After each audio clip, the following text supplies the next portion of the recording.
The wealthy heir Lin Yu has been reborn, but this time, he isn't here to squander money on games. Instead, his mission is to save the entire Blue Planet civilization from destruction. In a luxurious villa on the outskirts of Binhai City, Dragon Country, Lin Yu woke up drenched in sweat, jolted from his sleep. He stared in disbelief at his clean hands, recalling the moment he was obliterated under the hands of an ancient demon. Somehow, he was back in this familiar, traditionally styled bedroom. Looking around, he realized this was the place he had lived in since childhood. Memories flooded back like a tide. 10 years ago, a mobile game called Ethereal Immortal Path began granting players real-world cultivation abilities. Not only that, similar games appeared in other countries across Blue Planet, with in-game treasures, tools, and spiritual mounts manifesting in reality. Most terrifyingly, the villainous bosses from these games descended into the real world, nearly obliterating the Blue Planet civilization.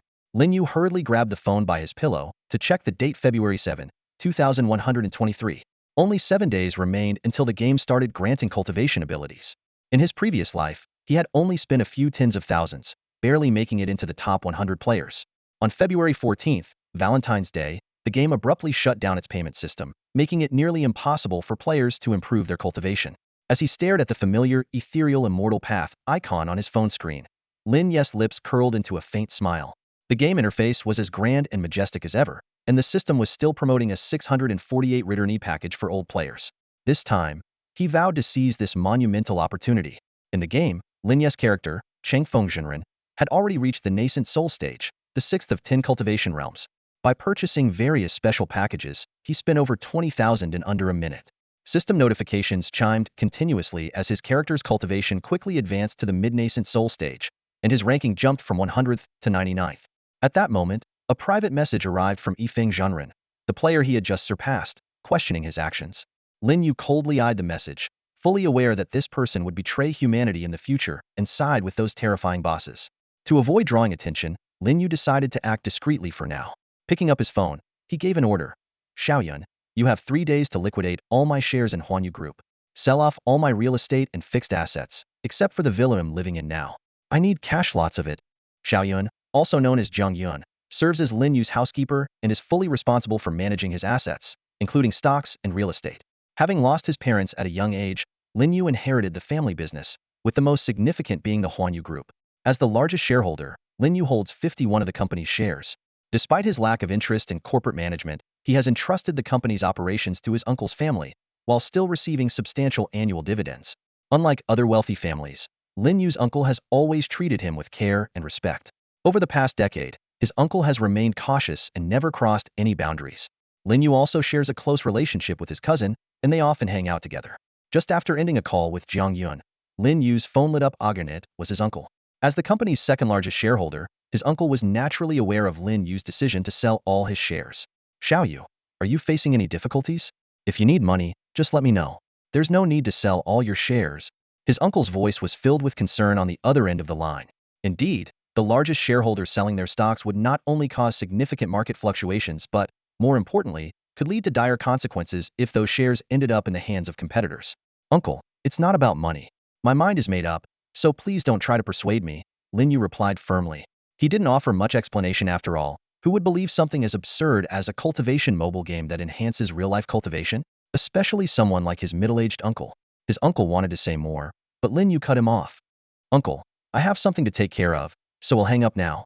By the way, ask Xiaoguang to come see me when he has time. It's been a while since I last saw him. With that, he ended the call. Xiaoguang, or Lin Chengwang, is Lin Yu's cousin. Although they had seen each other just a few days ago, for Lin Yu, who had been reborn, it felt like a lifetime ago. After putting down his phone, Lin Yu began reviewing his assets. First, he checked his WeChat balance over 400,000 yuan. Then, he looked at 2 bank accounts, which together held more than 3 million yuan. Including the WeChat balance, he had roughly 4 million yuan in liquid cash.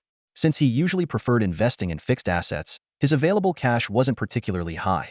Having assessed his financial situation, Lin Yu reopened the Ethereal Immortal Path mobile game. He knew very well that dumping all 4 million yuan into the game to exchange for spiritual stones wasn't the best strategy. The game offers a variety of gift packs, which are far more cost-effective than purchasing items directly from the in-game store with spirit stones. Lin Yu opened the mobile game Piao Miao Xian Tuesday. The familiar interface appeared instantly, and a pop-up for a returning player gift pack greeted him. It read, Esteemed VIP 7-player Changfeng Zhenren, You've been away from the game for 10 minutes. As a token of appreciation, we've prepared a returning player gift pack for you. For just 648 yuan, you can enjoy a rapid boost in cultivation.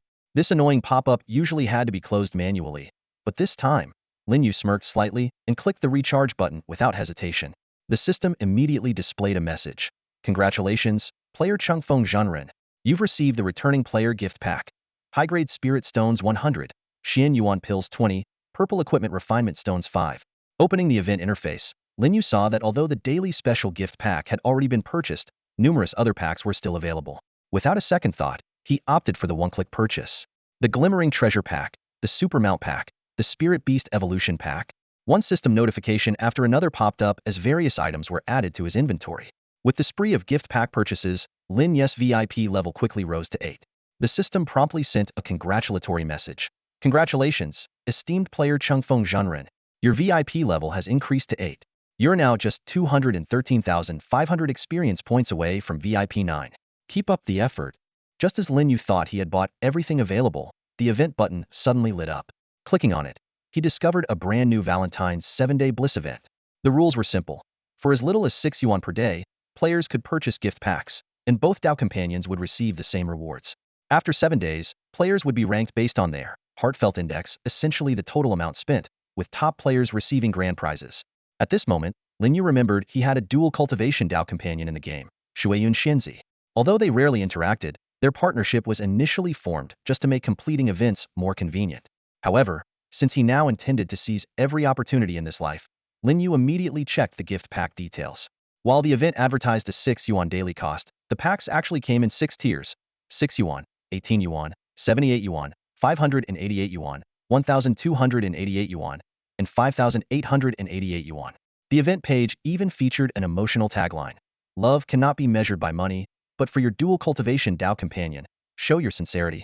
Without hesitation, Lin Yu bought all 6 tiers of the gift packs in one go. His name instantly shot to the top of the Heartfelt Index leaderboard, accompanied by a flashing pink heart symbol. Following the heart was the ID of his DAO companion, Shueyun Xinzi. At that moment, a private message popped up. "I thought you weren't playing much anymore. I can't believe you went all out for the Valentine's gift packs. Send me your bank account number, it'll cover half the cost." The sender was none other than Shueyun Xinzi. Seeing Shueyun Fairy's message, Lin Yu's thoughts involuntarily drifted back to the past. He clearly remembered the moment when he first established a relationship with this dual cultivation partner in the game. Back then, he had gone out of his way to purchase a gift from the game shop, thinking that even though it was just a game, as someone with a bit of a macho streak, he should at least show some sincerity. However, her reaction completely caught him off guard. Shueyun Fairy immediately returned an even more expensive gift, along with a bold and assertive message. "I'm not short on money, so don't try to show off in front of me." This incident left a deep impression on Lin Yu, and from that point on, he never dared to give her any extravagant gifts in the game. To maintain her favor as his cultivation partner and complete specific tasks, Lin Yu resorted to giving her odd little trinkets instead: broken spirit stones, defective low-grade magical artifacts, and damaged formation fragments. Looking at the private message in front of him, Lin Yu's lips curled into a faint smile as he replied, "No need to thank me. I'm not short on money either." He wasn't joking. With only 7 days left before the game began reflecting cultivation progress into real life, Lin Yu understood the benefits of spending more during this critical period. As someone who had been reborn, he had a much clearer perspective than in his past life. His words carried a hint of provocation, intended to spur Shueyun Fairy into spending more. After all, as cultivation partners, her recharging would benefit them both. Sure enough, within 3 minutes, the system notification popped up. "Dear VIP 8 player Changfeng Zhenren, your dual cultivation partner Shueyun Fairy has purchased the Valentine's Day gift pack in-game. You have received the corresponding rewards, and the gift pack has been sent to your inventory. Please check." When Shueyun Fairy had completed her purchase of all the Valentine's Day gift packs, their chemistry index on the heartbeat leaderboard doubled, firmly securing their spot at the top. This once again proved that climbing the leaderboard required joint effort from both parties. After making her purchases, Shueyun Fairy didn't continue the private conversation. Their interactions were limited to the game, and their relationship didn't go beyond that. Lin Yu quickly shifted his focus to the gift packs, concentrating on boosting his strength. In this game, a player's power was determined by a complex system that included cultivation level, spirit beasts, equipment, mounts, techniques, and sec bonuses. All these elements would eventually be reflected in the real world, even bringing secs and their NPCs into reality. Of course, cultivation level remained the most crucial factor in determining strength. Without hesitation, Lin Yu opened the gift packs in his inventory, quickly filling it with various pills and refinement stones. He immediately began consuming the pills, fully dedicating himself to enhancing his power. Lin Yu swallowed pill after pill, feeling the distinct effects they brought. Some boosted his cultivation, others enhanced his spiritual awareness, and a few even improved the quality of his spiritual roots. Once he had consumed all the pills that enhanced his personal attributes, he stopped. As for the pills meant to upgrade equipment and spirit beasts, he decided to save them for when he acquired more powerful gear or creatures. Time flew by in the game, and before he knew it, it was already noon. Suddenly, Lin Yu's stomach let out a loud growl, making him chuckle. Ever since the game's cultivation feedback system was introduced, he hadn't experienced hunger in a long time. Getting up from his bed, Lin Yu walked to the dining room. The housekeeper, who was tidying up, noticed him and smiled. "Xiao Yu, what would you like for lunch?" she asked. Having worked in the villa for many years, she had built a warm and familiar relationship with Lin Yu. "Cook a bit more today, and make sure there's some meat." "I'm starving," Lin Yu replied, his longing for good food particularly strong after feeling hunger for the first time in nearly a decade. "Got it," the housekeeper replied cheerfully, immediately setting to work. Lin Yu sat down at the dining table, pulling out his phone to browse the official forums of Ethereal Immortal Journey. He was looking for tips on recharging and strategies to boost his combat power. A post titled, "Has anyone noticed how much better the leaderboard rewards have gotten recently?" caught his eye. Besides complaints about game balance, the post highlighted one crucial detail. The rewards for the top spots on various leaderboards had significantly improved. The most enticing prize was for the first place holder on the cultivation leaderboard by midnight tonight, a semi-immortal grade flying sword. In the entire game, semi-immortal grade items were incredibly rare. Reading this, Lin Yu realized that the game seemed to be preparing for the cultivation feedback system. This time, he was determined to claim all the leaderboard rewards. As he was engrossed in the forum post, the housekeeper brought out a table full of delicious dishes: steamed base, braised pork, and prawns, filling the room with mouth-watering aromas. Just as Lin Yu was digging into the feast, the doorbell rang. Moments later, a young woman dressed in a black blazer and skirt, black stockings, and wearing black-framed glasses entered the dining room. This was Zhang Yun, Lin Yu's personal assistant. Though a year younger than Lin Yu, she was a graduate of a top international university's finance program. With her exceptional skills and striking looks, her only flaw was her aloof personality. Even with Lin Yu, her boss, she rarely showed a smile. "Boss, I wanted to confirm with you in person," Zhang Yun said, standing at the table and fixing her sharp gaze on Lin Yu, who was devouring braised pork. "Are you absolutely sure you want to liquidate all your shares and fixed assets?" Her tone was serious, her question direct. Lin Yu, while chewing on a piece of braised pork, looked up and responded confidently, "Of course. Didn't I already tell you over the phone?" Zhang Yun nodded seriously. "Considering the significant interests involved in your plan, I had to confirm it in person." Lin Yu picked up another piece of braised pork and placed it in his mouth, chewing slowly. It was precisely Zhang Yun's cautious and responsible work ethic that made him feel comfortable in trusting her with the management of his assets. However, Zhang Yun continued, "Liquidating such a large amount of funds all at once is no easy task. The group has strict regulations on the flow of shares held by major shareholders, especially someone like you, the largest shareholder. If you insist on cashing out everything within the short time frame you provided, the actual value may shrink by at least 20%. Lin Yu raised his hand to interrupt her detailed analysis. "Just tell me, how much cash can I get if I cash out everything?" Right now, the only thing on his mind was how much he could top up in the game Ethereal Immortal Journey before the cultivation feedback event began. Zhang Yun sighed helplessly, pulled a few A4 sheets from her bag, and placed them on the dining table. "I've already done the calculations. Here's the exact amount you can liquidate within 3 days. Lin Yu flipped straight to the last page, his eyes landing on the number at the bottom. 1 billion. "How many zeros is that?" he asked. 1 billion. A round number. Zhang Yun replied with a resigned expression. Lin Yu nodded and handed the documents back to Zhang Yun. "Let's go with that, boss." Zhang Yun hesitated for a moment before asking, "What do you need so much cash for?" It was rare for her to ask questions, but this unusual move had piqued her curiosity. Lin Yu paused, caught off guard by the unexpected question. The piece of braised pork he was holding with his chopsticks fell onto his pajama pants with a soft plop. He casually picked it up, popped it into his mouth, and wiped the oil stain on his pants with his fingers.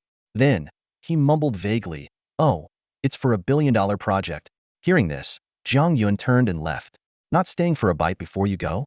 Lin Yu called out with his mouth full, but Zhang Yun was already out the restaurant door.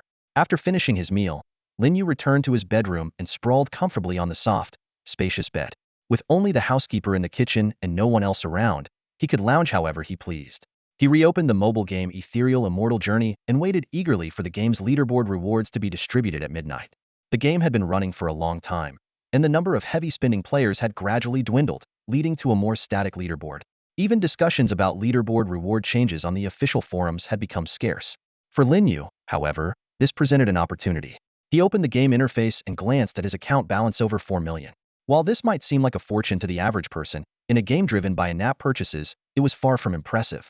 After all, in this kind of game, a year of grinding couldn't compare to 1 million in top-ups, and if that wasn't enough, you could always spend more. Lin Yu began to carefully study the leaderboards. Dominating all the rankings in a single afternoon was unrealistic, so he decided to focus on the ones with the most lucrative rewards. Among them, the cultivation leaderboard was the most tempting. First place would grant a semi-immortal grade flying sword and 10 golden refinement stones. These stones were enough to enhance the sword to its highest quality as a semi-immortal grade weapon. As an offensive artifact, this flying sword would significantly boost his combat power. However, reaching the top of the cultivation leaderboard wasn't going to be easy.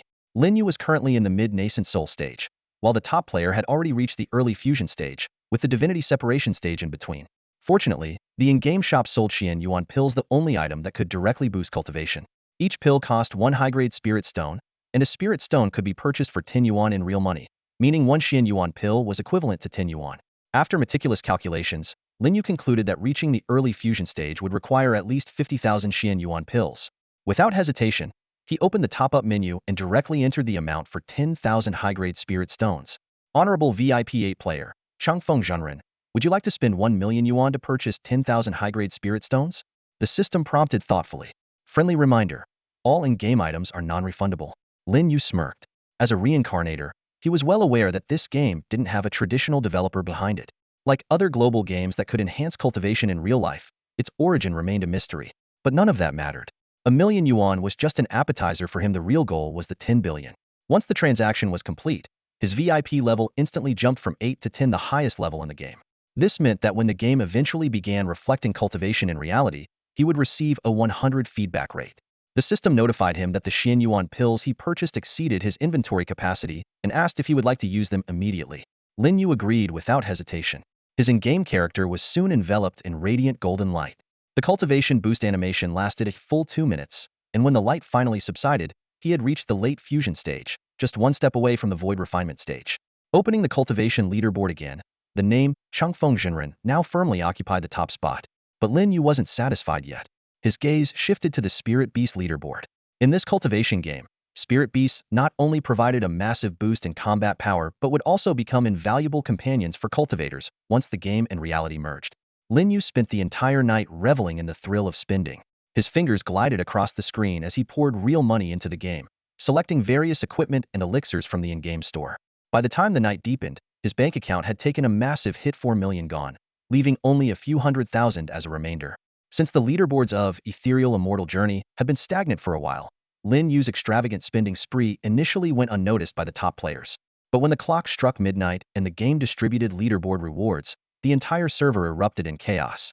To everyone's shock, the top spots on the 4 key leaderboards cultivation level, Spirit Beasts, Gear, and Spiritual Roots were all suddenly claimed by a new name, Changfeng Zhenren. By the time the former leaderboard champions realized what had happened, the lavish rewards had already been pocketed by Lin Yu. As he admired his winnings, Lin Yu calculated in his mind. Spending just 4 million had yielded such incredible returns. What would happen if he invested 1 billion? This was the allure of pay-to-win games. For someone like him, who had both the money and the willingness to spend it, there was nothing that couldn't be solved with cash. However, while Lin Yu drifted off to sleep, content with his achievements, the official forums of Ethereal Immortal Journey were in an uproar. Posts flooded in as players speculated about the mysterious high roller who had appeared out of nowhere. Though the exact amount of money spent was unclear, seasoned players knew that dominating all 4 leaderboards simultaneously would have required at least several million. The forum quickly became a hub of wild guesses and heated discussions. Behold the ultimate whale. Who spends millions on a dying game? This Changfeng Zhenren must be some kid who stole their parents' credit card. Watch out, this might be money laundering. Bet we'll see account trading posts tomorrow. Even lottery winners wouldn't dare splurge like this. One particularly outrageous post even read, "The most beautiful player on this server is ready to marry Changfeng Zhenren. Someone introduce me." At dawn, as the first rays of sunlight seeped through the curtains, Lin Yu woke up. He had slept exceptionally well, a rare comfort he hadn't experienced often in his previous life. Stretching lazily, he leaned against the headboard and grabbed his phone to launch the game. The notification for private messages immediately started chiming non-stop. Most were casual greetings and congratulations from other players, which Lin Yu skimmed through without much interest. But two messages stood out. One of them was from the Nauscon Place player, the former leaderboard champion, Songyun Demon Lord. "Kid, do you dare send me your home address?" This Songyun Demon Lord, a master of demonic cultivation techniques, had previously reigned supreme on the cultivation level leaderboard. In the mobile game Ethereal Immortal Path, cultivating immortality and practicing demonic arts are simply two different paths of cultivation, not a distinction between good and evil. Lin Yu stared at the name Songyun Demon Lord on the leaderboard, a subtle and knowing smile flashing in his eyes. Memories from his past life told him that this extraordinarily powerful player eventually betrayed the human faction and sided with the demon forces, causing significant losses to the player alliance. But things were different now. Lin Yu glanced at his own attribute panel with a sense of satisfaction. As long as he kept up his spending spree, even if all the other players switched sides, he could still hold his ground. Just imagining the reaction of Songyun Demon Lord, losing his top spot, made the corners of Lin Yu's mouth curl up. And when he discovers that the game can actually transfer cultivation power into reality, he'll probably lose his mind even more. His gaze shifted to the last private message was from Shueyun Fairy. This player, who rarely interacted with him, had reached out twice in the past 2 days. Lin Yu quickly typed a reply. "What's the matter? Can't keep up, little girl?" His mildly provocative tone was perfect for spurring her to spend more in the game. As for the other players' messages, Lin Yu decided to ignore them entirely. There was no benefit in chatting too much. Noticing that Shueyun Fairy was offline, Lin Yu turned his attention back to enhancing his character's strength. The generous rewards from claiming 4 leaderboard titles yesterday were still untouched. He immediately equipped his character with all the gear and consumed a full set of pills to boost his cultivation and spiritual roots. However, Lin Yu understood that personal strength was just the foundation for maintaining an invincible position after the game's cultivation powers began to transfer into reality. The key was choosing a powerful sect. In Ethereal Immortal Path, sects not only provided quests and rewards, but also offered protection from NPC elders. Once the game and reality merged, these NPCs would appear in the real world, becoming crucial allies for players. Although Lin Yu's current first-tier sect was considered a moderately powerful force, there was still room for advancement within the 5-tier hierarchy of 3rd-tier, 2nd-tier, 1st-tier, super sects, and holy grounds. As a reborn individual, he knew all too well that his current standing was insufficient to handle the turbulent changes ahead. After careful consideration, 2 options now lay before him. Lin Yu pondered for a moment before ultimately deciding to choose the second path, donating resources to the sect to raise its rank. This option was far more stable than switching sects, as leaving a sect required a 7-day wait before joining a new faction. Moreover, whether those super sects or sacred lands still had spots available for new disciples was uncertain. More importantly, ever since entering the game, Lin Yu had always been a member of the Changha sect. His affinity with the sect leader, Jingxin Zhenren, had already reached the highest level, a bond of trust not easily earned. Switching to another sect would not only require time to rebuild such rapport, but might also risk encountering a leader of questionable character. In contrast, Jingxin Zhenren was not only principled, but also a strikingly beautiful female cultivator. Each sect in the game had a donation system that allowed players to contribute spirit stones and various resources to enhance the sect's rank. However, as a reincarnator, Lin Yu was well aware of the intricacies involved. Simply donating resources might boost the sect's overall strength, but wouldn't enable individual NPCs to achieve significant breakthroughs. Even nurturing 100 nascent soul stage cultivators wouldn't compare to the value of a single Mahayana stage powerhouse. Since ordinary donation methods had limited results, Lin Yu decided to adopt a more efficient approach. He controlled his character to find Jingxin Zhenren, the leader of the Changha sect. She wore a simple Taoist robe, yet it couldn't conceal her elegant figure. Lin Yu clicked on her avatar, and a menu with 4 options appeared before him. Talk, Gift, Info, and Goodbye. Without hesitation, he selected the Gift button. The resources left from Lin Yu's previous investment of 4 million yuan in the game were now all stored in his virtual warehouse. Various types of pills and equipment were neatly arranged, along with piles of spirit stones glowing faintly. Looking at these items he no longer needed, a plan began to form in his mind. Send these items to Master Jingxin. Lin Yu quickly operated within the system interface. One by one, pieces of equipment and bottles of pills were transferred to the leader of the Changha sect through the system. Finally, his gaze landed on the pile of shining high-grade spirit stones. Do you want to send 5,800 high-grade spirit stones to Master Jingxin? The system prompt popped up. Without hesitation, Lin Yu confirmed. As someone who had been reborn, he deeply understood the importance of NPCs compared to players. NPCs had an inherent advantage in cultivation speed provided they had enough resources. They could break through time constraints and rapidly improve their abilities. Cultivating an NPC to be on par with himself often cost, less than a third of what a player would need to invest in their own cultivation. The system notification immediately followed. Your intimacy level with NPC Master Jingxin has increased by 5,800 points, unlocking the hidden intimacy tier requirements. Your intimacy level with NPC Master Jingxin has reached the inseparable tier. Further increases could lead to the ultimate life and death bond tier. This unexpected discovery made Lin Yu's eyes light up. He had only known the maximum intimacy level to be inseparable, but now he realized there were hidden tiers like inseparable and even life and death bond. This revelation made him even more excited about the 10 billion yuan he was about to receive. He was determined to continue investing in Master Jingxin, turning her into a powerful and absolutely loyal ally. After wrapping up his game session, Lin Yu prepared to have breakfast. The housekeeper had already laid everything out, but just as he was about to pick up his chopsticks, a familiar voice came from the door. "Brother, I haven't eaten yet. Did you prepare breakfast for me?" Hearing this voice, a smile appeared on Lin Yu's face. It was his closest cousin, Lin Chengguang, affectionately called Xiaoguang. 3 years younger than Lin Yu, Xiaoguang had been following him around since they were kids. As an only child, Lin Yu had always treated this inseparable cousin like his own younger brother. Over the years, their bond had grown far beyond that of ordinary cousins. Breakfast hadn't been prepared, of course, since Lin Yu had no idea Xiaoguang would be visiting today. However, the housekeeper was long accustomed to Xiaoguang's sudden appearances and immediately got to work preparing breakfast again with practiced efficiency. Before long, Xiaoguang's round figure appeared at the dining room doorway. With his fair, chubby cheeks and smooth, rosy complexion, he looked even younger than his actual age. He casually made his way over to Lin Yu and plopped down beside him. Barely settling into his seat, he was already met with Lin Yu's meaningful gaze. "Bro, you?" Xiaoguang began, but he trailed off as he caught the hint of a knowing smirk on Lin Yu's face. His own expression fell. "Bro, don't tell me you already know what I'm about to say. Let me guess your dad sent you here to talk me out of selling my shares in the company?" Lin Yu said with a smile. Xiaoguang gave him a thumbs up, looking genuinely impressed. "Bro, you really are a mind reader." Lin Yu chuckled inwardly. He had seen this coming from a mile away. Of course, his uncle wouldn't just sit idly by while he made such a significant decision to sell all his shares. Sending Xiaoguang to persuade him was indeed a clever move, given how close the two of them had been since childhood.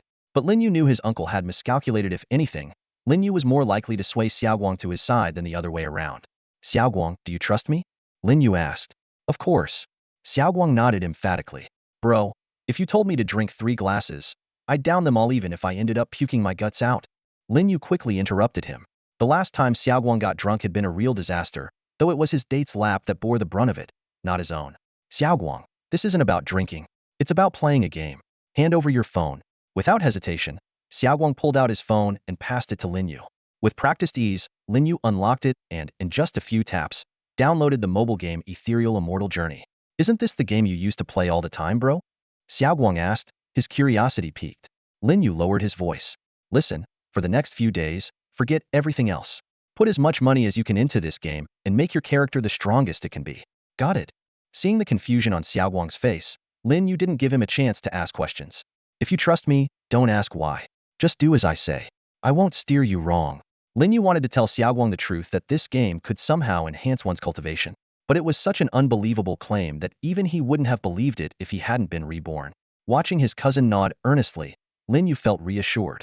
After all, he'd never lied to Zyro Guangnet once in all the years they'd known each other. Xiaoguang excitedly picked up his phone, opened the mobile game Ethereal Immortal Journey, and began focusing intently on creating his character. Lin Yu watched him, and an idea suddenly struck him. "Why don't you text your dad and say you'll be staying at my place for a few days? Then just take out your SIM card and use my Wi-Fi to play the game." It made sense. Xiaoguang was just starting the game, and catching up wouldn't be easy. Lin Yu knew that to improve quickly, total focus was necessary. Fortunately, Xiaoguang always followed Lin Yu's advice. Besides, his main purpose for coming here was to persuade Lin Yu not to sell his company shares. His father would be more than happy for him to stay here a little longer. While Xiaoguang was busy tapping away on his phone, Lin Yu turned to the housekeeper and said, "Auntie, Xiaoguang will be staying here for a few days. Could you prepare a room for him?" Glancing at Xiaoguang's frame, he added, "And make meals for 3 people, please." The housekeeper, carrying Xiaoguang's breakfast, smiled and replied, "Sure, we'll get the room ready right away." At the dining table, Xiaoguang was enjoying his breakfast while playing the game intently. Suddenly, he looked up and asked, "Bro, I just started playing. Can you help me out?" "Help you? No way." Lin Yu replied bluntly. "Spending a whole day helping you is a waste of time. Just spend $6 in the game. It's way more practical." In Ethereal Immortal Journey, High-level players could indeed help new players level up quickly, but in such a pay-to-win game, no amount of effort could beat the speed of simply spending money. Hearing this, Xiaoguang nodded thoughtfully. Then I'll spend $6. You don't only have $6 of pocket money, do you? Lin Yu teased. No, I have way more than that, Xiaoguang replied. How much is way more? Lin Yu's eyes lit up. Xiaoguang held up one finger. 10,000? Lin Yu guessed. A million. Xiaoguang corrected him with a shake of his head. What the so much? Lin Yu was stunned. As far as he knew, Xiaoguang's allowance was usually pretty modest, and Lin Yu often covered his expenses when they went out. He hadn't expected Xiaoguang to suddenly reveal himself as a little millionaire. Grinning smugly, Xiaoguang explained, I asked my dad for $1 million while pretending it was for convincing you not to sell your shares. I was actually planning to use it to buy a new car. Hearing this, Lin Yu couldn't help but give Xiaoguang a thumbs up. In the past, Lin Yu might have wanted to split the money with him. But now, with 10 billion yuan about to fall into his lap, that kind of cash seemed trivial. What car? Lin Yu exclaimed. Put the whole million into the game instead. Xiaoguang ended up staying at Lin Yu's villa. The two brothers lived a simple and routine life, either sleeping and eating or fully immersed in the gaming world. Lin Yu logged in punctually every day to complete his tasks. To maintain his lead during the Valentine's Day event, he set aside hundreds of thousands specifically for in-game purchases. His investments quickly paid off, with the names Changfeng Zhenren and Shuiyun Fairy firmly holding the top spots on the heartthrob leaderboard. Meanwhile, Xiaoguang was not to be outdone. He poured his entire 1 million yuan savings into the game. Although he joined the game later, the massive financial boost allowed his character's strength to skyrocket, quickly earning him a spot in the top 100 of the cultivation rankings. If not for his late start, with that level of investment, breaking into the top 10 would have been a breeze for him. What's your in-game name? Lin Yu suddenly remembered after a whole day of gaming that he hadn't added Xiaoguang as a friend yet. Xiaoguang smirked slightly. In the game, I go by Yushui Zhenren. Lin Yu was momentarily stunned by the reply. Chengfo, paired with Yushui, the names had a certain brotherly resonance. Suddenly, a suspicion arose in his mind. Did you already know my in-game name? It was worth noting that although Xiaoguang knew Lin Yu was always engrossed in mobile games, he had never asked about the specifics. What name? I don't know it. Xiaoguang feigned a clueless expression. You don't know I'm called Changfeng Zhenren? Then why did you choose the name Yushui Zhenren? Lin Yu was even more puzzled. Xiaoguang suddenly chuckled. Bro, I recently started dating someone. Her nickname is Shui. Hearing this, Lin Yu's expression became quite colorful. First, it darkened. Then his brows furrowed as if he had thought of something.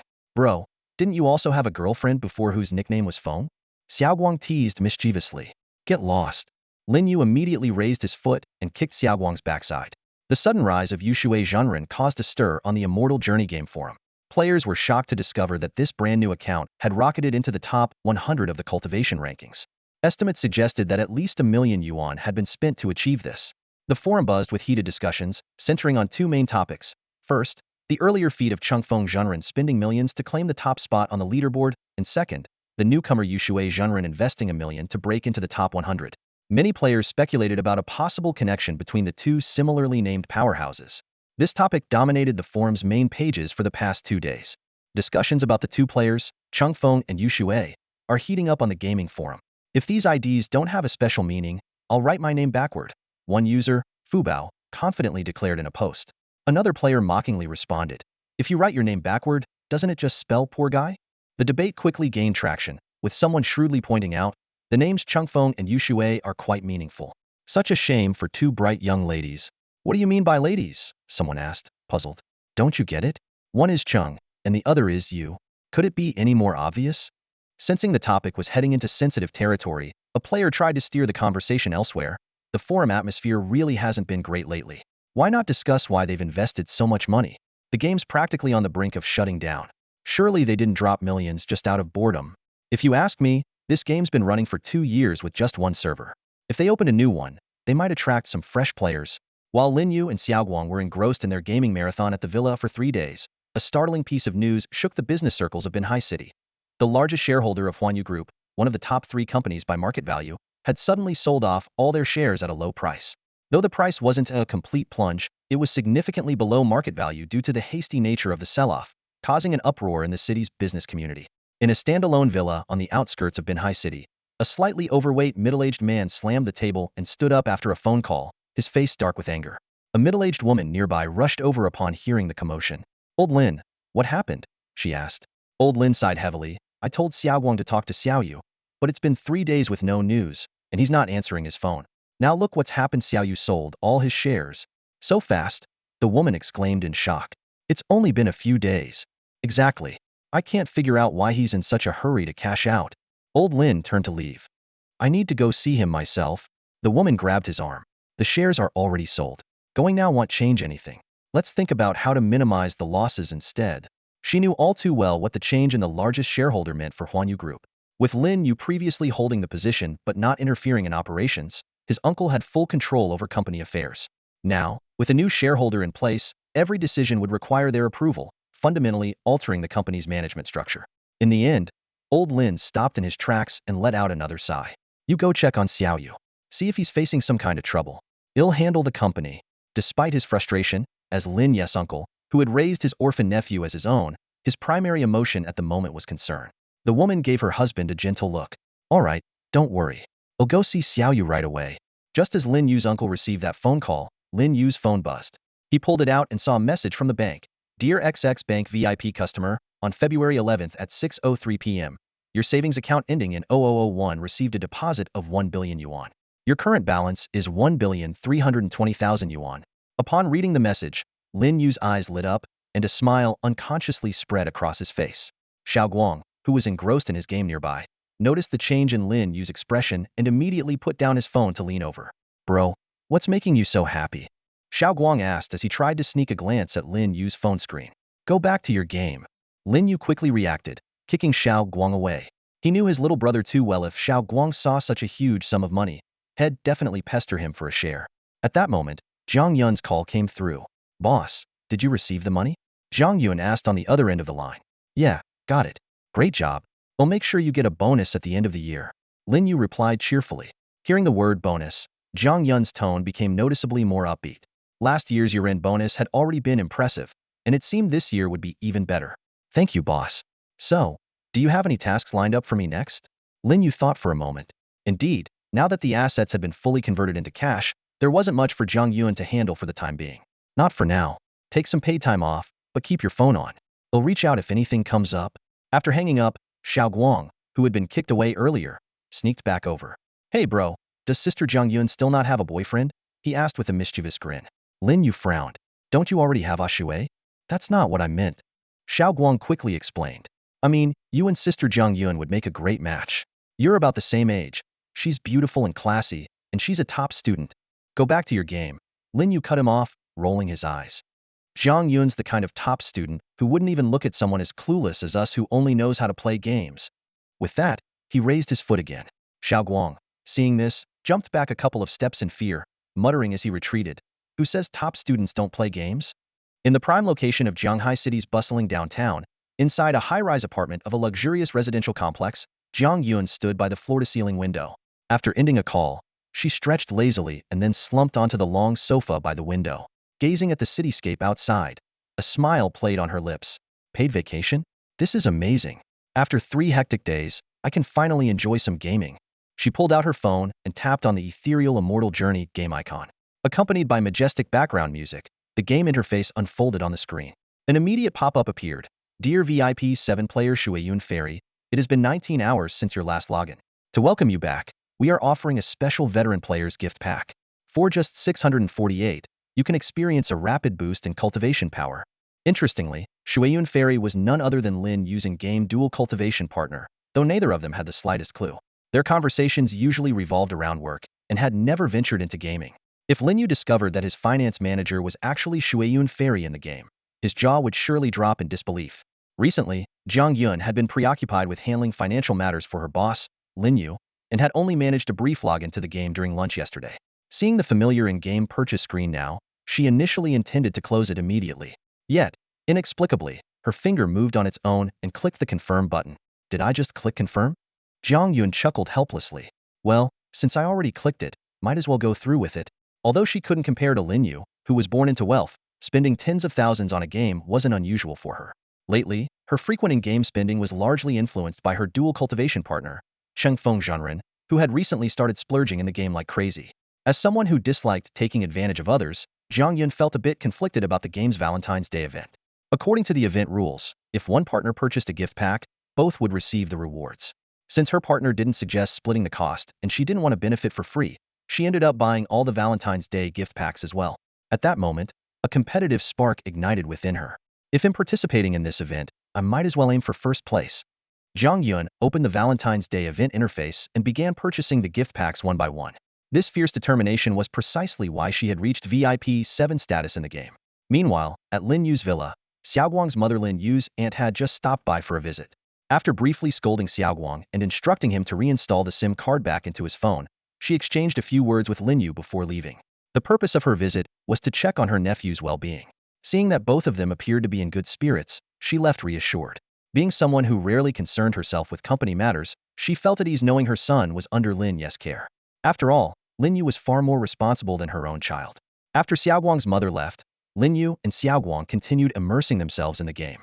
During this time, Xiaoguang's cultivation progress was astonishingly rapid.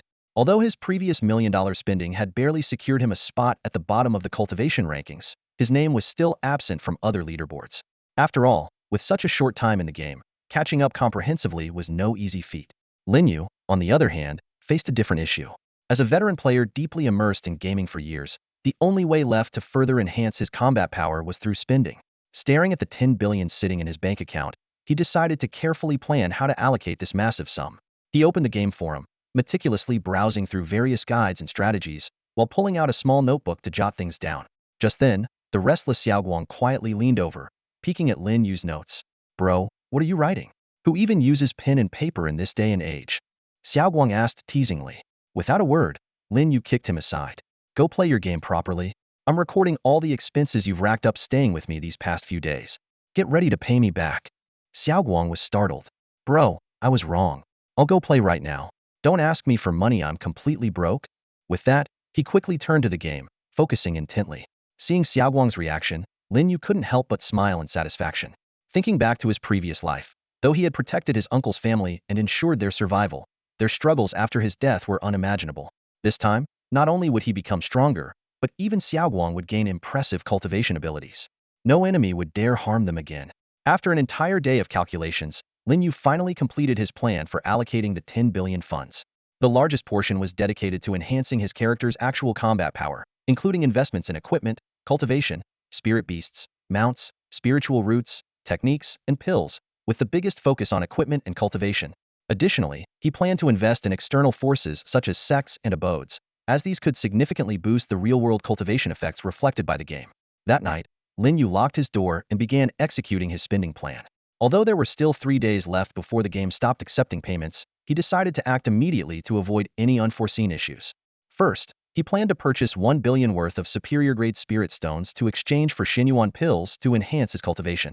Just then, a shocking system notification popped up. Esteemed VIP 10-player Changfeng Zhenren has unlocked the hidden VIP level cap, now reaching a maximum of VIP 12. You have currently advanced to VIP 11. To reach VIP 12, an additional 9 billion in spending is required. This discovery left Lin Yu utterly stunned. If the original VIP 10 status already provided 100 feedback on cultivation, wouldn't VIP 12 offer a 120 feedback rate? If his cultivation reached the pinnacle of the Mahayana stage, the mere thought of this possibility sent waves of excitement through him. Looking at the game prompts in front of him, Lin Yu's eyes grew brighter and brighter. A bold idea began to take shape in his mind. In his previous life, the highest cultivation level among players was only the fusion stage, and even the most powerful demon villains only reached the Great Ascension stage. But now, by spending money, not only could he raise his cultivation to the peak of the Great Ascension stage, but he might even receive a 120 cultivation feedback bonus. There's still 900 million in my account, just enough to upgrade my VIP level to 12. Lin Yu's fingers unconsciously tapped on the screen. This feels like it was tailor-made for me. Could it be that I really have a chance to break through the game's cultivation limit? Beyond the Great Ascension stage, what realm could there be? Suppressing his excitement, Lin Yu quickly opened the in-game shop and directly purchased 10 million Xinyuan pills. This amount was enough to raise his cultivation to the peak of the Great Ascension stage. Respected VIP 11 player, Changfeng Zhenren, the number of Xinyuan pills you purchased exceeds the storage limit of your inventory. Would you like to use them directly? Without hesitation, Lin Yu clicked confirm. In an instant, his game character was enveloped in a familiar golden glow, and system notifications began to flash rapidly. You used Xinyuan pills, cultivation increased by 1,000 points. Your cultivation has advanced to the early void fragmentation stage. Keep going. Your cultivation has advanced to the peak of the Great Ascension stage. Keep going. Once his cultivation reached the Great Ascension stage, Xianyuan pills could no longer be used. Lin Yu had calculated everything precisely, leaving only a few 100,000 unused pills for other purposes. Merely reaching the peak of the Great Ascension stage consumed over 9 million Xianyuan pills. Without spending money, achieving this level through quests and meditation alone would have taken years. The cultivation leaderboard immediately updated.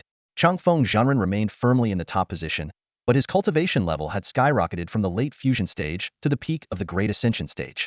This meant that even if others poured in a billion, they still couldn't surpass Lin Yu's cultivation had already reached the pinnacle of the game. After achieving such a powerful cultivation level, Lin Yu didn't rush to spend more money. He wanted to test his strength first. With the semi-immortal grade flying sword he had previously earned as a leaderboard reward, combined with his current cultivation realm, his combat power would undoubtedly be astounding. Without hesitation, he controlled his character and headed toward a dungeon to put his newfound power to the test. The Blackwater Abyss, one of the most challenging dungeons in the game, was the perfect place for Lin Yu to test his strength. He focused his gaze on the dungeon information displayed on the screen. Dungeon name Blackwater Abyss. Difficulty level Hell. Boss Blackwater Demon, Lord Latestage Mahayana. Clear count 0. The dungeon description revealed the origins of the Blackwater Demon Lord, a black serpent with the ancient bloodline of the Candle Dragon. After tens of thousands of years of cultivation and guidance from an otherworldly demon god, it created a black water domain by devouring 1 million souls. The most terrifying aspect was that as long as the black water existed, the Blackwater Demon Lord's soul would never perish. The 0 clear count was a testament to the dungeon's terrifying difficulty. Even more unsettling was the fact that this boss later descended into the real world, and even an army of tens of thousands of players couldn't stop it, resulting in heavy casualties. In the game, defeating its physical form was enough to clear the dungeon, but in reality, as the description stated, as long as the black water remained, the Blackwater Demon Lord would exist forever. Lin Yu recalled how he had died at the hands of the Blackwater Demon Lord in his previous life. But this time was different. His cultivation had surpassed that of the Blackwater Demon Lord, and he now wielded a semi-immortal grade flying sword. If he could slay the Blackwater Demon Lord in the game, perhaps he would stand a chance against it in reality in the future. The moment he entered the dungeon, piercing wails emanated from his phone, as if countless vengeful souls were crying out. The sound reminded Lin Yu of the eerie black water domain that accompanied the Blackwater Demon Lord's appearance in his past life. But now, in the game, these sounds no longer frightened him. Within a few rounds, Lin Yu effortlessly defeated the Blackwater Demon Lord's minions and arrived at the main hall. The Blackwater Demon Lord sat on a throne formed from the swirling black water, gazing down at him. Cultivator, do you dare challenge the fearsome Blackwater Demon Lord? Are you prepared to become one of the lost souls in the Blackwater? Without a word, Lin Yu commanded his character to draw the semi-immortal grade flying sword and charge forward. Although this was designed as a 5-player dungeon, he didn't care. This battle was solely to test his strength. Meanwhile, the game forums erupted in chaos. Players were shocked to discover that the top-ranked Riding the Wind Immortal had skyrocketed from the integration stage to the peak of the Mahayana stage, the highest level in the game in a single day. Is this guy insane? How much did he spend on Xianyuan pills? At least 1 billion, no doubt. I'm the most beautiful female player in Ethereal Immortal Path. I'd marry him in an instant. As the players buzzed with speculation, a game announcement suddenly popped up. Congratulations to player Riding the Wind Immortal for being the first to clear the Blackwater Abyss dungeon. Reward: 5-fold first clear bonus and the semi-immortal artifact Jade Void Robe. Half-immortal artifact. Another half-immortal artifact. Lin Yu stared at the system notification, unable to hide his excitement. Solo clearing the Blackwater Demon Cavern dungeon had directly earned him a half-immortal level reward. The game announcement explained the reason for such a generous reward. The Blackwater Demon Cavern was originally designed as a 5-player dungeon, and under normal circumstances, the first clear rewards would be divided among 5 players. But since Lin Yu cleared it alone, he claimed the entire reward for himself, essentially receiving 5 times the usual reward. Without hesitation, Lin Yu equipped the Jade Void Robe. Instantly, his in-game character underwent a transformation. The pale green robe was adorned with black patterns, and a yin-yang fish design was painted on the back. Its overall appearance exuded an ethereal, otherworldly aura, making his character look like a truly enlightened master. At this moment, Lin Yu now possessed 2 half-immortal artifacts, 1 weapon, and 1 robe. It was worth noting that the entire game featured fewer than 10 half-immortal artifacts, all of which were held by top-ranked, heavy-spending players. But Lin Yu had discovered a new path. Relying on his formidable skills, he single-handedly conquered dungeons that no one had ever cleared before, earning the first clear rewards. With this realization, Lin Yu immediately set out for another dungeon. There were still 4 dungeons in the game as challenging as the Blackwater Demon Cavern that remained uncleared. He resolved to conquer them all tonight and save his spending for tomorrow. As he prepared to tackle the dungeon called the Fallen Sacred Land of Kunlun, a knock came at his door. "Bro, open up. I know you're still awake. I saw the server-wide announcement in the game," came the voice of Xiaoguang from outside. As a fellow player, Xiaoguang had naturally noticed the news of Immortal Master Chengfo clearing the Blackwater Demon Cavern. When Lin Yu opened the door, Xiaoguang slipped in with a mischievous grin. "Bro, you've got a couple of half-immortal artifacts now, don't you?" This question didn't come as a surprise. Recently, both the official game forums and the world chat had been buzzing about Immortal Master Chengfeng's achievements.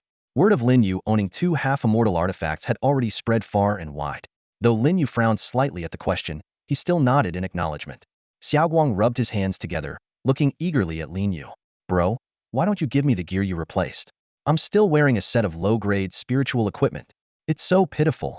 In this game, the levels of magical artifacts, from lowest to highest, are mortal, treasure, spiritual, magical, earthly, heavenly, semi-immortal, and immortal. Although Xiaoguang had already spent 1,000,000 yuan on the game, he only had a set of low-grade spiritual equipment, which did seem rather shabby. Lin Yu shook his head. "Go play for a bit first. I'll give you some gear in a couple of days." "Ah, all right then." Xiaoguang left Lin Yu's room, clearly disappointed. Lin Yu had his reasons for this decision. Giving Xiaoguang the gear now wouldn't be very meaningful. Once the game started providing equipment feedback, all gear would receive a 120 feedback bonus. By then, even his semi-immortal grade flying sword and robe might be upgraded due to his VIP level. It made more sense to wait for the upgrades before giving them to Xiaoguang. As night fell, Lin Yu focused on grinding through dungeons. It was destined to be a sleepless night, as the remaining 4 dungeons would likely take him until dawn to clear. That night, the entire player base of the mobile game Ethereal Immortal Journey was in an uproar. The system issued 5 consecutive server-wide announcements, each proclaiming that Chunfeng Zhenren had cleared an ultra-high difficulty dungeon and earned the first clear reward. What shocked everyone even more was that each of the 5 dungeons rewarded a semi-immortal grade artifact. This was completely beyond the player's understanding under normal circumstances. Even a 5-player team clearing a dungeon together would, at most, receive heavenly grade rewards. Yet now, a single player had soloed dungeons and directly obtained semi-immortal grade artifacts. With 5 semi-immortal artifacts and his incredibly high cultivation level, Chunfeng Zhenren's power had reached an unimaginable level. Even if half the players on the leaderboard teamed up, they might not be able to challenge him. Meanwhile, on the outskirts of Binhai City, in a villa similar in size to Lin Yu's, a man in his 30s lay on his bed playing on his phone. Beside him was a seductive woman dressed provocatively, but he seemed completely uninterested in her, his attention fully absorbed by his phone. This man, with a dark expression on his face, was none other than Yifeng Zhenren, ranked 100th on the cultivation leaderboard. Before being surpassed by Lin Yu, he had been ranked 99th. Damn it, is this Chunfeng Zhenren insane? Spending so much money and solo clearing 5 of the hardest dungeons in one night. 5 semi-immortal artifacts? That's ridiculous. I don't even have one, he muttered angrily. Should I try spending some money too? 3 days ago, his cultivation was behind mine, and now I can't even imagine how much he spent. In the end, he only purchased a few 648 packs. After all, this was just a mobile game, and unlike Lin Yu, he wasn't a wealthy second-generation heir who could throw money around without a care. Although he was also wealthy, his fortune was earned through hard work. He had a family to support and needed to save for investments. Thinking of Chunfeng Zhenren in the game, a tinge of envy and even a slight trace of jealousy crept into his heart. He stared at Chunfeng Zhenren's avatar in the chat interface for a long time, but ultimately didn't send any messages. The last time they chatted, the other person couldn't even be bothered to reply. Saying anything more would only make him feel like a clown. It wasn't until 5 in the morning that Lin Yu finally completed 5 dungeon runs. Yawning, he closed the game and collapsed onto his bed, sleeping until noon. When he woke up, he noticed that Xiaoguang was still sound asleep, clearly having stayed up even later than he did. Lin Yu chuckled softly, deciding not to disturb him, and headed straight to the dining room. "Xiaoyu, what do you feel like eating for lunch?" the housekeeper asked, already preparing the meal as she noticed him walk in. "Something with meat," Lin Yu replied after a brief thought. She smiled and answered warmly, "Got it." While waiting, Lin Yu sat at the dining table and opened the official forum for the game, Ethereal Immortal Journey. However, he quickly closed it after realizing the forum was flooded with speculation and discussions about him. He knew his situation better than anyone, and reading such pointless guesses felt like a waste of time. Instead, he reopened the game and began carefully studying the 5 pieces of equipment he had obtained the previous night. The Semi-Divine Robe, Jade Void Robe, the Semi-Divine Boots, Flying Cloud Boots, the Semi-Divine Hat, Illusion Feather Hat, the semi-divine necklace, soul-forged necklace, and the most precious of all, the semi-divine storage ring, starry sky ring. The starry sky ring was what pleased Lin Yu the most. As far as he knew, this was the only semi-divine storage ring in the entire game. Storage rings were already much rarer than other artifacts, with higher acquisition difficulty and generally lower tiers. His previous storage ring, a lower-grade Earth artifact, was already considered decent, offering 100 slots of storage. But this starry sky ring, even without refinement, boasted 5,000 slots. If refined to the highest level, its storage capacity could potentially reach a staggering 10,000 slots. A storage ring is an essential item for every cultivator, akin to the inventory system in a game. As a reborn individual, Lin Yu fully understood that when storage rings appeared in the real world, the slots in the game would translate into actual cubic space, each slot equating to approximately 1 cubic meter. He recalled his 100-slot storage ring from his past life. Since he was only a levels even VIP, the real-world space it provided was limited to 70 cubic meters. But now, the semi-divine artifact, the starry sky ring, in his hand boasted an astonishing initial capacity of 5,000 slots. A flicker of excitement flashed through Lin Yu's eyes. According to the game mechanics, refining equipment to its highest level could enhance its performance by about double. This meant that once the starry sky ring was fully refined, it could reach a capacity of 10,000 slots. With the 120 real-world conversion ratio, this would result in a storage space of a massive 12,000 cubic meters. Gazing at the refining stones in his possession, Lin Yu began upgrading the quality of the starry sky ring. In the game, refining stones were categorized into 3 levels: blue, purple, and gold.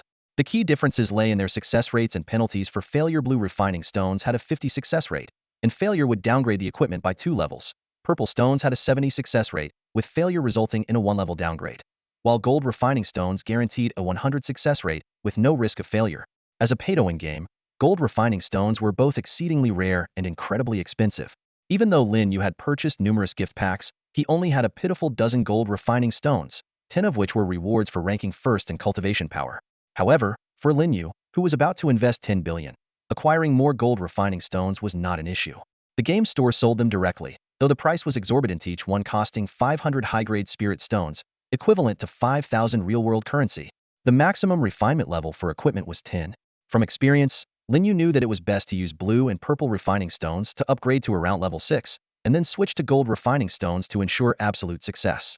Refining a piece of equipment to level 10 costs a base amount of 20,000 yuan, and that's just for ordinary gear. For high-tier equipment like semi-mortal items, the game rules are even stricter. They can only be refined using golden equipment refinement stones. Refining each piece to its maximum level requires a whopping 50,000 yuan. Throughout the entire game, even the leaderboard players who own semi-mortal items have struggled to upgrade them. Only Yun Demon Lord, the first-ranked player, has barely managed to enhance an offensive semi-mortal item to level 10. But for Lin Yu, this expense was insignificant. Without hesitation, he opened the game store and purchased 50 golden refinement stones in one go, spending 250,000 yuan. Adding to the dozen or so stones he had saved earlier, he now had over 60 golden refinement stones in his inventory. The system notification promptly chimed in.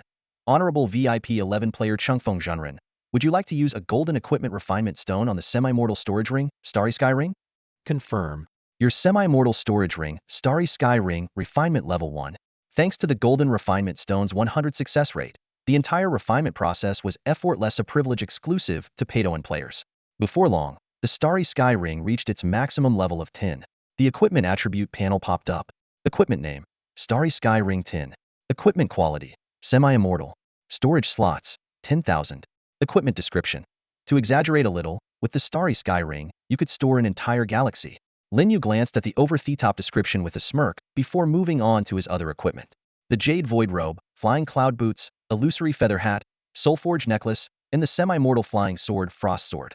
A reward for ranking first on the cultivation leaderboard. All 6 semi-mortal items were refined to 10. Opening the equipment leaderboard, Lin Yu couldn't help but grin. He dominated the rankings. His Starry Sky Ring claimed the top spot, Frost Sword was second, and 4th through 7th were all his gear. Apart from the 3rd place, which was held by Yun Demon Lord's fully refined semi-mortal Flying Sword, 7 out of the top 10 slots belonged to him. While Lin Yu was immersed in refining his equipment, the housekeeper had already brought up a sumptuous lunch. He closed the mobile game, opened the official forum, and leisurely browsed the latest updates while savoring the satisfaction of a delicious meal. Ever since the cultivation feedback began with the game from his past life, Lin Yu hadn't had the chance to enjoy a proper meal. The entire world had turned upside down, and even as one of the top 100 players in the ethereal mobile game Immortal Path, he had been powerless to resist the tide. But things were different now.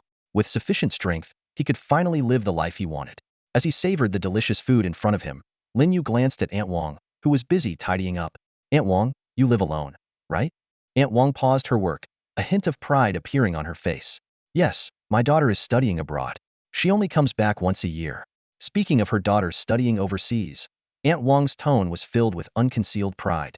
Her daughter was her only family, and every day after work, she would return to her empty home. Lin Yu felt a pang in his heart. He vividly recalled that shortly after the cultivation feedback began in his past life, Aunt Wang had suddenly disappeared. He had specifically gone to her home to look for her, only to find it completely empty. Given Aunt Wang's character, she would never leave without saying a word. Something must have happened to her. Aunt Wang. Lin Yu put down his chopsticks and said seriously, why don't you move in here? The house is so big. You can pick any room you like. Aunt Wang hesitated, her expression uncertain. Lin Yu immediately sweetened the deal. Living here would be like working a 24-hour shift, and your salary will be doubled. Hearing salary doubled, Aunt Wang's eyes lit up. Although her daughter's studies abroad were funded by a scholarship, the daily expenses were significant, and she still needed her mother's financial support. All right, they'll go back and pack my things tonight. She nodded and then asked, which room should I stay in? Any room you like. There are plenty to choose from, Lin Yu said with a smile. It was a win-win situation. Aunt Wang would have a secure place to stay, and he could continue to enjoy her cooking. Back in his room, Lin Yu glanced at the calendar. It was February 11th, and there were 2.5 days left until February 14th at midnight, the moment the game's cultivation feedback would begin. He still had 9 billion yuan left to spend. Lin Yu recalled a movie he had once seen, where the protagonist had to spend 10 billion in a month. He couldn't help but chuckle. A mere 10 billion? If it were used for in-game purchases, it could be spent in an instant. Forget 10 billion, even a trillion wouldn't be a problem. However, he only had 10 billion now, so he needed to be meticulous and plan carefully to ensure the money was spent on maximizing his character's strength in the game. The official forum of the game, Piamiao Xian 2, was buzzing with excitement. Posts about Chengfeng Zhenren were popping up like mushrooms after the rain, and players' enthusiasm for discussion was at an all-time high. Chengfeng Zhenren dominates the rankings again. 6 out of the top 10 spots in the equipment leaderboard are his. That's insane. That semi-divine storage ring is ridiculous. 10,000 slots, refined to 10. My measly 50-slot ring isn't even in the same universe. Does anyone know Chengfeng Zhenren's real identity? The most beautiful female player is offering 1 million as a reward to uncover it. My dad works in the household registry office. Maybe I can dig up something? Believe it or not, I'm Chengfeng Zhenren's younger brother, and I'm living in the room next to his right now. Meanwhile, the man causing all this uproar, Lin Yu, also known as Chengfeng Zhenren, was lounging leisurely against his bedhead. He logged back into the game, and the system immediately sent him a notification. Welcome back, esteemed VIP 11 player Chengfeng Zhenren. We present you with an exclusive returning player gift pack. For only 58,000 yuan, enjoy a massive cultivation boost. Seeing the price skyrocket from the usual 648 yuan to 58,000, Lin Yu chuckled. Finally figured out him an easy target, huh? Despite his words, he didn't hesitate to hit the recharge button. The system promptly responded. Congratulations! You've received 8,000 superior spirit stones, 2,000 Xianyuan pills, and 5 golden artifact refinement stones. Lin Yu did a quick calculation. The actual value of this pack exceeded 100,000 yuan, making it a solid deal. Without stopping, he also bought out all 6 tiers of the Valentine's Day event packs. His gaze then shifted to the affection rankings. His dual cultivation partner, Shui Yun Xianzi, seemed to be matching his enthusiasm, spending heavily as well. Together, they comfortably held the top spot. After spending over 100,000 yuan with ease, Lin Yu pulled out his meticulously prepared spending plan. Looking at the densely packed notes, he murmured to himself, next step, time to upgrade the spirit beasts. In this game, spirit beasts were indispensable companions for cultivators, serving as their most reliable allies in battles. And the game developers, in their quest to maximize players' spending, the spirit beast system in the game Ethereal Immortal Journey is remarkably diverse. The developers have categorized spirit beasts into 6 tiers, ranked from lowest to highest as fierce beasts, demonic beasts, rare beasts, immortal beasts, divine beasts, and sacred beasts. Each spirit beast can enhance its strength through leveling up, attribute allocation, and skill learning, making it an almost endless process of cultivation. Among all the cultivation methods, upgrading the tier of a spirit beast is the most critical. Regular players can only acquire immortal tier spirit beasts through dungeons, and even then, the drop rate is extremely low. To obtain higher tier spirit beasts, there is only one option: the infamous Spirit Beast Lucky Spin event.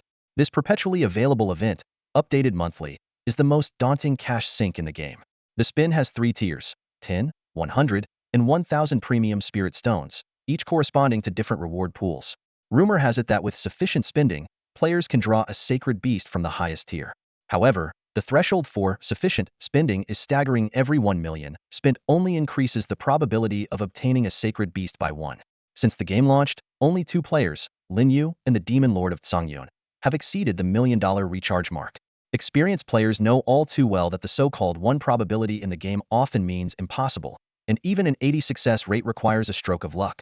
Faced with this obvious trap, Lin Yu smiled confidently. He quickly opened the Spirit Beast Lucky Spin interface and tapped on the highest tier recharge button. On the pop-up recharge screen, he unhesitatingly entered an astronomical amount, 100 million. The system immediately displayed a confirmation prompt. Esteemed VIP 11-player Chungfeng Zhenren, are you sure you want to recharge $100 million to spin the Spirit Beast Lucky Spin 10,000 times? Even the game system seemed somewhat doubtful at this mind-boggling number. At 1,000 premium spirit stones per spin, equivalent to 10,000 each, 100 million would indeed allow for 10,000 spins. What does this simple calculation mean? $100 million increments equal a 100 probability. Lin Yu clicked the confirm button once more. The spin wheel on the screen began spinning wildly, and system notifications popped up one after another. You spun the Spirit Beast Lucky Spin with great force and hit the jackpot, obtaining 5 random high-level Spirit Beast skill books. You spun the Spirit Beast Lucky Spin with great force and hit the jackpot, obtaining 5 random high-level Spirit Beast skill books. You spun the Spirit Beast Lucky Spin with great force and hit the jackpot, obtaining 50 high-level Spirit Beast experience pills. You spun the Spirit Beast Lucky Spin with great force and hit the jackpot, obtaining 10 high-level attribute reset pills for Spirit Beasts. You spun the Spirit Beast Lucky Spin with great force and hit the jackpot, obtaining an Immortal tier Spirit Beast egg. Although Lin Yu's phone was a high-end model worth tens of thousands, it was unusually laggy at this moment. The lottery event dragged on for over 10 minutes before slowly coming to an end. During this time, the lag was so severe that even the bank's deduction notification was delayed until after the event had concluded. Finally, Lin Yu could open his inventory to check his spoils. What greeted him was a backpack stuffed with an array of dazzling rewards, the most eye-catching of which were countless Spirit Beast eggs. Unlike the Spirit Beast skill books and experience pills that could be stacked, these Spirit Beast eggs had to be placed individually, and a rough estimate suggested there were at least several thousand of them. However, at the very end of these ordinary Spirit Beast eggs, one unique egg immediately caught Lin Yu's attention. It was a special Spirit Beast egg radiating a brilliant rainbow glow, standing out completely from the rest. Without needing a closer look, Lin Yu instinctively knew this must be the rare variety obtained only when the probability of acquiring a sacred beast reached 100. With excitement coursing through him, Lin Yu quickly clicked to view the detailed information on this special egg. Name: Spirit Beast Egg. Grade: Sacred Beast Level. Species: Immortality. Hatch time: 48 hours. Description: this is a Immortality Spirit Beast Egg. Although the description was almost laughably brief, just the name Immortality was enough to thrill any citizen of Longhua. Without hesitation, Lin Yu placed the Spirit Beast Egg into the incubation slot, watching as the hatching interface displayed a countdown of 47 hours 59 minutes and 59 seconds. Wait 48 hours? Are you kidding me? Lin Yu chuckled softly and immediately opened the game's shop. In this pay-to-win game, as long as you were willing to spend, time was never a problem. Without hesitating, he spent 300 yuan to purchase a Spirit Beast Maturity Pill, a mystical-sounding item that was essentially a booster. Once used, it would instantly hatch the egg without affecting the quality of the Spirit Beast. After using the Spirit Beast Accelerating Pill, the countdown on the hatching interface instantly dropped to 0. Lin Yu lightly tapped the screen, and a dark green light coalesced beside his character, taking shape. It was a majestic dark Qilin, with towering twin horns. Though its body only reached his character's waist, it was covered in dark green scales that radiated an extraordinary aura of dominance. As a level 1 dark Qilin, its full size had yet to manifest. However, even at this stage, this legendary Spirit Beast of the Sacred Beast tier was enough to astonish the entire gaming world. Lin Yu's eyes sparkled with excitement as he immediately began nurturing the mythical beast with Spirit Beast experience pills. The large stockpile of Spirit Beast experience pills that Lin Yu had previously won from the lottery was fed to the Qilin one by one. In this game, the maximum level for Spirit Beasts was 100. Even the top-ranked Spirit Beast, a level 60 immortal beast known as the Crimson Flame Tiger, paled in comparison to Lin Yu's Dark Qilin, whose sacred beast quality alone outclassed all others. After continuous nurturing, the entire supply of Spirit Beast experience pills was quickly depleted. The resources obtained with a staggering billion in game currency pushed the Dark Qilin directly to the max level of 100. Lin Yu then invested a significant amount of high-level skill and attribute pills to fully unleash the sacred beast's potential. By evening, the Dark Challenge training was finally complete. On the Spirit Beast leaderboard, the second-ranked Crimson Flame Tiger, an immortal beast, had a combat power of just over 30,000. In stark contrast, Lin Yu's Dark Challenge boasted an astronomical combat power of 9.6 million. The disparity in strength was beyond words. With this beast alone, Lin Yu could likely conquer any dungeon challenge with ease. As night fell, Lin Yu stepped out of his room. Next door, Xiao Guang, who seemed to have been waiting for him, rushed over as soon as he heard the door open. Bro, I haven't seen you all day. I missed you so much. Xiao Guang spread his arms wide, attempting to give Lin Yu a hug. Lin Yu quickly raised his foot to block him. The sight of the chubby teenager with disheveled hair and an unkempt appearance made it clear he hadn't taken care of himself for days. Noticing Lin Yu's reaction, Xiao Guang wisely stopped in his tracks and let out a sheepish laugh before shifting the conversation to the game. Bro, my spirit beast is so weak it's only level 18, and it's just a demon beast tier. Can you help me out? He pleaded with a pitiful expression. Despite spending 1 million in game currency, most of it had gone toward improving his cultivation level, leaving other aspects severely lacking. This time, Lin Yu didn't refuse Xiao Guang's request for spirit beast eggs. With plenty of eggs stored in his backpack, giving a few to this game-obsessed teenager was no big deal.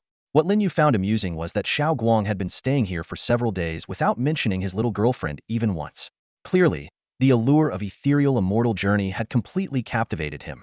Offering some perks now and then might help sustain his enthusiasm. Let's go, time to eat. I'll give you the eggs while we eat, Lin Yu suggested. Xiao Guang's face lit up with excitement. Bro, your Immortality is so cool. Can it have offspring? Lin Yu's expression darkened. Why are you always watching my every move? Focus on improving your own strength. It was obvious Xiao Guang had been keeping a close eye on him, already knew about the Immortality as soon as it appeared. Xiao Guang chuckled sheepishly and leaned in closer. Bro, what rank of spirit beast are you giving me? Any sacred beasts? Divine beasts would be even better. At the restaurant, Lin Yu began eating while pulling out his phone to initiate a trade. Generously, he placed a divine-level spirit beast egg into the trade window, along with a pile of spirit beast skills and experience pills. In the game, divine beasts were among the rarest and most powerful creatures most players could only dream of owning one, with celestial beasts being their peak. Seeing this incredible gift, Xiao Guang was overjoyed and devoured 3 large bowls of rice in one go. Eat that much, and you'll have trouble sleeping tonight, Lin Yu remarked. Sleep? This meal's gotta last me till tomorrow morning. Xiao Guang retorted with a smug snort. Lin Yu could tell Xiao Guang was completely hooked on the game, though he couldn't deny he was just as immersed himself. After all, he still had 8 billion to spend, and it was shaping up to be a sleepless night. Back in his bedroom, Lin Yu leaned comfortably against the headboard. Although the villa had a spacious study, he preferred gaming on the soft, cozy bed. Launching Ethereal Immortal Journey, he began strategizing how to further enhance his combat power. In the game, strength could be improved through 4 main avenues: cultivation, equipment, spirit beasts, and techniques. Having already maxed out the first 3 with his spending spree, it was time to focus on techniques. As a reborn individual, Lin Yu deeply understood their significance. Not only did they boost in-game power, but top-tier techniques could also grant real-world strength over time. Techniques in the game were divided into 5 levels: human, earth, heaven, celestial, and emperor. There were 3 ways to acquire them: learning basic techniques from sects, purchasing event bundles for up to heaven-tier techniques, or the most expensive yet effective method, exploring for rare encounters. In this pay-to-win game, encounters were essentially luck fueled by money, something ordinary players could never afford to experience. Lin Yu opened the encounter interface, revealing a vast landscape of rolling mountains and perilous cliffs. Players simply had to tap the screen, and their character would automatically explore. Each exploration consumed scrolls, which came in 2 types: standard costing 1 high-grade spirit stone and advanced costing 100 high-grade spirit stones. Without hesitation, Lin Yu recharged another 100 million. The game conveniently streamlined the process, allowing direct cash payments for exploration, skipping the hassle of converting money into spirit stones and then into scrolls. Honorable VIP 11 player Chungfeng Zhenren, would you like to spend 100 million yuan to purchase 10,000 advanced explorations? Lin Yu didn't hesitate and directly clicked the confirm button. The screen immediately displayed the same lagging phenomenon as it had in the afternoon, with the phone screen completely frozen. It took more than 10 minutes for everything to return to normal, and the completion of the 10,000 advanced adventure explorations was announced. At that moment, the envelope icon on the phone screen suddenly lit up, accompanied by a system notification: your inventory is full. The rewards from the adventure have been sent to your mailbox. Please check. When he opened the inventory, it was indeed packed to the brim. Spirit beast eggs and cultivation manuals occupied all the slots, with nearly half of the space taken up by the Spirit Beast eggs he had previously won from the Spirit Beast Lucky Wheel. Lin Yu immediately controlled his character to return to the sect and approached the reclusive sect leader, Master Jingxin. Without hesitation, he gifted all the less useful Spirit Beast eggs and skills to her. Although he didn't understand how Master Jingxin could possess such a vast storage capacity, she accepted everything without question. Afterward, Lin Yu checked the cultivation manuals in the mailbox. Among the manuals purchased with 1 billion yuan, there were only 2 Emperor-level manuals, 6 Immortal-level ones, and the rest were below Immortal level. He kept 2 Emperor-level and 2 Immortal-level manuals, gifting the rest to Master Jingxin as well. The system immediately sent a notification.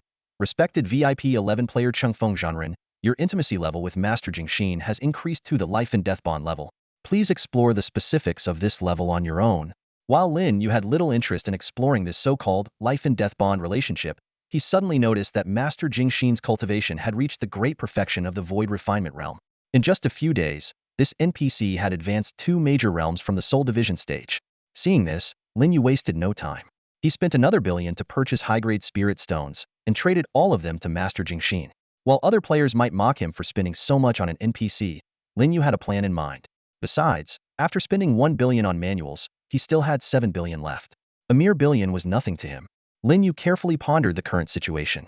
His bond with Master Jingxin had reached the life and death level, which was 2 ranks higher than the ordinary inseparable level. This meant that if the game's NPCs ever appeared in the real world, he would have a powerful ally, possibly even stronger than himself.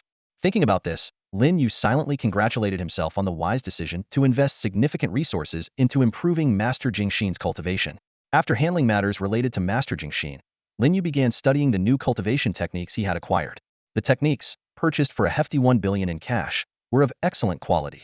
He decided to reserve the Celestial level technique for Xiaoguang, while he focused on 2 Imperial level techniques, Hunyuan Immortal Codex and Azure Cloud Sword technique.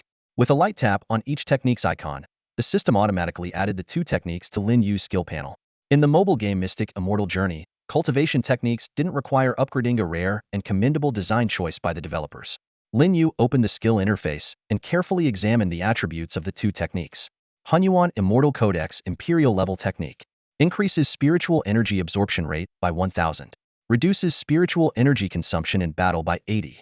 Azure Cloud Sword technique Imperial level technique increases attack power of sword-type artifacts by 1000, enhances flight speed by 500, boosts attack speed by 500, comes with a skill, Azure Cloud 9 Forms.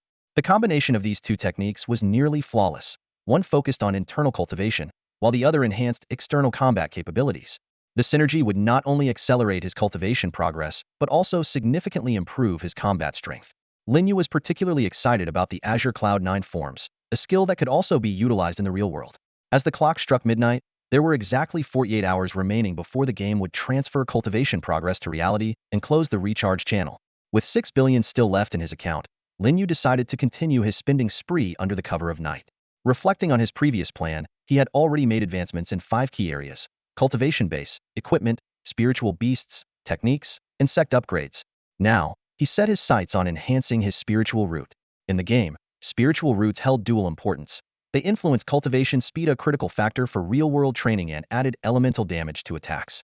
The spiritual root hierarchy in the game ranged from low-grade, mid-grade, high-grade, earth spiritual root, heaven spiritual root, celestial spiritual root, divine spiritual root, to the ultimate Tao spiritual root. Currently, Lin Yu possessed a heaven spiritual root, while his long-standing rival, Songyun Demon Lord, held a celestial spiritual root and ranked first on the leaderboard. A faint smile tugged at Lin Yu's lips. It was clear he had already made up his mind to change that ranking. Lin Yu was still staying up late. These past few days, it seemed like his life had been completely consumed by gaming. Apart from maintaining the basics of eating and sleeping, he had devoted nearly all his time to the game. However, while he was engrossed in the game, his extravagant behavior in Ethereal Immortal Path had already caused an uproar online. On the game's official forum, the name Chengfeng Zhenren dominated almost every trending post.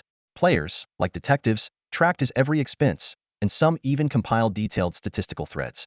Based on conservative estimates by these players, Chengfeng Zhenren's total spending had surpassed the 2 billion yuan mark. This staggering figure quickly broke out of the gaming community's boundaries. Major gaming forums reshared the discussions, video platforms were flooded with analysis videos, and news outlets swiftly picked up the story. Entertainment gossip ran a headline, 2 billion spent on gaming madness or foolishness, and called for stricter measures to limit in-game spending by minors. Urban Express approached the issue from the angle of income inequality, emphasizing how, for 99 of people, such an amount is an astronomical figure they could never dream of seeing in a lifetime. Meanwhile, a journalist from Entertainment Express personally downloaded the game to experience it, harshly criticizing the game's pervasive pay-to-win design and monetization tactics. What none of these reports realized, however, was that Lin Yu had actually spent $4 billion so far and was planning to invest another $6 billion. The growing public outcry eventually caught the attention of the Dragon Nation's Game Regulatory Center. In the office of the center's director, an emergency meeting was underway. The 50-something director wore a stern expression, glaring at his subordinates, who stood silently with their heads lowered. Bang! He slammed his desk and lashed out furiously. You've been investigating for a whole day and still can't figure out the basic situation? What on earth are you doing? Are you all idiots? The director's anger was evident, was under immense pressure from the overwhelming public backlash, yet his team had failed to deliver any meaningful results. A day later, the investigation results left the director deeply disappointed. His most trusted team members had come back empty-handed. Director, the situation is highly unusual, a young investigator said with a troubled expression.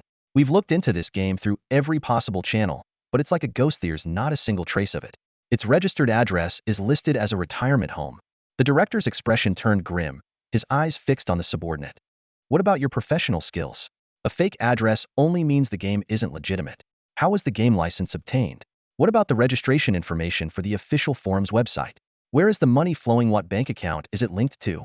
The young investigator wiped the sweat from his forehead. Director, we've checked all of that. You've checked everything but found nothing? The director's brows furrowed tightly. Yes. The young man nodded helplessly and explained. This game never applied for a license. It's using a forged one. Yet, somehow, it's been launched on the market. What's even stranger is that its official forum has no record of registration with the network center, but it's fully accessible. As for the money players have recharged. The bank account it uses doesn't belong to any legitimate bank, and the flow of funds is completely untraceable. Meanwhile, Lin Yu remained oblivious to the storm his in-game spending had stirred in the real world. He was entirely focused on his mission to pour money into the game. There were less than 2 days left until the game would return cultivation points and shut down its payment system. He picked up a cup of black coffee to stay alert and opened the game's spiritual roots interface. Players could choose among 5 elemental attributes for their spiritual roots: gold, wood, water, fire, and earth. Most players concentrated their resources on a single attribute. For instance, Lin Yu had previously focused solely on the gold attribute, raising it to the level of Heavenly Spirit Root, which added 800 points of gold attribute damage to each attack and increased cultivation speed by 50. But now, Lin Yu was ready to break conventional limits. He decisively clicked the upgrade button, triggering a system prompt. Dear VIP 11 player Changfeng Zhenren, do you wish to spend 9.83 million yuan to upgrade your gold spiritual root to the Heavenly Dao root level? Confirm. The gold spiritual root radiated a dazzling glow as its stats rapidly climbed, finally settling at the Heavenly Dao root level. The system notified him that each attack now dealt an additional 10,000 points of gold attribute damage, and his cultivation speed had increased by 100. Yet Lin Yu didn't stop there. He turned his attention to upgrading the wood spiritual root. Despite the upgrade costing double 20 million yuan, confirmed without hesitation. Then came the water, fire, and earth spiritual roots. Lin Yu upgraded them all without pause. Lin Yu quickly completed the comprehensive enhancement of his 5-element spiritual roots, elevating each one to the level of Heavenly Dao spiritual roots. This investment far exceeded what he had spent on equipment and spiritual beasts. The second root cost him 20 million, the third 40 million, the fourth 80 million, and the fifth a staggering 160 million. Altogether, the upgrade of his spiritual roots alone amounted to approximately 310 million. This massive investment soon yielded astonishing results. Every one of Lin Yu's attacks now automatically carried the attributes of metal, wood, water, fire, and earth, with each element inflicting 10,000 points of damage. Combined, this resulted in an additional 50,000 points of damage per attack. However, the most significant improvement was in his cultivation speed. His 5 Heavenly Dao spiritual roots boosted his basic cultivation speed by a remarkable 500, and this could be further amplified by the effects of his cultivation techniques. This was exactly the transformation Lin Yu had been hoping for. He vividly remembered the agony of his past life when the game synchronized his cultivation level back to reality. 10 years of effort had failed to break through from the nascent soul stage to the soul division stage. That snail-paced cultivation had nearly drained him of all patience. But now, with the dual support of the 5-element Heavenly Dao spiritual roots and a Goddard cultivation technique, even the game's feedback mechanism couldn't slow his progress in the real world as much as before. Opening the game leaderboard, Lin Yu was pleased to see that he had claimed the top spot in all the major power ranking categories. Of course, this achievement had come at a great cost, leaving him with only about 290 million in funds. There were still secondary leaderboards to conquer, such as those for mounts, residences, wealth, and elixirs. While these had limited impact on combat strength, they each served their own purpose. With his remaining funds, securing the top positions on these boards seemed entirely feasible. After reviewing the leaderboard, it was already late at night. Having completed the most critical part of his spending plan, Lin Yu went to bed with a sense of satisfaction. Meanwhile, Zhang Yun had also developed a habit of staying up late playing the game over the past few days. Ever since Lin Yu had converted all his assets into cash, she had found herself effectively unemployed aside from receiving her salary. At 3 a.m. that morning, she was grinding through a dungeon while habitually checking the updates of Cheng Feng Zhenren in the game. Although their relationship was limited to being dual cultivation partners in-game with no real-life interaction, Cheng Feng Zhenren's recent extravagant spending had caught her attention time and time again. Just as she noticed that he had taken the top spot on all the major leaderboards, her phone suddenly rang. Frowning at the caller ID, Zhang Yun muttered to herself, "Why is Dad calling me so late at night?" Zhang Yun and her father rarely communicated. As a high-ranking military official, her father always maintained a strict and rigid demeanor. Years ago, he had firmly opposed her decision to study abroad. In the end, Zhang Yun chose to leave secretly, which caused their father-daughter relationship to hit rock bottom. However, in recent years, as she noticed the increasing gray in her father's hair, both of them felt a sense of guilt and began making efforts to reconnect. Late one night, her phone suddenly rang. Zhang Yun glanced at the screen and saw the word father, frowning slightly. Yun, are you asleep?" Her father's deep voice came through the line. "Not yet, I was just about to go to bed." Zhang Yun instinctively avoided admitting that she was planning to stay up late. After a few polite exchanges, her father suddenly changed the topic. Yun, I remember you've been playing that mobile game Ethereal Immortal Journey, right?" The question left Zhang Yun stunned. She couldn't fathom how her father even knew about this. Yeah," she replied hesitantly. "That game seems to be really popular lately. When do you have time to come home and teach me how to play it?" Zhang Yun was completely dumbfounded. A high-ranking military official calling in the middle of the night to learn how to play a mobile game? It was more unbelievable than the sun rising in the west. Before she could respond, her father added, "Why don't you come back tomorrow? Your mother can make you a nice breakfast." Still in a daze, Zhang Yun mumbled her agreement, and the call abruptly ended. She sat on her bed for a long time, unable to make sense of the bizarre phone call. Finally, she turned off her phone and tried to sleep after all. She had to go home the next day. Meanwhile, in a residential compound in the capital, Zhang Yun's mother was gently massaging her husband's temples. "What's going on lately?" she asked softly. Zhang Yun's father let out a deep sigh. Recently, countries around the world have discovered some mysterious games. There's no trace of their registration data or any associated companies, yet they seem to have been around for a long time. We've found similar cases in our own country. He paused for a moment before continuing. The higher-ups are taking this very seriously and have assigned me to investigate. I know Yun has been playing one of these games, so I thought I'd ask her to teach me. Although the mission was handed down from the top, the global scope of the phenomenon meant it didn't need to be kept entirely confidential. However, there were more severe developments he hadn't shared with his wife recently. There had been a surge in strange, unexplained occurrences worldwide, and these events seemed to be somehow connected to the mysterious games. It was as if the entire world was undergoing some unknown transformation. As the head of the country's special investigative team, he was acutely aware of the gravity of the situation, and the worry etched on his face grew deeper. The next morning, Zhang Yun drove back to her parents' house. Despite having applied meticulous makeup, the dark circles under her eyes evidence of only falling asleep at 3 a.m. were hard to conceal. After breakfast, her father eagerly called her into the study, pulling out his phone. "I've already downloaded that game, Ethereal Immortal Journey. Now, tell me how to play it," he said.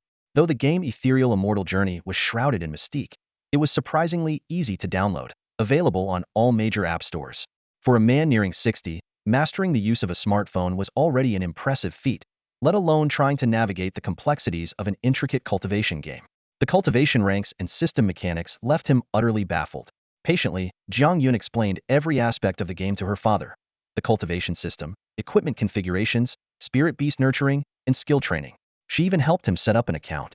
However, when she suggested spending a little money to enhance the gaming experience, her father firmly refused. Spending money on games was something he simply couldn't wrap his head around.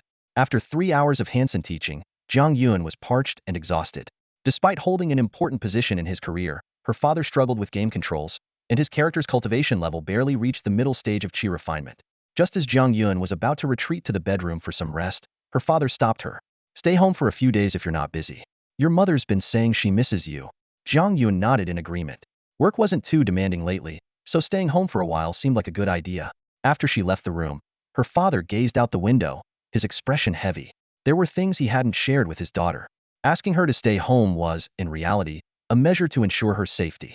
Glancing down at the game running on his phone, he couldn't help but chuckle wryly. This game was certainly not designed for someone his age. He then opened his work group chat and sent out instructions to his subordinates. Download that game called Ethereal Immortal Journey and start playing it. Know your enemy, know yourself, that's how you win every battle. Use your free time tonight to play. Everyone needs to share their thoughts during tomorrow morning's meeting. His young team members, many of whom had military backgrounds, would likely pick up the game much faster than he could. By late morning, Lin Yu finally woke up. After having lunch with Xiao Guang, he returned to his bedroom. Yesterday, Aunt Wang had officially moved into the villa. Xiao Guang's gaming career was steadily gaining momentum, and Lin Yu's game strength had already reached its peak. He was in high spirits. The next task? Spending the remaining 290 million. Even a slight improvement in strength is better than letting it go to waste. Lin Yu deeply understood this principle. He was well aware that as the cultivation progress from the game began to manifest in the real world, the importance of money would gradually be replaced by power. Half reclining on his bed, Lin Yu logged into the game once more. The system immediately popped up a notification. Honored VIP 11-player Chungfeng Zhanren, you haven't logged in for 8 hours. As a welcome back gift for our veteran players, we offer an exclusive package for only 58,000 yuan, providing a rapid boost in cultivation. Confirm purchase. Lin Yu clicked without hesitation. This veteran player return package offered exceptional value in the game, but it could only be purchased 3 times a dia limitation set by the developers to prevent players from exploiting it endlessly. Next, he purchased the Valentine's Day package. This had become a routine between him and his never-met dual cultivation partner, Shueyun Xianzi. Thanks to this, the two of them consistently ranked first on the Hearts of Flutter leaderboard. Lin Yu also took care of the daily gift packs and other regular items. Altogether, these purchases cost him hundreds of thousands. But for someone who had already invested over 70 million in the game, it was merely a drop in the ocean. Switching to the alchemy interface, Lin Yu began his next plan for improvement. The game offered a wide variety of pills, ranging from healing and breakthrough aids to anti-aging and strength-enhancing options. To ensure he had access to them whenever needed in the future, he decided to stockpile a bit of everything. Alchemy required recipes and furnaces. Recipes could be purchased from the official store or obtained in Dungeon Zone of the few aspects of the game that didn't heavily rely on spending money. Players could even trade recipes in the marketplace to earn profits. However, furnaces were a different story. To craft high-grade pills, one needed a furnace of corresponding quality. Without hesitation, Lin Yu spent over 3 million to upgrade his furnace to the highest level. Afterward, he bought all the unlearned recipes available in the official store and swept through the marketplace for recipes of various tiers.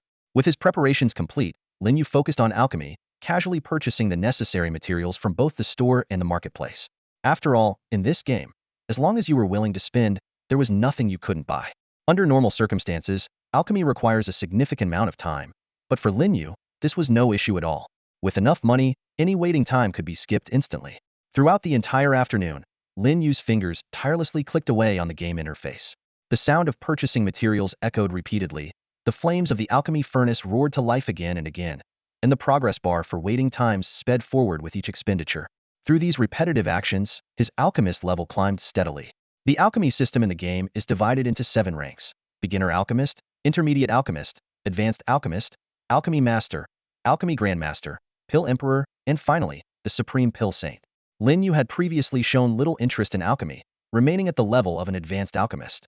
Yet, in just one intense afternoon of continuous crafting, he leapt across 3 major ranks, reaching the pinnacle of Pill Saint.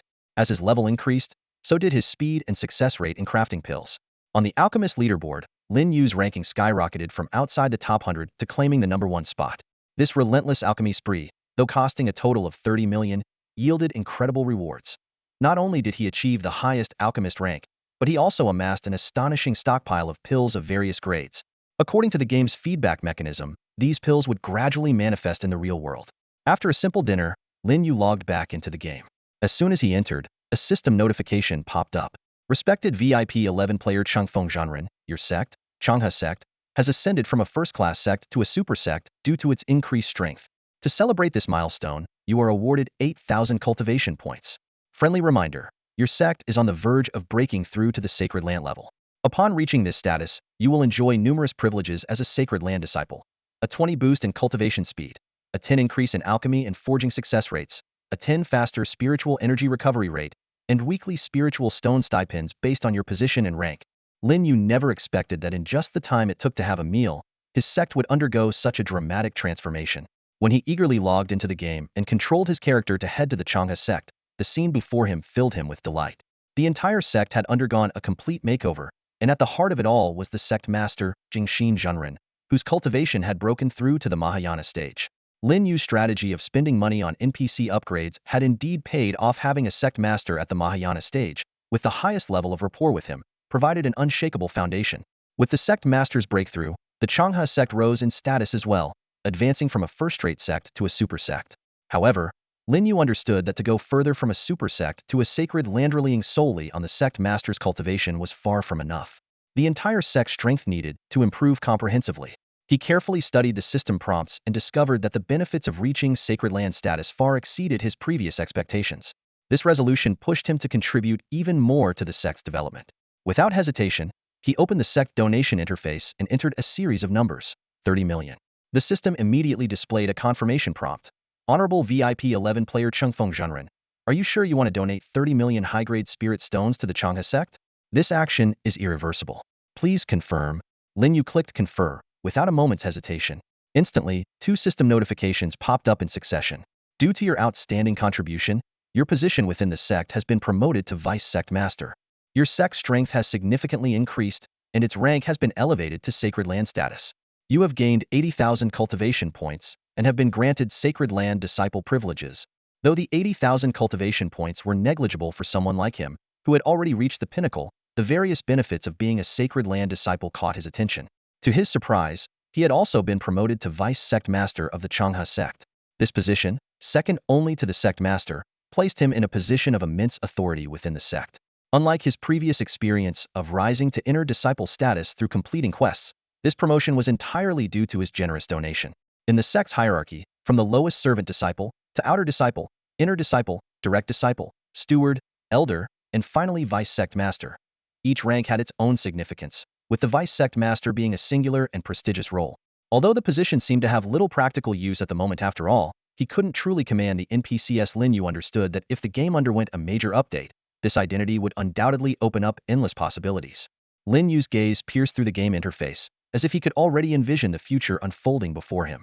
The moment the Changha sect descended upon the real world, he, as the vice leader, would wield unprecedented power.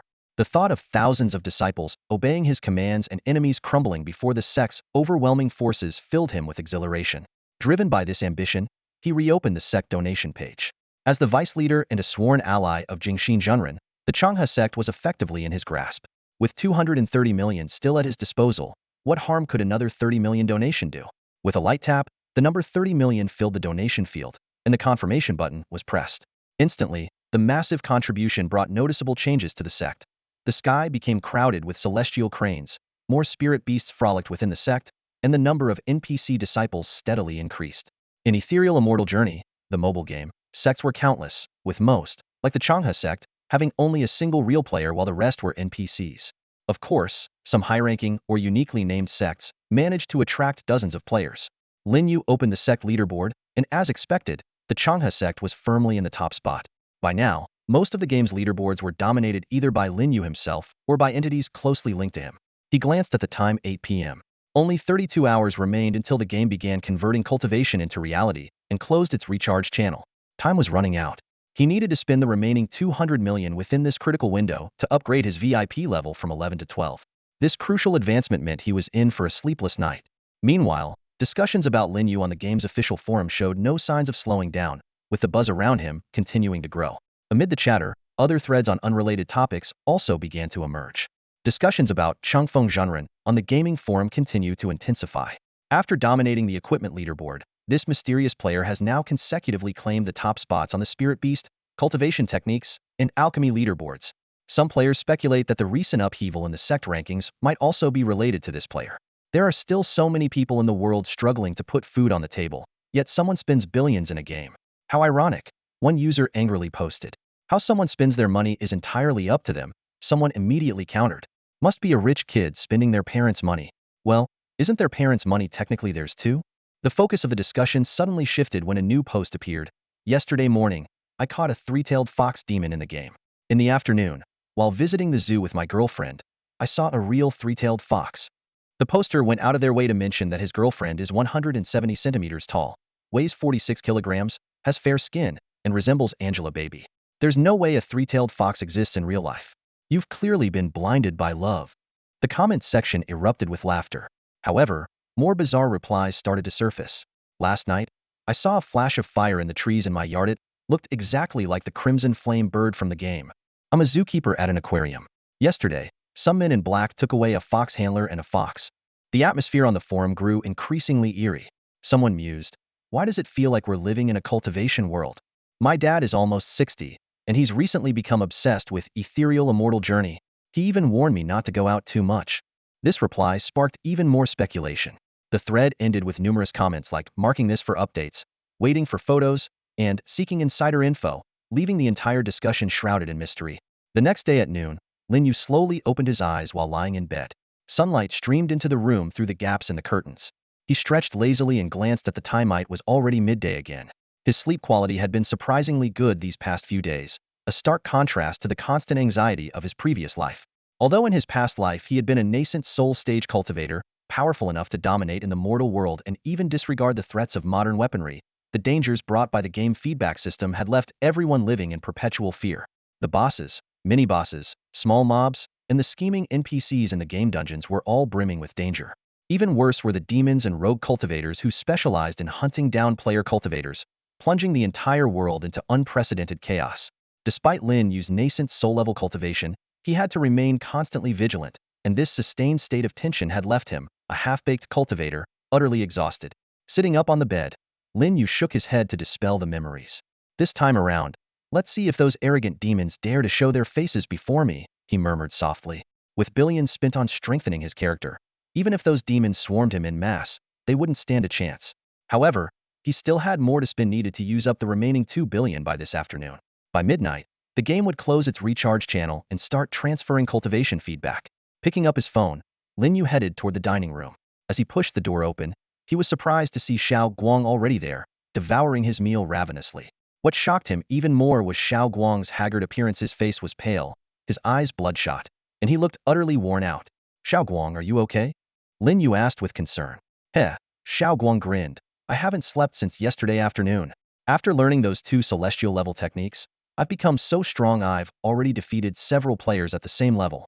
Despite his exhaustion, Xiao Guang's tone was filled with excitement. Looking at Xiao Guang in this state, Lin Yu couldn't help but chuckle wryly. This kid was clearly deeply addicted to the game. If Uncle found out, he'd probably give him a good thrashing. But fortunately, the time for the game's cultivation feedback wasn't far off. Once the world learned that players would gain immense power, Uncle would likely feel grateful that his son was part of it. Lin Yu looked at Xiao Guang, who was engrossed in his game, and said sternly, the cultivation progress in the game hasn't started feeding back yet. You're still just an ordinary person. Staying up like this isn't good for you. Hurry up and eat, then get some rest. Go to bed early after dinner. Hearing this, Xiao Guang immediately gave an embarrassed smile. Since childhood, his cousin Lin Yu's words had always been more effective than those of his parents. He quickly nodded and replied, all right, he'll eat and then sleep. This time, he'll sleep straight through till tomorrow. Though his tone still carried some excitement, the exhaustion on his face was undeniable. Lin Yu shook his head. Set an alarm. You need to wake up before midnight. I have something important to tell you. Seeing the confusion on Xiao Guang's face, Lin Yu cut him off before he could ask any questions. Don't ask too much. Just do as I say. Some things were too complicated to explain, and it was better for Xiao Guang to experience them himself after midnight. By then, the game's cultivation progress would start feeding back, and it was best to remain awake during that time. Lin Yu recalled how, in his previous life, he had fallen asleep during the feedback process and woke up to find he had accidentally wrecked his villa. He wasn't about to let Xiao Guang make the same mistake. Once Xiao Guang nodded in agreement, Lin Yu sat down at the dining table. Aunt Wang soon brought out his lunch. Aunt Wang, please go buy some groceries this afternoon and stock up, Lin Yu said while eating. The weather's going to be bad for the next few days. It's better not to go out. But the weather forecast says tomorrow will be sunny, Aunt Wang replied, puzzled. Weather forecasts aren't always accurate. Just follow my advice, Lin Yu said with a smile. Seeing his insistence, Aunt Wang, who had always respected him, reluctantly agreed. There was a reason Lin Yu wanted Aunt Wang to stay indoors for the next few days. He knew that as the game's cultivation progress began to feedback, many players would gain immense power. Inevitably, some with poor character would cause trouble. Even worse, the increased spiritual energy in the real world would lead to the mutation of certain small animals, posing a threat to ordinary people. This kind of spiritual energy resurgence was particularly dangerous in the early days. After quickly finishing his lunch, Lin Yu returned to his room, where soft bedding awaited him. Xiao Guang had gone to sleep as well. Picking up his phone, Lin Yu opened the mobile game Ethereal Immortal Journey. Before the cultivation feedback began, he still had 2 billion yuan left to spend to raise his VIP level to 12. The task was daunting, but he had a plan. Dear VIP 11 player Chengfeng Zhanren, you haven't returned to the game for 8 hours. As a token of appreciation, we present you with a comeback gift pack for veteran players. For just 58,000 yuan, you can experience the thrill of skyrocketing cultivation progress. Staring at the message popping up on his phone screen, Lin Yu didn't hesitate to purchase the veteran comeback pack. Then, he opened the event interface and added all the available packs to his cart, including all tiers of the Qixi Valentine's Day gift packs. Opening the Heartthrob leaderboard, Lin Yu was pleased to see that his name and Shuiyun Fairy's name were still firmly at the top. From the very first day of the Qixi event, the two had maintained a consistent habit of purchasing all available packs daily without missing a beat. With the dwindling number of paying players in the game, their points were far ahead of the second-place player, securing their position at the top. This Qixi event didn't exist in Lin Yu's previous life. By the time he discovered the game's feedback, the event had already ended. Even now, being at the top of the leaderboard, he had no idea what the rewards would be, as the reward display only showed a gift box icon with a question mark. Lin Yu tapped on the mysterious icon, and a line of small text immediately appeared on the screen. Heartthrob leaderboard prize announcement countdown. 2 minutes and 56 seconds. Seeing that there were just over 2 minutes left until the reward was revealed, Lin Yu's eyes lit up with anticipation. It was 11:57 a.m., just a few minutes away from the noon announcement. Lin Yu decided to set everything else aside and focus solely on the reward reveal. He got up to pour himself a cup of coffee, and by the time he picked up his phone again, the clock struck exactly 12 p.m. When the question mark icon transformed into a detailed castle image, Lin Yu couldn't hold back his excitement and exclaimed, "Is this really the reward?" The castle image was none other than the symbol for cave abode in the game, something every player was intimately familiar with. The cave abode wasn't just a home for players, it was also a multifunctional cultivation hub. Here, players could restore stamina, meditate to enhance their skills, and refine pills and equipment. The outer perimeter of the cave abode was protected by a defensive formation capable of repelling challenges from other players. However, if the cave abode's level wasn't high enough, it could still be attacked by others even when the player was offline. In the game, the cave dwelling is not just a safe haven for players, but holds even greater significance in the real world. Lin Yu, being a reborn individual, understood this better than anyone. This was one of the primary reasons he set aside 200 million yuan in cash. In the mobile game Ethereal Immortal Journey, cave dwellings are categorized into 4 main grades: Heaven, Earth, Mystic, and Yellow. Each grade is further divided into 9 ranks. From the lowest, Yellow grade rank 1, to the highest, Heaven grade rank 9. Obtaining these dwellings is even more challenging than acquiring powerful spirit beasts. Previously, Lin Yu only owned a Mystic grade rank 3 cave dwelling. High-quality dwellings are typically only available through special events and require significant in-game purchases, as the store only offers up to Earth grade rank 9 dwellings. Initially, Lin Yu planned to directly purchase a dwelling from the store. However, the ultimate reward for the Valentine's Day event happened to be a higher quality dwelling. Although he had to wait until midnight to claim it, this didn't stop him from preparing upgrade materials in advance.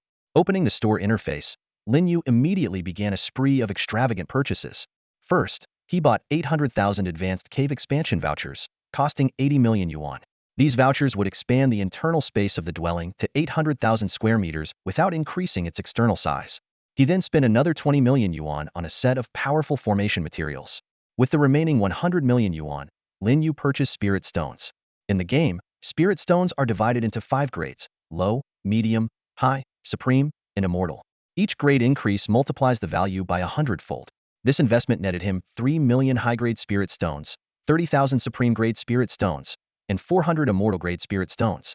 For cultivators, spirit stones are far more essential than food is to ordinary people. Whether for cultivation, healing, crafting, or replenishing energy during battles, spirit stones are indispensable. Just as Lin Yu completed this astonishing transaction, a system notification popped up. "Congratulations! Your total spending has reached 1 billion yuan. Your VIP level in the game has been upgraded to the highest hidden tier, VIP 12. Seeing the golden, dazzling VIP 12 badge above his game character's head, Lin Yu finally felt completely at ease. The bank balance displayed on his phone screen showed only a few 100,000 left, and combined with this villa, it represented all of his assets. But Lin Yu wasn't the least bit worried. So long as the game could convert cultivation into reality, money was nothing more than waste paper to him. A single high-grade spiritual stone could be exchanged for millions in the real world, and he had a total of 3 million of them in his possession. More importantly, he was on the verge of gaining immense power. For once, Lin Yu set his phone down and exited the game interface. Before he realized it, it was already 4 in the afternoon. There were still 8 hours left until the cultivation conversion began. He decided to relax and prepare himself for the significant moment ahead. Pushing open the door and stepping into the yard, the fragrance of flowers immediately lifted his spirits. The villa's spacious garden was filled with an array of plants, flowers, and trees. Since his rebirth, Lin Yu had been preoccupied with strengthening his game character, and this was the first time he truly appreciated the beauty of this garden. The flowers glistened with dew as if freshly watered, prompting him to take a deep breath. Instantly, he felt refreshed. Just then, Aunt Wang arrived at the villa gate, pushing a cart loaded with groceries. Lin Yu quickly went over to help her push it inside. With a large supermarket just a few hundred meters away, grocery shopping was quite convenient for Aunt Wang. However, she couldn't help but feel puzzled about why Lin Yu suddenly wanted to stockpile so much food. After all, even bad weather wouldn't significantly hinder their ability to shop. This cartload should last us about a week, Aunt Wang said with a smile. Considering that 3 people were currently living in the villa, including the ever-hungry Xiao Guang, the amount she bought was indeed substantial. She glanced up at the clear, cloudless sky and joked as she turned to Lin Yu. I think your weather forecast might be off, Xiao Yu. Lin Yu shook his head slightly. You'll see if my forecast is accurate or not by midnight tonight. As someone reborn, he vividly remembered the weather over the next few days. On the night the game's cultivation feedback began, there would be thunder and lightning as if the world itself were descending into chaos. This would be followed by 3 days of relentless downpour, and after the rain cleared, the world would feel completely transformed. Well, now I won't be able to sleep. I'll have to stay up and see for myself. Aunt Wang laughed as she spoke, then headed to the kitchen to organize the fresh ingredients she had bought. Aunt Wang, did you just water these flowers in the yard? Lin Yu asked suddenly, standing in the courtyard and gazing at the unusually vibrant blossoms.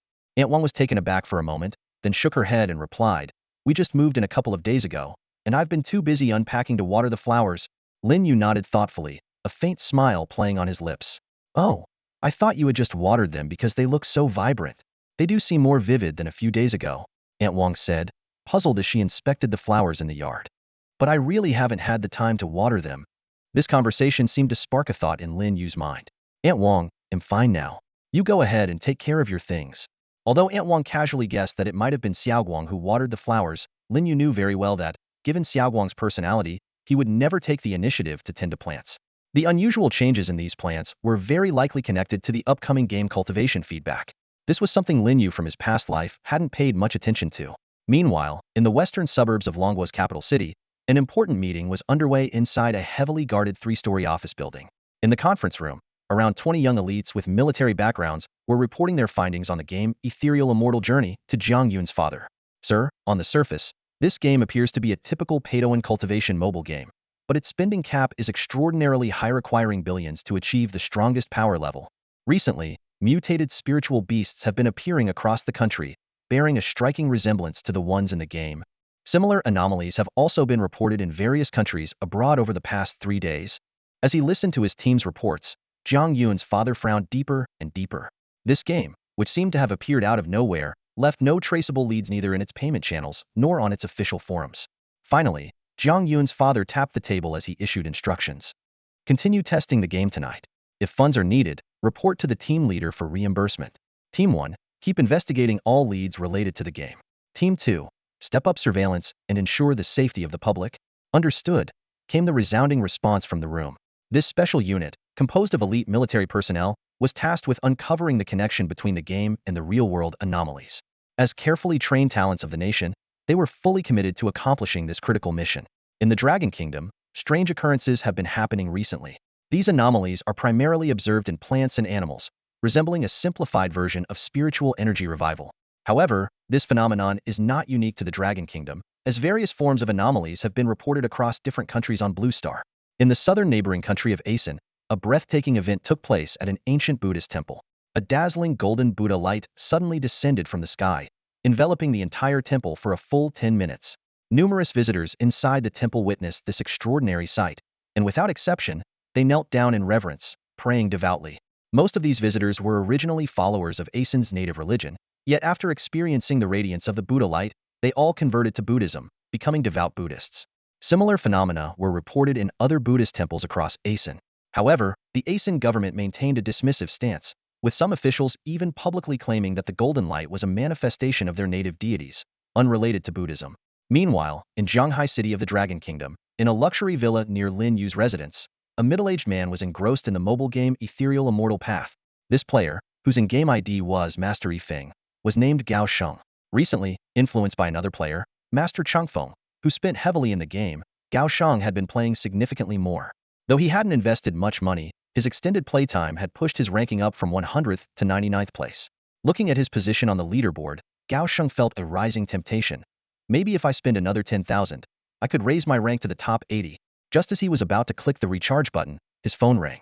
On the other end of the call was the company fleet's deputy captain, sounding anxious. Boss Gao, we're short a driver for tonight's fleet run. Both backup drivers have taken leave, and I really can't find anyone else. Could you think of a solution? Gao Sheng came from a humble background, enduring a tough childhood. He started as an ordinary truck driver and worked his way up through sheer determination. Eventually, he was taken under the wing of the fleet captain, who became like a godfather to him, and his life began to improve. After his godfather passed away, leaving the fleet to him, Gao Sheng transitioned from being a regular driver to the owner and captain of the fleet. Hearing the report from his subordinate, Gao Sheng frowned slightly, his tone tinged with displeasure. Both backup drivers took leave? Is this some kind of joke? The whole point of having backup drivers is to handle emergencies. Now that we have an emergency, they're nowhere to be found. What's the coincidence here? Can they be called back? The deputy team leader stammered. Both of them had drinks at noon. For truck drivers, getting caught drunk driving is far worse than for regular drivers.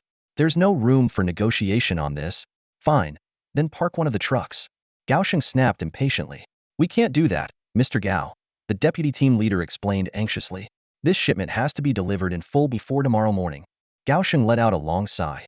All right, I'll cover for now. But if anyone dares to drink at noon again, they're out. No exceptions. With that, he ended the call. He glanced at the game top-up screen on his phone, feeling reluctant as he closed the game. Never mind. I'll level up tomorrow.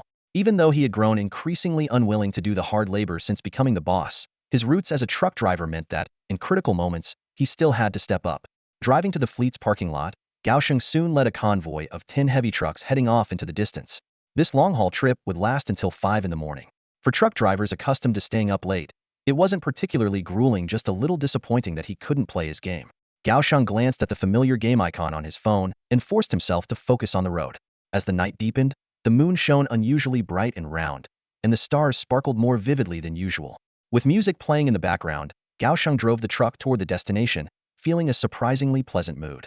Time passed slowly. Elsewhere, Lin Yu stood in the courtyard for a moment before heading back to his bedroom to sleep. At 11:30, his alarm clock woke him.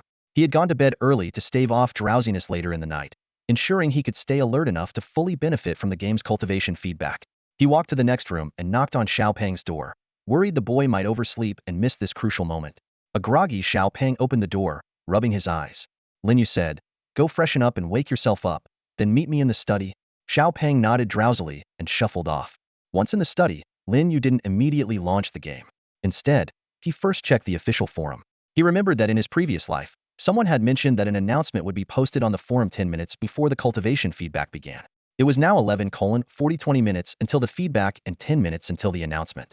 He casually browsed through the forum posts and noticed that nearly half of them were about him. I ran into Chengfeng Zhenren yesterday and even got a selfie with him. Added him on WeChat too. Anyone want his contact? DM me. Liar. You think just meeting Chengfeng Zhenren means you can get his WeChat? This guy's charging $10 just to share the contact. By the way, the stars are incredibly bright tonight. Yeah, even the stars are visible from near the chemical plant by my house. At 11:48 p.m., Xiaoguang stepped into the study. After a quick wash, he seemed much more refreshed. As soon as he pushed the door open, he saw Lin Yu sitting behind the desk, deeply focused on something. Brother, is there something going on tonight? Xiaoguang asked curiously. Although he usually appeared a bit absent-minded, he was actually quite sharp. His cousin specifically told him to set an alarm and even personally woke him up tonight, which clearly indicated something important was happening. Having been engrossed in gaming lately, Xiaoguang had no idea what was happening in the outside world. His parents, reassured that their son was staying with Lin Yu, rarely called to check on him since they were busy with company affairs. Even after racking his brain, he couldn't figure out why his cousin had summoned him. Lin Yu didn't explain. Instead, he glanced at the chair beside him. Xiaoguang gave a resigned smile and walked over to sit down. He couldn't help but feel that his cousin had been acting differently lately, more mysterious than usual. Just as he was about to take out his phone to launch a game, Lin Yu suddenly spoke, "Don't log into the game. Check the official game forum instead. There might be an announcement coming soon." Although puzzled, Xiaoguang complied. The moment he opened the forum, two pinned announcements in bold red text immediately caught his attention. Instinctively, he glanced at his cousin and noticed Lin Yu also looking down at his phone, seemingly reading the same content. What shocked Xiaoguang even more was that the announcements were timestamped at 11:50 p.m. exactly the current time. How did his cousin know the announcements would be posted at this precise moment? Filled with questions, he clicked on the first announcement. As he read its content, Xiaoguang froze. The announcement, which seemed like a bizarre prank, stated, "Dear players of the game Ethereal Immortal Journey, starting from midnight on February 14th, 2123, the game will begin a cultivation feedback event for all players. This event will last for 1 week. At the end of the week, all players will receive a percentage of their in-game character's cultivation based on their VIP level. For example, VIP 1 players will receive 10 of their character's cultivation, VIP 2 players will receive 20, and so on. The effort players have invested in the game will be rewarded proportionally. After the feedback period ends, the next round of feedback will commence." Feedback cultivation? Xiaoguang stared at his phone screen, his brows furrowed. As a player who had already reached the nascent soul stage in the game, this announcement was beyond belief. If the game's cultivation could actually be transferred to reality, wouldn't that mean he could soar through the skies and dive into the earth like the immortal cultivators in novels? Being an avid fan of cultivation novels, he knew all too well what a nascent soul cultivator was capable of. What made his heart race even more was the mention of feedback being based on VIP levels. As a VIP 10 player who had poured $1 million into the game, he could at least expect a full 100 return. Xiaoguang shook his head, forcing himself to stay calm. "This must be some kind of marketing gimmick," he muttered, laughing at his own naivety. He glanced over at his cousin, Lin Yu, who was sitting nearby engrossed in his phone. If anyone was over the top, it was his cousin. Every leaderboard had Lin Yu's name at the top, and his cultivation was the highest in the entire server. If this announcement turned out to be true, wouldn't Lin Yu ascend to immortality on the spot? Just as Xiaoguang convinced himself this was nothing more than a cash grab trap by the game company, a second announcement popped up. The game will permanently close its recharge system on February 13th, 2123, at 11:50 p.m. What the? Xiaoguang froze. This sudden twist left him dumbfounded. If it were a scam, why would the company willingly cut off its source of income? He carefully checked the identity of the announcement's publisher. It was the forum administrator, Ethereal Path Game Editor. Still puzzled, Xiaoguang turned to look at his cousin, only to see Lin Yu grinning foolishly at his phone screen. "Bro? You okay?" Xiaoguang asked cautiously. Lin Yu finally looked up, his smile growing even wider. "Xiaoguang, did you finish reading the game announcement?" "Yeah, I did, but what?" Seeing his cousin's unusually cheerful expression, Xiaoguang grew increasingly uneasy. "Bro, you don't actually believe this, do you?" Lin Yu didn't answer immediately. Instead, he glanced down at the time on his phone, a subtle smirk playing on his lips. 3 minutes left until cultivation feedback.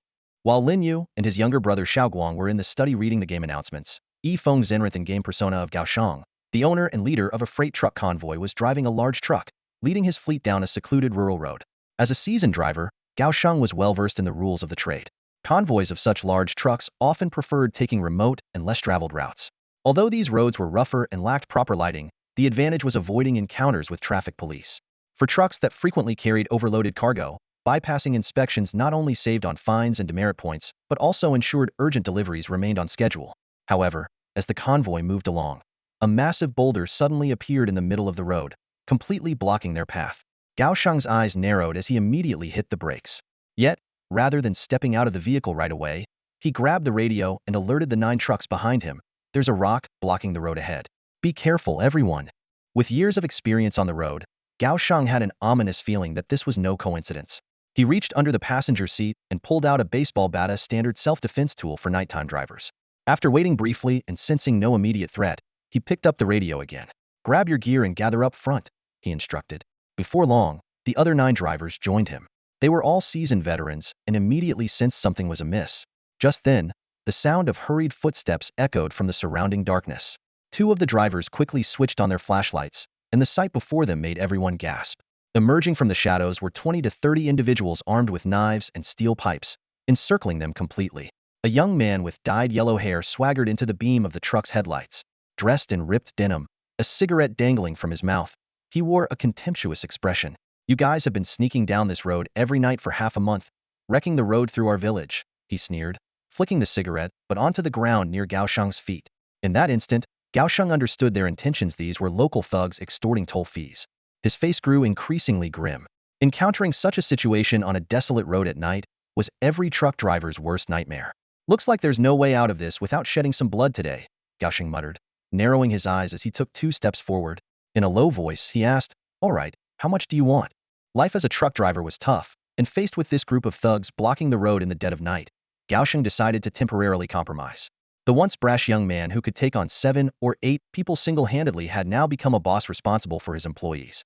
Yet, he was well aware of the saying, "A kind man is easily bullied." "It's not easy for us in the transport business," Gao Sheng said, his tone calm but laced with warning. "Don't go overboard. Blowing this out of proportion won't do anyone any good." The blonde-haired thug across from him grinned, raising 3 fingers.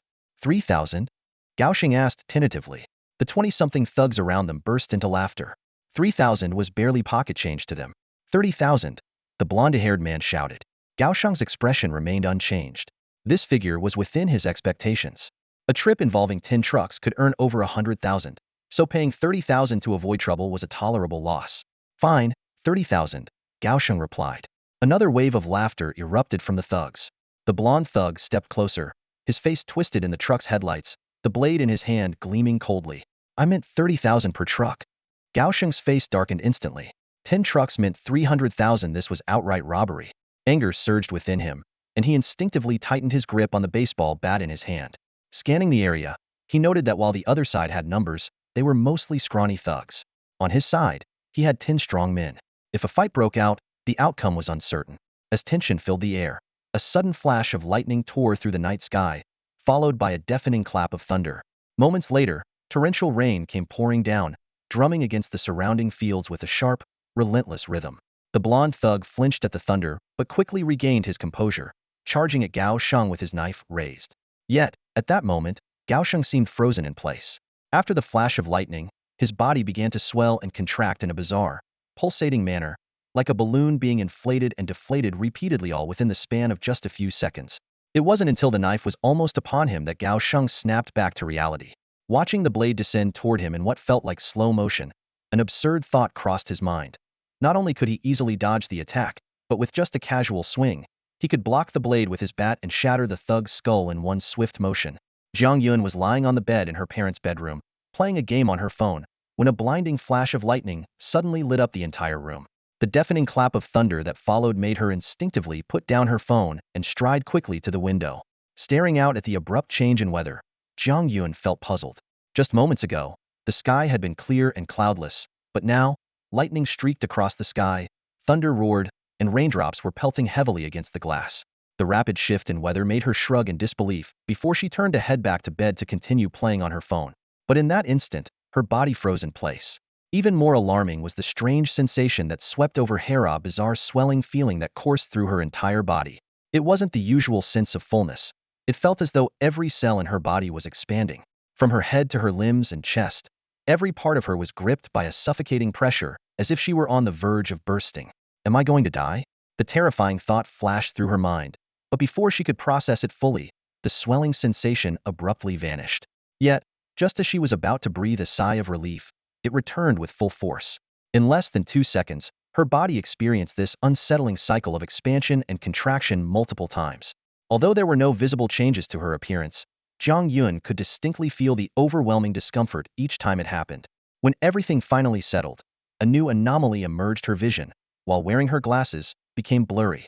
As someone who was nearsighted, she instinctively removed her glasses, only to discover that everything around her had become astonishingly clear, sharper than it had ever been, even when she wore her glasses.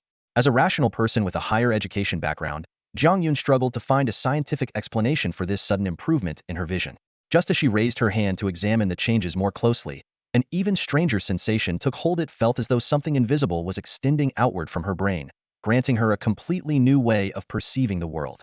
Beyond what she could see with her eyes, it was as if she had gained an additional sense, a dual perception of reality that left her utterly bewildered. Jiang Yun was astonished to discover that, in addition to her normal vision, she had gained an invisible pair of eyes. These extraordinary eyes functioned like a wide-angle lens, allowing her not only to see her own body and the entirety of her bedroom, but, even more shockingly, to see through walls and perceive everything in the neighboring room. As she tried to adapt to this bizarre sensory ability, her attention was suddenly drawn to two prominent notifications that appeared on her phone screen. These bold, red-highlighted game announcements occupied the center of the interface for the mobile game Mystical Path to Immortality. They were the same posts Lin Yu and Xiao Guang had seen earlier on the forum. The first announcement revealed that the game would host a cultivation feedback event starting at midnight on February 14, 2123, lasting for a week. Ordinarily, Zhang Yuan might have dismissed this as a prank, like Xiao Guang did. But given the strange events happening to her, her heart began to race. The sudden restoration of her eyesight and the mysterious second pair of eyes, if these were indeed the effects of the game's cultivation feedback, then everything seemed to make sense. As an experienced player, she quickly realized that this might be the legendary spiritual sense of a cultivator. A sudden thought struck her. Didn't her father also play this game? Concerned, she immediately got up to check on him. However, as soon as her hand touched her bedroom door, the wooden door shattered into pieces. Stunned by this unexpected burst of power, she froze for a moment but quickly refocused. Ignoring the strange strength she seemed to possess, she gently pushed open the door to her father's room. In the pitch-dark bedroom, her father, a seasoned soldier, instinctively sensed the disturbance. He quickly sat up and turned on the bedside lamp. Zhang Yun's father was just about to go to bed when he suddenly heard the sound of the door being pushed open. When he saw that his late-night visitor was none other than his daughter, he frowned slightly. However, before he could ask her anything, he noticed an unusual expression on her face, both shocked and delighted. "Dad, your hair." Zhang Yun pointed at her father's head, her voice trembling with excitement. "Your hair has turned completely black." Her words left her father, who was nearly 60, momentarily stunned. Instinctively, he raised a hand to touch his once gray hair, only to discover something even more astonishing. His hand had become unusually nimble, and the once loose skin on the back of his hand had tightened significantly. The sound of their conversation woke Zhang Yun's mother, who had been sleeping nearby. She groggily opened her eyes, glanced at her daughter, and then turned her gaze to her husband. As soon as she saw him, she jolted awake. "Lao Jiang, am I seeing things? How have you suddenly become younger?" These changes were actually the result of cultivation feedback from a game. Although Zhang Yun's father hadn't been playing the game for long and his cultivation level was only at the early heart stage, even this modest tin feedback had made him appear several years younger. Notably, this transformation was also thanks to his additional payment of 6 yuan, which upgraded his VIP status to level 1 because at VIP level 0, there was no cultivation feedback at all. Unable to fall back asleep, the father and daughter moved to the living room to discuss their experiences in detail. Suddenly, Zhang Yun's father seemed to remember something. He quickly grabbed his phone and sent an urgent message to his work group. "Everyone, report to the office immediately." Then, turning to his daughter with a serious expression, he said, "Yuner, you're coming with me. You've been playing the game longer and have a higher cultivation level. You might be able to help." On this extraordinary night, Zhang Yun finally learned a shocking truth. Her father was actually the official in charge of investigating the mobile game Ethereal Immortal Journey for the Long Kingdom government. This night was destined to be anything but peaceful. The mobile game Ethereal Immortal Path, launched 2 years ago, had gained widespread popularity through various channels, amassing a massive player base. As a pay-to-win game, nearly all players had purchased monthly passes or at least made the initial one recharge. At this moment, approximately 1 million players across the country simultaneously acquired the power of cultivators. The cultivation feedback would last for a week, with about half of the power being granted on the first day. For instance, a VIP 7 player at the early nascent soul stage could instantly gain the cultivation level of the core formation stage on the first day, eventually reaching the nascent soul stage by the end. This sudden surge of power caused chaos across the regions. Some accidentally destroyed their homes in their sleep, while others unintentionally damaged equipment at factories. At this moment, Gao Shang was confronting a group of provocative thugs. As a latest-stage nascent soul cultivator in the game and a VIP 7 player, he had gained terrifying nascent soul level power on this very night. The baseball bat in his hand came crashing down, shattering the head of the blonde-haired thug. Blood and brain matter splattered across Gao Shang's face. At that moment, the violent energy within him fully erupted. His figure became a blur in the rain-soaked night, moving like a grim reaper harvesting lives as he weaved through the crowd. In less than 30 seconds, screams and the sound of breaking bones filled the air. All the thugs blocking his path lay in pools of blood. When Gao Shang, drenched in blood, turned to face his convoy employees, their expressions were filled with pure terror. The respect they once held for their boss was nowhere to be found, replaced by fear of the demonic presence before them. One driver, unable to bear the pressure, turned and fled. This triggered a chain reaction, and the other drivers abandoned the trucks and scattered in all directions. They feared the blood-soaked monster would tear them apart as well. Gao Shang stood frozen, gradually coming to his senses from the frenzy. The torrential rain washed away the blood on the ground, forming winding crimson streams. As his rationality returned, so did the creeping fear within him. He realized he was in serious trouble. Intentional murder was a grave crime in Longwa. His heartbeat quickened, and cold sweat dripped from his forehead. Clutching the blood-stained baseball bat, he was overcome with an unprecedented sense of panic. Gaoshang was no criminal mastermind. With so many witnesses present, he knew there was no way to clear himself of suspicion. Having just snapped out of his rage, the thought of silencing anyone didn't even cross his mind. His only instinct was to flee from the scene. He took one last, lingering look at the tin trucks parked in the rain before turning and running into the darkness. A bitter feeling welled up inside him. This might be the last time he would see these trucks as the leader of the convoy. The calm and comfortable life he once had was likely gone forever. But after just 2 steps, Gaosheng noticed something unusual. Each step felt unnaturally light, as if he could leap into the air with barely any effort. A glimmer of realization flashed in his eyes. He bent his knees slightly and pushed off with all his strength. In the next moment, his body truly lifted off the ground. Amid the torrential rain, Gaosheng struggled to steady his wavering body as he flew toward his villa. Over time, he gradually got the hang of his newfound ability, and his flying speed increased. One thought consumed his mind: to reach the villa as quickly as possible, retrieve the money he had stashed in the safe over the years, and find a place to hide. Despite gaining these extraordinary powers, Gaosheng's mindset remained that of an ordinary man. He lacked the wisdom to match his newfound strength and the courage to wield it boldly. But that night, it wasn't just in Longwo. Similar phenomena were unfolding across the entire blue planet. In the Eagle Nation, a vampire-themed game granted supernatural powers to hundreds of thousands of players. Overnight, tens of thousands of shriveled corpses drained of blood appeared, plunging the nation into chaos. In Asangwo, millions of players acquired divine Buddhist abilities, and countless beams of holy light illuminated the land. That same night, numerous religious statues and temples of Asen's faith were destroyed, as the light of Buddhism reclaimed the region. Meanwhile, in America, a game based on comic books threw the country into turmoil. Massive green giants roamed the streets, wreaking havoc and crushing cars with a single step. Some people gained the ability to control lightning, while others soared through the skies in first-generation golden-dread iron suits. In the face of this global supernatural disaster, world leaders convened emergency meetings overnight and deployed military forces to try to restore order. But conventional weapons proved futile against these superpowered individuals. Green giants could withstand artillery fire, lightning could pierce through armor with ease, and vampires disappeared completely into the shadows. Amid the chaos, Jiang Yun's father, who was driving his daughter to his workplace, received a mysterious phone call. After hanging up, his expression grew even more grave. "Dad, what exactly is going on?" Jiang Yun's eyes were wide open, her fingers unconsciously gripping the armrest of the chair. "Is it true that the game actually transferred cultivation powers back to players?" Jiang Yun's father looked grave as he nodded slowly. There was a hint of worry in his gaze. "This isn't just happening in our Longwa. Other countries are in complete chaos as well. The entire world is experiencing cultivation feedback from the game." Jiang Yun shot to her feet, her voice trembling slightly with shock. Is Blue Planet about to leap from a technological civilization straight into a cultivation-based one? Are there cultivators appearing in every country? No, it's more complicated than that, her father said, shaking his head. Not all other countries are seeing cultivators. Instead, various professions are emerging.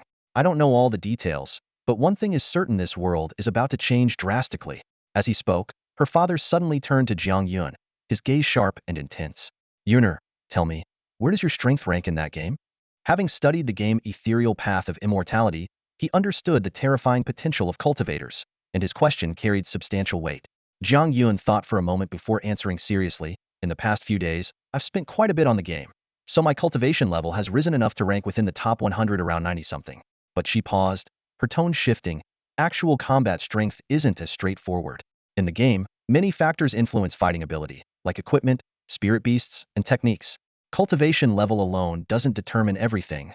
As she spoke, a particular person came to her mind, and a flicker of something unreadable flashed in her eyes. That person, who had been recklessly spending on the game recently, not only had the highest cultivation level but also dominated in equipment, spirit beasts, and every other aspect, firmly holding the top spot in the rankings. A chilling thought surfaced in her mind. If the game's cultivation powers were truly transferred to players in full, wouldn't that person already be invincible? A few minutes ago, in the study of Lin Yu's villa, Xiaoguang stared at his cousin Lin Yu with a puzzled expression. The room was filled with an eerie atmosphere that made him uneasy. His cousin actually believed in the absurd idea that a game could provide cultivation feedback, and now he was seriously watching the timer on his phone, waiting for this so-called feedback. "Are you feeling okay, bro?" Xiaoguang couldn't help but lean forward, reaching out to check Lin Yu's forehead for a fever. Get lost. Lin Yu coldly spat out a single word, making Xiao Guang pull back his hand. Then, Lin Yu fixed his sharp gaze on him. When the cultivation feedback happens, don't move or touch anything in this room. Got it? Although Xiao Guang still found it ridiculous, seeing his cousin's serious expression, he nodded obediently. After all, he had always been Lin Yu's shadow growing up, and he knew all too well that even if he told their parents, they would always side with Lin Yu. Lin Yu checked the time on his phone again, a mysterious smile tugging at the corners of his lips. He began to count down softly. 10 seconds, 9 seconds, 8 seconds, 7 seconds. Xiao Guang unconsciously started counting along in his mind, a faint sense of anticipation rising within him. His cousin's unwavering demeanor began to shake his doubts, making him wonder if the absurd game announcement could actually be true. 3 seconds, 2 seconds, 1 second. Boom. A sudden clap of thunder roared, startling Xiao Guang and causing him to stumble. He quickly looked out the window, where a massive streak of lightning tore across the sky. Lin Yu, however, remained perfectly still, as though he had been expecting this all along. At that moment, Xiao Guang suddenly felt his body begin to swell unnaturally. His already plump figure grew even more bloated, and his cheeks puffed out as if they might burst. Terror gripped him, and for a moment, it felt like his body was on the verge of exploding. In contrast, Lin Yu remained eerily calm. He sat firmly in his chair, a composed smile on his face. This was not his first time experiencing such a phenomenon. After 7 days of waiting and betting everything he had, the payoff had finally arrived. The cultivation feedback from the ethereal fantasy game, Immortality Online, had come as promised. The strange transformation lasted only 2 seconds before it subsided. Xiao Guang, still shaken, turned to look at his cousin Lin Yu, who sat quietly by his side. At this moment, Lin Yu remained completely still, seated in his chair, while his body underwent a peculiar transformation alternating between swelling and contracting. Compared to Xiao Guang, Lin Yu's cultivation level was significantly more advanced. Although there was only a 3-level difference between them, in the realm of cultivation, each subsequent level required exponentially more effort and power to achieve. In terms of raw cultivation strength, Lin Yu's power was at least 100 times greater than Xiao Guang's. This unusual state of his body lasted for a full 30 seconds before gradually subsiding. Once everything returned to calm, Lin Yu slowly stood up, a sharp glint flashing across his eyes. He clenched his fist lightly, the crisp sound of his knuckles cracking echoing in the room. Feeling the surging energy coursing through him, he couldn't hide his excitement. This was just the first feedback he had received. Yet it had already surpassed the peak level of his previous life, propelling him to the early stage of the Dongshu realm. Though this result was unexpected, Lin Yu quickly understood the reason behind it. In this life, his VIP level had been upgraded to level 12, granting him a 120 cultivation feedback rate. No wonder he had achieved such a meteoric rise. Brother, does this mean we've become cultivators? Xiao Guang couldn't help but ask. While Lin Yu was assimilating the game's feedback, Xiao Guang had already tested his newfound abilities just by lightly tapping the desk with his finger. He had left a small hole in the surface of the $1,000,000 solid wood desk. Looking at Xiao Guang's astonished expression and then glancing at the damage on the desk, Lin Yu's face darkened as he said, "This desk cost me $1,000,000. Xiao Guang's face immediately turned pale. In a panic, he tried to cover the hole with his hand, laughing nervously. "Brother, I didn't mean to. I can't afford to pay for this." Noticing that Xiao Guang's palm had now left a deeper imprint on the desk, Lin Yu sighed and said, "I already told you not to move recklessly. Now, carefully lift your hand and follow me to the gym." Realizing he had left yet another mark on the desk, Xiao Guang awkwardly withdrew his hand. Lin Yu gave him a disapproving look before leading him to the village gym. The spacious area was perfect for adapting to their newfound abilities. Standing in the center of the gym, Lin Yu addressed Xiao Guang. "A cultivator's body is vastly different from that of an ordinary person. What you need to do now is familiarize yourself with your current body. Let me teach you how to do it." Xiao Guang nodded repeatedly, focusing intently as he awaited Lin Yu's guidance. He no longer wanted to ask all those random, meaningless questions. Accepting the fact that he had become a cultivator actually put Lin Yu at ease. Since it was already a done deal, he might as well focus on the future. "First, you need to learn how to use your spiritual sense to observe your surroundings," Lin Yu said to Xiao Guang, looking at him intently. "Close your eyes." Though it was his first time acting as a teacher, Lin Yu explained everything clearly and methodically, relying on his vast experience. Half an hour later, after finishing the explanation of the basics, Lin Yu glanced at Xiao Guang, who was still focused on practicing, and reminded him, "Keep practicing this a few more times. If you have any questions, just ask me anytime." After settling Xiao Guang, Lin Yu finally had some time to examine his own strength. Since the game only provided cultivation data, his research was straightforward. Sitting cross-legged, he instantly released an immense spiritual sense that filled the entire training room. The sheer strength of this spiritual sense was dozens of times greater than his peak in his previous life. Excited, Lin Yu directed his spiritual sense outward, effortlessly piercing through the torrential rain outside and soaring into the sky. His spiritual sense stopped above Jianghai City, and the entire city's landscape was vividly captured in his perception. The trajectory of the raindrops, the patterns of the streets, and even the players in the city who had gained cultivation powers were all clearly visible to him. The difference in power was so vast that none of those players could even sense his observation.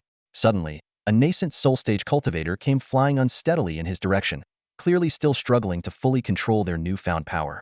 Lin Yu's spiritual sense detected a faint scent of blood on the person. Following the trail, he discovered several corpses at the border between Jianghai City and the neighboring city.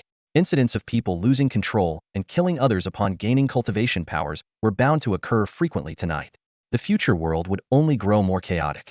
But Lin Yu had no intention of playing the role of a global enforcer. His goal was clear: protect his family and ensure that history would not repeat itself. Those demonic bosses about to descend from the game into reality would not be allowed to destroy his world again. After testing the range of his spiritual sense, Lin Yu slowly retracted it. In that moment, he was deeply shaken. The sheer power of spiritual sense at the Dongshu realm far exceeded his expectations. It could effortlessly cover the entire territory of Longhua. Thinking about how his cultivation had yet to fully manifest, Lin Yu felt a surge of excitement. When the time came, no demon or boss would be able to hide from him. Even if they burrowed into the deepest layers of the earth, they would still fall within the reach of his spiritual sense. Those demons that had repeatedly driven him into desperate situations in his past life would now taste the fate of being hunted in this one. Calming his mind, Lin Yu began testing his other abilities one by one. Although the game had only returned his cultivation level so far, leaving treasures, spirit stones, and techniques still pending, several fundamental abilities had already been fully activated. The first was his lifespan. While Lin Yu couldn't pinpoint the exact number due to his early demise in his previous life, his current realm guaranteed at least tens of thousands of years. Next was the spiritual sense he had just experimented with. The third was his incredibly strong physique. Modern weaponry, no matter how advanced, posed no threat to him.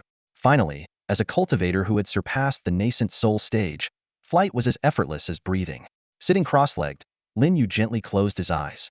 In an instant, his body began to slowly rise into the air. This sensation wasn't unfamiliar to him. He had experienced it countless times in his past life. "Whoa, bro, you can fly?" Xiaoguang exclaimed in shock, then quickly added, as if recalling something, "Wait, in the game, you can fly once you reach the nascent soul stage. I'm at the nascent soul stage now too, so does that mean I can?"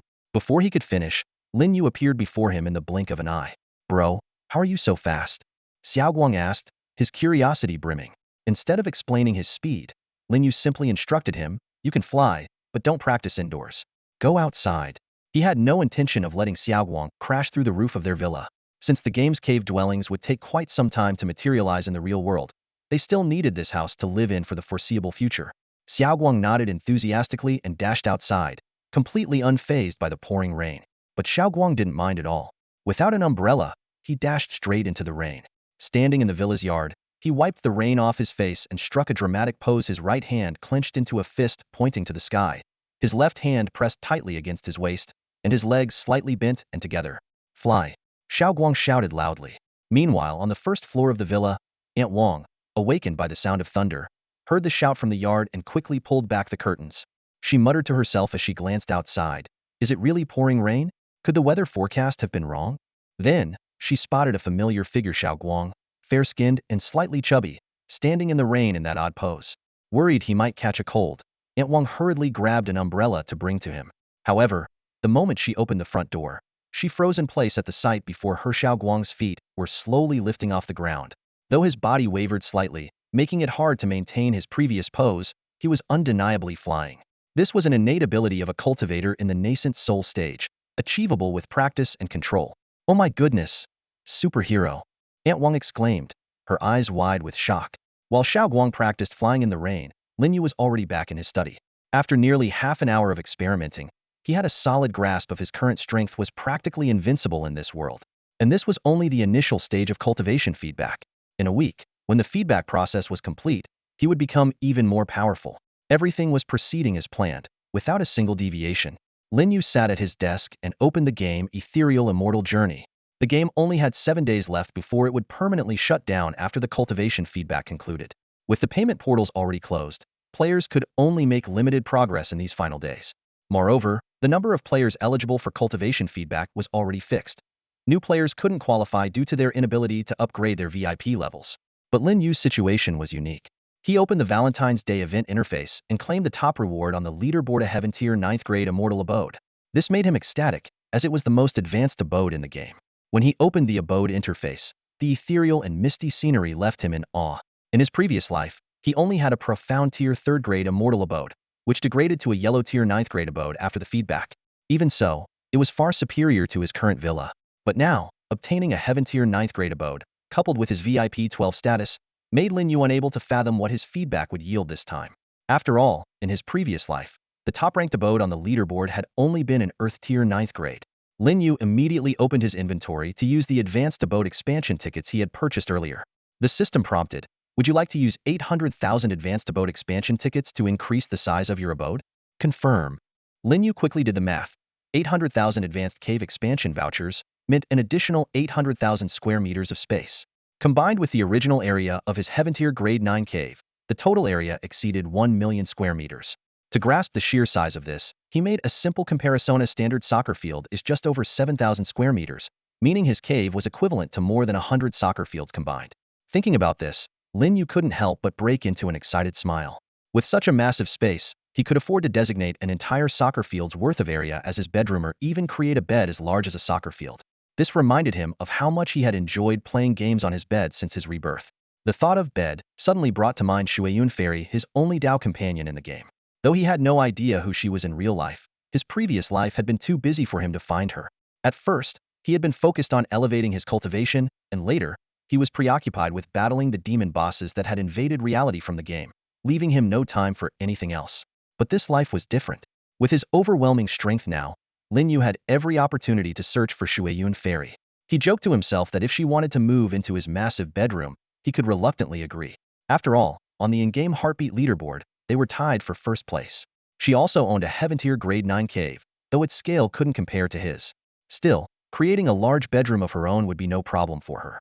Shaking his head, Lin Yu dismissed these idle thoughts. Thanks to his unmatched power in this life, his mindset was far more relaxed than before. For now, he focused on setting up the defensive formation outside his cave. The materials were all prepared, and it was just a matter of arranging them. While Lin Yu was busy setting up the formation and Xiao Guang flitted around nearby, an important meeting was taking place in a conference room in the capital. Zhang Yun's father was about to announce a critical order from higher authorities. To Zhang Yun's surprise, what she thought would be a simple outing with her father turned into something far more significant. Upon learning of her gaming prowess, her father had brought her directly to the meeting and had her join the organization. Though caught off guard, she couldn't bring herself to refuse him. At the head of the meeting table, Zhang Yun's father began, "You may have already heard some news about what happened at midnight tonight, but the situation is far more serious than you can imagine." A leader stood at the podium in the conference room, his expression grave as he surveyed everyone seated before him. He continued, "It has now been confirmed that the cultivation mobile game Mystical Immortal Path indeed transfers cultivation power to its players. According to police reports, the number of emergency calls tonight has surged to 10 times the usual, with incidents of bloodshed and injuries occurring across the country. While the exact number of players is unclear, the scale is undoubtedly staggering." He paused, raising his voice slightly. "The higher-ups have ordered a reorganization. We will establish the Cultivator Management Bureau, or CMB for short. As the first director, I need everyone to report your VIP level and cultivation stage in the game." The young people in the room exchanged glances. They had all played the game, and most had spent real money on it. A young man in the front row was the first to stand up. Reporting to the director, VIP level 1. Foundation establishment late stage. One after another, others stood to report. VIP level 1. Foundation establishment early stage. No spending. VIP level 0. Chi refinement late stage. VIP level 5. Golden core late stage. The last statement caused a stir, and the room filled with envious looks. Clearly, the higher the VIP level and cultivation stage in the game, the stronger the real-life cultivation power one received. The statistics revealed that out of 20 people, 3 had not spent any money, 2 had reached VIP level 5 with golden core stage cultivation, while the rest had relatively lower VIP levels and cultivation stages. At this point, the director turned his gaze to Zhang Yun, who was seated to the side. "Zhang Yun, introduce yourself and report your game data." Facing her father's subordinates, Zhang Yun stood up gracefully. Reporting to the director, "My name is Zhang Yun. VIP level 8, Nascent Soul Late Stage. The room fell into stunned silence. Everyone knew how difficult it was to break through the golden core stage in the game. It was nearly impossible without substantial spending. Yet Zhang Yun was not only a VIP level 8 high spender, but had also reached the astonishing Nascent Soul Late Stage. This implied her real-life cultivation power was likely at least at the Nascent Soul early stage. Under the envious gazes of those around her, Zhang Yun smiled and calmly took her seat. Zhang Yun's VIP level had just been upgraded in the past few days. Thinking about it, she couldn't help but recall that person if it weren't for him spending money daily to buy Valentine's Day gift packs, prompting her to follow suit. Her VIP level might still be stuck at level 7. In that sense, she supposed she owed him a thank you. At that moment, Zhang Yun's father issued another important directive. He looked around at everyone and solemnly announced, from now on, Zhang Yun will officially join the Cultivation Management Bureau as a special advisor. Although she is my daughter, talent must not be overlooked due to familial ties. At this critical juncture, having a powerful cultivator join us will undoubtedly provide tremendous support to the Bureau. The meeting room erupted into enthusiastic applause. Zhang Yun stood up and gave a slight bow to express her gratitude. In truth, this arrangement reflected her father's careful consideration. If it had been someone else, they might have been directly appointed as deputy director. However, the deputy director position would bind her deeply to the Bureau, whereas the special advisor role was more like an external consultant, with fewer restrictions. If Zhang Yun wanted to leave in the future, it would be much easier. With this, the initial core team of the Cultivation Management Bureau was officially formed. Immediately afterward, Zhang Yun's father issued the first mission. Our bureau is still weak in its current state. To prepare for the impending crisis, we must strengthen our forces. Starting now, you are to take action and reach out to the players of Ethereal Immortal Journey, through any channels possible, inviting them to join the bureau. Of course, be sure to strictly evaluate the character and background of those you invite. Understood? Understood. Everyone responded in unison. Only Zhang Yun remained silent, as a name once again surfaced in her mind: Master Chengfeng. If he could be persuaded to join, the Bureau's strength would surely see a significant boost. At Zhang Yun's father's command, the entire office sprang into action. Everyone pulled out their phones, quickly reaching out to the gamers they knew. Meanwhile, he called aside the 3 subordinates who hadn't spent money on in-game purchases and assigned them a new task. Since you can't provide cultivation feedback, fieldwork might not be the best fit for you, he said calmly. But you're very familiar with Piao Miao Xian Tuesday. You'd be perfect for desk work. Please start posting recruitment ads on all major platforms now. Before long, the job postings appeared across multiple platforms, even on the official forum of Piao Miao Xian Tuesday. The forum was instantly buzzing with activity. Is this job posting for real? A cultivator management bureau? Looks legit. The official response is so fast. They've already set up a management agency. What's the pay and benefits like? Do they offer full coverage? Are you kidding? This is a government job, the most secure position in Longhua. I can already fly signing up right now. Wow, only Nascent Soul stage and up? I'm so jealous. The comment section was a flurry of excitement, and the Bureau's phone lines were practically overwhelmed. As citizens of Longhua, everyone had immense faith in their country. Even though the world was descending into chaos, they believed that as long as the nation stood firm, order would eventually be restored. At that moment, Zhang Yun's father approached her, a hint of apology on his face. The Cultivator Management Bureau is newly established and severely understaffed. I had no choice but to pull you in as well. Don't hold it against me, okay? Zhang Yun smiled brightly. It's fine. You're my father, after all. I've been pretty free lately anyway, so helping you is the least I can do. Seeing his daughter's cheerful demeanor, Zhang Yun's father felt a wave of relief and pride.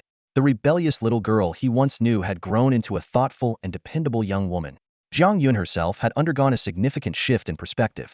Especially tonight, watching her aging father still working tirelessly for the country, she felt a mix of heartache and admiration. Thankfully, he had received some cultivation feedback, though not much. It was enough to make him noticeably healthier than before. At this moment, Zhang Yun's father spoke again, his gaze filled with expectation. Yuner, do you know any of the top-ranked players in the game? Could you try to bring a few strong ones over? His words revealed his greatest concern: the construction of the Cultivation Management Office. In his view, only by making the office powerful enough could they deter those scheming cultivators and ensure the safety of the citizens of Long Country. Zhang Yun lowered her eyes slightly, pondering for a moment before replying in a soft voice. I do know some, but not many. I'll give it a try. In truth, she wasn't very good at interacting with other players in the game and preferred to act alone. Even with her most frequent in-game contact, her Dao companion, Chengfeng Zhenren, their conversations were limited to game-related topics, and they had never actually met.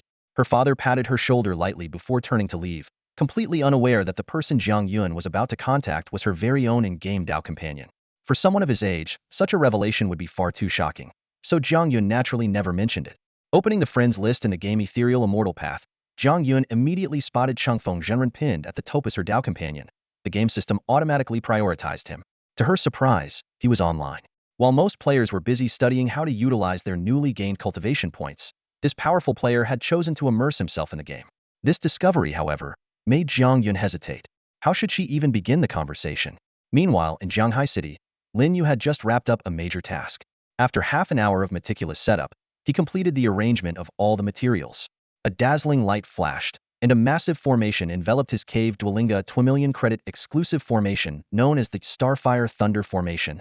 Designed according to the positions of the stars in the Zhou-Tian constellation, this dual attribute lightning and fire formation was not only perfect for both offense and defense, but was also a 1-0 vacant feature in the entire game. Admiring his masterpiece, Lin Yu's lips curved into a slight smile. He was already imagining the power of this invincible cave dwelling when the game's effects eventually translated into reality. Afterward, he opened the game leaderboard to check the weekly reward content that would be distributed at midnight. After the cultivation feedback period of 24 hours, Lin Yu was deeply engrossed in reviewing the reward information for various leaderboards. Although he had already formed some expectations for this round of rewards based on the previous leaderboard prizes and posts from the official forum, seeing the actual rewards still left him astonished. The rewards for the cultivation leaderboard were particularly eye-catching. The semi-immortal grade flying sword he received last time had already been impressive, but this time it had been upgraded to a full immortal grade flying sword. Lin Yu couldn't help but start calculating. Refining the immortal grade flying sword to level 10, combined with the 120 feedback bonus, would result in power that was simply unimaginable. Fortunately, he had prepared in advance and invested 1 billion spirit stones. Even though the game had closed its recharge channel, he could still use high-grade spirit stones to purchase golden equipment refinement stones from the in-game shop. As the top player on all the leaderboards, the rewards from the other rankings were equally satisfying, with none falling short of his expectations. As Lin Yu was going through the rewards, a private message caught his attention. Normally, as the strongest player in the game, he would filter out the flood of private messages he received. However, this time the sender was Shueyun Fairy, which piqued his interest. Opening the message, Lin Yu initially thought it would be about the recently distributed Valentine's Heartbeat Leaderboard rewards. But to his surprise, the content was entirely different. I'd like to invite you to join the Cultivator Management Bureau. Are you interested? Shueyun Fairy, who usually spoke with a commanding, big sister tone, now sounded unexpectedly gentle. Seeing the words Cultivator Management Bureau, Lin Yu's brow furrowed slightly. He was no stranger to this organization, having encountered it in his previous life. While it was a justice-oriented group established by the Long Kingdom's authorities, its overall strength was rather mediocre. Lin Yu shook his head slowly, already having made up his mind. If it had been any other request, he might have considered agreeing, but joining an organization like the Cultivator Management Bureau was completely incompatible with his personality. He had no desire to be shackled by rules, needing to report and explain everything to superiors, or go through endless procedures just to eliminate someone. Such restrictions were not for him. Lin Yu had a favorable impression of Shueyun Fairy, but when faced with this restrictive proposal, he politely declined. Carefully typing on his phone, he wrote, "I'm not someone who likes being constrained, sorry." This response came straight from his heart. With his current invincible strength, there was indeed no need for him to willingly accept any form of restraint. Meanwhile, at the headquarters of the Cultivator Management Bureau in the capital, Jiang Yun nervously opened the private chat icon. When she saw his refusal, she actually let out a sigh of relief, and a faint smile of ease appeared at the corner of her lips. What made her tense wasn't the possibility of rejection, but the fear that he might agree. Despite her cold and aloof exterior, her inner emotions were quite the opposite.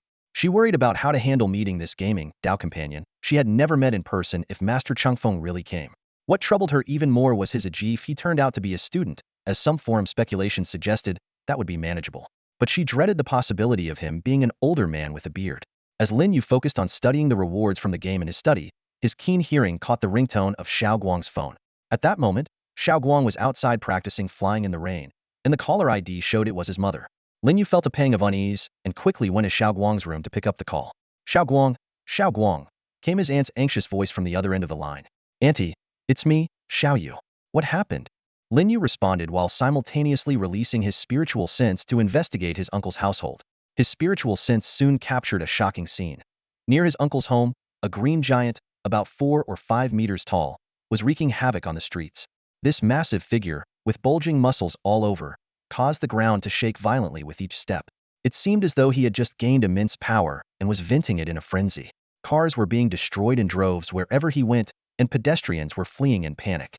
What worried Lin Yu the most was that this out-of-control green giant was heading directly toward his uncle's house. Lin Yu's brows furrowed deeply. In his previous life, his uncle and aunt hadn't faced any danger during the early stages. Clearly, his rebirth had already brought some unexpected changes to this world. The anxious voice of his aunt came through the phone again. Xiao Yu, you and Xiao Guang must not go outside. There's a green monster out there, it's terrifying. You have to stay in the basement. His uncle's voice quickly followed, equally urgent. Xiao Yu, take cover immediately, it's too dangerous outside. Hearing the concern in their voices, Lin Yu couldn't help but let out a faint, bitter smile. Ironically, the ones truly in danger were his aunt and uncle, yet they were most worried about Xiao Guang and his safety. Don't worry, Auntie. We're perfectly safe, Lin Yu replied calmly. Before he could finish, the signal on the other end started to break up. You must stay hidden, your uncle and I are hiding in then the call was completely cut off. Using his spiritual sense, Lin Yu could clearly see that his aunt and uncle had already taken shelter in the basement of their villa, the lack of signal making further communication impossible. He set the phone down and immediately focused his senses on Xiao Guang, who was wobbling unsteadily in the sky. After more than half an hour of practice, Xiao Guang had barely managed to grasp the basics of flying.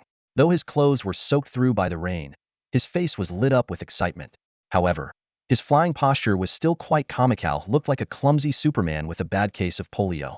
Xiao Guang, come back, Lin Yu said softly, his voice transmitting directly to Xiao Guang's ears. Startled by the sudden voice, Xiao Guang flailed and looked around nervously in the dark, rainy night. Brother, where are you? Xiao Guang asked in surprise. As soon as he finished speaking, he sensed something behind him. Turning around, he saw Lin Yu, who had somehow appeared silently at his back. Brother, you're like a ghost, Xiao Guang exclaimed in shock. Lin Yu didn't bother explaining these advanced abilities derived from his rebirth experiences. Instead, he got straight to the point. No time for nonsense. Come with me to get your parents. It's not safe where they are. Hearing that his parents might be in danger, Xiao Guang immediately tensed up. Are my parents in danger? Not yet. Lin Yu shook his head. Let's go. Want me to carry you?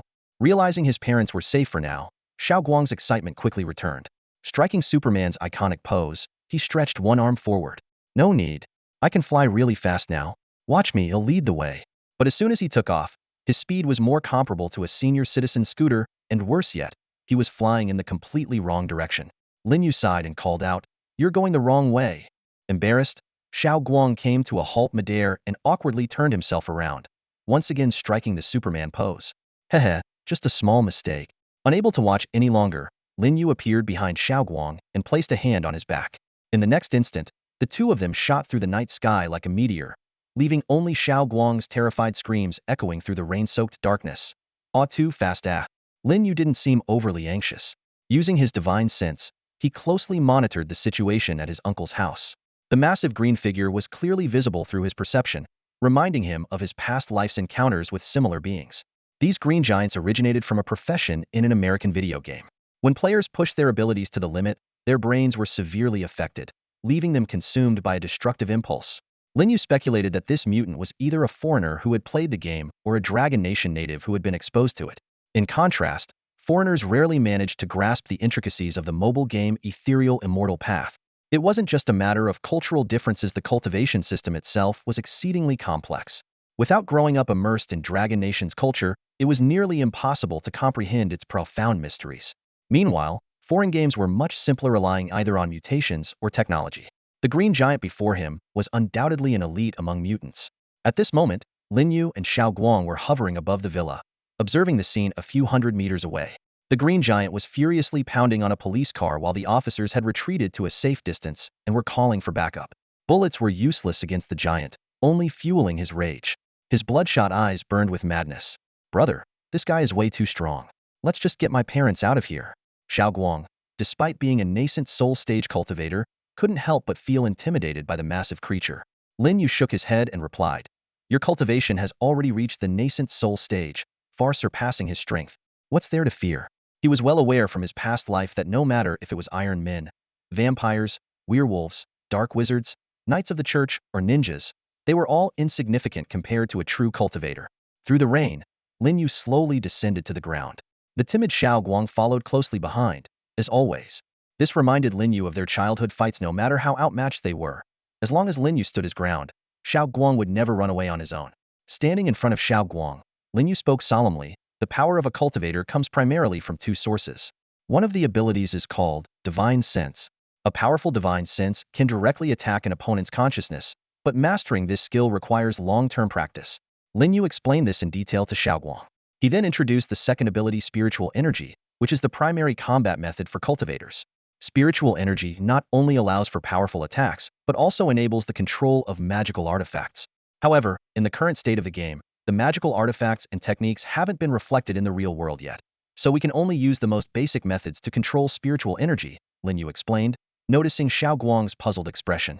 Although Xiaoguang had heard of divine sense and spiritual energy before, he had no clue how to actually use them. Lin Yu wasn't in a hurry, though. His goal was to plant a seed of curiosity in Xiaoguang's heart and inspire him to learn in the future. In the early stages of the game's influence on reality, the level of cultivation wasn't the decisive factor. The key was how quickly one could master these abilities. For Xiaoguang, having a cousin like Lin Yu, who was willing to guide him step by step, was an incredible stroke of luck, especially since Lin Yu was currently the only person on Blue Star who truly understood how to use spiritual energy in combat. Lin Yu slowly raised his right hand, and a faint green stream of energy flowed from his palm, gradually condensing in midair. Brother, is this the spiritual energy you were talking about? Xiaoguang asked eagerly. Lin Yu nodded. Watch closely. I'll teach you the basics of spiritual energy attacks. Just then, a green monster several hundred meters away spotted them. The civilians nearby had already fled in all directions, and the police officers were hiding behind walls and vehicles, waiting for reinforcements. In the monster's blood-red eyes, only Lin Yu and Xiaoguang remained. The creature gave a menacing grin, crouched slightly, and with a powerful leap, it left a crater in the asphalt as it charged toward them like a cannonball. Xiaoguang was terrified out of his wits. If Lin Yu hadn't been standing in front of him, he would have turned and run. Lin Yu had no time to continue his lesson.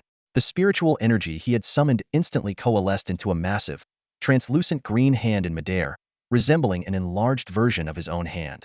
Courting death, Lin Yu snorted coldly. The giant hand slammed down with tremendous force, whipping up a fierce wind that scattered the rain around them. The green monster seemed to sense the danger, a flicker of fear crossing its eyes, but it was too late. Boom! The spiritual energy hand struck with devastating impact, causing the ground to tremble violently. When the green glow faded, the monster had been reduced to a grotesque pile of flesh, its green blood and brain matter mixing together like some horrific version of tofu pudding with chives. Xiaoguang immediately squatted down and began vomiting. Although he'd never seen such a gruesome scene before, even the sight of green blood was enough to churn his stomach. Lin Yu glanced at his cousin, who was retching uncontrollably, and smirked slightly. In his view, exposing Xiaoguang to such realities would toughen him up and help him face future dangers with composure.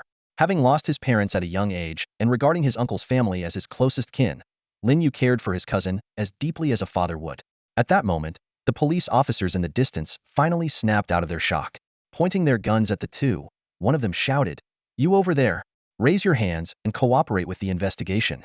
These ordinary officers were still unaware of the seismic changes the world had undergone, but soon, everyone would have to adapt to the new order. Lin Yu paid no attention to the guns aimed at him. Instead, he turned and gave Xiaoguang a swift kick. Finished puking? Get up already. You're a grown man, stop being so dramatic. Xiaoguang stumbled and fell to the ground after being kicked, wincing in pain as he rubbed his backside and got back on his feet. He cast a resentful glance at his cousin and muttered discontentedly, "Brother, when did you become so cold and heartless?" Lin Yu snorted indifferently. "When I used to drink too much and throw up, you were always the first to help me up and take care of me," Xiaoguang quickly explained. "Now you just resort to violence to solve everything." Lin Yu shot him a sidelong glance and said with a hint of exasperation, "Every time you're drunk, you throw up on other people, and am the one stuck cleaning up your mess. You're lucky I haven't held it against you yet." Hearing this, Xiaoguang let out an awkward chuckle, clearly recalling some unpleasant incidents. He decided not to argue further and hurried toward his family villa. Meanwhile, the two armed officers standing behind Lin Yu looked utterly bewildered. They hadn't expected these two men to completely ignore their presence. While it was true that Lin Yu and Xiaoguang had dealt with that terrifying green monster, their methods were nothing short of horrifying. The memory of that mysterious giant green hand still sent chills down the officers' spines. Once Lin Yu and Xiaoguang had left, the two officers rushed to the scene of the incident.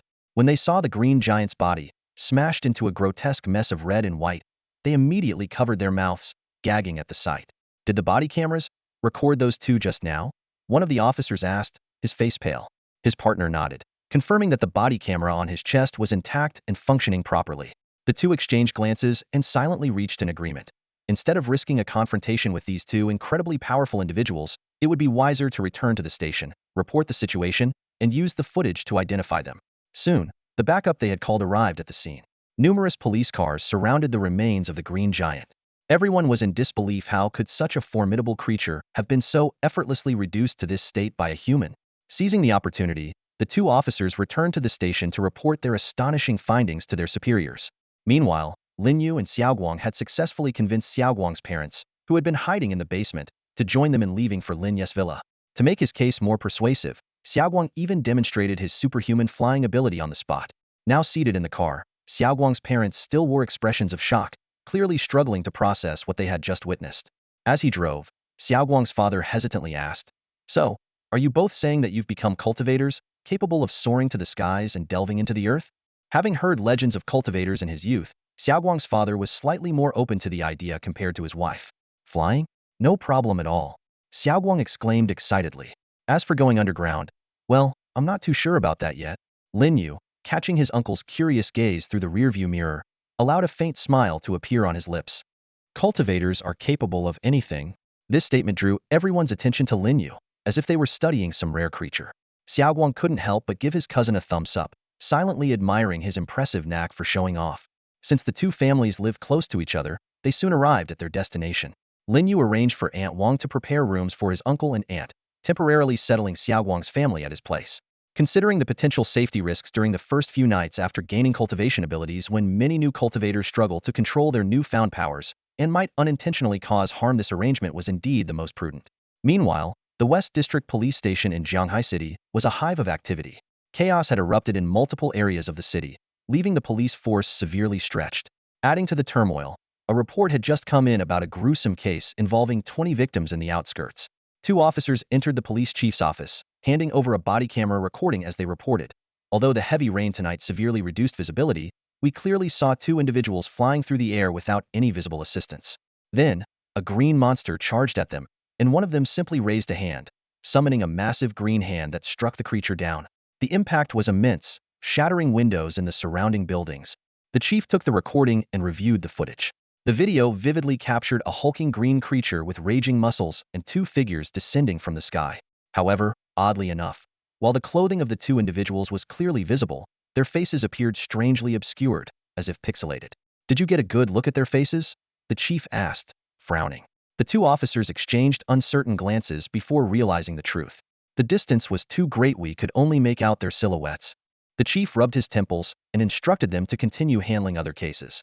Once they left, he turned to gaze out at the torrential rain through the window, a deep sense of unease welling up within him. The world, it seemed, had completely fallen into chaos. For many, this was a sleepless night.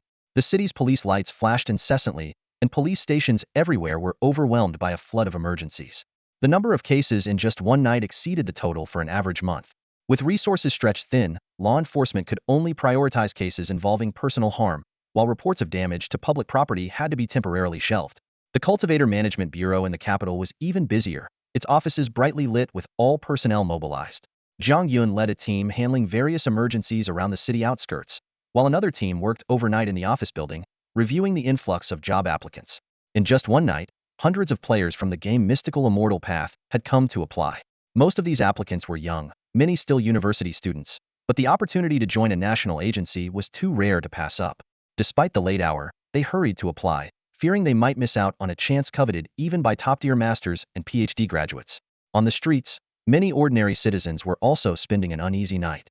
Short video apps and news platforms continuously pushed updates about the chaos, prompting those with the means to retreat to basements, while others reinforced their doors and windows in hopes of staying safe. At Lin Yu's house, Xiaoguang's parents lay restless in bed. Their insomnia wasn't caused by the unfamiliar environment, but by the shocking revelation that their son had suddenly become a cultivator. Xiaoguang's father had originally planned to discuss selling shares of Huanyu Group with Lin Yu, but now, all business considerations had been set aside. His primary concern was the fact that both his son and Lin Yu had become cultivators. What exactly is a cultivator? Xiaoguang's mother murmured as she stared at the ceiling. Xiaoguang's father shook his head. "I'm not sure. I just remember reading novels about them when I was younger. It's supposed to be something like martial arts masters, really powerful." In his youth, he had been too busy with work to learn much about cultivators beyond what had read in a few books during his student days. He picked up his phone and searched, "What is a cultivator?" but the results were flooded with novel ads and game promotions, including titles like The Cultivation Saga of Black and Red Blossoms and a billion-dollar pay-to-win mobile game. There wasn't a single piece of substantive information. Do you think anything bad could happen to Xiao Yu and Xiao Guang now that they're cultivators? Xiao Guang's mother asked anxiously, turning over in bed. What if they're flying and suddenly fall from the sky? Xiao Guang's father rolled his eyes helplessly. You're worrying too much. Just try to get some sleep. The words echoed through the room. Although both of them closed their eyes, neither could truly fall asleep, each lost in their own whirlpool of thoughts. Like his parents, Xiao Guang tossed and turned, but his insomnia stemmed purely from excitement. The exhilaration of flying through the sky during the day still coursed through him. In his vivid imagination, he was soaring among the clouds with his girlfriend, Ashui, treating the fluffy clouds as soft, comfortable beds. In this fantasy, Ashui kept calling his name, Yushue. Yushue. Hurry up, Yushue. The romantic scene brought an involuntary smile to his face. Meanwhile, Lin Yu was the one sleeping the soundest in the entire household. The game's cultivation feedback had arrived as expected, and though the 10 billion in cash was already spent, it had secured his family's safety. For him, this live's beginning was nothing short of perfect.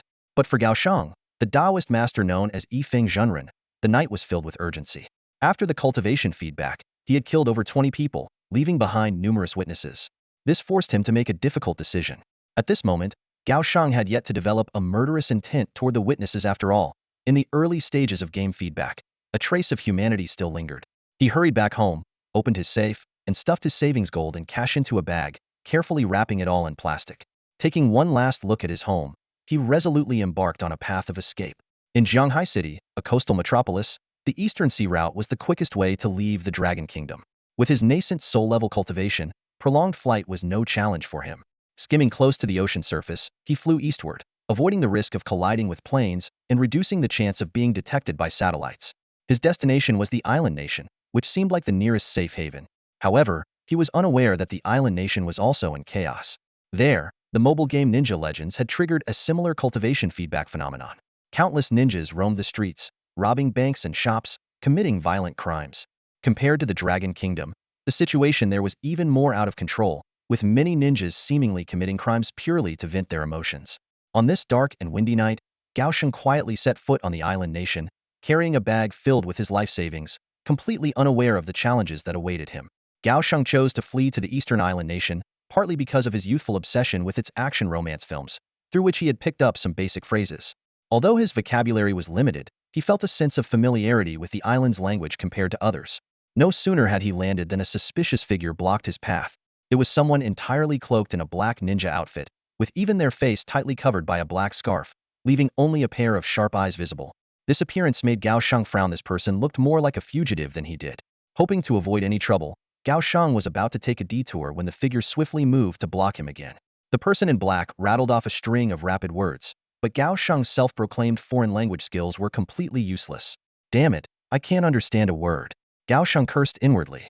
Pointing at the figure's nose, he barked in Mandarin, "Get lost. I'm in a bad mood, don't mess with me." It didn't take long for Gao Shang to figure out the person's intentions. Their greedy eyes were fixated on his backpack, which held all his belongings. His expression immediately darkened. Seeing that the language barrier rendered communication futile and that Gao Shang showed no signs of backing down, the black-clad figure suddenly made a move. With their hands behind their back and body slightly leaned forward, they charged at Gao Shang with an odd yet swift gait.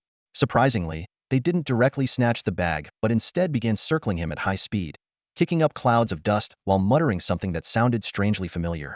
Suddenly, the figure changed direction and launched a direct attack. They bent down, placed their hands on the ground, and raised one leg high, assuming a bizarre stance clearly aimed at delivering a lethal blow from below.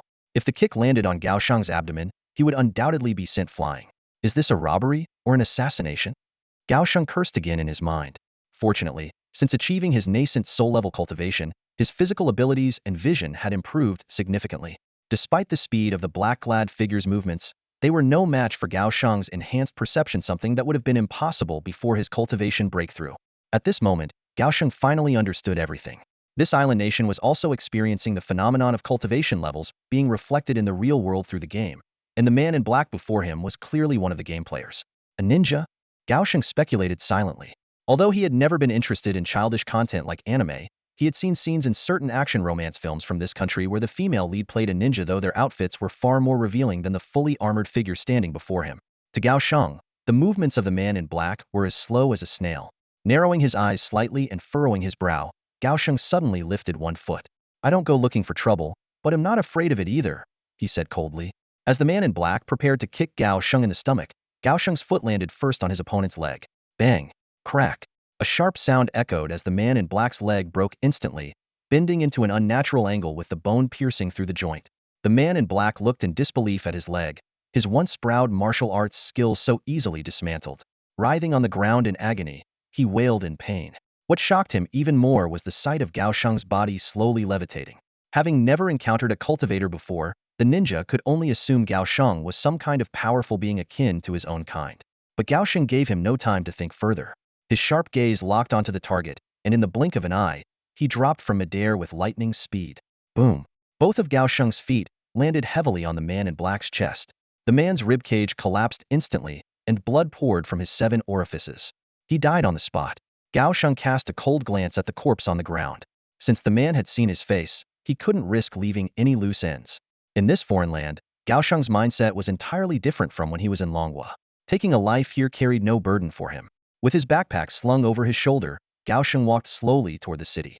Continuous flight had left him feeling a bit fatigued, and he needed to find a hotel to rest properly. Of course, he'd have to stop by a bank to exchange some money first. Ninjas are too weak, only good for the movies, he muttered to himself. At dawn, Lin Yu woke up in a soft, comfortable bed.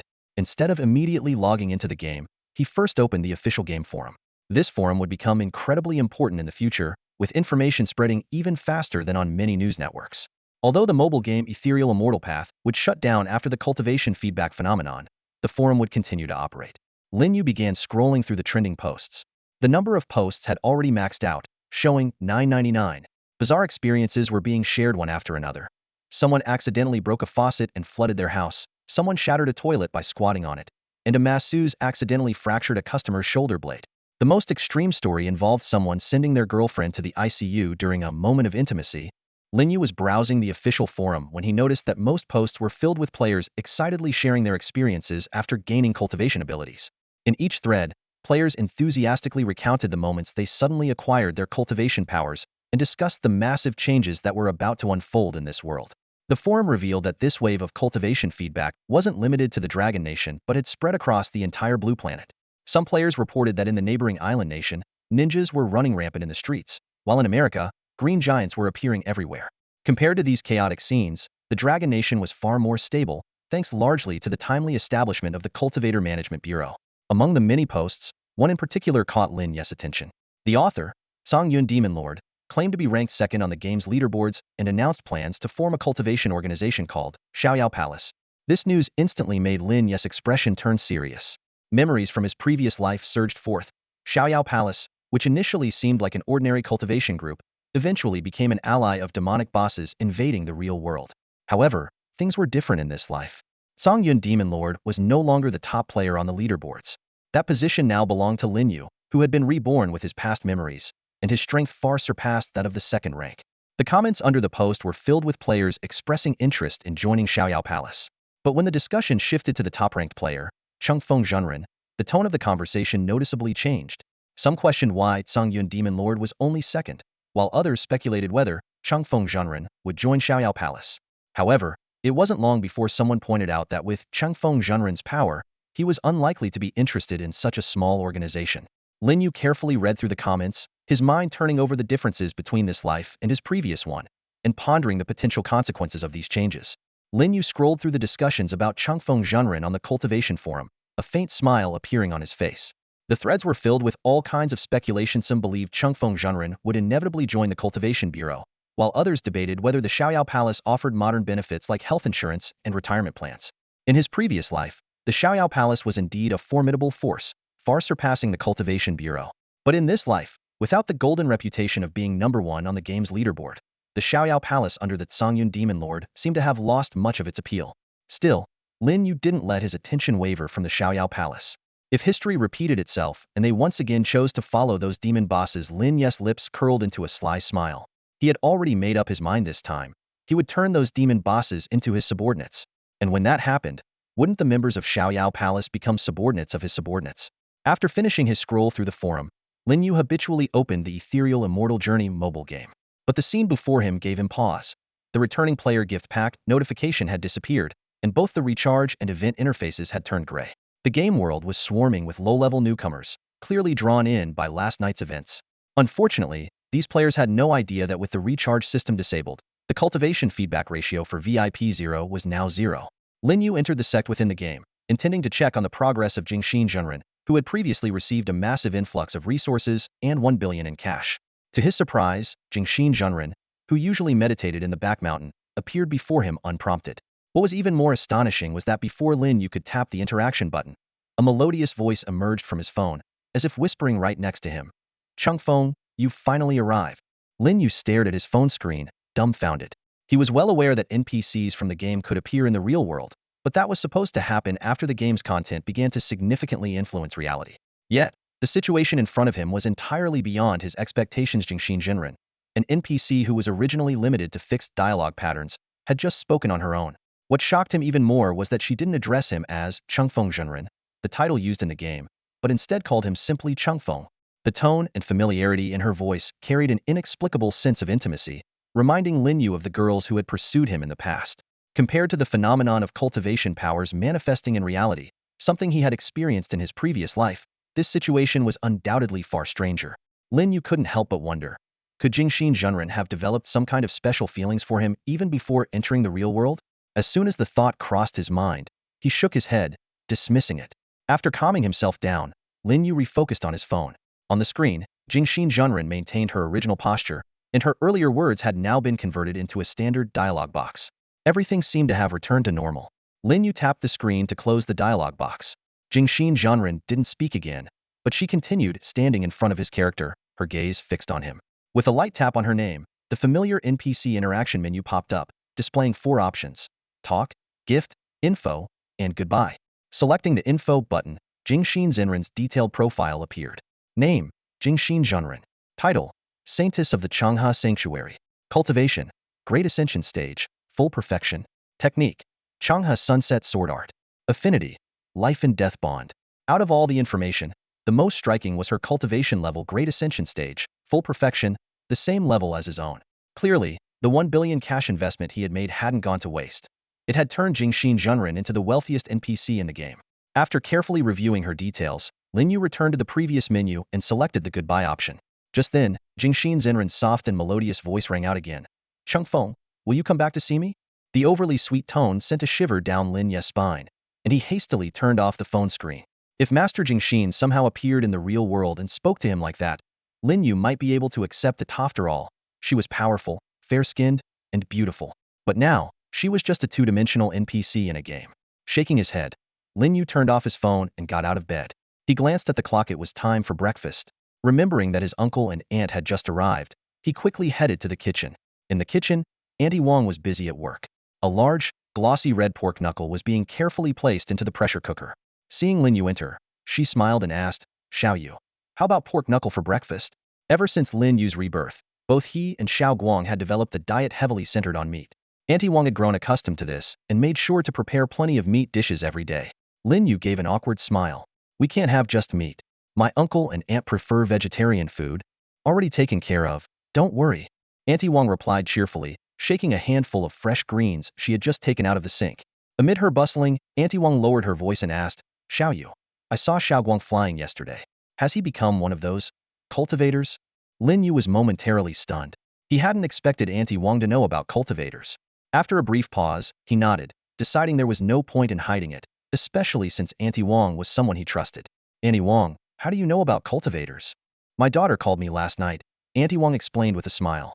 "She said she saw lots of people flying in the sky over in the States. She also warned me that cultivators appearing in Longhua could be dangerous and told me to be careful." Shaking her head, she added, "Dangerous? Xiao Guang isn't dangerous at all." Just then, footsteps approached the kitchen door.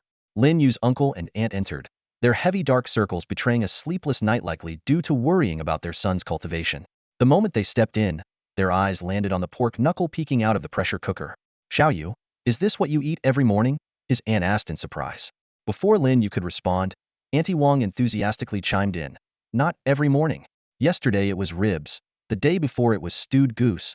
Lin Yu hurriedly interrupted her candid explanation. It's just may like eating this kind of food. I've even put on weight these past few days. His aunt glanced at Lin Yu's flat stomach and scoffed. Don't cover for Xiaoguang. He's the one who's getting as fat as a pig. This comment made Lin Yu's uncle too nervous to join the conversation, leaving him awkwardly silent. Lin Yu could only force a smile and defend. Xiaoguang isn't fat. The slightly tense atmosphere was broken by the sound of more footsteps. Xiaoguang shuffled in, rubbing his sleepy eyes. Still half asleep, he mumbled. Auntie Wang, I'm starving. Is the pork knuckle ready yet? In Lin Yu's villa dining room, the anticipated pork knuckle never appeared on the table. At the dining table, Xiaoguang kept his head down, eating voraciously without uttering a word. In contrast, Lin Yu wore a gentle smile, occasionally responding to the various questions from his uncle and aunt. Their attention wasn't on Xiaoguang's eating habits, but rather entirely focused on the game Immortal Cultivators and the ethereal Immortal Path.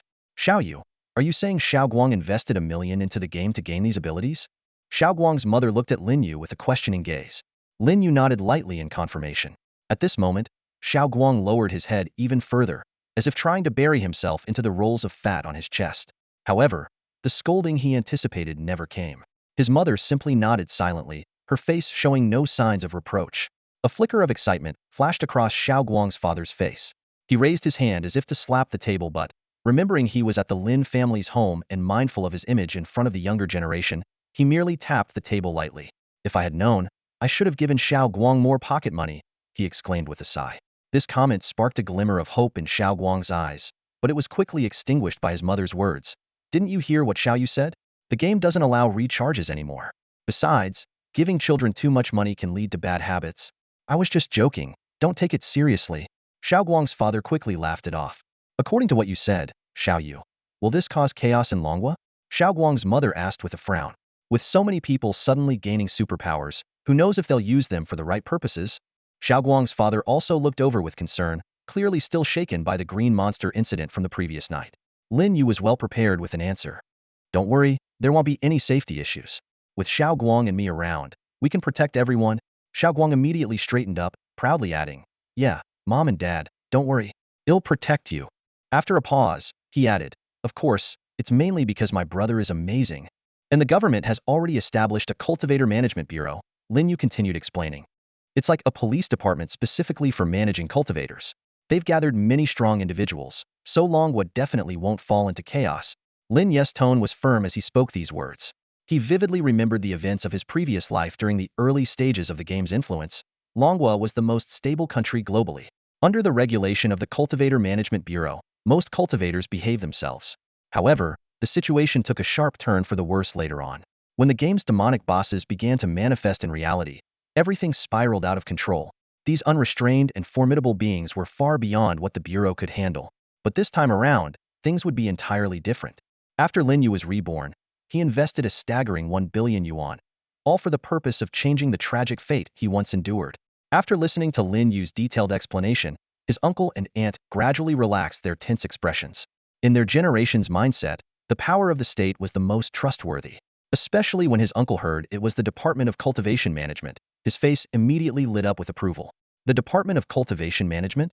That's an excellent institution. At this moment, inside the headquarters building of the Department of Cultivation Management in the capital, an emergency meeting was underway. After an entire night of rigorous screening, the department had recruited over a dozen new members. Each of them had undergone strict background checks and was deemed unquestionably reliable. They had already begun their duties without delay. At the head of the conference table, Zhang Yun's father, the director of the department, sat upright in the central seat. Meanwhile, Zhang Yun, the most powerful cultivator among them, sat to his right. Her father lightly tapped the table and scanned the room, taking in the weary but focused faces of his colleagues. I know none of you have rested all night, but this is the most critical moment. As the core force safeguarding national stability, we cannot afford even the slightest lapse. He continued, although the Department of Cultivation Management will eventually establish branches across the country, for now, only our headquarters in the capital has been initially set up. There have already been 10 serious incidents involving cultivators nationwide, and we must address them immediately. Now, let Comrade Zhang Yun assign the tasks. Zhang Yun stood up, holding a prepared file, and began announcing the task assignments. She called out names one by one. Chao Chuang, you are responsible for the family massacre case in Jiangnan City. Coordinate with the local police. Li Zhifei, head to Huanghai City to handle a suspected cultivator prison escape and assault case. Finally, she revealed her own assignment. I will take charge of the homicide case in Jianghai City, where witnesses claim a cultivator caused 20 deaths. The director concluded with a short but commanding order. Move out immediately. Yes, director. The 10 team members saluted in unison, then swiftly departed to carry out their assignments. Soon, the large meeting room was left with only Zhang Yun and her father. Zhang Yun's father turned to her and gently patted her shoulder. You've worked hard. Dad, I'm fine, Zhang Yun replied with a smile, shaking her head. Yet her eyes betrayed a hint of concern. You're the one who needs to take care of yourself. She was well aware that her father received minimal cultivation feedback, and staying up all night was a considerable strain for someone his age. Zhang Yun's father had a pleased smile on his face. Looking at his daughter, he said, I feel great now. Even though I didn't sleep a wink last night, my mental state is actually better than before. This was undoubtedly thanks to the feedback from his cultivation. Even at the qi refining stage, his physical condition far surpassed that of an ordinary person, with particularly noticeable improvements in his mental state. Suddenly, his expression turned serious. He spoke to Zhang Yun in a firm tone. This time, sending you to Jianghai City isn't just about handling that significant murder case. There's another important mission. The establishment of the Jianghai City Cultivation Management Office happened quite swiftly, and the higher-ups hope to make it a model for other cities. Since you're more familiar with Jianghai City, both tasks will be entrusted to you. Indeed, ever since Zhang Yun returned from studying abroad, she had been working in Jianghai City. This was one of the key reasons her father had arranged for her to go there. Don't worry, they'll handle it well, Zhang Yun said with determination. Internally, she thought to herself that it had been several days since she last returned to Jianghai City. If she had some free time, perhaps she could visit her boss. After all, she was still enjoying paid leave, which made her feel a bit guilty. Her father nodded in approval. After their farewell, Zhang Yun left the headquarters of the capital's cultivation management office. She didn't choose to fly directly to Jianghai City, but decided to take the high-speed rail instead. For one, she didn't want to attract too much attention, and secondly, her flying skills were still not very refined. After purchasing a ticket for the next available train, she headed straight to the platform. The 2-hour journey wasn't long, and since she had a place to stay in Jianghai City with all her belongings there, she didn't need to bring much luggage. Meanwhile, as Zhang Yun was on her way to Jianghai City, a conversation was taking place at Lin Yu's villa. After checking his phone, Xiao Guang's father excitedly said to Lin Yu and Xiao Guang, I have an old comrade in arms who's now the head of the Jianghai City Cultivation Management Office. Are you two interested in joining the office? Lin Yu immediately shook his head in refusal. For him, joining the Cultivation Management Office was absolutely out of the question, even if the invitation came from his uncle's old friend. Xiao Guang, on the other hand, appeared hesitant. Growing up under his father's strict discipline, he timidly asked, Dad, did you already tell someone that we're cultivators? As soon as Xiao Guang finished speaking, his father's face immediately showed an awkward expression. As a father who had just learned that his son had become a cultivator, he couldn't wait to share the news with someone else, which was admittedly a bit thoughtless. Xiao Guang's mother gave her husband a disapproving look. Lao Hai is my old comrade in arms. We have a deep bond, Xiao Guang's father quickly explained. He's now the director of the Jianghai City Cultivation Administration Bureau. How could I not support my old comrade? Hearing it was Lao Hai, Xiao Guang's mother's expression softened, and she nodded thoughtfully. Noticing Lin Yu's puzzled look, she added, that Lao Hai and your uncle shared a life-and-death bond on the battlefield. He even saved your uncle's life back then. Lin Yu understood after hearing this. Although he had never experienced war, he could imagine the kind of camaraderie forged in life-and-death situations. Seeing that both his wife and nephew expressed understanding, Xiao Guang's father straightened his back immediately, turning to his son, who had just been questioning him. Without warning, he gave Xiao Guang a light smack on the back of his head. You're reporting to the Jianghai City Cultivation Administration Bureau this afternoon, got it? He said with a chuckle. If you don't go, I'll cut off your allowance. While he couldn't boss around his nephew Lin Yu, he could certainly order his own son. Since his old comrade had reached out for help after learning Xiao Guang was a cultivator, and the bureau was still being established and short on staff, it was only natural for him to lend a hand. Dad, do I really have to go? Xiao Guang asked weakly. For ordinary people, the Cultivation Administration Bureau was a dream job with great security. But for Xiao Guang, who came from a wealthy family and had a laid-back personality, joining such an institution meant giving up his carefree lifestyle. No way. His father's stern gaze made Xiao Guang instantly deflate. At this moment, Xiao Guang's mother tried to smooth things over. Your dad just wants you to help Uncle Hai out for a while. Once the bureau is fully staffed, you can leave. Hearing this, Xiao Guang's eyes lit up, and he looked at his father with a questioning gaze. After receiving a confirming nod from his father, he immediately perked up again. Dad, then can you first ask how much the salary is at the bureau? Get lost. After breakfast, Lin Yu returned to his room and lay down on his irresistibly soft bed. During the first week of the game's feedback, only cultivation progress would transfer to the real world, so he felt relaxed and planned to fully enjoy this week's gaming experience. It wouldn't be until the second week, when other elements started to reflect in reality, that he would truly get busy. After logging into the game, Lin Yu first checked the various leaderboards. As he expected, the rankings remained unchanged, with him firmly holding the top spot. With the recharge channel closed, it was nearly impossible for other players to surpass him. At midnight tonight, the final weekly leaderboard rewards would be distributed, giving him another opportunity to strengthen his character. After inspecting the leaderboards, Lin Yu summoned his spirit beast, the Ink Qilin, and prepared to clear a dungeon. The game's content had become rather monotonous since the recharge channel was shut down. All events had ceased, leaving only dungeons and quests to occupy players. For ordinary players, clearing dungeons could at least improve their stats or yield new equipment, but for Lin Yu, who had already reached the pinnacle of power, it was merely a way to pass the time. Lin Yu chose the Blackwater Demon Lair as his target dungeon. A decision with significant personal meaning had been killed by the Blackwater Demon Lord in his previous life. Now, with his greatly enhanced strength, he intended to get some satisfaction by defeating the Demon Lord in the dungeon before it manifested in the real world. However, when he arrived at the dungeon's entrance, the sight before him made him pause. A figure clad in a black robe, surrounded by swirling dark mist, stood there. Above the figure's head was the ID Songyun Demon Lord, formerly the top player across all leaderboards and now ranked second, right behind Lin Yu.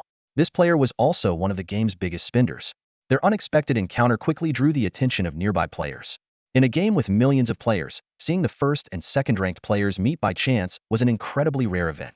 The Blackwater Demon Lair, being the most challenging dungeon in the game, had only been cleared by Lin Yu so far. Despite numerous attempts by others, including 5-player teams, no one else had succeeded. Even for the Songyun Demon Lord, whose strength was second only to Lin Yu, soloing this dungeon was no easy feat judging by his actions. It was clear he was aiming for the substantial rewards granted to the dungeon's second clear.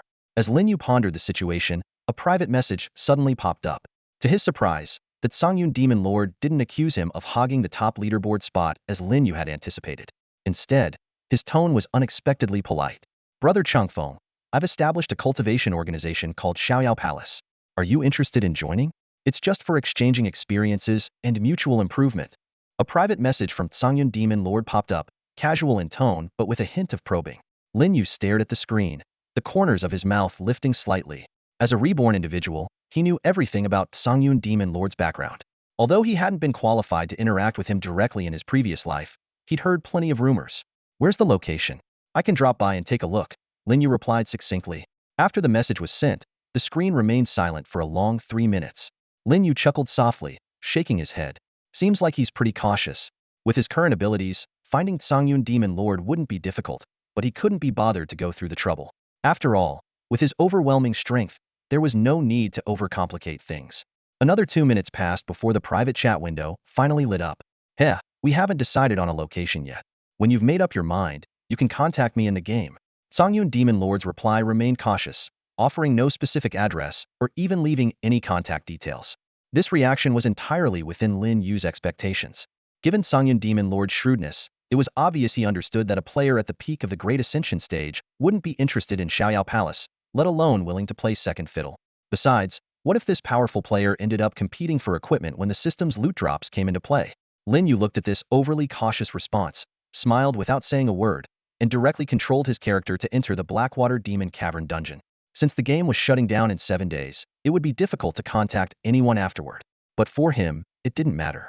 Songyun Demon Lord stood frozen for a moment before following him into the dungeon. After a morning of gaming, Lin Yu had lunch and then went to take an afternoon nap. Though his current cultivation level meant he no longer needed rest, he still enjoyed this leisurely routine. Meanwhile, Xiaoguang wasn't as relaxed. Under his father's strict orders, he was sent to the temporary office building of the Cultivation Management Bureau in Jianghai City. The building wasn't far from Lin Yu's home, and the driver got him there in just half an hour. As soon as he stepped through the door, his father's old comrade, Luo Hai, warmly greeted him, holding his hand and asking about his well-being with an almost excessive friendliness. "Xiaoguang, what level are you in the game? How do you rank among players? What abilities do you have right now?" Faced with the barrage of questions, Xiaoguang hesitated for a moment. Although somewhat reluctant, he remembered his father's instructions and dutifully answered them one by one. After hearing Xiaoguang's responses, Luo Hai's eyes lit up instantly. As someone well-versed in the world of cultivators, he immediately realized that this son of his old comrade wasn't just any ordinary player, was a bona fide top-tier expert, far superior to the average players Luo Hai had recruited before. Luo Hai quickly ushered Xiaoguang into his office and personally poured him a cup of tea. This unexpected gesture of respect left Xiaoguang both surprised and flattered, as it was the first time he felt such recognition from an elder. After a brief exchange of pleasantries, Luo Hai opened a desk drawer, pulled out a stack of documents, and placed them in front of Xiaoguang. Xiaoguang, this is a contract. Even though we're an official organization, we still need to follow proper procedures. Just flip to the last page and sign it, Luo Hai said with a smile. Since Luo Hai was his father's longtime comrade and a frequent visitor to their home, Xiaoguang trusted him. He was about to read through the contract when Luo Hai quickly stepped forward, flipped straight to the last page, and placed a pen in his hand. No need to read it, it's a standard contract. Just sign here, Luo Hai said cheerfully. Hesitating for a moment, Xiaoguang nodded and signed his name. Immediately afterward, Luo Hai brought out an ink pad, motioning for him to leave his fingerprint. Once Xiaoguang did so, Luo Hai grabbed the contract and laughed heartily. Good kid. From now on, you're the deputy director of the Jianghai City Cultivator Management Bureau. The announcement hit Xiaoguang like a bolt of lightning. He froze in place. Deputy director? He asked, bewildered. Uncle Hai, my mom said I was just here to help out. Can I not be the deputy director?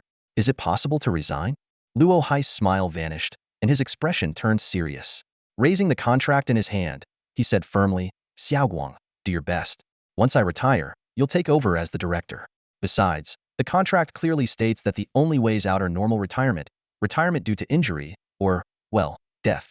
Want to quit early? Only if you're severely injured. Like losing half your head. Xiaoguang was completely stunned. This wasn't an opportunity, it was a trap. He quickly pulled out his phone. Uncle Hai, I need to call my dad first. He might still want me to go back and take over the family business. But Luo Hai's smile returned as he looked at him. Oh, I had just contacted your father before you arrived. In the end, Xiaoguang stayed at the cultivation management office. At 3 p.m., a meeting was about to begin. As the newly appointed deputy director, Xiaoguang had no choice but to follow Uncle Hai into the meeting room, his face showing clear reluctance. A few people were already seated in the meeting room, players of Ethereal Immortal Journey, whom Luo Hai had recruited earlier that morning. Looking around, Xiaoguang noticed that their abilities were fairly average. Most were at the Qi refinement or foundation establishment stages, with not a single golden core stage cultivator among them. Standing at the front, Luo Hai began the introductions. This is Lin Chengwang, the newly appointed deputy director of the Jianghai City Cultivation Management Office. In the game, he's a nascent soul stage expert, and in reality, he's already reached the nascent soul stage as well. Upon hearing this introduction, the colleagues present immediately broke into enthusiastic applause, their eyes filled with admiration and envy. Based on his cultivation level alone, Xiaoguang had already earned their recognition. Just then, Luo Hai added, please wait a moment longer. A special envoy from the Capital Cultivation Management Office headquarters will be arriving shortly to guide our work. As soon as he finished speaking, footsteps echoed from outside the meeting room. A tall woman dressed in sportswear walked in, her sharp and professional demeanor instantly drawing everyone's attention. The moment Xiaoguang saw her, he shot up from his seat in shock and exclaimed, Sister Yun, is that really you? Time quickly moved to evening. Lin Yu, after browsing the official forum, logged into the game. Although it was nearing midnight, he didn't immediately start gaming. Instead, he set his phone aside and quietly waited for something. When the clock struck midnight, a familiar sensation surged through Lin Yu's body. It was a swelling feeling that flooded every inch of his flesh and blood, only to be compressed back into his being. His nascent soul underwent the same process. At this moment, the nascent soul sat cross-legged in his dantian. Unlike the childlike nascent souls typical of cultivators at this stage, Lin Yu's was a perfect miniature version of himself, with finely detailed and lifelike features. This alternating sensation of swelling and compression lasted for about 30 seconds before gradually subsiding. However, the changes in his body were far from over. Large amounts of impurities began to be expelled through his pores, dissipating into the air. The entire process left Lin Yu feeling unprecedentedly pure and clear-headed. This was the game's cultivation feedback. Even in his previous life, Lin Yu had never figured out how Ethereal Immortal Journey managed to transfer cultivation levels and equipment from the game into reality. The origin of this phenomenon remained an unsolved mystery. Lin Yu's nascent soul suddenly expanded, and a shimmering trace of celestial aura gradually condensed at his forehead before slowly sinking back into the nascent soul. In that moment, he felt an unprecedented sense of lightness, as if he were floating on a warm cloud.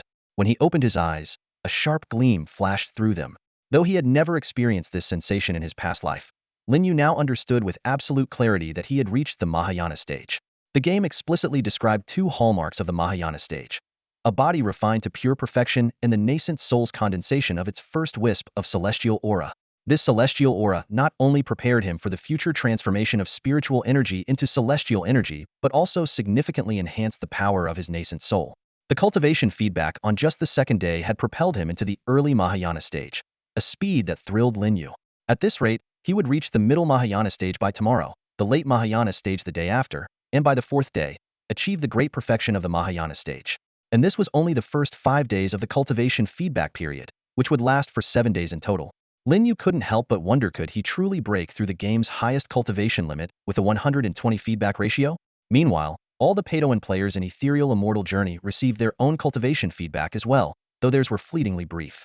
Even the second-ranked player, the Demon Lord of Tsangyun, experienced feedback that lasted only 4 to 5 seconds during his second session.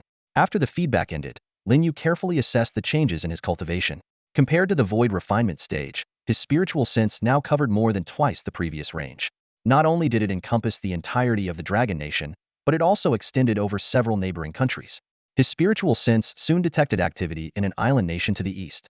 It was already 1 a.m. local time, yet the streets were in chaos. Numerous shadowy figures dressed in black moved stealthily through the streets, leaping across rooftops or lurking in the shadows.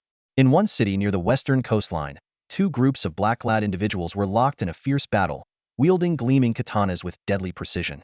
At that moment, Lin Yu's spiritual sense caught sight of an unusual presence. On the second floor of a nearby hotel overlooking the battlefield, there was a cultivator with considerable strength.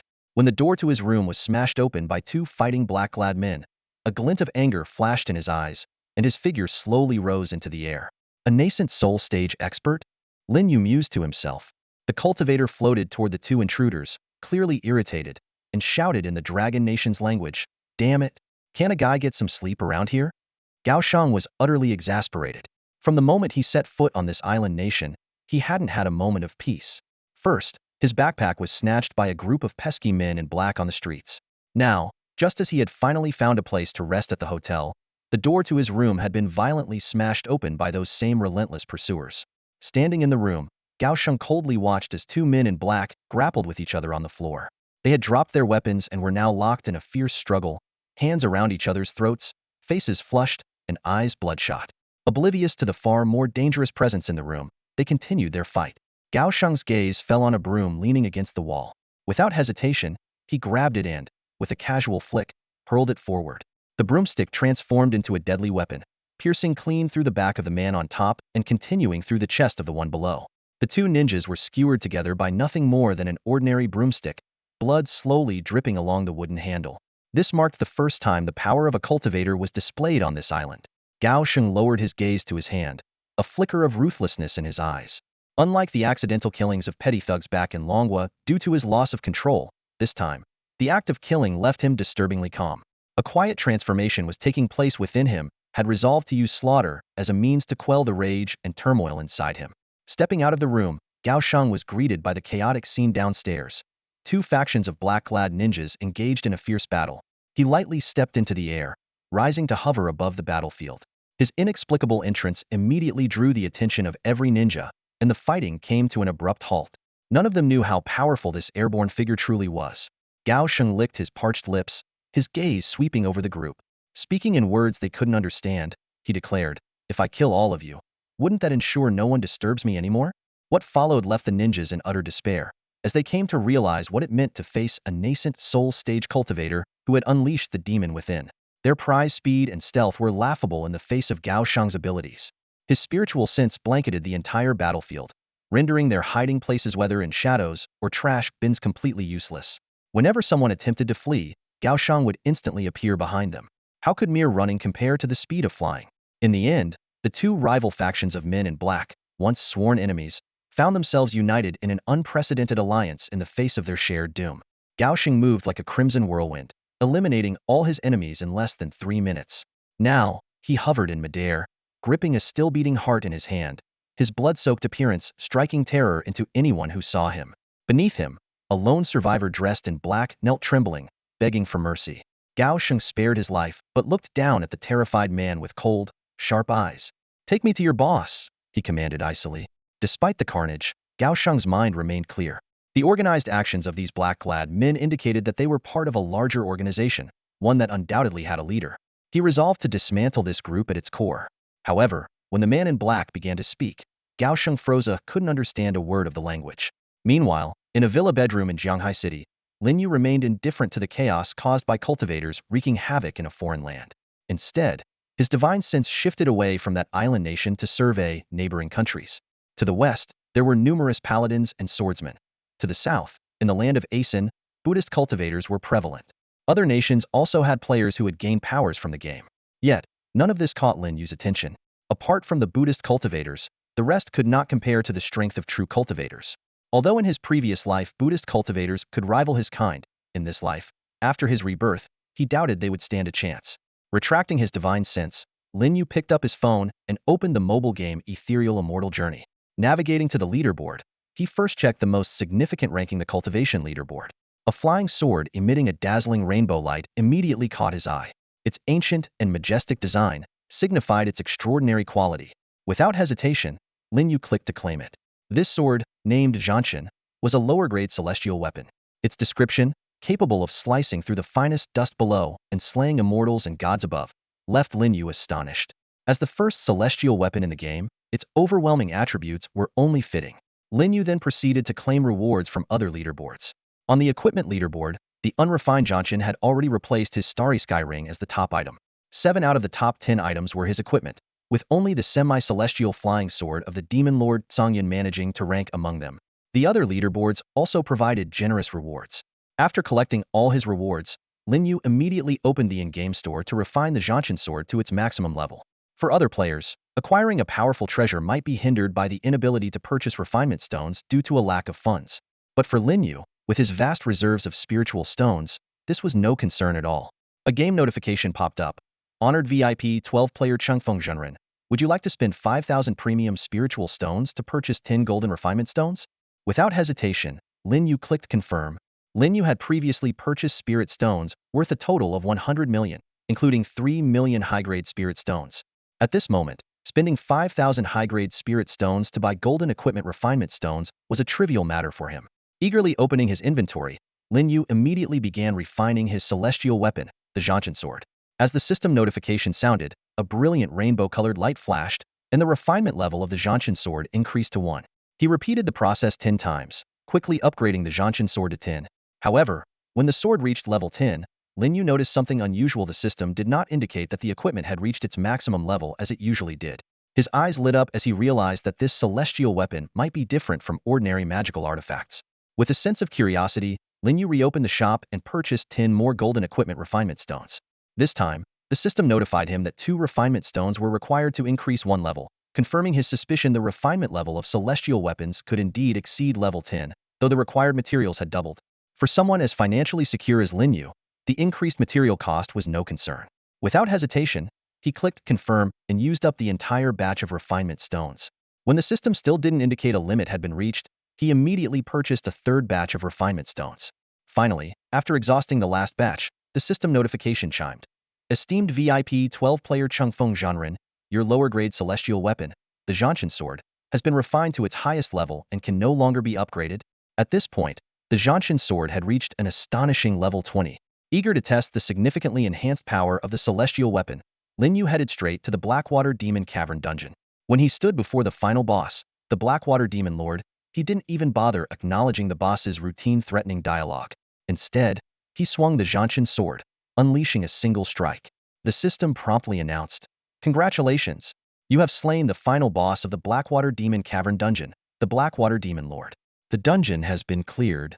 Seeing the damage numbers floating above the Blackwater Demon Lord's head, Lin Yu was stunned. This powerful boss had been one-shotted by his sword. The damage number displayed was 999,999, hitting the game's maximum damage limit. Lin Yu chuckled in disbelief. Under such conditions, there was no way to accurately test the true power of the dust-cleaving flying sword, as the game's highest damage cap was 999,999, and the Blackwater Demon Lord's health didn't even come close to that figure. Although the exact power of the flying sword couldn't be measured, this one-hit kill was enough to prove the terrifying might of this celestial weapon. In short, invincible. Meanwhile, the game's official forums were buzzing with heated discussions. The game's recent online user count had reached a record high, and more players than ever were paying attention to the rankings. As the first celestial weapon to appear in the game, even a low-grade one was enough to cause a massive uproar. The forum was full of chatter. This Changfeng Zhenren must be a developer's insider. How else would he get a celestial weapon? Unfair. Are you kidding me? I'd pay $1 million just to become an insider. Someone help me recharge $6 to become a VIP one, and I'll pay them $1 billion. If celestial weapons could transfer to real life, it would be game over. Even nukes would pale in comparison. I'm so regretful. If I had known cultivation progress could carry over from the game, I would have poured all my savings, all $3,000 into it. Stop dreaming. Even a semi-celestial weapon costs tens of thousands, let alone a full celestial weapon. The craziest part is that celestial weapon has already been refined to level 20. At 1 a.m., just as Lin Yu was collecting his leaderboard rewards, Xiaoguang rushed back. He knocked lightly on Lin Yu's door. Bro, are you still up? Compared to his usual habit of barging in, he was being noticeably more polite, likely because their parents were now also staying in the villa. After receiving Lin Yu's permission, Xiaoguang slipped into the room with an air of secrecy. Bro, guess who I ran into today? Lin Yu, focused on his game, didn't even look up. Who? Yunjia. Xiaoguang lowered his voice. I saw her at the Jianghai City Cultivation Bureau. She's a cultivator. This finally got Lin Yu's attention. He looked up, his expression surprised. What? Zhang Yun is a cultivator? Does that mean she's also playing Ethereal Immortal Journey? I always thought someone like Hera, high-achieving scholar, would never touch games like this. Seeing Lin Yu intrigued, Xiaoguang continued, I didn't expect to run into Yunjia there either. Not only is she a cultivator, but her cultivation level is really strong. She was dispatched by the headquarters of the capital's cultivation bureau, and her rank seems pretty high. After a pause, Xiaoguang added, oh, by the way bro, isn't Yunjia your employee? Did she switch jobs or something? Hearing Xiaoguang's words, Lin Yu was slightly taken aback. Switching jobs? That idea was certainly unusual. At this juncture, when the real world was gradually transforming into a fantasy world, what difference did changing jobs even make? Lin Yu pondered for a moment. This might actually work to his advantage. After all, the company's assets had already been converted into in-game resources, and there wasn't much left for Zhang Yun to manage. More importantly, as the boundary between the game world and reality blurred further, spiritual stones were destined to replace cash and gold as the most valuable currency in Longhua. And these spiritual stones? He could easily store them using his Starry Sky Ring. What Lin Yu hadn't expected, however, was that Zhang Yun turned out to be a cultivator as well. Is she still in Jianghai City? Lin Yu asked. Xiaoguang nodded. She went to the crime scene right after the meeting. There was a murder case involving a cultivator here in Jianghai City. Over 20 people were killed. This immediately triggered Lin Yu's memory of what he had witnessed the previous night. The scene he had perceived with his divine sense must have been the same crime scene Xiaoguang was talking about. Why didn't you go with her? Lin Yu asked, slightly puzzled.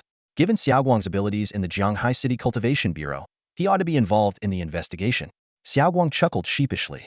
Well, I just wanted to hurry back and tell you that Sister Zhang Yun is also a cultivator. Couldn't you have just sent me a message? Lin Yu saw through Xiaoguang's excuse immediately. Caught red-handed, Xiaoguang put on an embarrassed smile. Bro, I really don't want to go to work. Checking out crime scenes just doesn't interest me. I sneaked back here, so please don't tell my parents, or they'll cut off my allowance. After a moment's thought, he added, if they really do that, they'll just have to stick with you forever. Lin Yu couldn't help but laugh. Aren't you worried about getting fired for sneaking off like this? Xiaoguang's face lit up for a second, then dimmed. Fired? I wish. The Cultivation Bureau doesn't do firings, only retirements. Besides, I'm the deputy chief and the future successor to the chief. Who would dare fire me? Lin Yu wasn't surprised that Xiaoguang had become the deputy chief. With Xiaoguang's cultivation level, the Bureau would naturally do everything it could to keep him on board. Lin Yu patted Xiaoguang on the shoulder. Hang in there. The peace and stability of Jianghai City will depend on you in the future. Yeah, right? I don't have such lofty ambitions, Xiaoguang said, waving his hand dismissively. I'm going to my room to play some games. Go ahead. Make the most of the game while it's still active and gain as much as you can, Lin Yu said with a nod. After all, Xiaoguang still had resources left from the $1 million he had invested earlier. He might as well make the most of it before the game servers shut down. Xiaoguang was completely absorbed in the anticipation of the game and failed to notice the hidden meaning in his cousin Lin Yu's words. Lin Yu chose to keep the news about the game shutting down a secret, as revealing it might expose his identity as a reborn individual. While showcasing his strength was acceptable, the secret of his rebirth was best kept buried deep within. Eagerly, Xiaoguang rushed back to his bedroom, grabbed his phone, and entered the game without delay. After the second cultivation feedback, his strength had significantly improved, and his control over his cultivation became more adept. Even though it was already past 1 a.m., he was full of energy and showed no signs of fatigue. Lin Yu placed his phone beside his pillow and unleashed a vast spiritual sense, enveloping the skies over Jianghai City. In an instant, He darted towards the outskirts of the city and locked onto his target Jiang Yun. At that moment, Jiang Yun was meticulously inspecting the crime scene. Although the body had been taken away by the police, the pungent smell of blood still lingered in the air. Her brows furrowed as she carefully searched every corner. With Lin Yu's cultivation at the Great Ascension stage, his spiritual sense was far superior to Jiang Yun's, allowing him to avoid her detection effortlessly. To Lin Yu's surprise, Jiang Yun had already reached the nascent soul stage in her cultivation. Considering the game had only provided 2 rounds of cultivation feedback, her current stage indicated that she must have been at least at the out-of-body stage within the game. Out-of-body stage cultivators were already rare in the game, and female cultivators of that level were even rarer. The game's character gender was linked to real name authentication with identification cards, which suddenly gave Lin Yu a thought: could Jiang Yun be the water cloud fairy in the game? The names were strikingly similar, and their cultivation levels matched up. In his previous life, after the game's cultivation feedback, he had lost contact with Jiang Yun, as she seemed to have moved to the city where her parents lived. He never expected that she would now be part of the Cultivation Management Bureau. Despite this revelation, Lin Yu didn't dwell on it too much. After all, the dual cultivation partner relationship in the game was nothing more than a superior subordinate relationship in reality, and Jiang Yun had already left her position. Quickly, he retracted his spiritual sense and focused on analyzing the final weekly rewards on the leaderboard. As someone who had been reborn, he understood all too well that strength was the most critical asset. Meanwhile, in another part of the world, in an island nation, Gao Sheng hovered in midair, deep in thought. After a long moment, he finally devised a plan. Descending to the kneeling ninja before him, a cruel smile played on his lips. Placing one hand on the ninja's head, Gao Sheng's immense spiritual sense forcibly invaded the man's mind. Although the game's cultivation techniques, such as the soul-searching technique, had not yet been reflected in reality, Gao Sheng's nascent soul stage cultivation was more than enough to crudely probe the ninja's memories. This method was exceedingly violent, causing the ninja to immediately roll his eyes, foam at the mouth, and suffer severe brain damage. While Gao Sheng only managed to extract a few fragmented memories, it was sufficient for his purposes. Retracting his hand, the ninja collapsed to the ground, convulsing uncontrollably, his brain utterly destroyed. Gao Sheng lifted his gaze toward the top floor of the tallest building in the city center, the location of the ninja's superior. Slowly, his body rose into the air as he began to fly toward the towering structure. It must be said that Gao Sheng has demonstrated extraordinary talent in the art of cultivation. In just one day as a cultivator, he had already mastered the advanced skill of memory extraction, a talent far beyond the reach of ordinary people. In less than 2 minutes, Gao Sheng reached the rooftop of the high-rise building where his target was located. His spiritual sense penetrated the structure, allowing him to clearly observe the scene inside the luxurious presidential suite on the top floor. A man and a woman lay on the bed, evidently having just concluded certain activities, now asleep. Standing on the rooftop, Gao Sheng opted for a relatively less violent approach to enter. He flew to the side of the building and delivered a powerful kick, shattering the glass window of the living room. The sound of breaking glass startled the man on the bed, who immediately reached under the pillow for a gun and cautiously headed toward the living room. The woman, in a panic, wrapped herself in the bedsheet and curled up at the edge of the bed. From the living room, Gao Sheng's rough voice called out in broken Japanese a few simple phrases he had learned from a ninja's memories. "Do you want to live?" The man with the gun, hiding at the bedroom doorway, shouted back, but his words were too rapid for Gao Sheng's limited understanding of the language. Gao Sheng had no choice but to approach the bedroom step by step. As his figure came into view, the man immediately aimed his gun. However, just as he pulled the trigger, Gao Sheng had already appeared in front of him, grabbing the firearm. With a sharp crunch, the gun, along with 2 of the man's fingers, was crushed in Gao Sheng's grip. The excruciating pain elicited a blood-curdling scream from the man. Gao Sheng's attention, however, shifted to the woman on the bed. Ignoring the man's anguished groans, he strode toward the bed, his eyes gleaming with the predator's intensity. He abruptly yanked the sheet off the woman and pounced, finally releasing the pent-up frustration of the past few days. Seizing the opportunity as Gao Sheng's focus shifted, the man attempted to quietly flee. But a flash of cold light stopped him. His steel pin, previously on the bedside table, now pierced through his other hand, pinning it to the wall. Gao Sheng, still catching his breath, issued a warning in his clumsy Japanese. "Move again, and he'll kill you." An hour later, Gao Sheng sat calmly on the edge of the bed. The woman endured the searing pain coursing through her body, her trembling hands carefully dressing Gao Sheng. Gao Sheng walked slowly to the window, his gaze sweeping over the bustling nightscape of the island nation. Turning back, he looked coldly at the man still pinned to the wall by a fountain pen and said in a chilling voice, "I need manpower. Call all your people here." In that moment, Gao Sheng seemed like a harbinger of hell. Even the hardened leader of the ruthless ninja gang couldn't suppress the fear rising within him, not daring to entertain a single thought of resistance. With the 3 remaining fingers on his right hand, the man painstakingly picked up his phone and called his subordinates. As one of the earliest players to enter the ninja game, he had quickly built his ninja organization through strength and wealth, aiming to secure a foothold in the chaotic times only to encounter someone as terrifying as Gao Sheng. "Everyone, come to the top floor of the Metropolis Tower," the man said into the phone. 10 minutes later, his subordinates began arriving one by one. Seeing their leader pinned to the wall in such a miserable state, they were about to rush to his aid but were stopped by his command. After witnessing Gao Sheng crush a handgun barehanded, move with lightning speed, and even take to the air, the leader knew that even if all his men attacked together, they stood no chance. Gao Sheng's eyes lit up with excitement as the first subordinate stepped inside. Placing his hand on the man's head, a violent surge of spiritual energy instantly obliterated the person's consciousness. Though Gao Sheng only gleaned fragmented memories and a few sentences of the island's language, it was exactly the breakthrough he needed. Corpses began piling up in the presidential suite, and the grin on Gao Sheng's face grew increasingly sinister. After killing over a dozen people, he turned to the man pinned to the wall and said in fluent island language, "You're quite impressive. From today on, you will be my slave." Gao Sheng scanned the room. The woman curled up on the bed, the man kneeling at his feet, and the brightly lit cityscape beyond the window. This place was small, but it felt like a kingdom that belonged solely to him.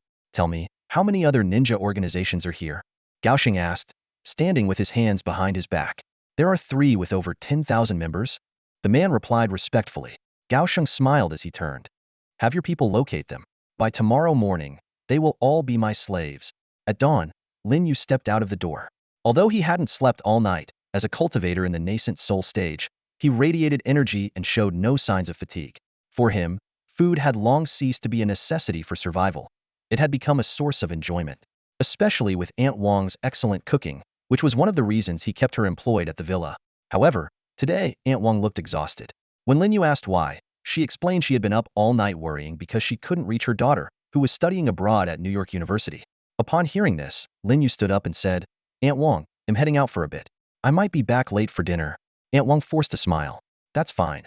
I'll give the beef stew more time to tenderize. It'll taste even better."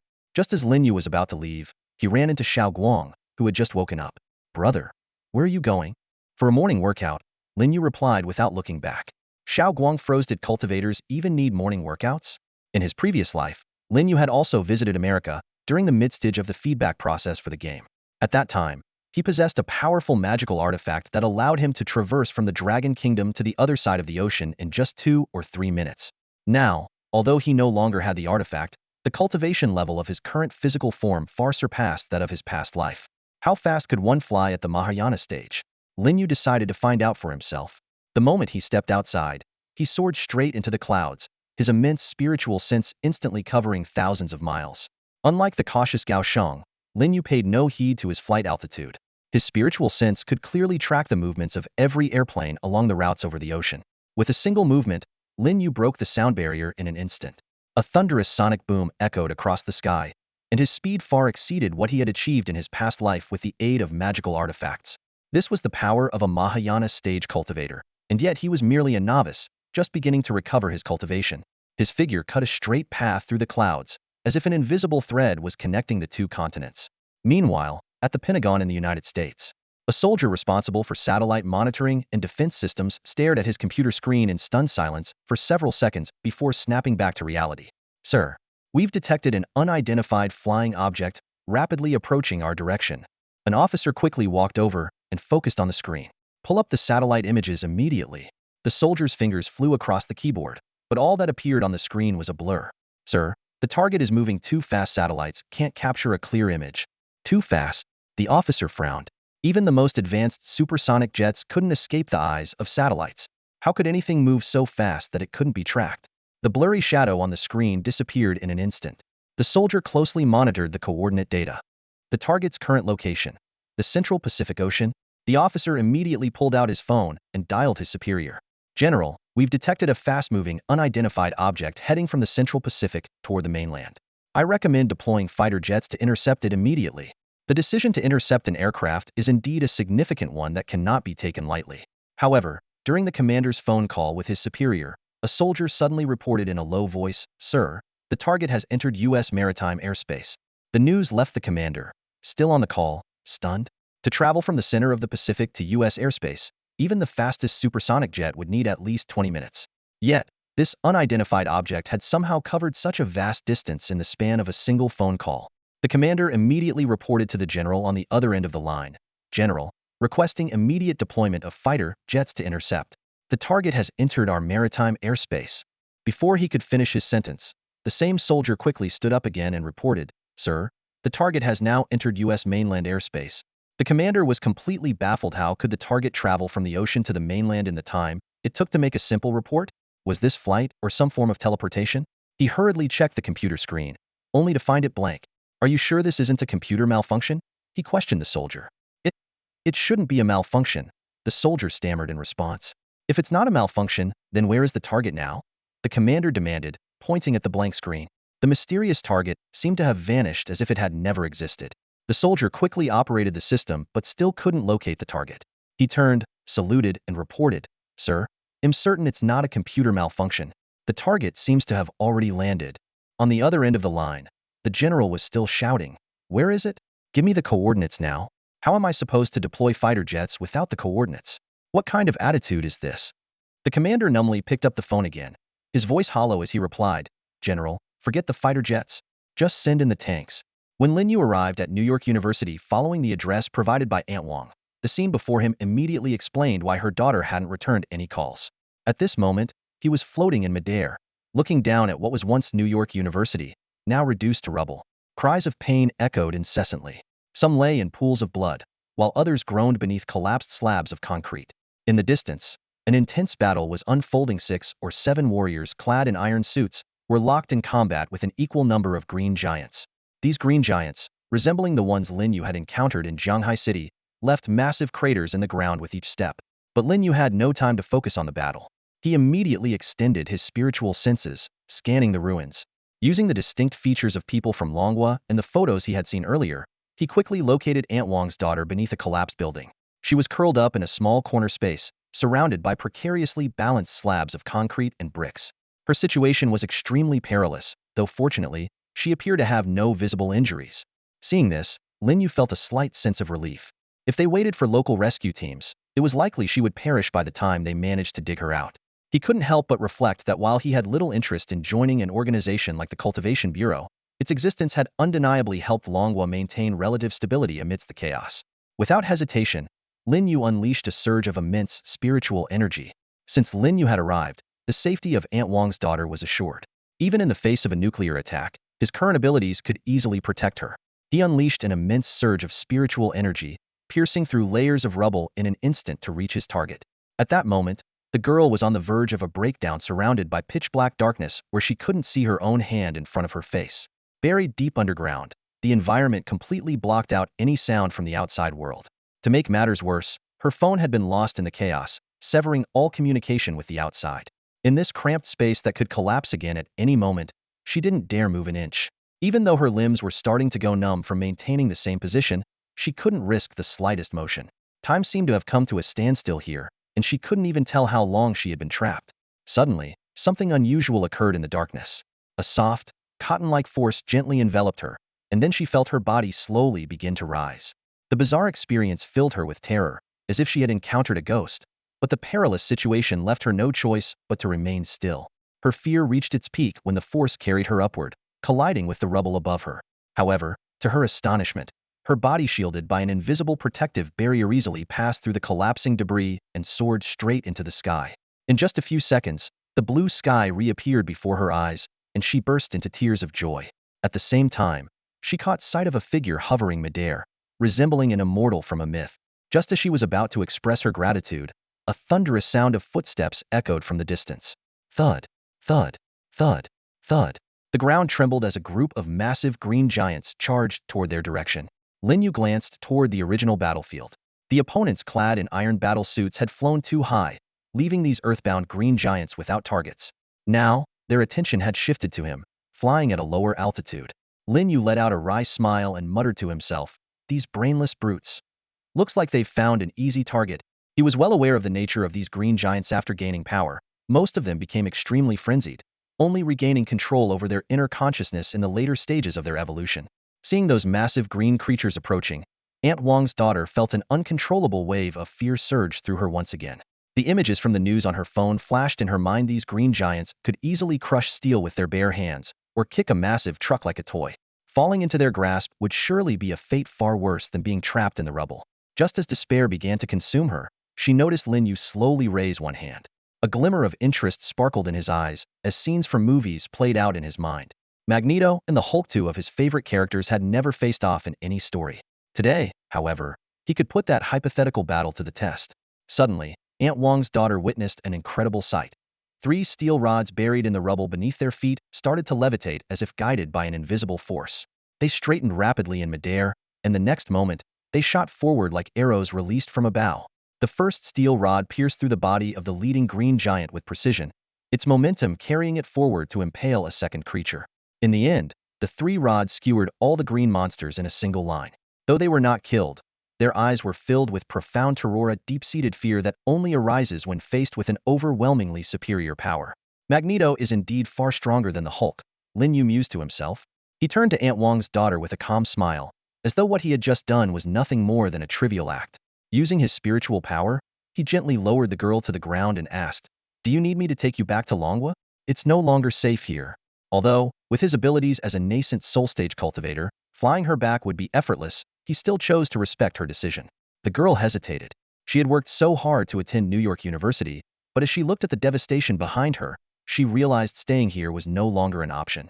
How would you take me back?" she asked cautiously. Lin Yu's lips curved into a faint smile. Flying someone was second nature to him. Wrapping her in his spiritual energy once more, the two of them soared into the sky instantly. Too fast," the girl screamed, her voice echoing through the high-altitude air. As their figures appeared over the ocean, the Pentagon's satellite monitoring department systems sounded another alarm. This time, the soldier on duty had learned his lesson. Recognizing the familiar, terrifying speed, he immediately identified it as the same unidentified flying object from before. Hearing the alarm, the officer briskly approached the soldier. "What's going on? Another sighting?" The soldier replied decisively, "Reporting, sir. Nothing to report. Just a computer malfunction." When Lin Yu returned home, his uncle, aunt, and Xiao Guang were already waiting in the dining room. A few dishes were laid out on the table, but no one had touched their chopsticks yet. He quickly walked over and sat down. Just then, Aunt Wang came out of the kitchen carrying a steaming pot, the rich aroma of beef wafting through the air. Aunt Wang's face was lit up with a genuine smile, clearly in a good mood. Lin Yu immediately understood her daughter must have called to let her know she was safe after being rescued. He took the fragrant pot of beef from Aunt Wang, who eagerly said, "Xiao Yu, my daughter just called me back. She said her phone ran out of battery, so she borrowed her friend's phone to call. She also mentioned she'll be coming home soon for the holidays." Lin Yu nodded with a smile. He was well aware of the truth about Aunt Wang's daughter. She had been trapped under rubble all night, her clothes tattered, and utterly exhausted. Wanting to spare her mother from worry, she chose to call and reassure her first, planning to explain everything once she had recovered. Lin Yu also didn't mention that he was the one who had rescued her daughter. The phone ran out of battery excuse might work for older folks, but in this era where everyone carries a power bank, younger people would likely find it unconvincing. Luckily, Xiao Guang's full attention was on the beef in front of him, completely oblivious to the obvious flaw in the story. Otherwise, with his personality, he would have surely pointed out something like, "These days, phones have such long battery life." At that moment, Xiao Guang's mother noticed the gleam in her son's eyes and immediately put on a stern face. "All you think about is eating. You see good food and turn into a fool. Do you even realize how overweight you are? Look at your cousin, even goes out for morning runs." Hearing this, Lin Yu quickly lowered his head, his face slightly flushed. To be honest, he had never gone for a morning run in his life. His slim physique was purely the result of good genetics. Xiao Guang's mouth twitched as his gaze darted between the beef and his father, seemingly weighing whether to seek his father's support or just start eating. In the end, he mustered the courage, looked up, and firmly said to his mother, "Can I eat first and then go for a run?" In his own home, he might have been sent off to munch on cucumbers by now, but here at Lin Yu's house, Xiao Guang was able to enjoy the meal freely. His mother's words were more of a casual remark. However, just as Xiao Guang was happily eating, his father suddenly spoke. Unlike his usual protective tone, this time there was a hint of disapproval in his voice. "Xiao Guang, I heard you sneaked back home last night?" Xiao Guang froze in shock. "Already tattling? Uncle Hai, that's not very fair." Xiao Guang mumbled defensively through a mouthful of food. "No, I just got back from the meeting." His father nodded slightly, his tone calm. "All right, as long as you didn't." Make sure to work hard and help Uncle Hai more when you're at work. Xiaoguang's heart raced, but he tried to maintain his composure. Don't worry, Dad. He'll definitely strive to be the model employee at the office. He sighed in relief internally, realizing his father had only been testing him and that Uncle Hai hadn't actually reported anything. Thankfully, his quick thinking saved him from being exposed. Still, he couldn't enjoy the meal in peace anymore. Afraid of slipping up if the conversation continued, he hurriedly stuffed a few pieces of beef into his mouth, stood up, and said, Mom, Dad, I need to head to work now. He'll go early to clean up at the office and make a good impression. With that, he rushed out the door. His parents watched his retreating figure and nodded in satisfaction. Lin Yu, however, with his heightened senses, saw Xiaoguang head straight to a burger joint after leaving. There, he ordered a burger, a large soda, 2 fried chicken drumsticks, and 3 roasted chicken wings, devouring them with gusto. Feeling a bit awkward, Lin Yu tried to make small talk with Xiaoguang's parents. Yeah, Xiaoguang's been doing really well lately, obedient and hardworking. After the meal, Xiaoguang's mother suggested, Xiaoyu, maybe we should go back home. Things seem pretty safe around here now, and it feels wrong to keep imposing on you. Considering that the first day of feedback from the game world to the real world was the most dangerous, Lin Yu didn't object this time. Besides, their house wasn't far, so he could still keep an eye on them if needed. All right, just call me if anything comes up. Lin Yu agreed with a nod. Xiaoguang's father chuckled. Maybe later you can help me talk some sense into Xiaoguang. He's always listened to you since he was a kid. He knew his son might resist moving back, so he decided to take a hands-off approach. As Lin Yu walked them to the door, his sharp senses picked up their conversation. We should have joined that cultivation game too. I heard even older folks feel a few years younger after playing. Yeah, such a shame. But at least the kids are playing it. Standing by the window, Lin Yu smiled faintly. Though Xiaoguang's parents treated him well, they were very strict with their own son. Convincing them to play the game would likely take months, and by then, the game might have already shut down. However, Lin Yu had a plan. Once the pills from the game world manifested in reality, combined with his cultivation, he could help them either embark on the path of cultivation or maintain their health with ease. Returning to his cozy bed, Lin Yu mused that once his cave abode manifested in reality, he should consider getting a bed as comfortable as this one for his bedroom. After enduring so much hardship in his past life, he was determined to live this life with ease and comfort. Opening the game's official forum, the hottest post immediately caught his attention. Breaking news. Cultivator appears on the American continent, spreading the glory of cultivation. Full video inside. In his previous life, Lin Yu had the habit of keeping an eye on the latest updates in the official forums every day. Ever since the mobile game Ethereal Immortal Journey shut down, the forum had become a gathering place for cultivation game players, with all sorts of information converging there. Returning from his morning exercise, Lin Yu discovered that a video of him had already made its way onto the forum. Although a bit caught off guard, he was glad he had intentionally hidden his face at the time. Clicking on the post, the video showed a scene of him defeating the green giants. Not bad. Looks kind of cool. Lin Yu thought to himself as he watched the figure in the video effortlessly taking down 6 green giants. The comment section below the post was already in an uproar. Whoa, this guy is amazing. He skewered 6 green giants with just one move. Should we call it green kebabs? With this level of power, he must be at least in the nascent soul stage. If he can fly, it's definitely nascent soul stage, no doubt. I suspect it's staged. Staged but hiding his face? Doesn't make sense. How did this fellow Taoist conceal his appearance? It doesn't look like post-editing. The discussion quickly veered off into other topics. These green giants are no match for cultivators. I heard in Japan, they're playing ninja-themed games. Ninjas? Aside from hide and seek, what else can they do? Don't underestimate them. Those action movies with female ninjas are pretty intense. Wow, someone's really into foreign stuff. Not gonna lie, I kind of like it too. Besides this trending post, Lin Yu noticed a few key pieces of information. The Cultivation Management Bureau was conducting a large-scale recruitment drive across the nation.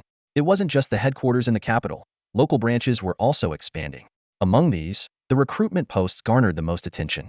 For the stability of our country and the safety of your loved ones, we sincerely invite all cultivators to join us.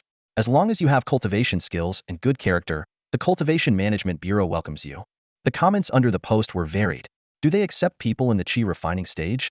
What about the heart movement stage? Can minors apply? Does being 80 years old count as too old? Is it okay if I have a criminal record? Excuse me, does the job include social insurance and a pension plan? There were also numerous recruitment posts from local branches, although currently, only certain cities had established cultivation management bureaus. The recruitment notice from Shanghai City stood out in particular.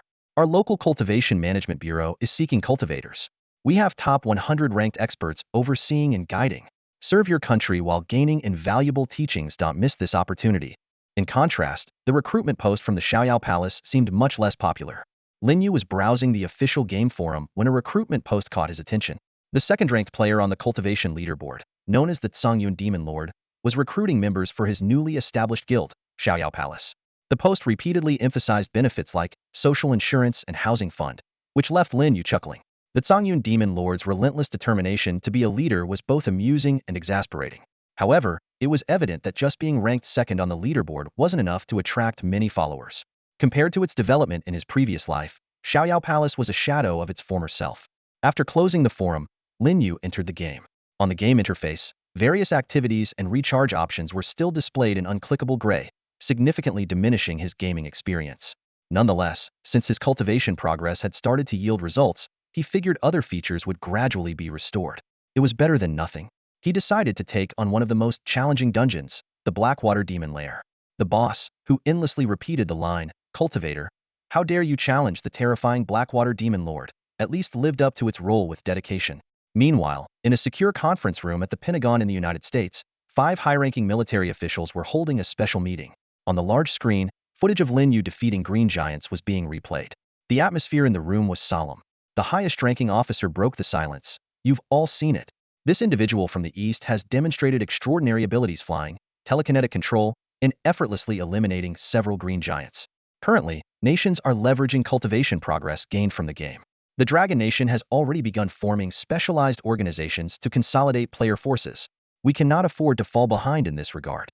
Share your thoughts." The room erupted into a heated discussion. Some suggested creating a green giant task force, but others quickly pointed out the futility of such a unit against someone who could easily defeat 6 green giants. Others emphasized the diversity of the game's profession system in their country and argued that with sufficient funding, they could assemble a force 10 times stronger than the Dragon Nations. In the end, the highest-ranking officer made a decision and announced the formation of a new department under his direct command, the Alliance of Superpowered Individuals. The gathered military officials stood up in unison and responded crisply, "Yes, sir." In the outskirts of the capital city of Longhua, within the vast grounds of an extravagant villa, a deafening roar of rage shattered the quiet atmosphere, accompanied by the sharp sound of a phone smashing against the floor. A man in his 30s, his face contorted with fury and veins bulging, was rampaging through the room, destroying everything in sight. Expensive computers, desks, and furniture were reduced to shattered fragments under his wrath. Social security and benefits? To hell with social security and benefits, he bellowed as he continued his destructive spree. This enraged man was none other than the infamous Songyun Emoju, a legendary figure in the gaming world. As a long-standing dominant force across major leaderboards, he had basked in the admiration and awe of countless players. However, recently, a player named Chungfeng Zhanren had suddenly emerged, spending exorbitant amounts of money to overtake him on every ranking. What drove Songyun Emoju to despair was that just as he resolved to reclaim his position by spending even more, the game unexpectedly disabled its in-game purchasing system and introduced a cultivation feedback mechanism. Despite his already exceptional cultivation level, the humiliation of being dethroned by Chungfeng Zhanren was unbearable. Determined to restore his reputation, he decided to use his substantial wealth and powerful cultivation to form an exclusive organization of cultivators. Yet, every time he posted a recruitment announcement, the comments section was flooded with 2 recurring questions: whether Chungfeng Zhanren would join and whether the organization offered social security and benefits. "Boss," his subordinate cautiously suggested from the side, "since everyone keeps asking about the benefits, why don't we just include them?" Hearing this, Songyun Emoju's furious expression suddenly froze. He fell into deep thought. Perhaps these people weren't deliberately making things difficult for him, but genuinely needed such assurances? After all, not every player was as wealthy as he was. "Fine," he said at last, his tone calmer as he nodded slowly. "Let's try it your way." With the boss's approval, the subordinate lit up with excitement and quickly took out his phone to draft a new recruitment post. Since the computer had been destroyed in the earlier rampage, he had no choice but to use his phone for the task. Fortunately, posting an announcement wasn't too much of a challenge for him. The Dark Cloud Demon Lord posted a recruitment message full of enthusiasm. The second-ranked cultivator on the power rankings, the Dark Cloud Demon Lord, has founded the organization Xiaoyao Palace. We sincerely invite top-tier players to join us and create a bright future together. Important announcement. We offer full social insurance and housing fund. Yes, full social insurance and housing fund. Contributions are calculated at 3 times the average salary of the capital city. Soon, replies flooded in like a snowstorm. However, when he read through the responses, cold sweat began to form on his forehead. Is foundation establishment early stage okay? How about foundation establishment mid-stage? Is it easy to withdraw the housing fund in the capital? Since there's social insurance and housing fund, how much is the salary? Has Changfeng Zhenren, the #1 on the power rankings, joined? But what truly made the Dark Cloud Demon Lord regret his decision was the scene that unfolded when these applicants arrived at his villa. Looking around, he saw nothing but a bunch of misfits, crooked and odd-looking individuals. The most advanced cultivation among them was only Foundation Establishment mid-stage. He couldn't even find anyone at the late stage. After some deep thought, he finally understood the problem. True experts wouldn't care about minor perks like social insurance and housing funds. With their strength, earning money was a trivial matter. Instead, it was the broke, low-level players who would flock to these benefits. This had inadvertently turned into a trap that attracted the weak. Noticing the boss's dark expression, the subordinate who had suggested the social insurance and housing fund panicked. "Boss, should I kick them all out?" The Dark Cloud Demon Lord let out a long sigh. "Forget it. Let them stay. It's better than having no one. At the very least, they're cultivators, much stronger than ordinary people. Besides, the cost for the benefits isn't that much." Relieved, the subordinate was about to go and settle the newcomers when the Dark Cloud Demon Lord stopped him. "Remove the mention of social insurance and housing fund from the recruitment post." At 11:50 p.m., Xiaoguang returned to the villa and headed straight to Lin Yu's bedroom. As he excitedly talked about spending the night with his girlfriend, Ashui, Lin Yu's expression changed. He quickly pulled out his phone and found a post on an official forum. The post read, "Heh, during last night's cultivation feedback session, I was discussing life with my wife. Now my wife is lying in the ICU." After reading the post, Xiaoguang fell silent, a cold shiver of fear creeping up his spine. He looked up at his cousin, a wave of gratitude surging in his heart. If it hadn't been for his cousin calling him back in time, his girlfriend, Ashui, might now be lying in the intensive care unit. "Bro." Xiaoguang started to express his thanks. "Get lost." "Got it." Although Xiaoguang never managed to voice his gratitude, at this moment, someone else was feeling an eerie sense of connection with him. That person was the Taoist master, Gao Sheng. At 11:50 p.m., Gao Sheng sat leisurely by the floor-to-ceiling window in the presidential suite at the top of the Metropolitan Tower. He was dressed in a soft white bathrobe, swirling a glass of red wine in his hand and occasionally taking a sip. Tonight, the cityscape outside was particularly stunning. Earlier that day, relying on his immense cultivation and the intelligence gathered by his subordinates, he had subdued the largest ninja organizations in the island nation. He hadn't resorted to a massacre, merely executing several thousand rebellious ninjas. The rest, who were inherently submissive, quickly pledged their allegiance. Of course, Gao Sheng didn't care about their loyalty in his eyes. With his extraordinary cultivation, he was like a giant among dwarves. Even if they were disloyal, they posed no threat to him. At that moment, there was a gentle knock on the door. "Come in," Gao Sheng said in the island nation's language, more fluent than that of the locals. The door opened, and 5 female ninjas entered. Their outfits were far from typical ninja attire, with minimal fabric that barely covered key areas. Gao Sheng nodded in satisfaction. This was the image of ninjas he had in mind. The subordinate outside closed the door respectfully. The 5 female ninjas lined up neatly inside the room. Gao Sheng downed the remainder of his wine, a glass worth tens of thousands, though to him, it was no different from soda from a fast food joint.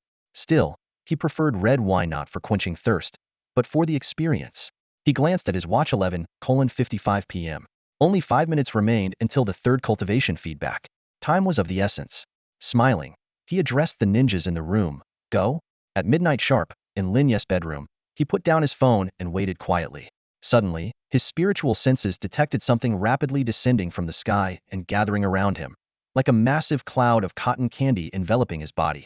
Then, a portion of the intangible substance seeped into his skin, penetrating through his pores and merging directly into his flesh and blood. A stream of invisible energy surged through Lin Yu's dantian and directly into his nascent soul. As the energy flowed in, both his nascent soul and physical body began to expand in unison. Although the change in size was subtle, he could distinctly feel a sense of being stretched. Shortly after, his body started to rhythmically alternate between contraction and expansion. This time was different from the previous 2 feedback cycles of cultivation. Lin Yu closely monitored the entire process with his divine sense. Ever since breaking through to the Mahayana stage, he discovered that he could actually see the invisible cultivation energy descending from the sky and merging into his body.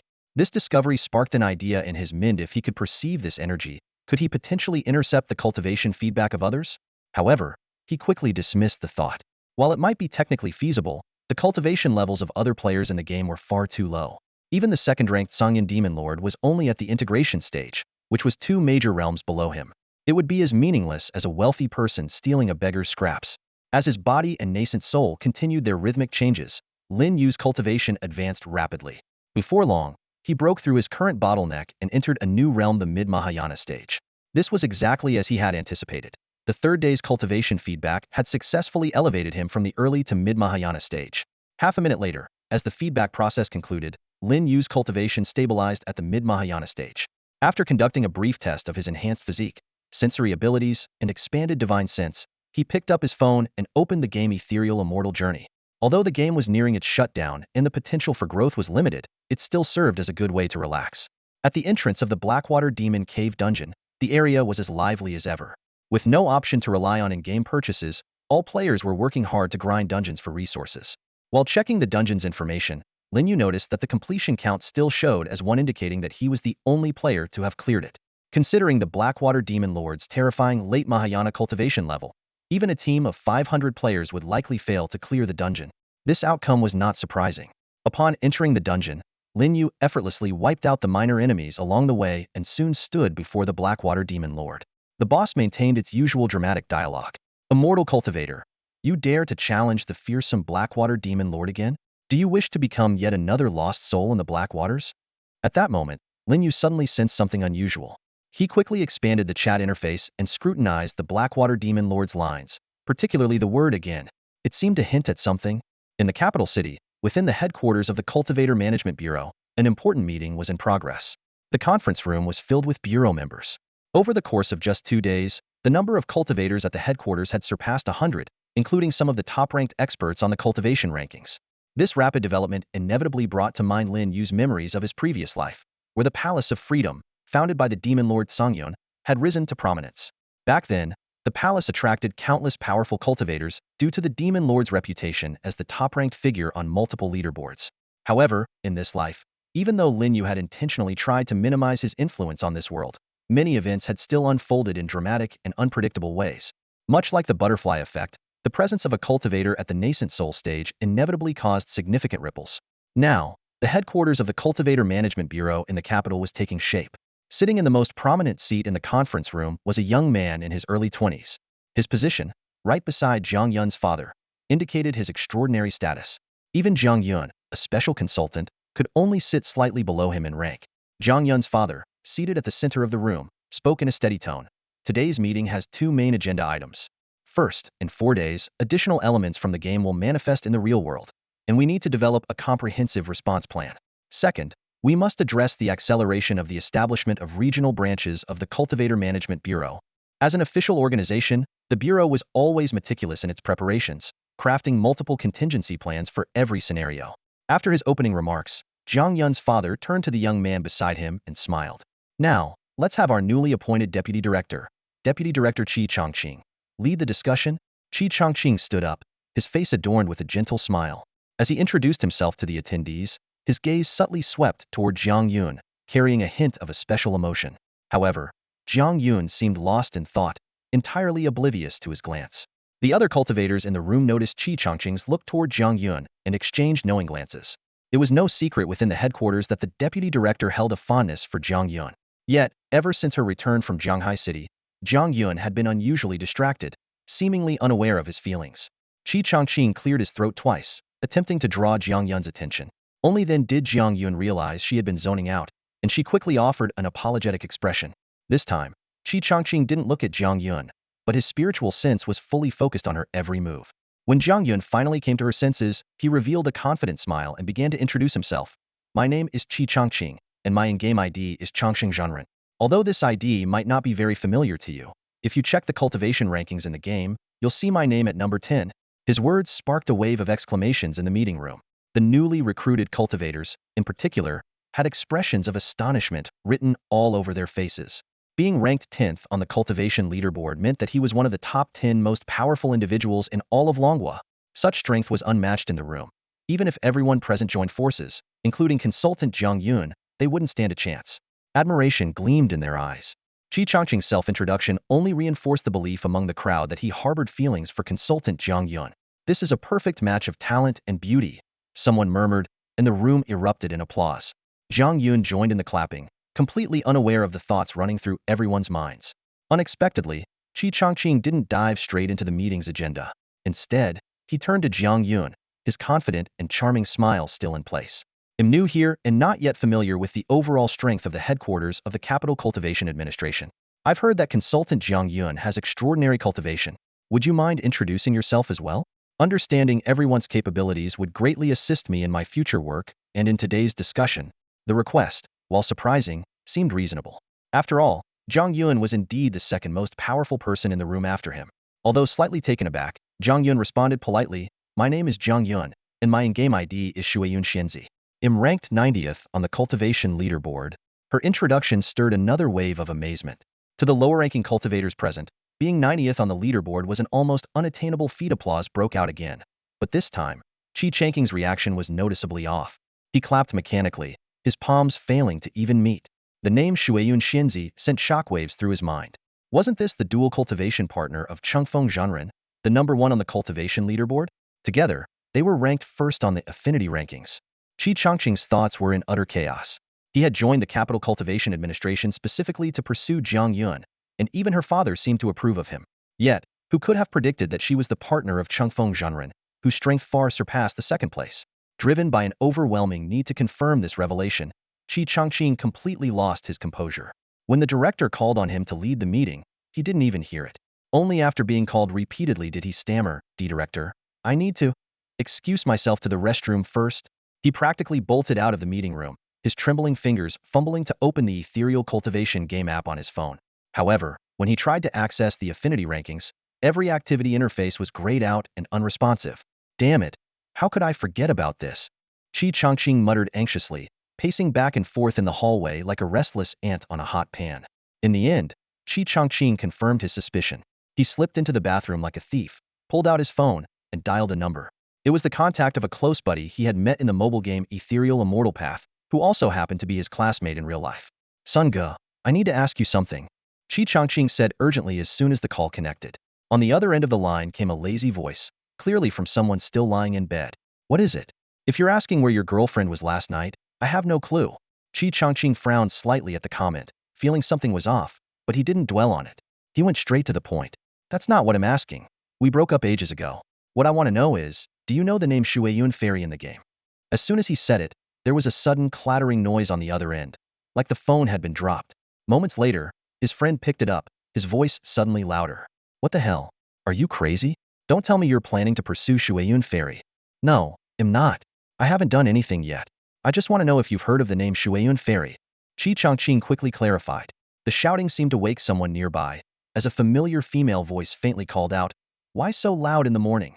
Want to go another round?" Qi Changqing didn't have time to think about why the voice sounded familiar. Right now, he only cared about one thing: whether Shueyun Fairy was the dual cultivation partner of Chengfeng Zhenren. "Old Qi, if you're planning to mess around, don't drag me into it." His classmate's tone suddenly turned nervous. "If Chengfeng Zhenren comes for you, don't you dare mention my name." "Damn it, are you out of your mind? You're thinking of going after Chengfeng Zhenren's dual cultivation partner? Do you even know how you'll die?" Once his friend started talking, he couldn't stop. "Listen carefully, if you get into trouble, don't sell me out. After you're dead, they'll take care of your family and girlfriend. But you better run now. Don't stay in Longhua. Damn it, I've got to hang up. Don't let Chengfeng Zhenren see my call logs. And you better delete them too." The call abruptly ended. From his classmate's reaction, Qi Changqing finally confirmed the one thing he least wanted to believe: Shueyun Fairy was indeed Chengfeng Zhenren's dual cultivation partner. This realization drained all the strength from his body, and he slumped weakly onto the bathroom floor. "Big trouble. Big trouble," Qi Changqing exclaimed inwardly, his rapid breathing echoing within the restroom stall. Although it was just a dual cultivation partner relationship in the game, who could guarantee there was no connection in real life? Moreover, this was Chengfeng Zhenren. In the player community of Ethereal Immortal Journey, that name represented absolute supremacy. Facing this invincible powerhouse, who had already reached the Great Ascension stage in its final perfection, Qi Changqing's mind raced. He was never one to sit and wait for doom. At this moment, a desperate plan for survival sprang to life in his thoughts.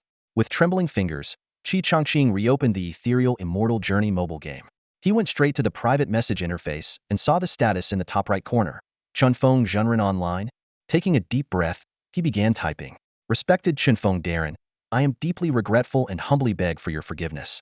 I swear, I harbor absolutely no inappropriate intentions toward Shueyun Fairy. It was all just a joke from my co-workers." He continued, "My name is Qi Changqing. If you wish to take my life, I will not resist. But if you are willing to pardon me, I will repay you with utmost loyalty, even if it means risking my life to serve you." After finishing these heartfelt words, Chi Changqing clicked the send button with trembling hands. He exhaled deeply and remained in the restroom, anxiously waiting for a response. Meanwhile, at the headquarters of the Cultivation Management Bureau, the meeting was still ongoing. Zhang Yun's father reluctantly announced, "Since Deputy Director Qi has temporarily stepped out, let's move on to the second agenda item. Advisor Zhang Yun, please take over." The discussion in the meeting room quickly focused on a critical point. Accelerating the development of the Cultivation Management Bureau hinged on recruiting powerful individuals. Just as the headquarters had experts like Jiang Yun and Deputy Director Qi, and the Zhanghai City branch had a strong deputy like Lin Chengwang, these capable figures greatly enhanced recruitment efficiency. At this moment, a cultivator suggested, "If we could recruit the top player in the game, Qinfeng Zhanren, wouldn't our growth skyrocket?" As soon as this was said, the atmosphere in the meeting room became lively. Everyone's gaze naturally shifted toward Advisor Zhang Yun because it was well known that her in-game character, Shuiyun Fairy, was Qinfeng Zhanren's dual cultivation partner. "Advisor Zhang Yun, why not invite Qinfeng Zhanren to join us?" a bold individual directly asked. Zhang Yun's face immediately turned red as she stole a glance at her father nearby. If her old-fashioned father found out she was married in the game, he might just blow a fuse. No, you've misunderstood," she hurriedly explained. "I'm not close with Qinfeng Zhanren. We rarely talk, and I don't know much about him. Given his personality, it's highly unlikely he would join the Bureau. If you're not familiar with him, how do you know so much about his personality?" a cultivator quietly questioned. In the bedroom of Lin Yu's villa in Zhanghai City, the glow from the computer screen illuminated his focused face. As the top player on multiple game leaderboards, he was mechanically grinding through the Blackwater Abyss dungeon for the 10th time today. Suddenly, a private message popped up.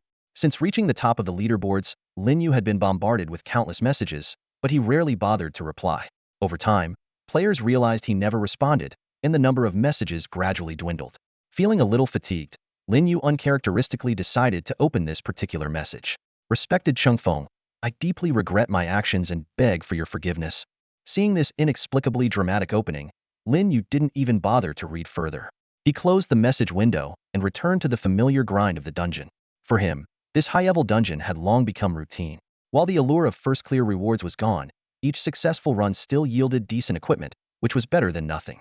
Once inside the dungeon, Lin Yu's Ink Qilin eagerly charged at the underlings of the Blackwater Demon Lord, effortlessly tearing them to pieces. Soon, Lin Yu reached the deepest part of the dungeon, the domain of the Blackwater Demon Lord. To Lin Yu's surprise, when the boss rose from his throne, there was a trace of panic on his face. His trembling voice carried an unmistakable tone of fear. "Immortal cultivator, you..." Before he could finish, Lin Yu had already made his move. His level 20 refined celestial sword, Zhanshin, traced a graceful arc through the air. The sword energy roared forth, instantly splitting the Blackwater Demon Lord and the dark waters behind him in two. Recent gameplay had led Lin Yu to a new discovery. As his in-game cultivation grew, it seemed to influence the NPCs and bosses. They appeared to be awakening some form of self-awareness. Although still bound by the game mechanics, endlessly dying, reviving, and repeating their dialogue, they now seemed to possess memory and even emotions resembling those of humans. This phenomenon had never occurred in the games of his previous life. When Lin Yu first realized that characters like Jingxin Zhenren and the Blackwater Demon Lord were gradually gaining autonomy, he had been astonished. Now, however, he had grown accustomed to it. The system notification chimed at the perfect moment, and the dungeon rewards were automatically stored in Lin Yu's spacious inventory. These standard drops no longer excited him, didn't even bother to glance at them. Inventory slots are highly valuable in the game. Lin Yu's storage ring, being a semi-mortal artifact and refined to its maximum level, boasts a remarkable capacity of 10,000 slots. This immense storage greatly simplifies item collection for him, far surpassing the mere 100 or so slots available to most other players. The entire day, Lin Yu tirelessly farmed the Blackwater Demon Cavern dungeon. Except for necessary meal breaks, he barely paused. Although the game's top-up function had been disabled and the dungeon rewards were trivial compared to his current wealth, he firmly believed that achieving greatness required enduring monotony. Thus, he persevered, repeating the same challenge over and over again. When the clock struck 11:30 p.m., there were just 30 minutes left until the fourth cultivation feedback in the game. Lin Yu decided to run the dungeon one last time before taking a short break to prepare for the feedback. To maximize efficiency, he didn't even bother summoning his Ink Qilin companion for assistance. With his own strength alone, he could easily clear the dungeon. As he once again faced the Blackwater Demon Lord, he noticed something unusual about the boss. It wasn't a change in appearance, but rather its demeanor and air of indifference, as if it had resigned itself to fate. The Blackwater Demon Lord didn't even bother to stand, lying down as it weakly delivered its lines. Cultivator, how dare you challenge the terrifying Blackwater Demon Lord? Do you wish to become another soul lost in the Blackwaters? Interestingly, the dialogue had reverted to its original version. Whether this was a system correction or just a coincidence, Lin Yu didn't dwell on it. With a casual swing of his sword, he split the Blackwater Demon Lord in two before logging out of the game. To pass the time, Lin Yu opened the official forum and immediately noticed a trending topic. Speculation about whether the game's highest-ranking cultivator, Changfeng Zhenren, might face a heavenly tribulation in the real world. While the post sparked heated discussion, Lin Yu, as a reincarnator, knew that even he couldn't predict what would happen next. After all, in his previous life, no player had ever reached the Great Ascension stage's consummation.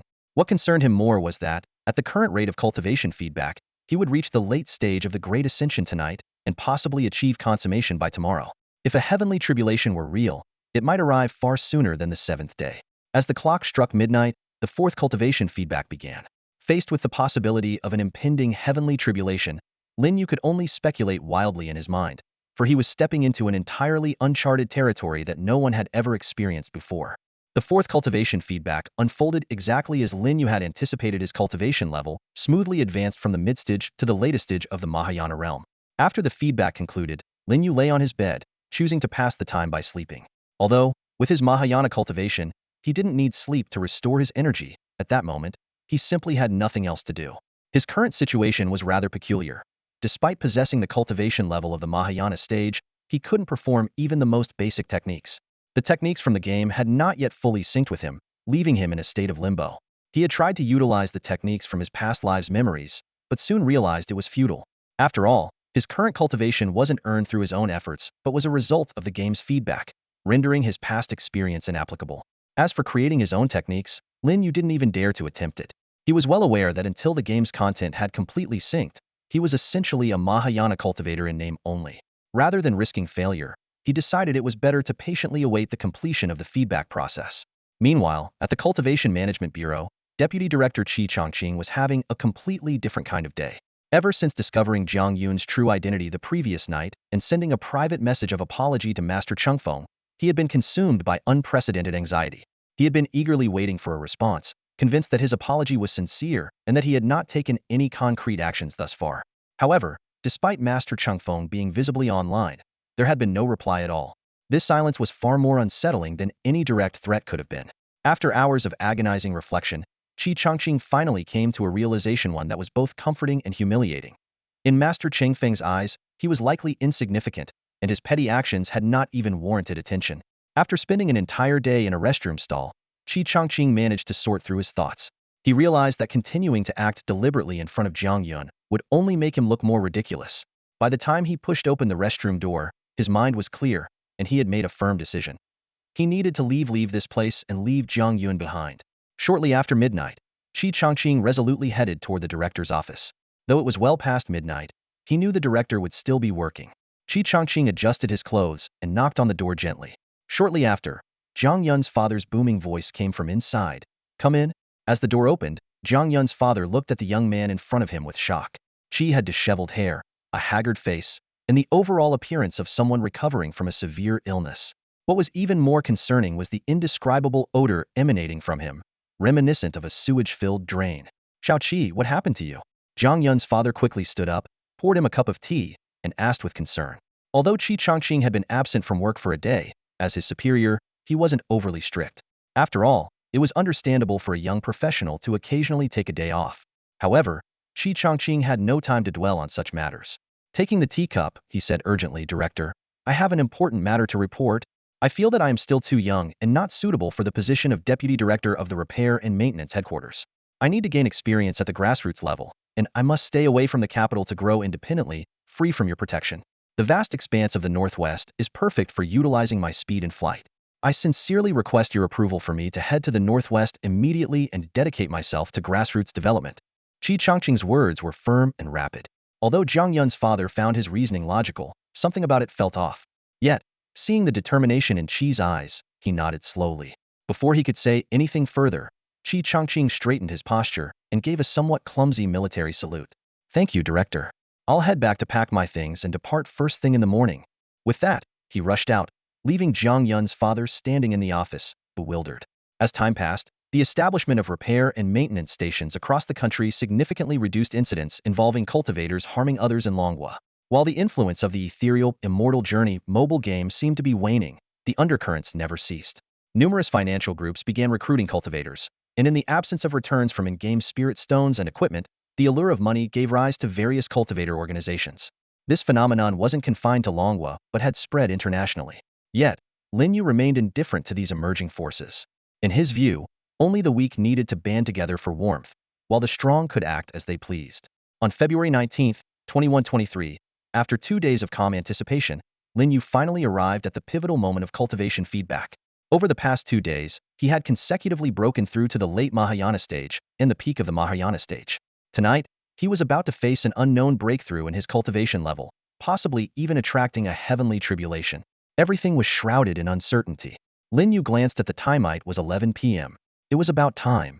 He got up, left the bedroom, and headed straight to the dining room. At this hour, the only light still on in the entire villa was in the dining room, just as Lin Yu had expected. He pushed open the dining room door and saw Xiao Guang sitting at the table, having a late-night snack. Lately, Xiao Guang had been coming home late every night due to his busy work schedule. Dissatisfied with the meals at his workplace, he often asked Aunt Wang to prepare something special for him.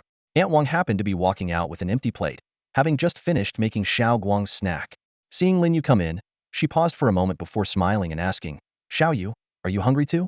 Would you like me to make you something?" "No, no, Auntie. You go ahead and rest." Lin Yu quickly waved his hand. Aunt Wang nodded and left the dining room. Xiao Guang, still shoveling noodles into his mouth, pushed the bowl of noodles in front of him slightly toward Lin Yu. "Brother, want some?" "Sure." Lin Yu replied with a cheeky grin. Xiao Guang paused mid-bite, clearly not expecting that answer. A bashful smile appeared on his face, but he quickly pulled the bowl back, shielding it with his arm. "Brother, maybe you should ask Aunt Wang to make another portion for you. This isn't enough for both of us." Lin Yu smiled knowingly, having anticipated this reaction. They often joke like this, and besides, with Xiao Guang already at the peak of the nascent soul stage in cultivation, eating was more about emotional satisfaction than necessity. After today's feedback process, he was likely to advance to the out-of-body stage, where food would no longer be needed to sustain his body. Lin Yu sat down at the table and suddenly said, "I might have to take a trip soon. You focus on your work at the cultivation management office. Once the cultivation techniques become integrated into the real world, make sure to train hard. Things might get a bit chaotic in this world in the future, and uncle, aunt, and even your Ashui will need your protection." Xiao Guang stopped eating and pushed the bowl toward Lin Yu with a bewildered expression. "Brother, are you leaving because I didn't share my noodles with you? Why does this sound like you're saying your last words?" "I'm not running away from home. I just might need to go on a long trip," Lin Yu explained with a laugh. "When will you be back?" "Could be an hour, or maybe—" "Brother, are you about to face your tribulation?" Xiao Guang interrupted suddenly. Now it was Lin Yu's turn to be stunned. "I've been reading the official game forums," Xiao Guang quickly clarified. "There've been rumors about you preparing for a tribulation. I thought they were just joking."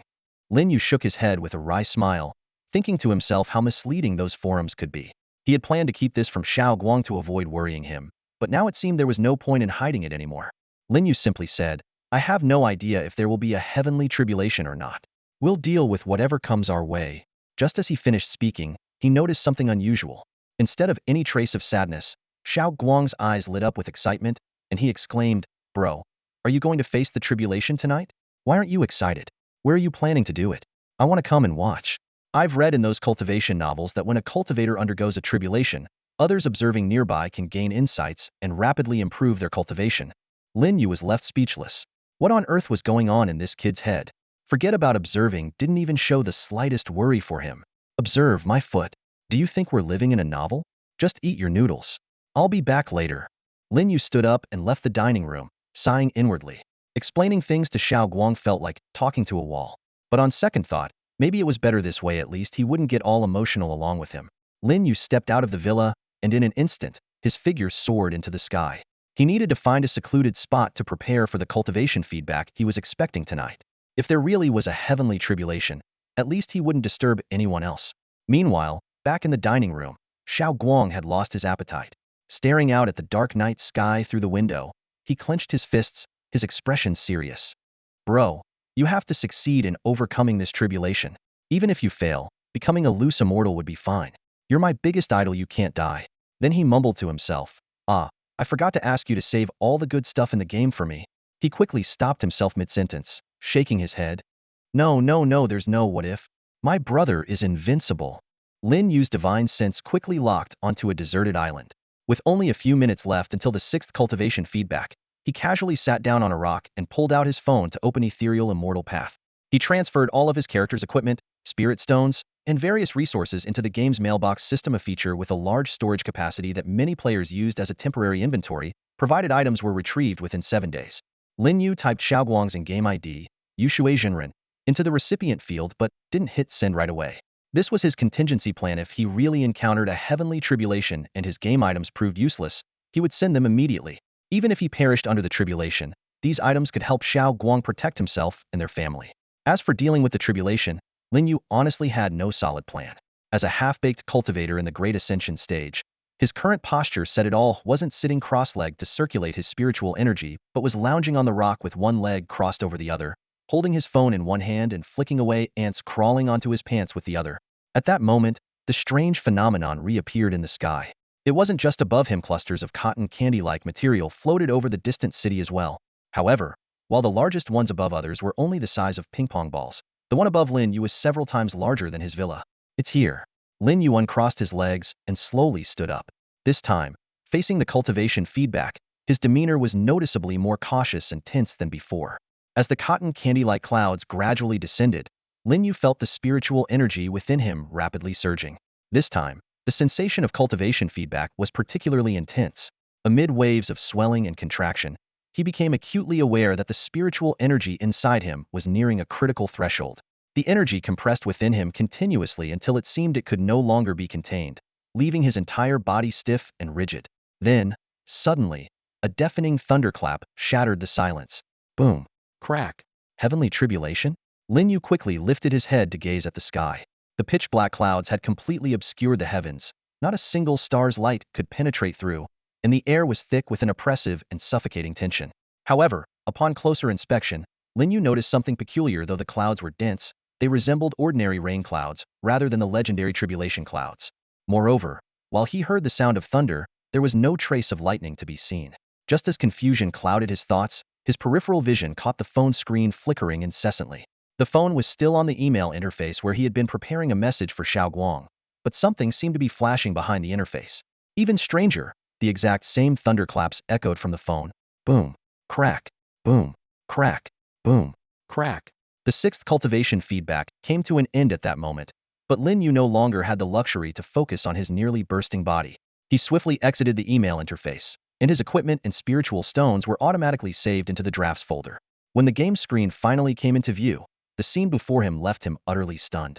His in-game character was hovering in midair, and the entire game world was shrouded in darkness.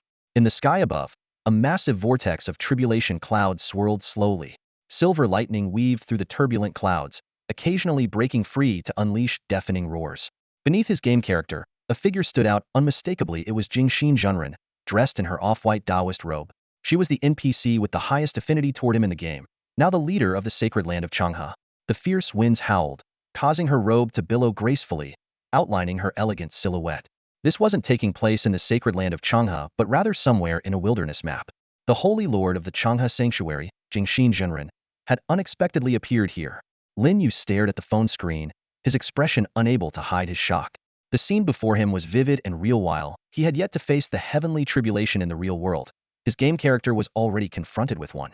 Was this because heavenly tribulations didn't exist in reality? Or was it that his cultivation in the real world influenced his in-game character? A flood of questions surged in his mind, but the most pressing matter now was to survive this tribulation. Somehow, a gut feeling told him that this in-game tribulation held immense significance for himself as well. Amid the rumbling thunder, a gentle and soothing voice emerged from the phone. Chengfeng, where is your magic weapon? Jingxin Junren's face was filled with worry. This reminder jolted Lin Yu into realization his in-game character, Chengfeng Junren, was currently floating in midair, but almost entirely unarmed. He was clad in the most ordinary of robes, barefoot, and even his signature flying sword was nowhere to be seen. It dawned on him that he had just placed all his equipment into the mailbox to send to Xiaoguang, but hadn't retrieved them yet. He quickly opened the mailbox interface and retrieved his gear piece by piece, equipping them immediately. In an instant, Chengfeng Junren's image transformed dramatically. His plain robe turned into the fully refined, high-level semi-mortal Yushu robe. His bare feet were covered by the fully refined Feiyun boots. and the brilliantly glowing Zhanshan flying sword, a level 20 refined lower-grade immortal weapon, now hovered dazzlingly by his side. Seeing this, the worry on Jingxin Zhenren's face finally faded, and the corners of her lips curled into a faint smile. If not for Lin Yu's post-Mahayana stage enhanced vision, this subtle change in expression might have gone unnoticed. Her reaction gave Lin Yu a bit more confidence in facing the tribulation. Thought it was his first time enduring one. Jingxin Zhenren, as an NPC, clearly had far more experience. Boom. The tribulation clouds above had fully formed, and endless lightning coalesced into a massive silver dragon within the clouds.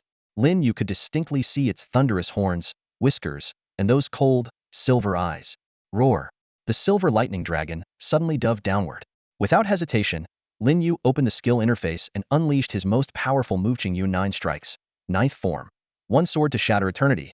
It was his first time using the Qingyu 9 Strikes, and he immediately summoned the strongest form within it. The Zhanshan flying sword erupted with a blinding white brilliance, its radiance so intense that it utterly outshone the silver dragon, reducing it to a mere insignificant speck in comparison. The sword light shot skyward, slicing through the descending lightning dragon, the boundless tribulation clouds behind it, and ultimately tearing through the entire game world sky. The world of the game ethereal immortal path suddenly fell into silence. A ray of golden sunlight pierced through the clouds, shining directly upon Chengfeng Zhenren. In the game scene, Chengfeng Zhenren tilted his head slightly upward, gazing into the horizon. The majestic silver dragon had vanished without a trace, and the tribulation clouds in the sky were split in two by an earth-shattering sword strike, revealing the bright sunlight. The tribulation clouds began to dissipate gradually, as though their mission was complete, or perhaps they were intimidated by that awe-inspiring sword. The heavenly tribulation came to an abrupt halt, ending before it could fully descend. Ethereal celestial music suddenly resonated across the game world, its hauntingly beautiful notes echoing through heaven and earth. The golden sunlight enveloped Chengfeng Zhenren, as if adorning him in a radiant golden armor, his entire form shining with a divine brilliance. At some point, Jingxin Zhenren had quietly departed. The celestial music and golden light in the sky vanished in an instant, but Chengfeng Zhenren himself had undergone a profound transformation. Just then, Lin Yu witnessed a breathtaking scene. The game world began to undergo dramatic changes. The land stretched endlessly, mountains rose higher and higher, rivers grew wider and more expansive, and even the sky seemed to soar to unimaginable heights. The entire game world was expanding at an astonishing speed. However, amidst this upheaval, an urgent announcement suddenly popped up at the center of the screen. Due to unknown reasons causing data instability, the game will undergo emergency maintenance. The duration of the maintenance is currently unknown. Please check the official forum for updates on the reopening schedule. Players must log off within 5 seconds. Lin Yu froze. This unexpected maintenance was clearly tied to his tribulation. Could it be that the game developers hadn't anticipated a player investing such a massive amount of resources? Or that when progress and cultivation in the real world became impossible, a game character could initiate its own tribulation? The countdown timer beneath the announcement began to tick down rapidly, counting urgently from 5 seconds. Realizing time was running out, Lin Yu quickly opened his character panel, his eyes locking onto the information in the top right corner. Name: Chengfeng Zhenren. Cultivation stage: Early Human Immortal Realm. Before he could finish reading, his phone screen flickered and returned to the login interface. The server had shut down, and his character was forcibly logged off. However, that brief glimpse was enough for Lin Yu to confirm one thing. His character had successfully overcome the tribulation. But just as he was about to celebrate this achievement, as the game character logged off, dramatic changes unfolded in the real world. The once gloomy sky suddenly cleared, revealing a canopy of stars sparkling like diamonds.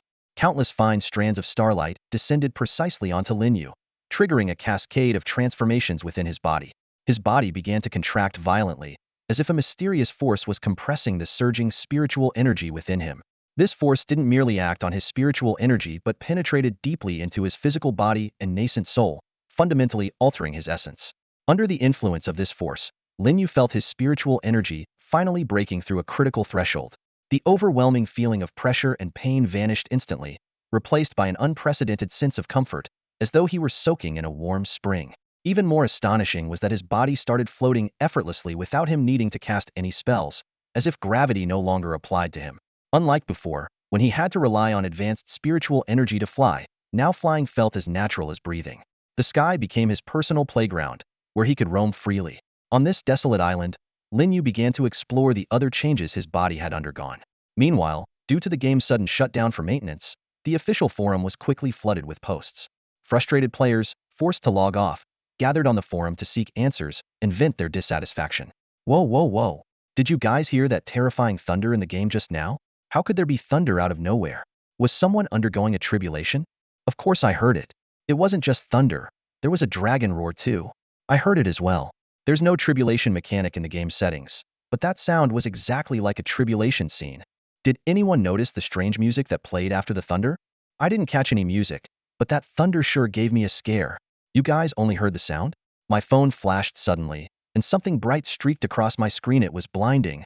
On the forum for the game Ethereal Immortal Journey, a flood of astonished posts emerged like mushrooms after the rain. Players shared their bizarre encounters. Some reported dying inexplicably after seeing only a flash of white light. Others mentioned being killed by Master Chungfeng without warning, and still others vented their frustration about being forced offline before they could even pick up their loot. I didn't see anything. I was dead before I could react. Same here. Just a flash of white light. At least I saw the system message saying it was Master Chungfeng who killed me, but I have no grudge against him. Discussions on the forum quickly centered around three key topics. First, the game's sudden emergency maintenance, which was unprecedented since the launch of Ethereal Immortal Journey. Second, many players reported hearing strange sounds in the game. Some described it as thunder, others as a dragon's roar, while some claimed the background music had changed, becoming more enchanting than before. Lastly, a significant number of players experienced mysterious deaths without any clue about the perpetrator. Some players began speculating that it might be related to Master Chungfeng, as he was the only character in the entire game to have reached the pinnacle of the Great Ascension stage. However, this theory was immediately dismissed by others as mere attention-seeking.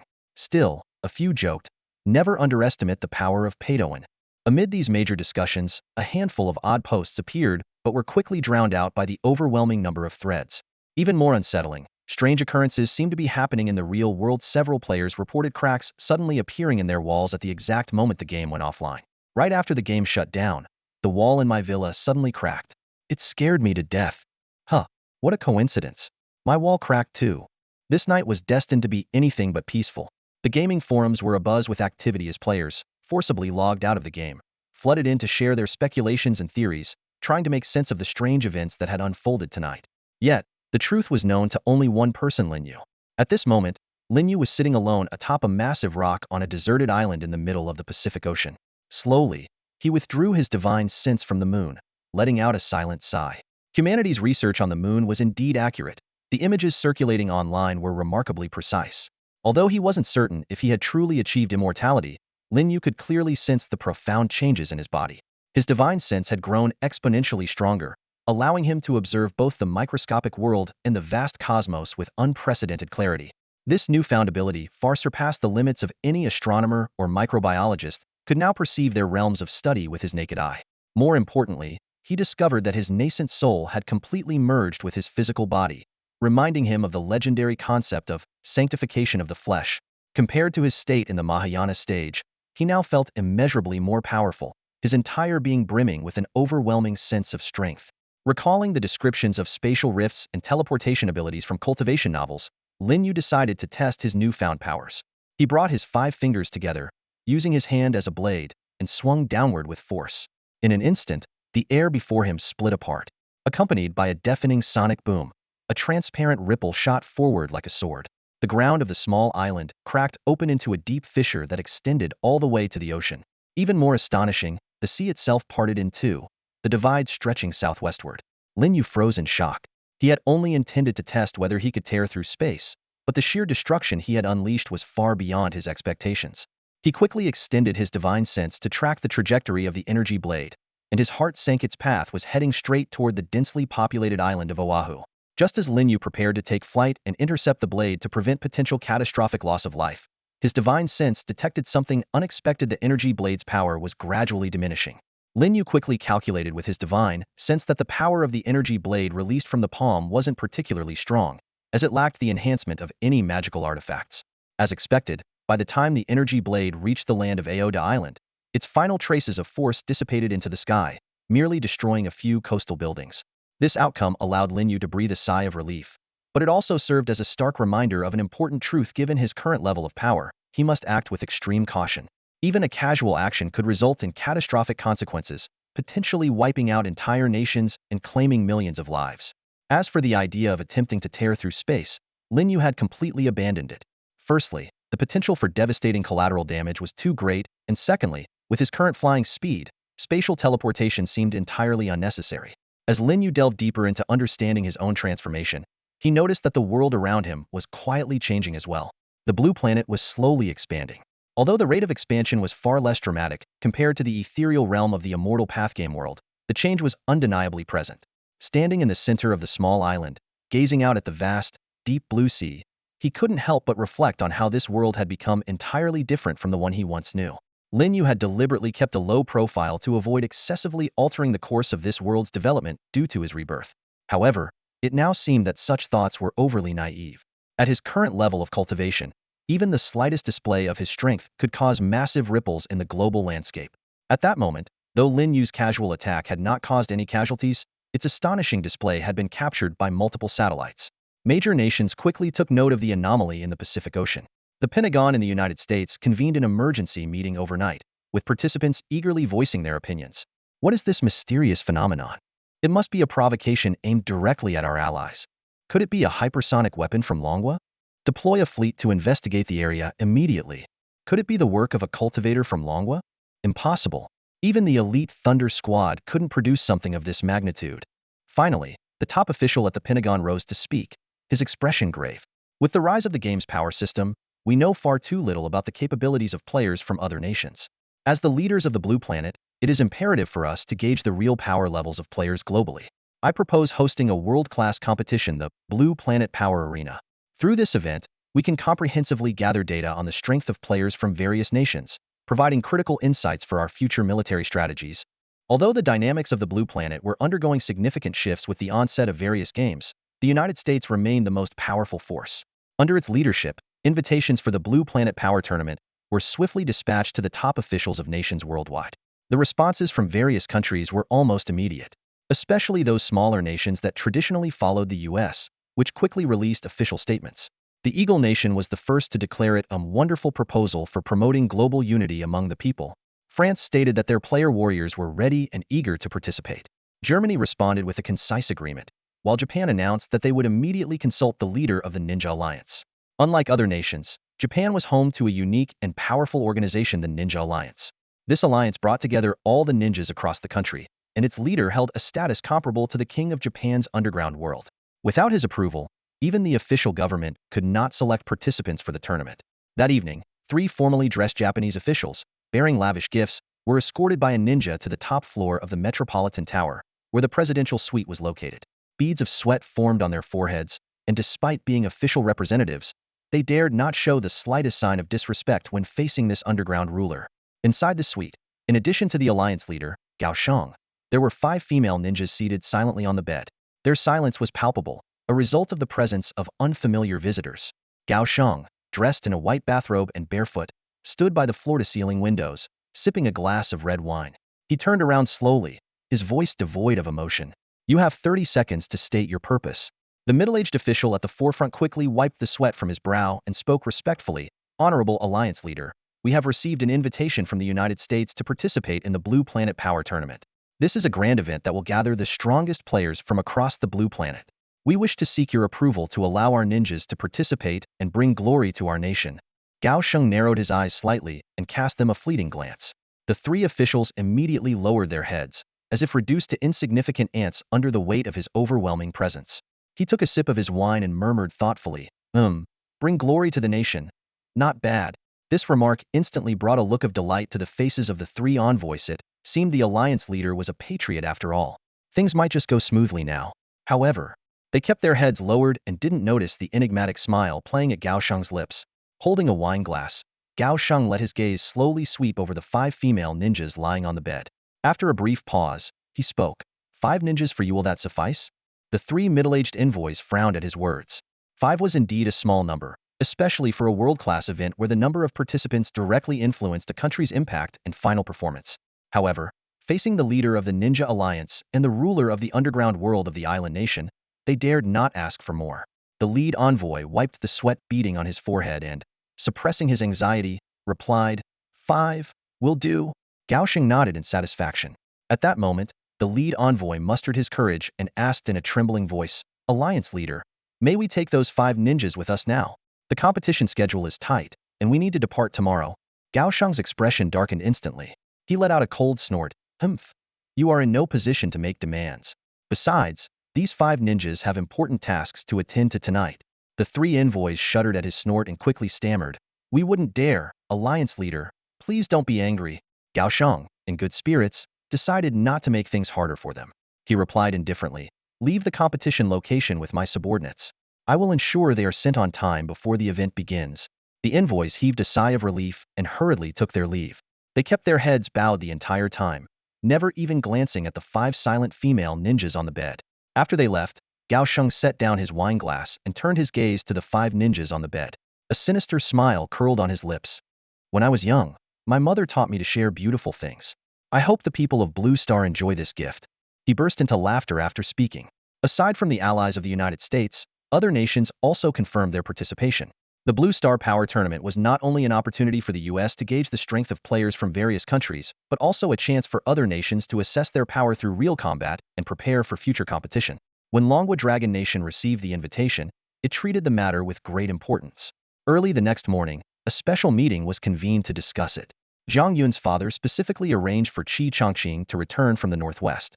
As the strongest member of the Cultivation Management Bureau, Qi Chongqing had the deepest understanding of the power of cultivators.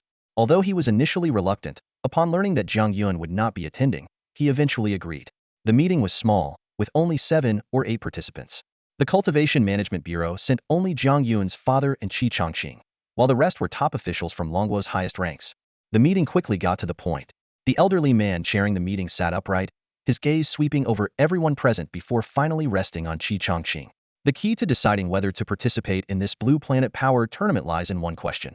How does the strength of cultivators compare to the power of players from other nations? His steady voice echoed through the room. If the strength is comparable or uncertain, participating could help us assess our abilities and understand the capabilities of other countries. However, if we are clearly the strongest, joining could expose our power unnecessarily and create trouble. He paused briefly, addressing Qi Chongqing respectfully as Mr. Qi rather than by his full name, a gesture of deference to the powerful cultivator. With the capabilities of our Cultivator Management Bureau, can we confidently surpass the players of other nations? Qi Chongqing nodded slightly at the question, his tone calm yet resolute. While we cannot fully grasp the power systems of all players on the Blue Planet at this time, I can assure you that the strength of the Cultivator Management Bureau is on par with, if not superior to, that of any nation's players.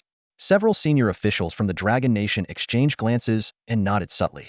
This aligned with their findings, though they were well aware that the Cultivator Management Bureau's strength did not represent the entire cultivator community of the Dragon Nation after all. The Bureau's strongest cultivator was only ranked 10th on the rankings of the ethereal immortal path. Another elderly man with white hair then posed a follow-up question. Mr. Qi, what if we pooled the collective strength of all our nation's cultivators? How would that compare to the players of other countries? This question gave Qi Chongqing a momentary pause. His gaze grew deep and contemplative as he countered with a question of his own. Are you referring to all Immortal Path players, including the one ranked first on the leaderboard? The high-level meeting in Longhua lasted for 2 hours. After the meeting, Qi Chongqing immediately departed from the capital, showcasing a pragmatic work ethic that received unanimous praise from the leadership. Although the details of the meeting were not disclosed, the Longhua government promptly issued an important statement. The statement emphasized that while Longhua has always supported international friendship-promoting sports events like the Blue Planet Power Tournament, the lack of preparation time regrettably compelled them to withdraw from this year's competition. However, they expressed anticipation for participating in the second tournament and extended their best wishes for the success of the inaugural event. This announcement caught the leadership of Migua off guard. In reality, Longhua was their main target for this competition. The reason was simple. Compared to gamers from other nations, the power levels of cultivators were the hardest to assess. The esoteric classifications of realms such as out-of-body, distraction, integration, void, Great Ascension, along with terms like nascent soul, divine sense, spiritual energy, and ascension were so complex that even accurate translations posed challenges. Migua had initially believed this was an obvious strategy. Longhua would surely want to understand its own capabilities and would therefore participate. Unexpectedly, Longhua sidestepped the trap entirely. With invitations already sent out and other nations prepared, some delegations, even having arrived in Miguothi, had no choice but to proceed with the tournament. In Lin Yu's villa in Jianghai City, the morning sunlight filtered through the bedroom window as Lin Yu slowly opened his eyes. Life after achieving immortality seemed not too different from before. Perhaps it was because the transformation had happened so suddenly that he hadn't fully adjusted to his new reality. Although daily routines like sleeping and eating were no longer necessary for him, he still maintained these habits.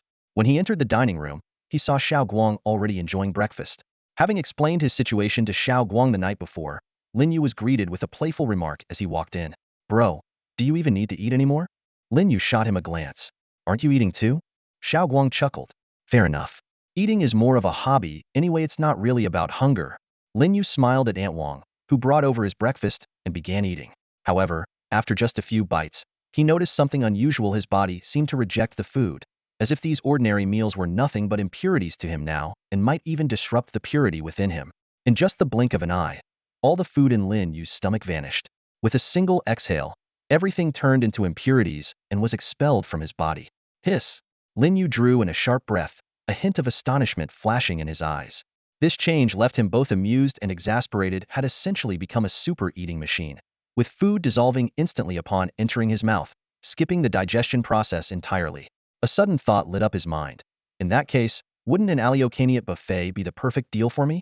Even though the food doesn't provide any nutritional value, I can still enjoy the flavors.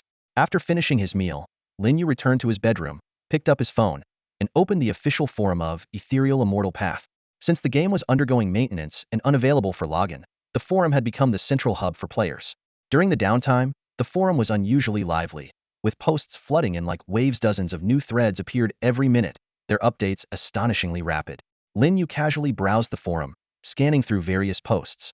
Some players were anxiously asking when the servers would reopen, others were complaining about dungeon difficulty, and many were sharing their in-game experiences. Among the discussions, the Blackwater Demon Cavern dungeon was a particularly heated topic, with numerous players recounting their party wipeouts. What stood out even more were reports of strange occurrences in the real world. Cracks appearing in walls across various locations, leading some schools to suspend classes. Observant players even noticed that Earth itself seemed to be subtly expanding. Running tracks on sports fields were mysteriously growing longer. Just then, a specific post caught Lin Yu's attention. It delved into the recent phenomenon of monks from the Asen Nation frequently preaching near the borders of the Dragon Nation. The comment section was abuzz with diverse opinions. Some speculated that these monks were laying groundwork for the upcoming feedback from cultivation techniques, while others expressed concern about potential conflicts arising from religious disputes. After all, according to the game's lore, monks from the Asen Nation required the faith of their followers to enhance their powers. The entire forum was bustling with activity, a chaotic blend of game-related discussions and real-world anomalies. The intertwining of these topics gave rise to a sense of intrigue and left Lin Yu deep in thought. Lin Yu often browsed posts on the official forum but rarely engaged in discussions. However, this time, his attention lingered on a thread discussing Buddhist cultivators from Asen Nation. A surge of uncontrollable emotion welled up within him, prompting him to leave a comment. Since his in-game account was directly linked to the official forum, his reply naturally displayed under the ID Changfeng Zhenren. His comment was resolute and powerful. If Buddha does not provoke me, I will not provoke Buddha. But if Buddha dares to offend me, I will annihilate them all. What started as an ordinary thread with low activity was destined to fade into obscurity. Yet, Changfeng Zhenren's reply acted like a jolt of adrenaline, skyrocketing the post to the top of the day's trending list. The comment section erupted in excitement, with players flooding in to respond to his remark. Holy crap! Changfeng Zhenren has appeared. Legendary boss energy. Hey, don't use holy crap in front of Changfeng Zhenren. This is the first time I've seen the legend post. I'm in awe. Has the master already ascended to the tribulation stage? Meanwhile, in the branch office of the Cultivation Management Bureau in Northwest Raha City, the newly appointed director, Qi Changqing, was intently scrolling through the forum. When his eyes landed on Changfeng Zhenren's bold reply, a strange light sparked in his gaze. So, even the great Changfeng Zhenren dislikes Asen's Buddhist cultivators. Qi Changqing suddenly remembered something and turned to his subordinate. Didn't you mention yesterday that a few bald individuals from Asen Nation have recently appeared around here? The subordinate quickly nodded in confirmation. Yes, they showed up unexpectedly over the past couple of days. We're not sure what their purpose is. Should I investigate? Hearing this, Qi Changqing slammed the table and stood up abruptly, his face lighting up with excitement. He roared, "Investigate? Hell no. Let's take them down. Grab your gear." When he heard the command, "Grab your gear," the subordinate paused for a moment, his face full of confusion. "Director, what gear are we grabbing? This Cultivator Management Bureau isn't a police station. We don't even have things like electric batons, let alone firearms. Besides, for cultivators, these weapons are no more effective than toy water guns." Qi Changqing rolled his eyes at the subordinate impatiently. "Grab your gear is just a metaphor. It means to act decisively and with determination, not literally to go fetch weapons. The subordinate nodded thoughtfully, but then hesitated again. Director, wouldn't it be inappropriate for us to take direct action like this? After all, it involves international relations. Shouldn't we investigate first? Chi Changqing's expression darkened instantly. This subordinate's rigid thinking was clearly unsuitable for becoming a trusted confidant. However, he quickly adjusted his expression, like a master of emotional control, and walked over to pat the subordinate on the shoulder. You're right. Start with an investigation, and report back to me as soon as you find anything. The subordinate's eyes lit up. He immediately turned and hurried away. Watching him leave, a trace of excitement appeared on Chi Changqing's face. Since Changfeng, the big boss, had made it clear he didn't like these Indian Buddhist cultivators and might even take action against them, what was there to hesitate about? Following the boss lead was always the right move. As a man of action, Chi Changqing strode out of the Raha City Cultivator Management Bureau and shot into the sky in an instant. His spiritual sense had already locked onto two suspicious bald-headed targets. Half a minute later, he landed in front of a school specializing in teaching Chinese to foreign students. Inside, two bald men who looked distinctly Indian were at the front desk paying their tuition fees. Chi Changqing walked up to them, displayed his police credentials, and said, "Hello, I'm with the Raha City Police. Please come with me." The two bald men looked confused, clearly not understanding him. A nearby reception teacher quickly stepped in to act as a translator. Even after the teacher translated his words, the two men still seemed puzzled and began speaking to the teacher in heavily accented English. Chi Changqing, whose English skills were limited, could barely pick out a few simple words. Seeing the teacher explain for what felt like an eternity without the two men showing any intention of cooperating, Chi Changqing finally lost his patience. Chi Changqing turned to the female teacher beside him and said in a low voice, "Ma'am, according to police intelligence, these two Indian men are likely international fugitives and extremely dangerous. Please discreetly inform your colleagues to evacuate. I'll handle them." The female teacher's face changed instantly upon hearing this. She instinctively took 2 steps back and carefully examined the police badge in Chi Changqing's hand. Then, she quickly walked over to her colleagues and whispered a few words. In just a few moments, the spacious hall was completely empty, leaving only Chi Changqing and the two bald men. The two men had clearly noticed something unusual, but made no move to stop the teachers from leaving. One of them asked coldly in heavily accented Mandarin, "You, what do you want?" This question made Chi Changqing's mind stir. The true purpose of these two men attending the Mandarin class was now crystal clear. They weren't there to learn basic Mandarin, but to refine their accent. Ordinary foreigners wouldn't be so insistent on perfecting their accent, making it obvious that they were aiming to appear more approachable when preaching. Confirming that no civilians were around, a faint smile of excitement appeared on Chi Changqing's face. "What's your purpose for coming to the Dragon Kingdom?" "We're here to preach." "That's not illegal. You have no right to interfere," one of the bald men replied expressionlessly. Chi Changqing chuckled softly before abruptly releasing an overwhelming surge of spiritual energy, binding the two men tightly. A faint golden glow of Buddhist energy radiated from their bodies, but was instantly extinguished under the crushing force of Chi Changqing's immense spiritual power. The terrifying pressure left them gasping for air, their bodies immobilized, their faces filled with terror. "You're right, preaching isn't illegal," Chi Changqing said leisurely. "But you're guilty." Before the two men could comprehend the meaning of his words, Chi Changqing's spiritual energy tightened sharply. Blood vessels in their eyes burst, their eyeballs bulged, and though their mouths opened, no sound emerged. Within seconds, they were dead, collapsing slowly to the ground. "The boss said you're guilty, so you're guilty. It's got nothing to do with legality," Chi Changqing remarked as he stood next to the lifeless bodies. Taking out his phone, he dialed a subordinate. "I'll send you my location. There are 2 bodies here that need to be dealt with. Contact the police to handle it." With that, he ended the call and shot into the sky. As the head of the Bureau of Spiritual Affairs, he didn't need to explain much to his subordinates. Time was of the essence, and there were other targets waiting for him. Joining the Bureau of Spiritual Affairs had imposed many restrictions, but it had also brought certain advantages like a license to kill. Morning sunlight streamed through the massive floor-to-ceiling windows, casting its warm glow on Gaoshang. He stirred awake on the luxurious king-sized bed of the presidential suite, gently pushing aside the sleeping female ninja beside him. Stretching lazily, he felt no trace of exhaustion despite the indulgences of the previous night. Thanks to the cultivation feedback he received, his strength had advanced to the late nascent soul stage. Gaoshang calculated his next steps. Another round of cultivation feedback tonight could push him to the nascent soul stage's peak, and with some luck, he might even break through to the early out-of-body stage. Although his in-game status as a level 7 VIP only granted him a 70 cultivation feedback rate, his progress had already far exceeded expectations. Sensing that Gaoshang was awake, Several other female ninjas promptly rose to assist him in getting dressed with utmost respect. These well-trained ninjas were now utterly obedient. As Gao Sheng adjusted his collar, he addressed them. Later, I'll arrange a flight to send you to the Strength Arena tournament. Upon hearing this, a flicker of unease crossed the faces of the ninjas. As the lowest-ranking kunoichi, they were acutely aware of the dangers involved in such a world-class competition. Although they had only learned about the tournament last night, the mere knowledge that the competitors were all enhanced in-game players was enough to strike fear into their hearts. However, as the order came from the leader of the Ninja Alliance, they dared not disobey.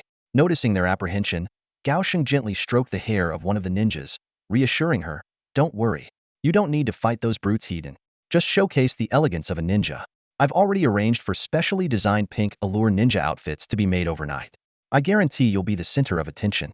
Remember, if things get tough, just shout like last night. Yame." The ninjas nodded repeatedly, caught between their fear of the arena and their loyalty to their leader.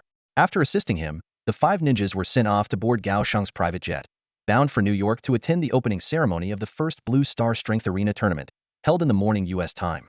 Gao Sheng, ever mindful of global attention, was determined not to let his ninjas miss such a grand event.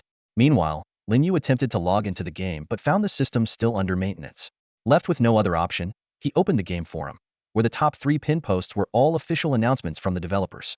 The official team of the mobile game Piaomiao 2 released 3 major announcements, causing a stir on the game forum.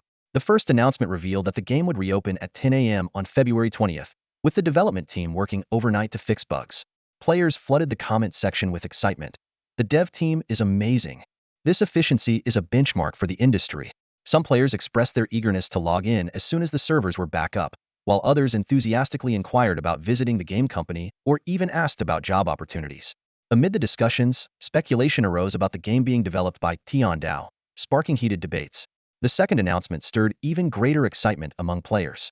To compensate for the inconvenience caused by the maintenance, the game offered each player 10 premium spirit stones, 10 purple equipment refining stones, and 10 Xinyuan pills. Additionally, a new level cap, allowing players to ascend to the Deluo Jinxian stage, was introduced. Considering the game doesn't allow in-game purchases, the value of this compensation was jaw-dropping. Players marveled. A single Xinyuan pill is worth 100,000 now. This compensation package is worth at least 3 million. However, discussions about the new level cap quickly shifted to the player Chungfeng genre, as many realized that this peak stage Mahayana player would benefit the most from the update. But the third announcement came like a heavy blow, shattering the players' joy. The game would shut down at midnight on February 21st, 2123. The official statement mentioned that game data would be preserved, along with players' character information, but the reopening date was uncertain. As a consolation, the official forum would remain open, with promises of occasional updates on game-related news. The announcement ended with a playful winking emoji, yet it couldn't mask the shock brought by the news. This morning, the game released 3 shocking announcements in a row. Lin Yu stared at the content on his phone screen, while the forums were already in an uproar. The game is shutting down? How is that even possible? If it's shutting down, why are they still fixing bugs? My cultivation isn't even complete yet. Am I supposed to cultivate in the real world now? Player comments flooded in like a tidal wave. Some were worried about the risks of going astray in their cultivation, others questioned how they could practice without techniques, and many were fiercely debating the reasons behind the game's shutdown. Master Chungfeng has spent billions on this game. Why would such a profitable game shut down? Are you stupid? This game doesn't care about money at all. Lin Yu quietly read through the comments, deep in thought. This situation was different from the server closure he had experienced in his previous life back then. There was only one shutdown announcement, not 3 like now. He was certain the first 2 announcements were related to him. The mention of a game bug was likely about his tribulation, and the increase in the cultivation level cap was probably due to him breaking through to the human immortal realm ahead of time. Glancing at the time, he saw there were 3 minutes left until the game reopened. Lin Yu was eager to uncover his true strength in the game. After all, the human immortal realm was unheard of in his past life. With the addition of equipment, techniques, and spirit root bonuses in the game, his power would undoubtedly surpass anything in reality. 3 minutes later, Lin Yu logged into the game right away. What greeted him was a completely revamped game interface. A more expansive world, more exquisite landscapes, and ethereal, soothing background music.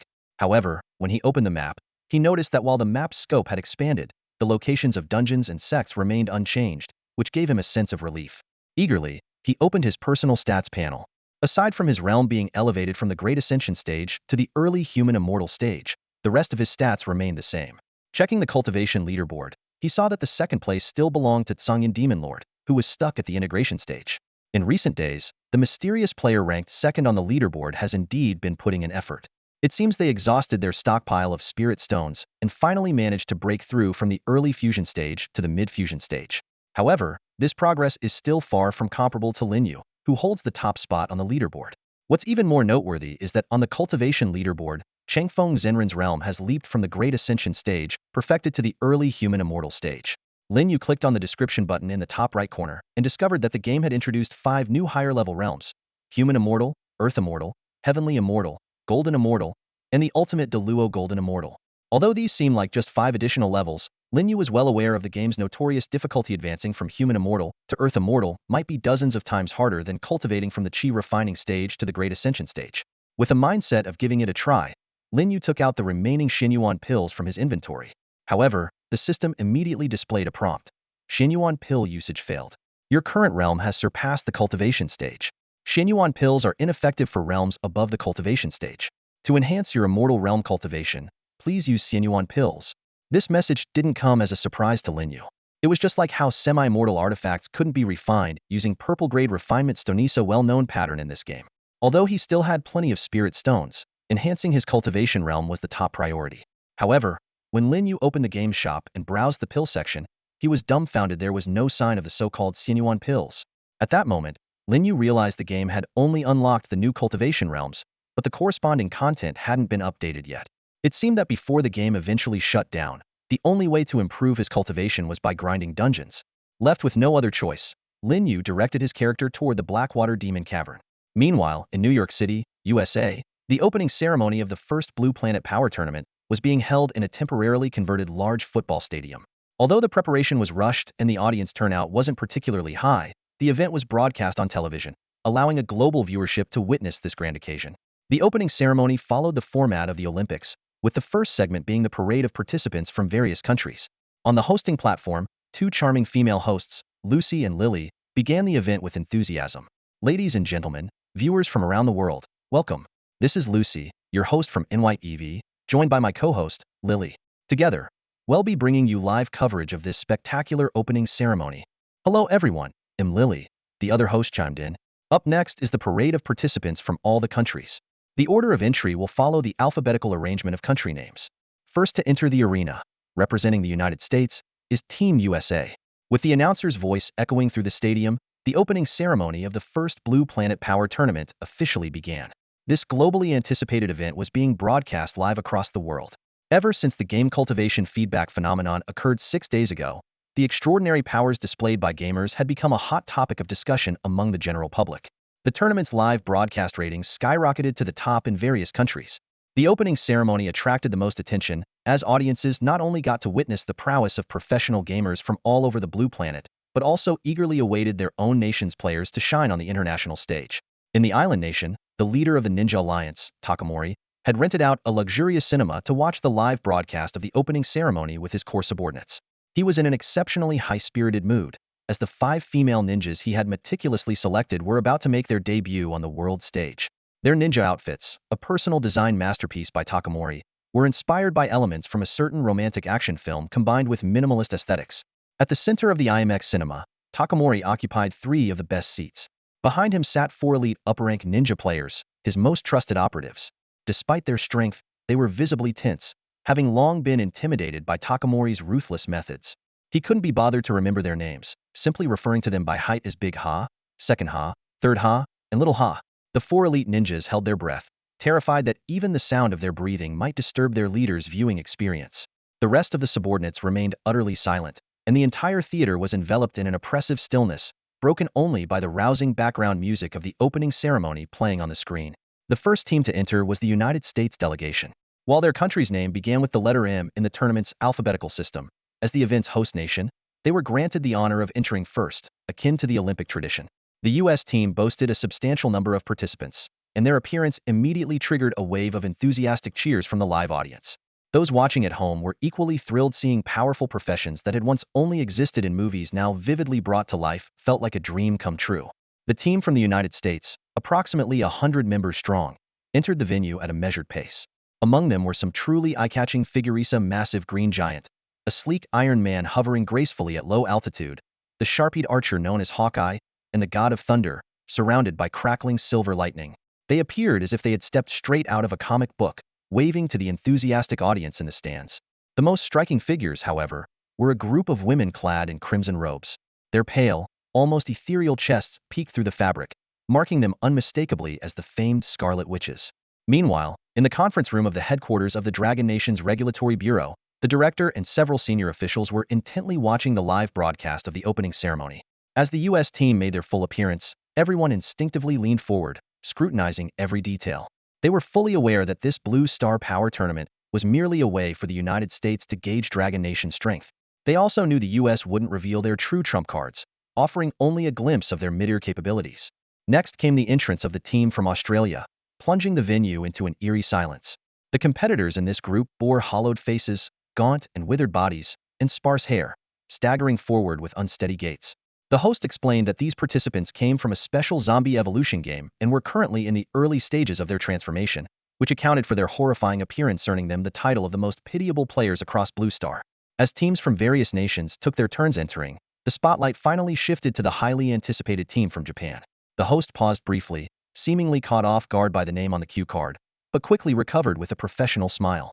Next up is Japan's Pink Temptation Ninja Squad, composed of 5 highly skilled kunoichi. The unusual team name elicited the loudest cheers of the evening, surpassing even the reception for the home teams of other nations.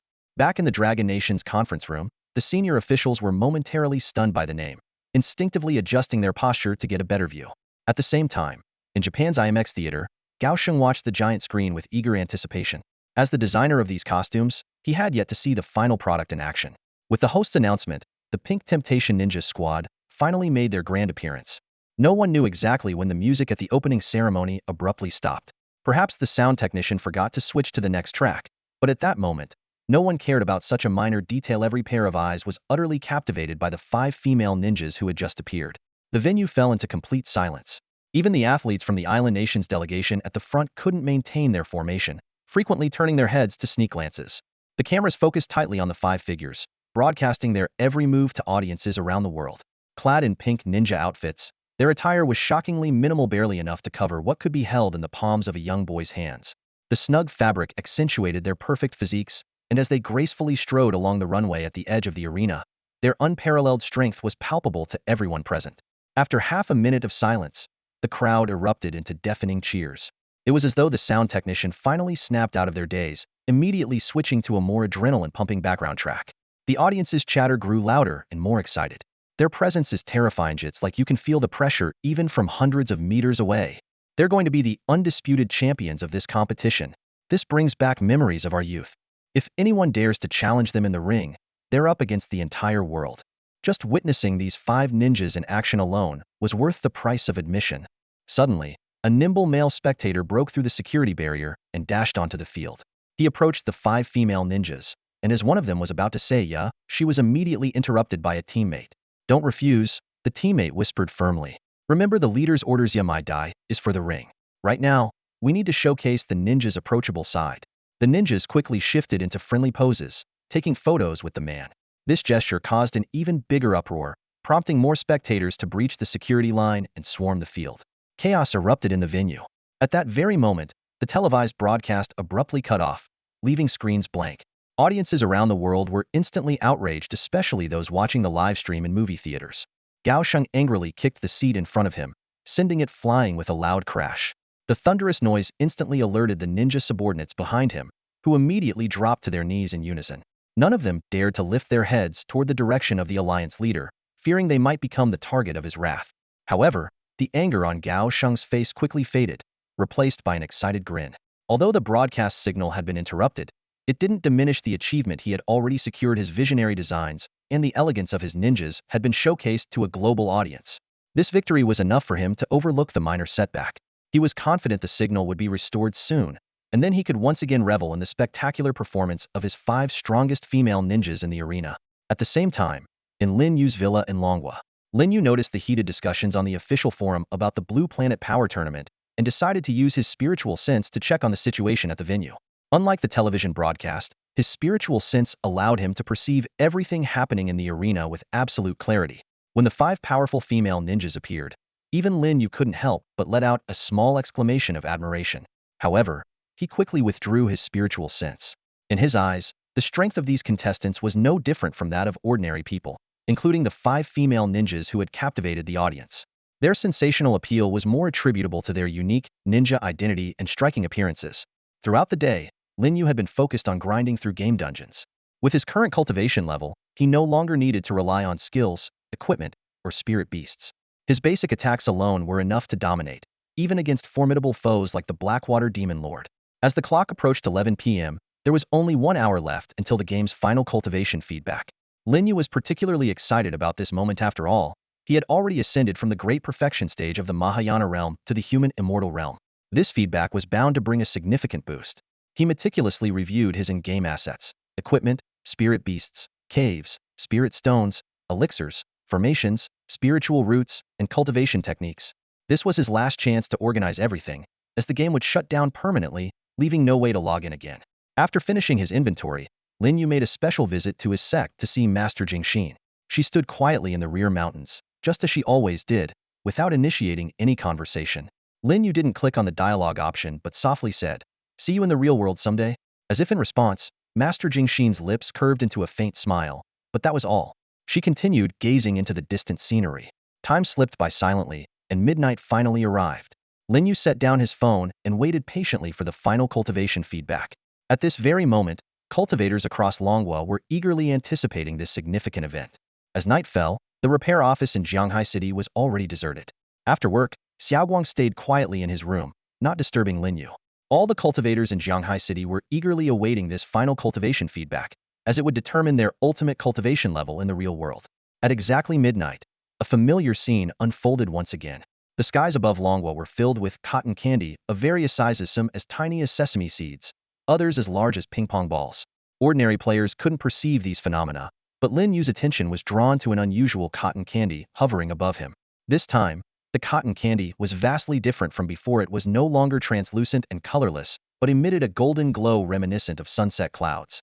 Even more astonishing was its size. It spanned the entire area of Jianghai City. This was a stark contrast to the last feedback, where the scale was only comparable to a few small villas. Although Lin Yu had only advanced by 1 level, the disparity was extraordinary. He couldn't help but wonder if this golden hue signified a special mark of having reached the immortal realm. When the massive golden cotton candy descended upon Lin Yu, it rapidly transformed into the shape of a giant funnel. Invisible golden energy poured continuously into his body, causing waves of intense expansion and contraction sensations. This process lasted for over 10 minutes, far exceeding the duration of any previous feedback. Once the absorption was complete, Lin Yu could clearly feel his strength had multiplied several times over. While it was still impossible to accurately determine his level in the real world, he was confident that he had reached the pinnacle of the human immortal realm, just 1 step away from the earth immortal realm. This achievement left him quite satisfied. Even though he was still far from the great Luo golden immortal stage, he had already far surpassed other players. After all, the second-ranked player had only reached the integration stage. With the feedback concluded, Lin Yu immediately picked up his phone, eagerly anticipating the release of new game announcements. He vividly remembered that during this moment in his previous life, the game developers had issued 2 significant announcements. Opening the official game forum, 2 new game announcements immediately catch the eye, prominently displayed at the top. The release time is marked precisely at midnight. The title of the first announcement is particularly striking. Dear Immortal Odyssey mobile players, the announcement details the launch of the final cultivation feedback event, accompanied by a comprehensive player cultivation ranking chart. This ranking differs subtly from the in-game leaderboard, as it incorporates the feedback ratio based on VIP levels. The ranking shifts are noteworthy. Changfeng Zhanren firmly holds the first position, having reached the pinnacle of the human immortal realm, precisely as Lin Yu expected. The second place is claimed by the VIP level 10 player, Songyun Demon Lord, who, with a 100 cultivation feedback rate, remains stable at the mid-stage integration realm. The most remarkable change comes from Xiaoguang's character, Yushui Zhenren. Despite being a latecomer, his significant financial investment and VIP level 10 status granted him a massive advantage in this feedback event. Originally ranked in the 90s, he soared into the top 50, surpassing many players whose cultivation levels were previously higher than his. This leaderboard vividly highlights the pay-to-win nature of Immortal Odyssey Mobile, showcasing clear privileges for paying players. Below the announcement, tens of thousands of player comments have already accumulated, with the discussion continuing to gain traction. The gaming forum was abuzz with activity as a controversial post about Changfeng Zhanren's cultivation level sparked heated debates. Some players were astonished to discover that Changfeng Zhenren had suddenly leaped from the early stage of the human immortal realm to its peak, prompting waves of skepticism. This has to be rigged. Even with max-level VIP perks, there's no way cultivation feedback could exceed 100. I suggest the devs investigate this is clearly exploiting a bug. Ban the account. Supporters, however, quickly fired back. How dare you slander Changfeng Zhenren? Do you even know who you're talking about? The big boss wouldn't care about something as trivial as this. Soon, the tone of the thread shifted as some skeptics began to panic and backpedal. Boss, I was wrong. I swear I was just joking. Please, someone help me delete my post. I have a family to feed. The discussion gradually veered off topic, focusing instead on other players' cultivation rankings. Almost made it into the top 100, such a shame. At least you're probably at the nascent soul stage, right? I'm still stuck at the foundation establishment stage. Drop your address, they'll bring my blade over for a friendly visit. Lin Yu glanced at the comments briefly before exiting the thread. The rankings hadn't shifted much after the feedback update, except for significant changes in his and Xiaoguang's positions, along with a slight improvement for Shuiyun Ferry. Everyone else's rankings remained largely the same. He then opened the second announcement, which detailed an upcoming equipment feedback event scheduled for midnight on February 22nd, 2123. The announcement explained the feedback rules. Equipment quality would be reset according to a percentage based on the player's VIP level. For instance, a VIP level 5 player's top-tier Heavenly Sword might be downgraded by 50, potentially turning into a lower-tier Heavenly Sword or a top-tier Earthly Sword, though the equipment name would remain unchanged. The feedback period would last 7 days, with 1/7 of each player's equipment being processed randomly at midnight each day. For players with fewer than 7 items, or a non-multiple of 7, the system would prioritize processing the larger portion first. Upon seeing the announcement, Lin Yu smiled faintly. This notice about equipment feedback was indeed identical to the one from his previous life. He clearly remembered that the equipment feedback would begin immediately after the cultivation feedback concluded, lasting for the same duration of 7 days. Among all the feedback events in the game, only cultivation and equipment were conducted in 7 phases, making them unique cases. The distinct nature of equipment feedback brought back memories of the mountains of gear accumulated in the game. Each time Lin Yu cleared a dungeon, he would acquire several pieces of equipment. While most were of little use to him, their quality was undeniably high. After all, until the game servers shut down, he was the only player capable of clearing high-difficulty dungeons like the Blackwater Abyss. The forum's response to the announcement was overwhelmingly enthusiastic, with tens of thousands of replies flooding in within a short period. Players' reactions were varied.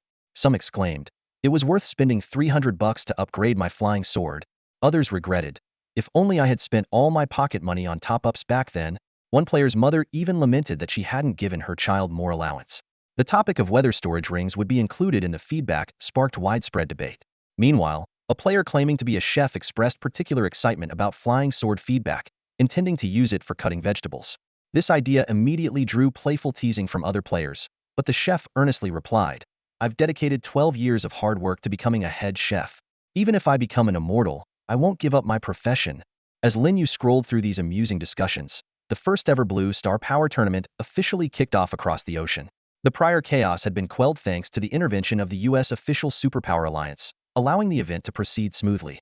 The opening ceremony was kept brief, transitioning directly into the competition. On stage, the host, Lucy, explained the rules to the audience in detail, placing particular emphasis on the principle of friendship first, competition second. Contestants were instructed to exercise restraint and avoid causing injuries.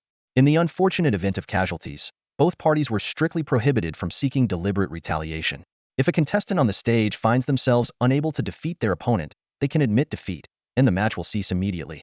Lucy clearly outlined the rules. Once a contestant concedes, their opponent must stop attacking. Violators will be disqualified. The competition is divided into 2 stages: the preliminary round, which adopts a random draw system and prioritizes international matchups, and the championship round, where winners from 2 rounds advance. Lily took the microphone and officially announced the commencement of the first Blue Star Power Tournament. For the first match, it's David the Iron Man from the United States team versus Modi the monk from Team India. Contestants, please enter the arena. David the Iron Man was the first to fly onto the stage, waving to the audience. Following him, the bald-headed Modi the monk clasped his hands together in a gesture of prayer and walked onto the stage with an air of confidence. In his eyes, an opponent who relied on external tools was hardly worth taking seriously. In truth, he had a greater mission on this tripe task entrusted to him by the strongest monk of India, the supreme master of Buddhism. Unlike other practitioners, the source of power for Buddhist monks lies in faith. They do not rely on spiritual energy, technology, genetic modification, or blood, but draw their strength from the devotion of their followers. Modi's true purpose in this tournament was to showcase the might of Buddhist monks to the world and lay the foundation for the global spread of Buddhism. Modi slowly ascended into the air, radiating a golden glow. His cultivation level had reached the separation of souls stage, equivalent to the nascent soul stage of immortal cultivators, though his actual combat strength had not yet fully reached this level. This display instantly captured the attention of the entire audience. Even leaving David the Iron Man momentarily stunned had assumed that flight was his unique advantage. Modi's voice carried effortlessly across the venue without the need for a microphone, reaching billions of viewers worldwide through live broadcasts. It was originally intended for the Supreme Master of Buddhism, Brahma, to personally attend. However, due to pressing matters, I have been entrusted with introducing to you all the essence of the Buddhist path. Strangely, as Modi began to speak, everyone present, including staff and contestants from various countries, appeared mesmerized, as if his words carried an enchanting power. While Modi was eloquently delivering his speech in New York, Lin Yu immediately sensed the manipulative nature of this ability. Having harbored a distaste for Buddhist monks in his previous life, he found their actions in this life even more excessive. Although such a tournament had not existed in his past, some matters had reached a point where intervention was necessary. Lin Yu put down his phone and rose slowly. It was time to remind these monks who the true masters of Blue Star were. Just as Lin Yu was about to get up to handle some matters, his immense spiritual sense detected an unexpected sight. A familiar figure had appeared within the borders of the Dragon Country. It was a bald man who looked to be around 40 years old. Lin Yu recognized him instantly. In his previous life, this man had been a prominent figure on the global stage of players for a long time, until the game's antagonist bosses began manifesting in the real world, after which he gradually vanished from the scene. This man was none other than Brahma, the supreme venerable and the most powerful figure acknowledged by the Buddhist cultivators of Asen country. Lin Yu furrowed his brow, recalling the words of Modi from earlier. He finally understood the deeper meaning behind them. The ambitions of these Buddhist cultivators were indeed not to be underestimated. On the surface, they were stirring up sentiments through the Blue Star Power Tournament, but in secret, they had dispatched their strongest venerable to infiltrate the Dragon Country. In his previous life, these Buddhist cultivators had used various methods to sway countless ordinary people. Now, their choice of the Dragon Country as their primary target made perfect sense. After all, the Dragon Country was not only the second most populous nation after Asen country, but its shared border with Asen and its deep-rooted Buddhist traditions made it an ideal ground for spreading their teachings. A cold smirk appeared on Lin Yu's lips, and a plan began to form in his mind. To thwart the schemes of these Buddhist cultivators, the simplest approach was to capture the ringleader to subdue the followers. If Brahma was dealt with, the rest of the Buddhist cultivators would naturally think twice before acting recklessly. With this thought, Lin Yu strode out of his villa. His figure shot into the sky like an arrow leaving the bow. At the same time, near the border between the Dragon Country and Asen country, 3 bald men were flying leisurely through the sky. Leading the group was Brahma, followed by 2 attendants. As they flew, they chatted casually, appearing unhurried. Supreme Venerable, all the Buddhist cultivators we sent to the northwest have been killed. Those cultivators of immortality are far too arrogant, one of the attendants said indignantly. Exactly, Supreme Venerable. We must make an example of them, the other chimed in. Flying at the front, Brahma let out a cold laugh. Kill them? Of course, they must be killed. I initially planned to teach those cultivators of immortality a lesson during the tournament. But since they don't dare to participate, they can't blame us for taking the fight to their doorstep. In truth, spreading the teachings was not the primary purpose of Brahma's journey. That task could be left to his subordinates. All he needed to do was make a grand appearance at the end, reap the faith power once the cultivation methods from the game manifested, share a portion with his followers, and watch his own power soar. However, news of his subordinates' deaths had enraged him completely. As someone who had invested nearly tens of millions in the game and whose cultivation had reached the pinnacle of the secret trace realm, Brahma's strength surpassed that of the second strongest Buddhist cultivator by dozens of times. He was undeniably the most powerful figure in Asen country. Just as the 3 crossed the border, a figure suddenly appeared in midair right before them. The 3 of them had no idea how the figure appeared in front of them. It was as if he had materialized out of thin air. This sudden and inexplicable scene caught the 3 Buddhist cultivators off guard, forcing them to stop in their tracks. Even though Brahma, the leader of the group, had achieved the pinnacle of the Meiji realm with extraordinary vision and heightened Buddhist perception, he still couldn't trace the movements of the figure, as if witnessing the legendary art of instantaneous teleportation. Lin Yu's figure became clear as day before the trio. He wore a beige casual outfit and fuzzy slippers, looking as though he'd just rolled out of bed. Despite his harmless appearance, the vigilance of Brahma and his companions did not waver. Who are you? Brahma demanded coldly, his brows furrowed deeply. In reality, Lin Yu hadn't used teleportation. His flying speed simply exceeded the range of mortal perception. Even the most advanced Buddhist cultivators in the Nirvana realm couldn't track his movements. After all, the gap between mortals and immortals was as vast as the heavens and earth. Faced with Brahma's question, Lin Yu didn't immediately understand his language. However, with a sweep of his immense divine consciousness across the entire blue star, he instantly grasped all linguistic knowledge. I am a cultivator, Lin Yu replied, his first words slightly awkward. But then his speech grew fluent. Who are you planning to kill just now? This question left the three men utterly stunned. Clearly, their earlier conversation had been overheard in its entirety, yet they had been completely unaware of anyone eavesdropping. Brahma's sense of caution surged. Preoccupied with consolidating the Buddhist cultivator's power in Asen, he had paid little attention to the gaming rankings of Longhua. He had always assumed that with his millions in spending, even the wealthiest individuals in Longhua couldn't rival him. But now, confronted with Lin Yu, he had to reconsider. You must have misheard, noble one. We had no intention of killing anyone. Buddhism teaches compassion, Brahma said with a forced smile, his heavy accent betraying his unease. Lin Yu, already familiar with the shameless reputation of this Buddhist cultivator, cut straight to the point. Then why have you illegally crossed into Longhua? What's your purpose? Brahma hesitated briefly before retorting. No. We are powerful practitioners of cultivation. Secular laws do not bind us. There's no such thing as a legal entry for us. With Lin Yu's current level of cultivation, a mere thought could obliterate them entirely, leaving no trace of their souls. But he had no intention of resolving this matter quietly. That would be too merciful for these detestable Buddhist cultivators, and wouldn't serve as a warning to others. So, you're saying that secular laws don't apply to us cultivators? Does that mean killing people is perfectly fine too? Lin Yu's smile grew colder as his hand slowly formed the shape of a blade. Sensing the murderous intent emanating from him, Brahma's heart skipped a beat. He immediately barked at the two men behind him. Be cautious. Prepare for battle. Before the words even settled, golden Buddhist energy erupted around Brahma. As a practitioner whose abilities were enhanced by Asen's Buddhist-themed games, he might lack complex techniques or Buddhist artifacts, but the immense power of his Buddhist energy alone allowed him to remain nearly invincible until a game boss appeared. In an instant, the terrifying Buddhist energy surged across the sky, painting the night in a dazzling gold. It was as if the world had shifted from darkness to daylight in the blink of an eye.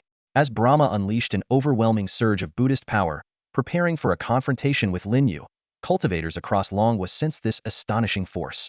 Particularly in the southern cities, the cultivators swiftly focused their spiritual senses on the skies near the southern border of Longhua and Asangwo. There, they saw a figure radiating profound Buddhist energy, a power as boundless and unfathomable as the vast ocean. This level of cultivation had long surpassed the understanding of ordinary cultivatorship measured by cultivation ranks. This force had reached the terrifying realm of Dongshu. Top experts of the cultivation world, including Songyun Jinren and Qi Chongqing, as well as nearly all the renowned cultivators on the Misty Immortal Path leaderboard, were alarmed by this scene. At this moment in Laha City, Qi Chongqing was in his office watching a broadcast of the Blue Star Power Arena tournament. On the screen, a bald man from Asangwo was passionately proclaiming that everyone in the world should convert to Buddhism. Just then, Qi Chongqing, who had recently been in frequent clashes with Buddhist practitioners, immediately sensed that familiar yet astonishingly powerful Buddhist energy. His spiritual sense instantly extended to the sky. After assessing the situation, his face displayed shock. This Buddhist cultivator's power is terrifyingly strong, far beyond mine. Could it be that they've come for revenge because I recently killed some Buddhist practitioners? But to act so brazenly within Longhua's borders, don't they know we have Chengfeng Zhenren watching over us? Thinking of Chengfeng Zhenren, Qi Chongqing felt a wave of relief. As someone who had long worked for Chengfeng Zhenren, he was well aware of his master's stance toward these bald-headed practitioners. Just as he was pondering this, he noticed something that made his expression shift from shock to delight. Opposite the terrifying Buddhist energy stood a figure who appeared ordinary. Yet this individual, facing such an intimidating force, remained calm, with a faint, almost imperceptible smile at the corner of his mouth. In the entire Longhua, only one person could accomplish such a feat, that legendary figure. Qi Chongqing was overwhelmed with excitement, carefully controlling his spiritual sense to witness the battle about to unfold. Meanwhile, on the other side, Songyun Demon Lord, who had also observed the scene, immediately withdrew his spiritual sense the moment he recognized the figure. The last thing he wanted was for Chengfeng Zhenren to notice his spying. Although the Demon Lord of Songyun harbored resentment, he had no choice but to acknowledge the insurmountable gap in strength between himself and Chengfeng Zhenren. What worried him even more was that, back in the game, Chengfeng Zhenren had asked for his location. If his divine consciousness were discovered, the consequences would be unimaginable. He had no clear grasp of the true power of a human immortal realm practitioner. Under such circumstances, he dared not expose his divine consciousness in front of Changfeng Zhanren. At this very moment, when Brahma unleashed that terrifying wave of Buddhist energy, at least hundreds of thousands of divine senses converged on Lin Yu's location. These divine senses were even more blatant and unrestrained compared to the 5 female ninjas under Gao Sheng's command. However, Lin Yu's true target was not these cultivators, but rather to draw the attention of the Buddhist practitioners. In this borderland between the Dragon Kingdom and the Asen Nation, as Brahma released an immense burst of Buddhist energy, countless Buddhist senses surged in from the direction of the Asen Nation, numbering in the hundreds of thousands as well. This marked the first large-scale confrontation between cultivators and Buddhist practitioners since the cultivation feedback from the Blue Planet game began. Both sides represented the strongest forces within their respective factions. The allure of this clash between titans far surpassed the trivial Blue Planet power arena matches. The transmission speed of divine senses and Buddhist senses far exceeded the speed of light. Almost simultaneously with Brahma's release of Buddhist energy, all the spectators had already gathered. In the sky, although Brahma had unleashed his full Buddhist energy, he refrained from acting recklessly. He could sense the unfathomable strength of his opponent and held onto a sliver of hope for peaceful negotiation, as there was no deep-seated enmity between them. Lin Yu, with a faint smile on his face, as if he had been waiting for this moment, spoke in pure English. Buddhist practitioners from the Asen Nation, from this moment on, you are forbidden from setting foot outside your nation's borders. If I find you, I will show no mercy. He slowly raised his arm and revealed a handblade. To all the divine senses and Buddhist senses observing, this motion appeared both deliberate and lightning fast. Brahma didn't even have time to react before Lin Yu's handblade sliced downward. A faint breeze, tinged with the scent of blood, swept across the sky. Brahma opened his mouth to speak, but failed to utter a sound. In the next instant, he, along with his immense Buddhist energy, disintegrated into a cloud of blood mist. The golden hue was instantly replaced by crimson. The 2 followers behind him also dissolved into blood mist, evaporating into nothingness in mere moments, as if they had never existed. Immediately afterward, under the watchful gaze of all the divine and Buddhist senses, a colossal transparent energy blade, towering tens of thousands of meters high, suddenly appeared at the spot where Brahma had vanished. Like a massive crescent moon, it surged southward. Wherever the energy blade passed, towering mountain ranges crumbled like fragile tofu, splitting apart effortlessly. The world's tallest peak was cleaved in 2, forming a massive canyon. The energy blade, unstoppable, continued its trajectory toward the Asen Nation. In the sky, a colossal crescent moon streaked across the heavens, slicing southward from the northern border of the Asen Nation. Wherever this crescent-shaped energy blade passed, the earth was instantly split in 2, forming a vast canyon as effortlessly as slicing through tofu. Hundreds of thousands of cultivators and Buddhist practitioners locked their spiritual senses on this apocalyptic scene. The Buddhist practitioners, in particular, felt an overwhelming sense of dread, as the terrifying blade was hurtling directly toward them. Within the borders of the Asen Nation, the Buddhist practitioners fled in panic, only to quickly realize they had drastically underestimated the speed of the energy blade. Despite its immense size giving the illusion of sluggishness, its actual velocity was astonishing. In less than 2 seconds, it traversed the entire nation, from the northern border to the southern coastline. Countless Buddhist practitioners, unable to evade in time whether they were in the mystical realm, the astral projection realm, or even ordinary mortals, were reduced to nothingness before the blade. Even the Supreme Master, Brahma, could not withstand it for more than a fraction of a second, let alone anyone else. The energy blade swept past the southern coastline of the Asen Nation, extending over the ocean. Though it eventually dissipated above the water, its power still carved a massive trench across the sea's surface. Towering waves surged in its wake, engulfing coastal cities as seawater poured into the newly formed canyon. From an aerial view, the Asen Nation had been forcibly split in 2 by this single strike. At that moment, the warning of the young and powerful figure echoed in the ears of all Buddhist practitioners. From now on, Buddhist practitioners of the Asen Nation are forbidden from stepping outside its borders. If I find you, there will be no mercy. Staring at the canyon that now bisected their homeland, all the Buddhist practitioners were ashen-faced.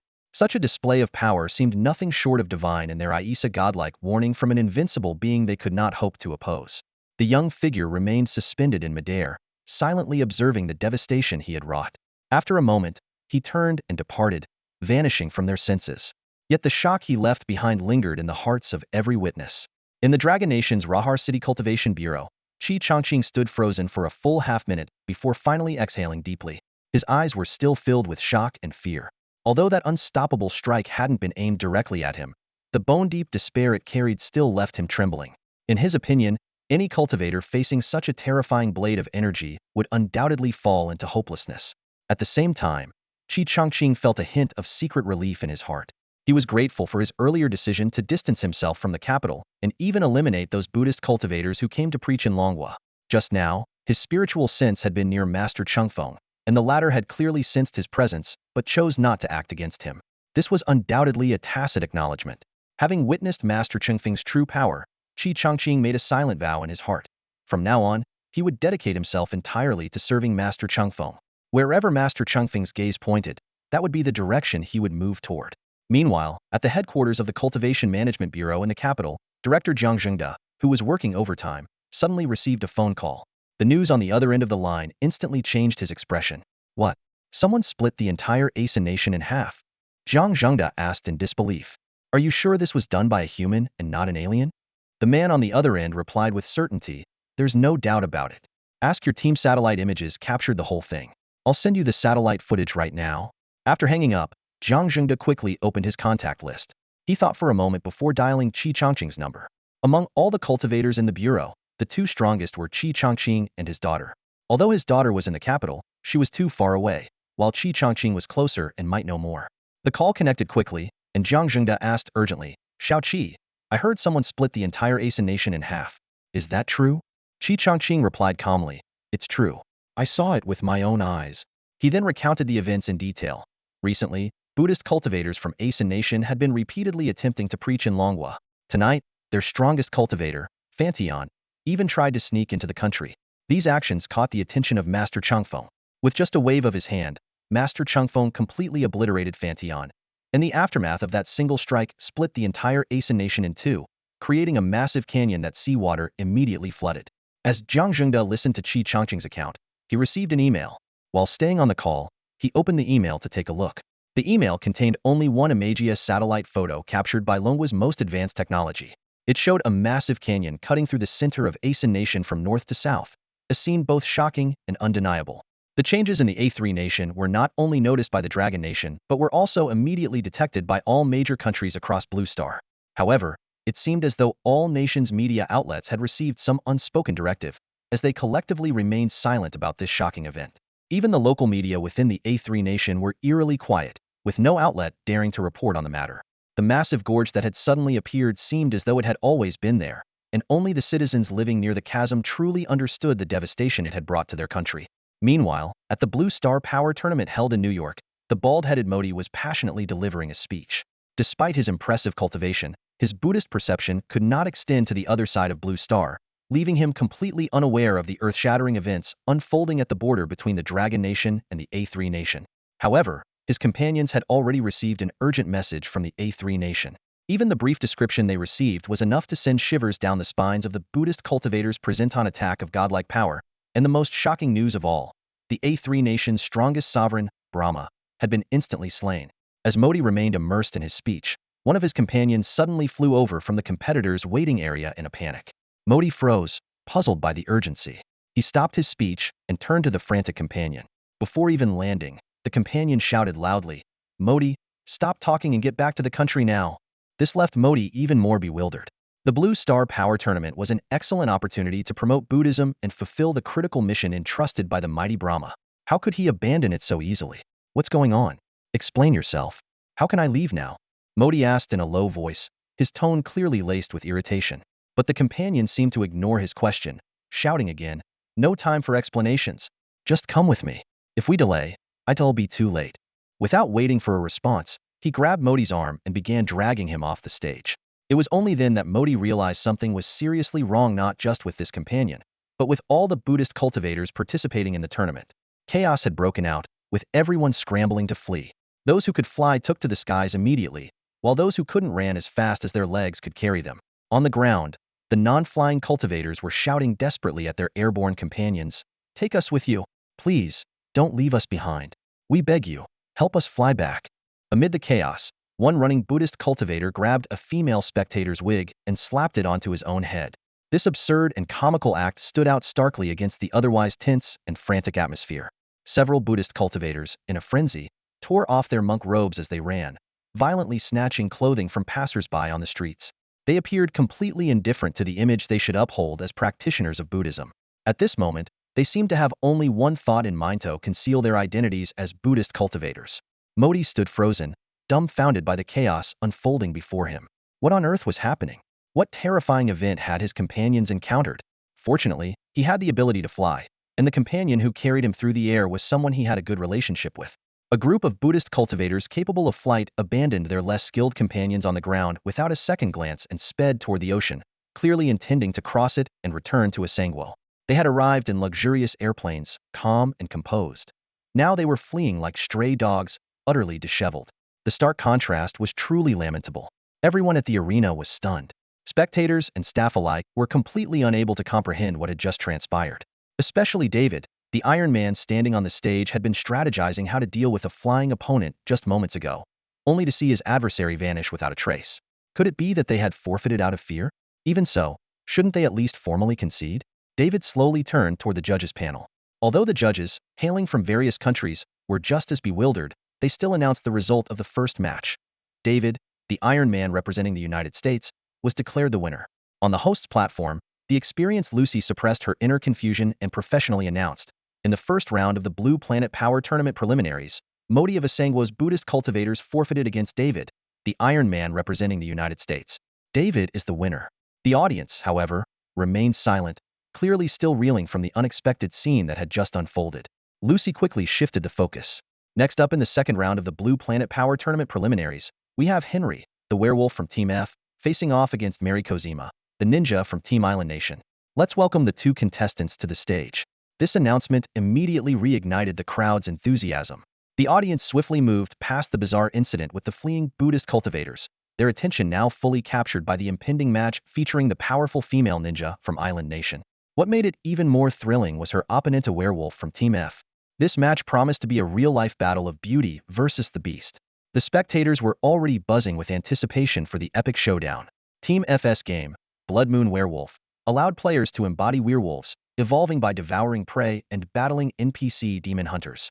It was said that ever since the game's cultivation feedback system was implemented, nightly wolf howls echoed across F Nation, leaving ordinary citizens too terrified to venture out after dark. Even staying indoors wasn't entirely safe, as over 1,000 incidents of player-related attacks had been reported. Werewolf players were known for their extreme brutality, often struggling to suppress their inner, uncontrollable urges. Amid the mounting excitement of the live audience and viewers at home, the two contestants finally stepped onto the stage. Henry, the werewolf competitor from Team F, stood on the arena platform. His towering frame, nearly 2 meters tall, and his thick body hair exuded a primal, beast-like aura even in his untransformed state. His piercing eyes glimmered with an intimidating coldness, and his entire presence radiated a sense of danger that warned others to stay away. In stark contrast to him was the female ninja who stepped onto the platform with measured grace. She wore the same pink ninja outfit from the opening ceremony, the only combat attire given to her by Gao Sheng, the leader of the Ninja Alliance. Her petite figure, barely 1.6 meters tall, and her slim waist devoid of any excess fat were a sharp juxtaposition to her opponent's hulking physique. The female ninja's appearance immediately sent the audience into a frenzy. Amidst the rising cheers and whistles, the crowd buzzed with excitement. This match is going to be legendary. That poor ninja is going to get torn apart. Let's hope her skills are as substantial as the skin she's showing. Some spectators even lifted their cameras, eager to capture what they anticipated to be epic moments. As the announcer declared the start of the match, Henry tore off his shirt with a feral growl and began his transformation. In a matter of 5 seconds, his body expanded grotesquely, and thick, brown, needle-like fur erupted from his skin. Within moments, a massive, snarling werewolf with razor-sharp fangs and drooling jaws loomed on the platform. The terrifying spectacle clearly overwhelmed the female ninja. As a novice with limited skills, her abilities were only slightly above those of an ordinary person. Since joining the Ninja Alliance, she had rarely ventured out and had spent most of her time confined to the comfort of her luxury suite. Without hesitation, the werewolf Henry charged at her, his eyes filled with an insatiable thirst for blood, showing no mercy or regard for his opponent's fragility. Driven by sheer terror, the female ninja screamed out the phrase her leader had taught her. Yamit, Yamit, Yamit, Yamit, Yamit. Though the foreign words sounded unfamiliar, they seemed to resonate with the audience on a visceral level. The stands erupted into deafening cheers as countless spectators rose to their feet, shouting encouragement. Go, go, Fight! Fight! Victory! Victory! Meanwhile, the judges' panel erupted into a heated debate upon hearing her words. Yami, doesn't that mean stop? No, I think it means a little harder. I believe it translates to faster. The judges each held their ground, unable to reach a consensus. The chief judge, seated in the center, solemnly concluded, the competition won't end simply because someone concedes. As long as the contestants refuse to give up, the match will continue. On the stage, the werewolf charged toward the female ninja like a shadow. Surprisingly, the powerful ninja made no attempt to defend or evade. Instead, she simply covered her eyes with both hands, repeatedly shouting, "You might die." For the first time, crimson blood spilled across the arena of blue star power. The cheers from the audience abruptly stopped, but only for 2 seconds before even more frenzied shouts erupted throughout the venue. The bloodshed and brutality seemed to excite the crowd even more, pushing the match, initially resembling a farcical spectacle, toward an unpredictable direction. In the main office of the Jingqing Cultivation Management Bureau, Director Jiang Jingda expressionlessly pressed the remote control to turn off the television broadcast. As a veteran, he was not afraid of bloody scenes, nor did he feel sympathy for the island nation's contestants. However, the near-maniacal cheers from the audience left him feeling uneasy. He couldn't understand why the island nation's officials would send obviously underpowered female ninjas to their deaths. It made no sense. But this matter had little to do with him, as the Dragon Nation was not participating in the competition. His attention was instead focused on a recent incident at the border between the Dragon Nation and the Asan Nation. A satellite photo and a familiar name had left him deeply unsettled. As the director of the Cultivation Management Bureau, Jiang Jingda fully understood the Bureau's founding purpose, to manage cultivators with other cultivators. However, after witnessing the terrifying power displayed by Master Chengfeng, he realized just how insignificant his previous efforts had been. Not only the Bureau, but even the nation's machinery seemed powerless in the face of such overwhelming strength. This realization led him to make a decision. He picked up his phone and dialed his daughter Jiang Yun's number. It was already early morning, but Jiang Yun, who had just completed her cultivation feedback, was still awake, adjusting to the surge of power within her. "Dad." Jiang Yun's voice came through the receiver. "Xiao Yun, I need your help with something," Jiang Jingda said, his tone carrying a hint of seriousness. Sensing the unusual tone in her father's voice, Jiang Yun's heart stirred. Over the past couple of days, their father-daughter interactions had noticeably increased, and their relationship had grown closer. "What is it?" she asked, trying to sound composed.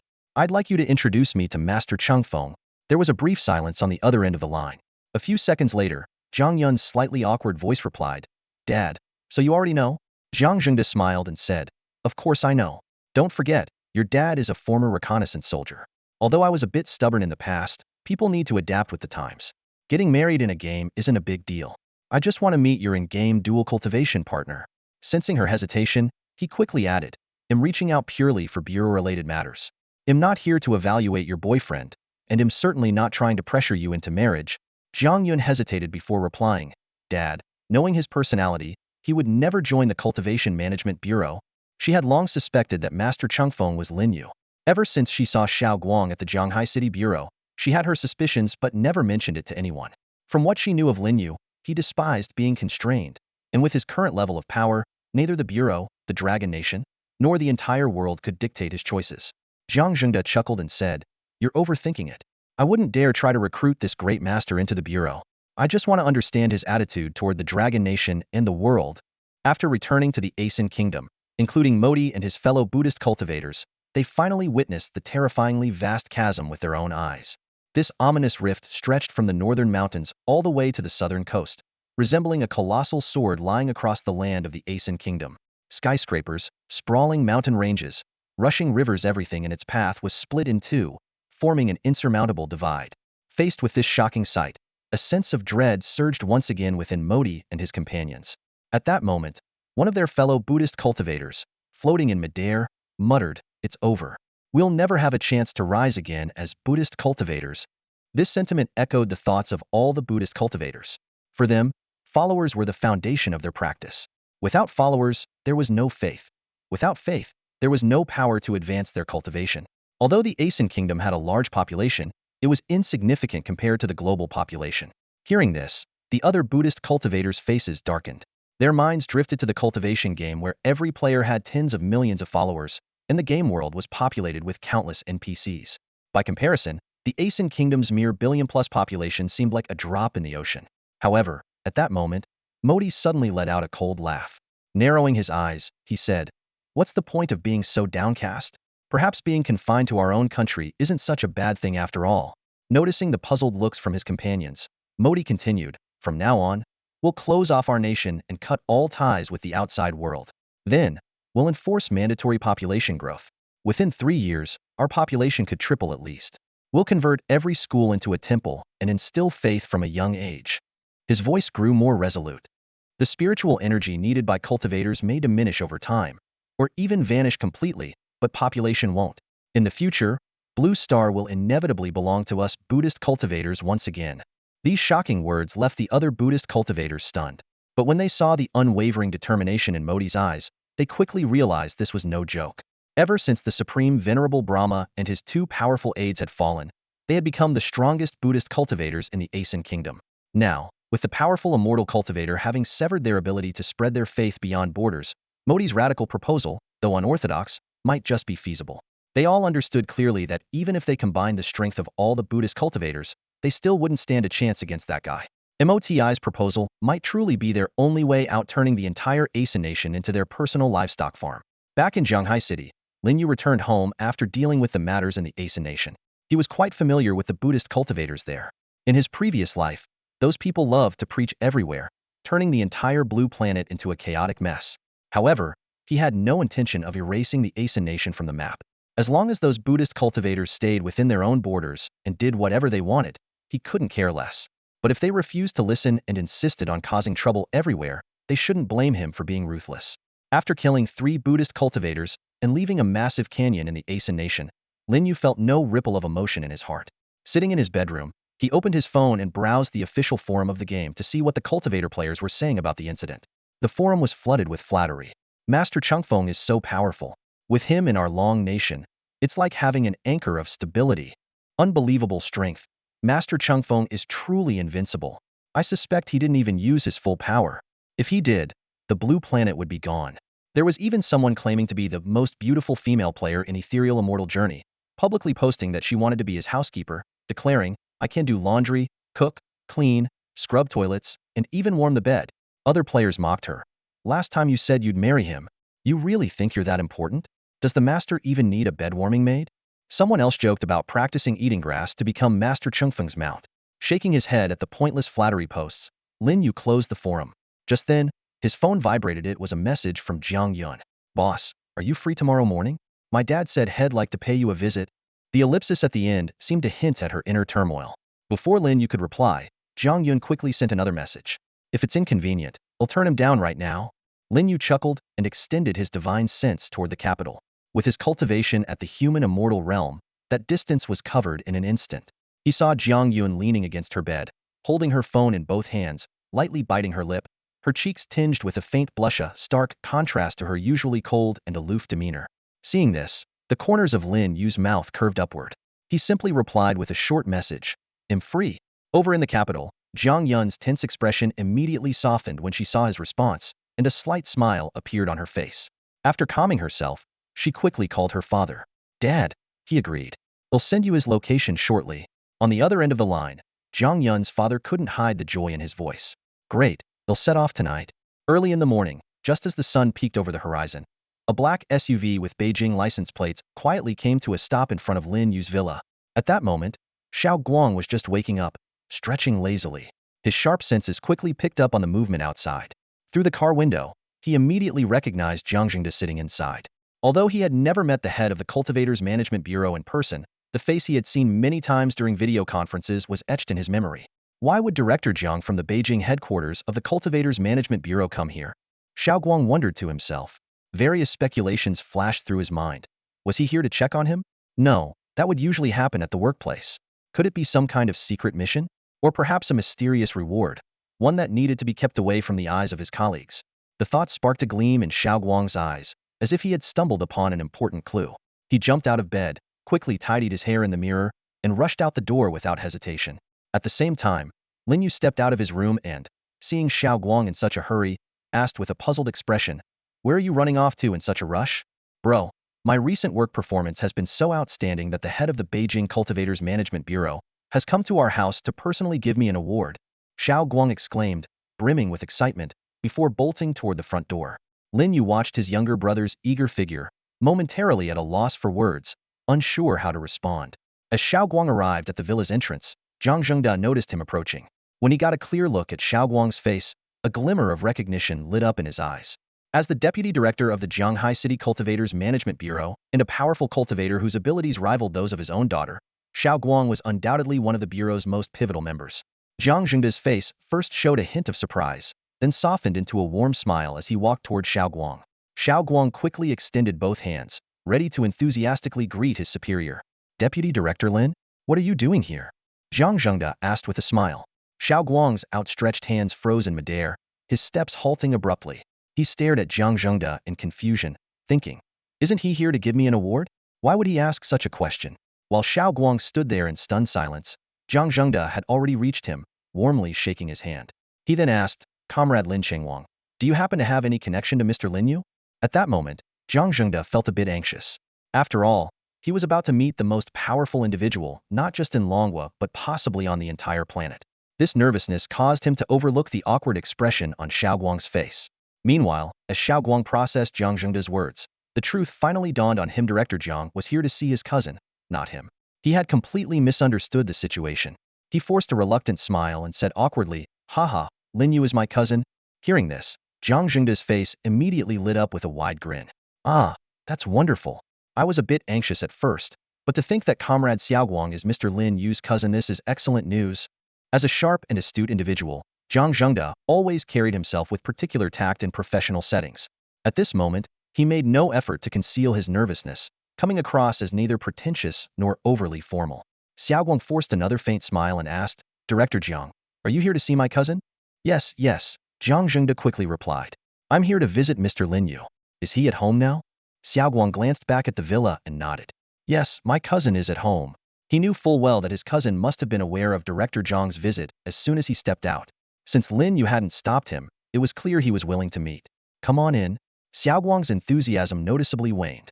He had initially assumed that his recent efforts arriving early daily and excelling in his work might finally catch the attention of the head of the repair bureau. However, it turned out that Zhang Zhengda wasn't here for him at all. He was here to see his cousin. It became evident that hard work wasn't as valuable as true power. The two entered the villa and headed straight to the dining room. From inside, Lin Yu's voice could be heard. Auntie Wang, make some extra breakfast. We have guests this morning. Auntie Wang responded promptly. Guests? Well, I'll make more then. What kind of appetite does the guest have? How about adding a fish, 2 pork knuckles, a plate of braised pork, and 3 bowls of oxtail soup? Would that be enough? When Zhang Zhengda walked into the dining room, Lin Yu was just about to pick up his chopsticks. Looking up with a smile, Lin Yu gestured to a seat at the dining table. Haven't had breakfast yet? Sit. Zhang Zhengda initially intended to offer a handshake, but seeing no such gesture from Lin Yu, he simply smiled and sat down. He then introduced himself. My name is Zhang Zhengda, from the headquarters of the Capital Repair Bureau. I apologize for the unannounced visit, Mr. Lin. I hope you can forgive the intrusion. He had never felt this nervous before. His heart raced, and he could barely breathe. Lin Yu didn't respond immediately. Instead, he picked up a bowl of oxtail soup and drank it in one go. At that moment, Xiaoguang glanced at the breakfast on the table, then at the two men. Suddenly, using telekinesis, he lifted a bowl of soup, a fish dish, and 2 bowls of rice, which began floating in the air. He chuckled. You two carry on with your conversation. I'll eat elsewhere. With that, he turned and left, the rice bowls trailing behind him as they floated out the door. Now, only Lin Yu, Zhang Zhengda, and Auntie Wang, who was busy in the open kitchen, remained in the dining room. Lin Yu put down the empty soup bowl and looked at Zhang Zhengda, still silent, as though waiting for something. Sensing Lin Yu's intention, Zhang Zhengda's expression turned serious. Clearing his throat, he said, Mr. Lin, you certainly don't beat around the bush. So, I'll get straight to the point. I'm here on behalf of the government of Longhua to convey a few things. First, as the most powerful cultivator in Longhua, we are willing to acknowledge and fully support any of your actions, whether it involves taking lives or declaring war on other nations. Second, if you ever require official support, we are prepared to provide anything you need, even at the cost of mobilizing the entire nation. While you may not need such assistance for now, as the saying goes, many hands make light work. Having allies is always better than going it alone. Hearing Zhang Zhengda's words, Lin Yu raised an eyebrow slightly, a hint of surprise flashing across his face. He had originally anticipated that Zhang Zhengda's visit would represent a gesture of goodwill from the Dragon Nation's government. After all, his cultivation level was no longer a secret, and it was only natural for people to show respect toward the strong. However, Zhang Zhengda's approach was unexpected. Neither spoke of national or ethnic interests, nor did he leverage Jiang Yun's connection to bridge the gap. Instead, he laid all his cards on the table directly. Two conditions, full of sincerity. Although Lin Yu, with his current strength, had no need for the Dragon Nation's official support, this level of honesty was more than enough. It signified that the Dragon Nation's government was prepared to align itself with him, and not the other way around. This distinction between the two stances was fundamental. After finishing his statement, Jiang Zhengda's previously tense shoulders finally relaxed. As the representative of the entire Dragon Nation's government, the weight of this conversation had been immense. In truth, the decision on how to handle their relationship with the renowned cultivator Chengfeng Zhenren had been made after thorough deliberation by the officials. They had concluded that only sincerity could yield the greatest return. This principle applied as much to the relationship between a nation and an individual as it did to any other kind of relationship. At this moment, Lin Yu's lips curved into a faint smile as he pushed a steaming bowl of ox tendon soup toward Jiang Zhengda. Have some soup first? It'd be a shame if it got cold. This is quite nourishing. Mr. Lin, your breakfast is truly impressive, Jiang Zhengda remarked, his tone noticeably more relaxed. Ever since I started cultivating, my appetite has definitely improved, Lin Yu replied casually. Jiang Zhengda eyed the soup, with its floating slices of ox tendon flowers, and cautiously took a sip. His eyes lit up. He then picked up a piece of the ox tendon flower with his chopsticks, tasted it, and gave a thumbs up in approval. No wonder someone as powerful as Lin Yu was still so enthusiastic about food. The flavors were truly extraordinary. Following Lin Yu's example, Jiang Zhengda lifted the bowl and began drinking heartily. It was then that Lin Yu's voice broke the moment. Since you've made your stance clear, I'll do the same. I don't want to be bothered with trivial matters. But as long as I'm here, no one will dare cause chaos in the Dragon Nation. From Lin Yu's home to the car, and all the way back to the capital city, Jiang Zhengda wore a smile on his face the entire time. The visit had gone far more smoothly than he had expected. During previous government meetings, some had even suggested inviting Lin Yu to join the Cultivation Management Bureau, or perhaps to lead it. Thankfully, that proposal had been dismissed. Otherwise, this trip might have been fruitless. Jiang Zhengda sat in the car heading back to Beijing, replaying Lin Yu's final statement in his mind, and couldn't help but feel a surge of excitement. He eagerly pulled out his phone and dialed his daughter Jiang Yun's number. Xiaoyun, your dual cultivation partner is really something. Great character, strong abilities, and even health conscious. As soon as he started talking, he couldn't stop praising Lin Yu. By the way, you said the in-game equipment would be reflected in reality soon. Do you think the in-game marriage certificate will also materialize?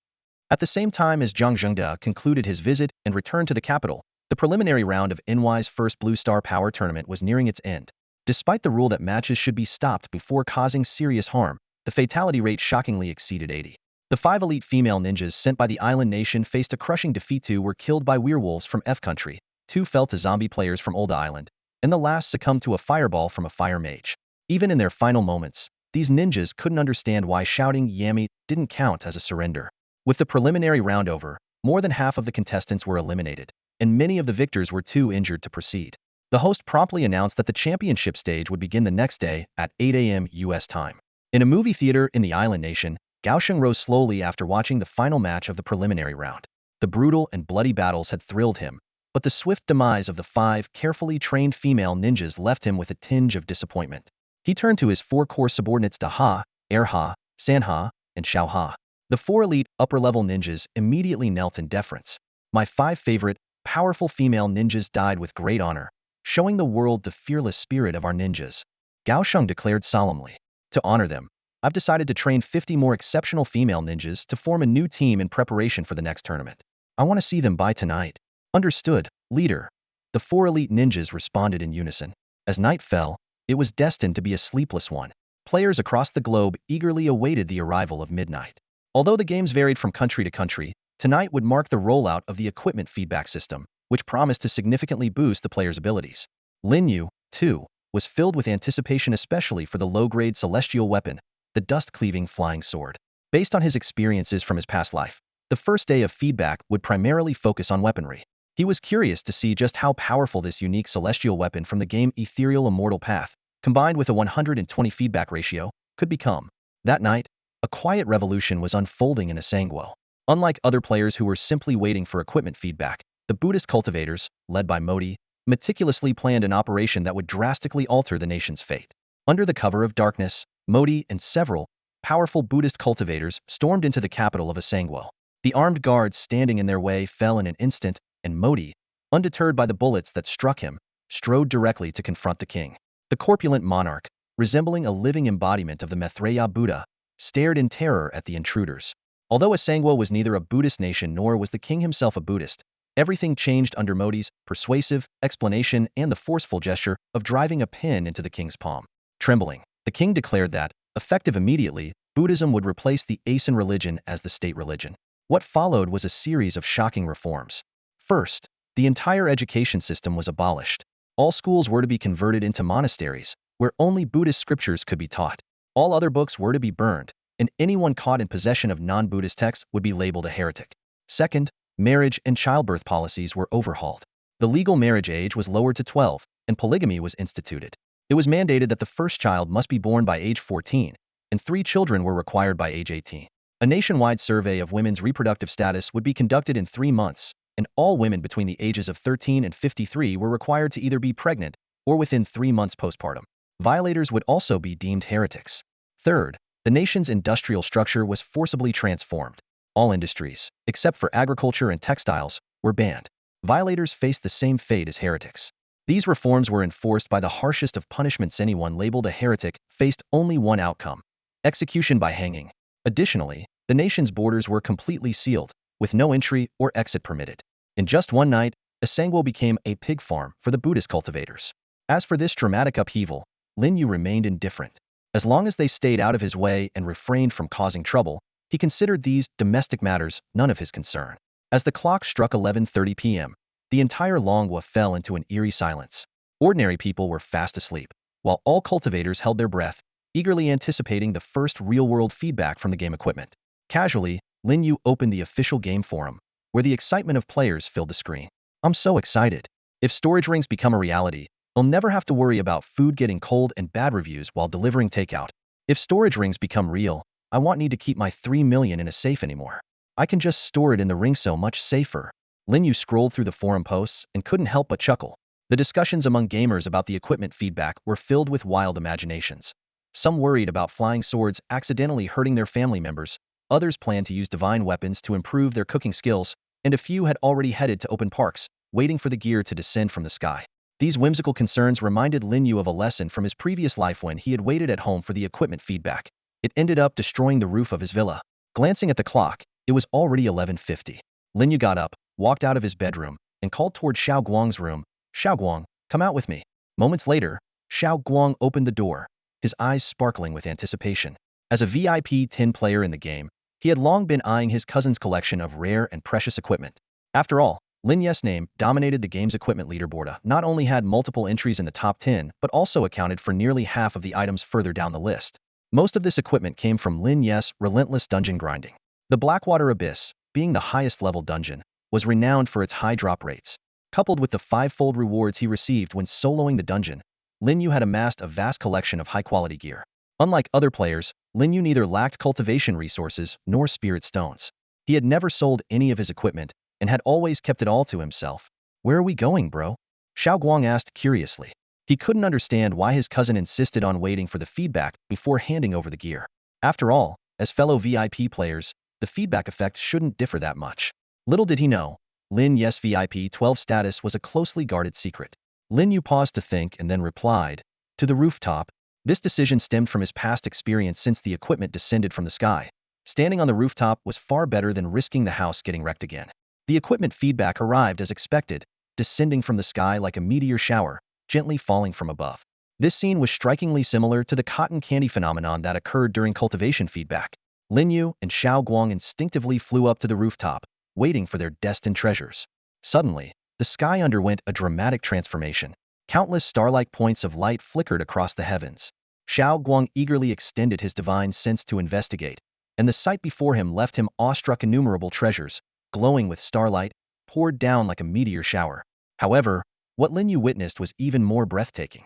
With his powerful divine sense in this lifetime, he could encompass the entirety of Blue Star in his perception. To his amazement, the skies above different countries displayed distinctly unique phenomena. Above the island nation, ninja equipment dominated the scene.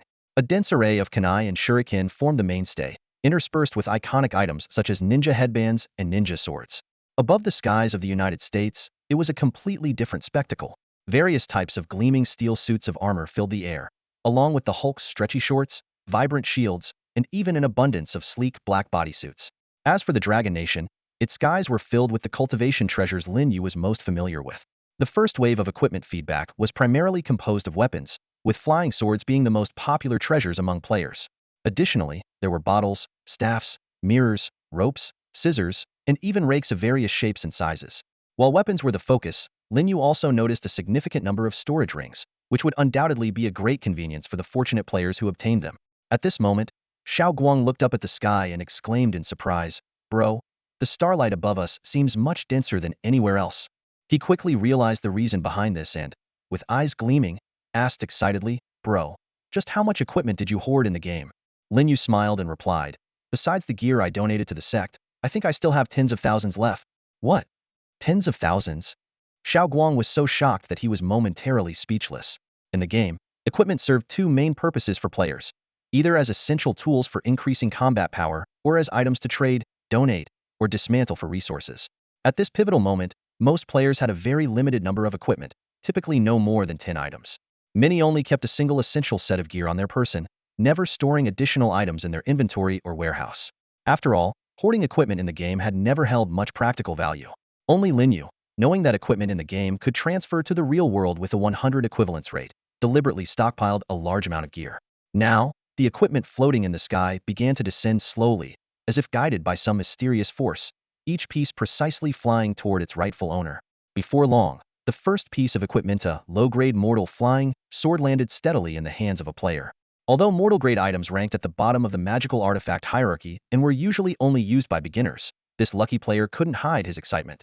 He had created his account and made a 6-yuan recharge in the final few minutes before the game's recharge channel closed, earning him the status of a first-time spender.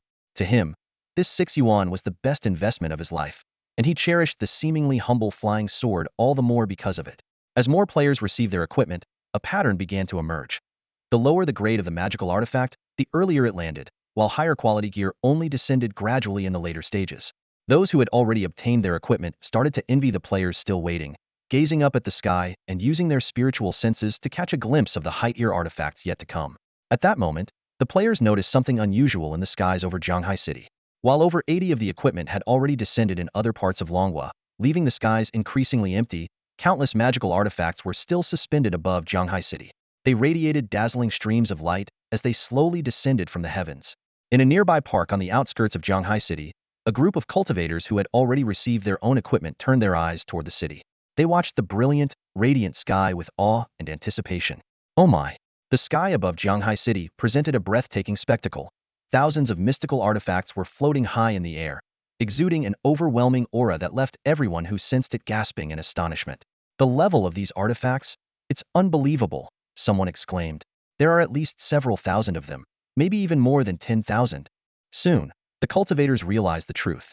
It must be Zhenfeng Zhenren in Zhanghai City. These must all be his artifacts. The crowd erupted into even greater commotion. "Look at the very top. Isn't that the celestial grade flying sword from the artifact leaderboard?" This astonishing scene not only captivated the attention of Zhanghai City, but also drew the focus of cultivators from nearby cities. Those with powerful spiritual senses could clearly perceive the aura of each artifact, while those closer to the city didn't even need such abilities. They could see the dazzling array of artifacts sparkling like a sky full of stars with their own eyes. Even more astounding was the fact that the artifacts seemed to be descending in an orderly manner according to their grade. The higher the grade, the later they landed. And this was merely the first day of the equipment release, estimated to be only about 1/7 of Zhenfeng Zhenren's total collection. In the courtyard of a villa in Zhanghai City, Lin Yu was calmly waving his hand, channeling his celestial spiritual energy to steadily catch the descending artifacts one by one. He then meticulously arranged them in his spacious yard. Most of these artifacts originated from the Blackwater Demon Cavern dungeon, and the majority were celestial-grade treasures, with only a scant few being earth-grade. As for the lower-grade artifacts from earlier days, Lin Yu had already gifted all of them to Jingxin Zhenren, keeping only those of earth-grade and above. Most cultivators observing the skies above Zhanghai City could discern the extraordinary quality of the treasures displayed. By now, most of the magical artifacts in cities across Longhua had already descended, yet the ones above Zhanghai City were only just beginning to slowly lower themselves. This stark contrast drew significant attention.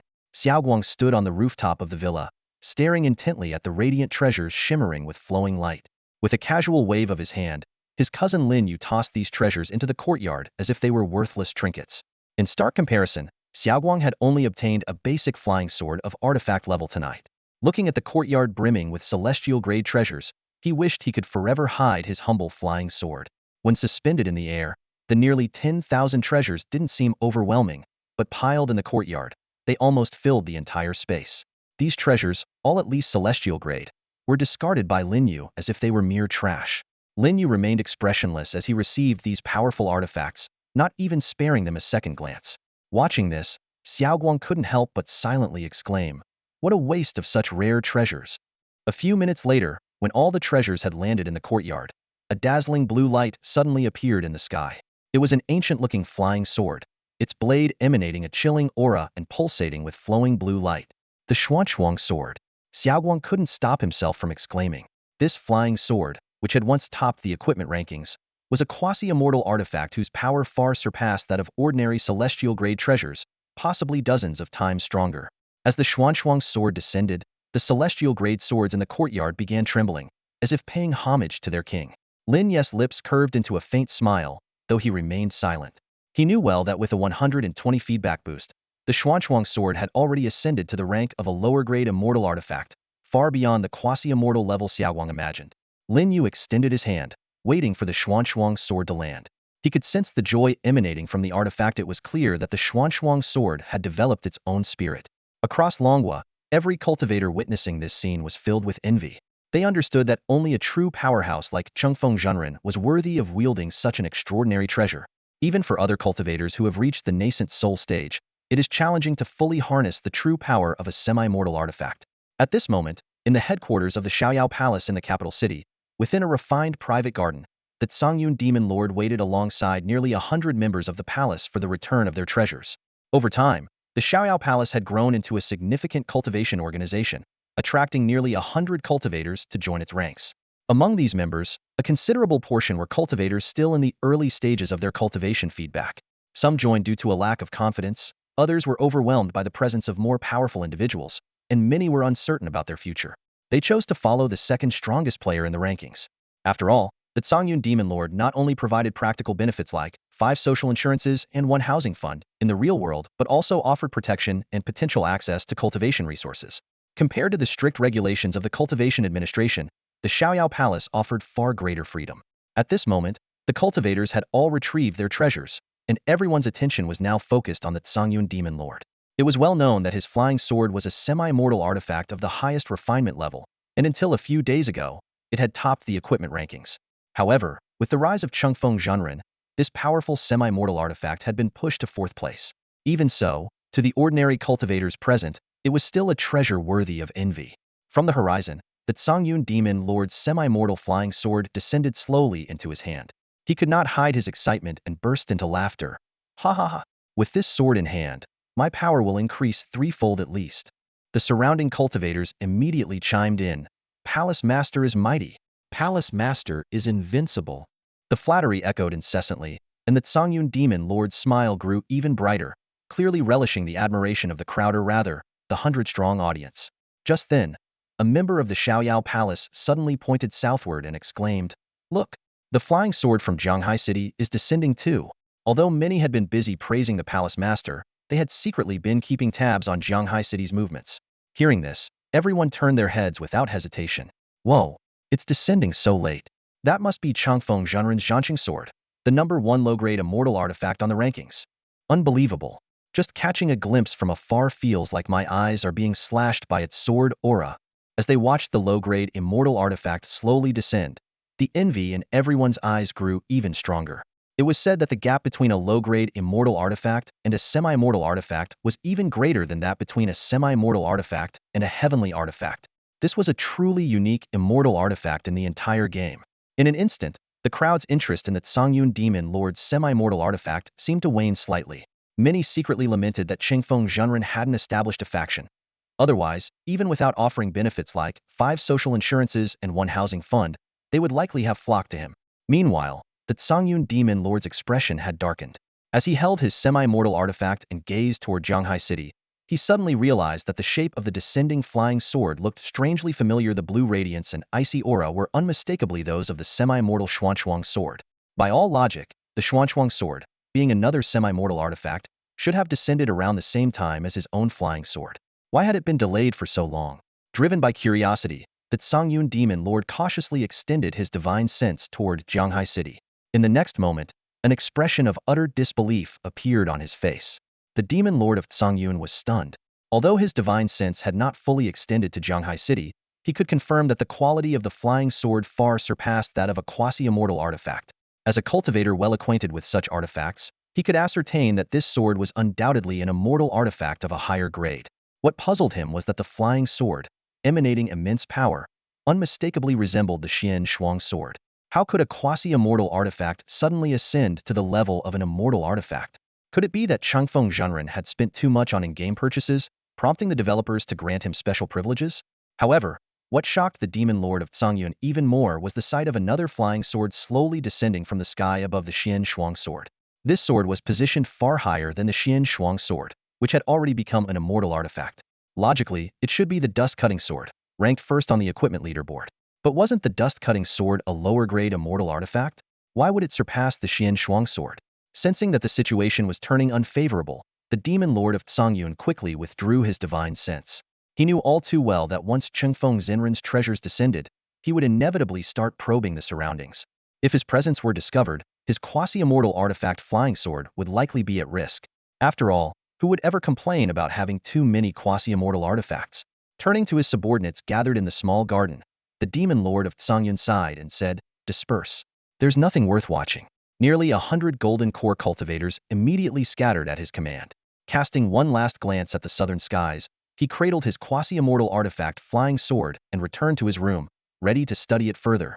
Meanwhile, in Jianghai City, Lin Yu stood atop the villa's roof, his hands firmly catching the descending Xian Shuang sword. A cool, serene aura flowed through the sword's body, sharpening his thoughts. His gaze inadvertently shifted toward the direction of the capital. Though the demon lord of Kangyun's divine sense was hiding at a distance, it could not escape Lin Yu's perception. However, to someone who had already ascended to immortality and wielded an immortal artifact, a cultivator in the integration realm was as insignificant as an ant. Just as ordinary people wouldn't go out of their way to step on ants, Lin Yu gently stroked the Xian Shuang sword and refocused his attention on the formidable weapon in his hands. The Xian Shuang sword began to tremble gently, radiating a clear sense of joy. Xiao Guang eagerly leaned in, his eyes sparkling with excitement, and even a faint glimmer could be seen at the corner of his mouth. "Brother, can I touch this flying sword?" he asked impatiently, reaching out his hand. Lin Yu shook his head decisively. "No." Xiao Guang's hand froze midair, and he pouted in protest. "So stingy. Your cultivation level isn't high enough. The aura of a celestial artifact could harm you," Lin Yu explained with a sigh. "Celestial artifact?" Xiao Guang's eyes widened in shock. "Isn't this your semi-celestial artifact?" Lin Yu's lips curled into a slight smile. "It has grown." "Who would believe that equipment can grow?" Xiao Guang clearly didn't buy it, his face full of frustration. Lin Yu could see right through him. Comparison breeds discontent, and at this moment, Xiao Guang was painfully comparing himself to his brother. With a casual wave of his hand, Lin Yu summoned several black artifacts from the villa courtyard: flying sword, Taoist crown, robe, boots, and necklace, a complete set. These treasures floated gently in front of Xiao Guang. "Take them to your room and study them. This is a complete high-grade celestial set with set bonuses. It's not as powerful as a semi-celestial artifact, but it's close." Staring at the high-grade celestial artifacts floating before him, Xiao Guang's eyes glazed over, and all his worries were instantly forgotten. Without hesitation, he tossed aside his old flying sword and clutched the new set in his arms. "Brother, from now on, you're not just my cousin. You're my real brother. No, you're my grandpa. No, my great ancestor." Before he could finish, Lin Yu's face darkened, and he kicked the rambling Xiao Guang off the roof. Moments later, Xiao Guang's excited cheers could be heard from the ground as he scrambled to his room with the treasures in tow. This black set of celestial artifacts originated from the Blackwater Demon Cavern. Initially, it was only low-grade celestial equipment, but after a 120 enhancement, it was upgraded to high-grade. The fact that Xiao Guang managed to gather a complete set was truly a stroke of luck. With his current cultivation level and this Blackwater set, fighting opponents of higher levels should be no problem. Meanwhile, back at Xiao Guang's parents' house in Jianghai City, his father, who had been sound asleep, suddenly sneezed twice, startling his wife awake. "Damn it, who's cursing me in the middle of the night?" he muttered groggily. Who else but your son would bother cursing you at this hour? His wife replied lazily, turning over. Why would he curse me? Because you insisted on sending him to that cultivation management institute? I did it for his own good. He was wasting away, doing nothing all day. Have you seen how much weight he's gained recently? Hearing this, Xiao Guang's mother finally nodded in agreement. That's true. Xiao Guang really does need to lose some weight. Standing atop the villa roof, Lin Yu finally tore his gaze away from the Xuanchuang sword and looked up at the horizon. By now, the first-day equipment feedback across the entire world had already concluded. Though some countries were still basking in daylight, the feedback process adhered to the unified blue planet timeline. Under the vast expanse of the heavens, the final piece of equipment was about to descend. A hint of anticipation appeared on Lin Yu's Feishanshan flying sword was finally arriving. Though it had not yet appeared, he could already feel the overwhelming aura emanating from it. Unlike the Xuanchuang sword's ornate and dazzling appearance, the Zhanshan flying sword had a much more understated design, devoid of any flashy embellishments. Yet Lin Yu could clearly sense the terrifying power it contained, pure, unadulterated sharpness. The sword's most defining feature was its unparalleled sharpness, stripped of any other extraneous attributes. Lin Yu vividly remembered using this lower-grade celestial weapon, the Zhanshan flying sword, in the game to slice through the tribulation clouds above him. Now, with a 120 feedback enhancement, the Zhanshan flying sword had been elevated to a mid-grade celestial weapon. Minutes later, the Zhanshan flying sword descended steadily into Lin Yu's hand. The entire courtyard's equipment began to tremble violently, even more intensely than when the Xuanchuang sword had appeared.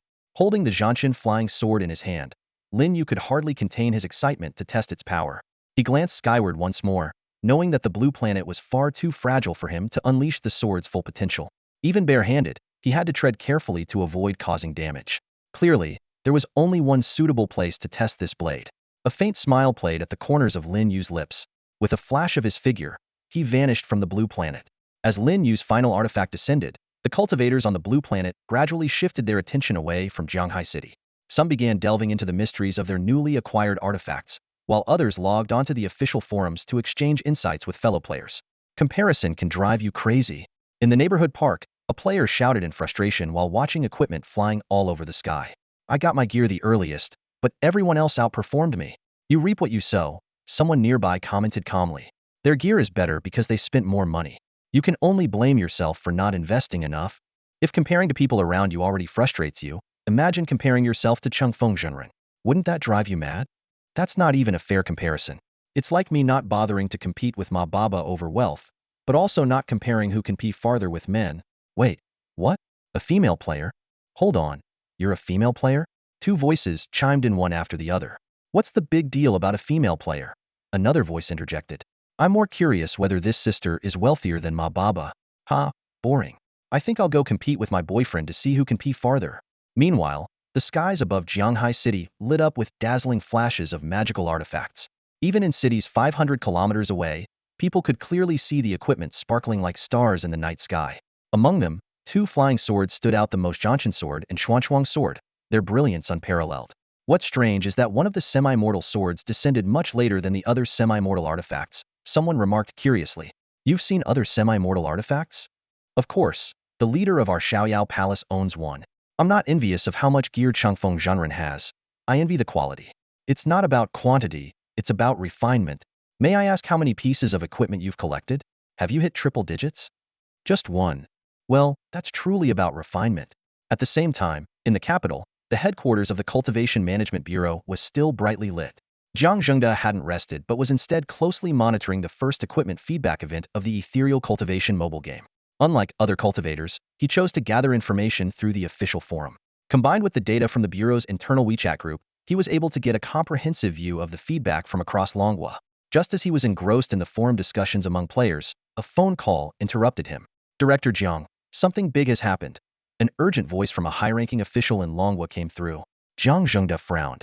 What happened? Titan. It's gone. Hearing the sudden news from the other end of the phone, Jiang Zhengde froze in place, his brows furrowing deeply. What do you mean, Titan is gone? Be specific. The voice on the other end took a few deep breaths, as if trying to steady their emotions. Saturn's sixth moon Titan, also known as Saturn VI, has completely disappeared. Jiang Zhengde gripped his phone tightly. As an astronomy enthusiast, he understood the significance of Titan. It was the second largest moon in the solar system. Laoli, are you sure it's not just an observational issue? Could it have been eclipsed by Saturn? I'll send you an email, see for yourself. Lao Li's voice was still filled with shock, and with that, he hung up. Within a minute, Zhang Jingda's inbox received 2 video files. He immediately opened the first one. The footage, captured by an ultra-high-definition astronomical telescope, showed Titan. Compared to Saturn, the moon appeared small, but its actual size was immense, floating quietly in the vastness of space. Suddenly, at the 3rd second, a blinding, brilliant white light streaked across the black void of space, so fast it was almost imperceptible, lasting less than half a second. What he saw next made Zhang Zhengda's eyes widen and disbelief. Titan began to crack open from the middle, as if an invisible hand had cleaved the massive celestial body apart. Slowly, it split into 2 halves. The fragmentation process lasted only a few seconds before the enormous moon completely shattered into countless fragments of varying sizes. Under Saturn's immense gravitational pull, these fragments quickly merged into Saturn's existing rings. Titan was gone, just like that. Zhang Zhengda sat in his office, staring at the computer screen with a restless intensity. What Old Li had mentioned, the disappearance of Titan, turned out to be the most literal interpretation possible. The moon, which had existed for billions of years, had indeed completely vanished. Although the footage was somewhat blurry, it clearly captured the moment Titan was split in 2 by some immense external force. The sheer impact of the scene made Zhang Zhengda involuntarily take a deep breath. Forcing himself to stay calm, he clicked on the second video file. The new footage displayed the moon. Compared to the hazy images of Titan, this video was far clearer, with even the craters on the lunar surface sharply visible. Zhang Zhengda frowned, struggling to understand how the disappearance of Titan could be connected to the moon. However, at the 5th second of the video, he suddenly sat bolt upright. A dazzling white beam of light erupted from the moon's surface, shooting off into the depths of space. The beam flashed for less than half a second before vanishing, but it was identical to the light that had destroyed Titan. Holy! Zhang Zhengda almost leapt out of his chair. These 2 videos revealed an astonishing truth. The white beam of light that obliterated Titan had originated from the moon's surface. He immediately dismissed the idea that this could be a new type of weapon developed by some country. With humanity's current level of technology, it was impossible to create a weapon of such terrifying power, one capable of instantly destroying a celestial body like Titan while moving at speeds far beyond that of light. Zhang Zhengda replayed the video, slowing it down to carefully verify that the beam had indeed emerged from the moon's surface. He zoomed in on the footage, and eventually, at the exact spot where the light originated, he noticed an incredibly tiny black dot. Without the advanced astronomical telescope technology developed by Longhua, such a detail would have been impossible to detect. Leaning back slowly in his chair, Zhang Zhengda's mind raced. The destruction of Titan was clearly the result of deliberate action, but who or what could possess such unfathomable power? No one knew. Many people could probably guess who was responsible. Zhang Zhengda's mind immediately conjured up the only suspect. Earlier tonight, at the exact moment the game equipment first synchronized its feedback, a dazzling, blazing white light split Titan in 2. Through the official forum updates, he knew that Lin Yu had just acquired the top-ranked artifact on the equipment leaderboard, the Flying Sword. This was no coincidence. Such terrifying power could only belong to that formidable figure. The disappearance of Titan would undoubtedly be discovered by nations around the world very soon. Zhang Zhengda's eyes suddenly lit up, and he quickly picked up his phone to dial a number.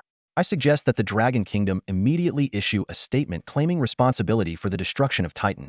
A few minutes earlier, on the moon's surface, Lin Yu stood holding the Zhanshan flying sword, looking slightly inexperienced. As a proper cultivator, wielding a flying sword shouldn't have been this clumsy.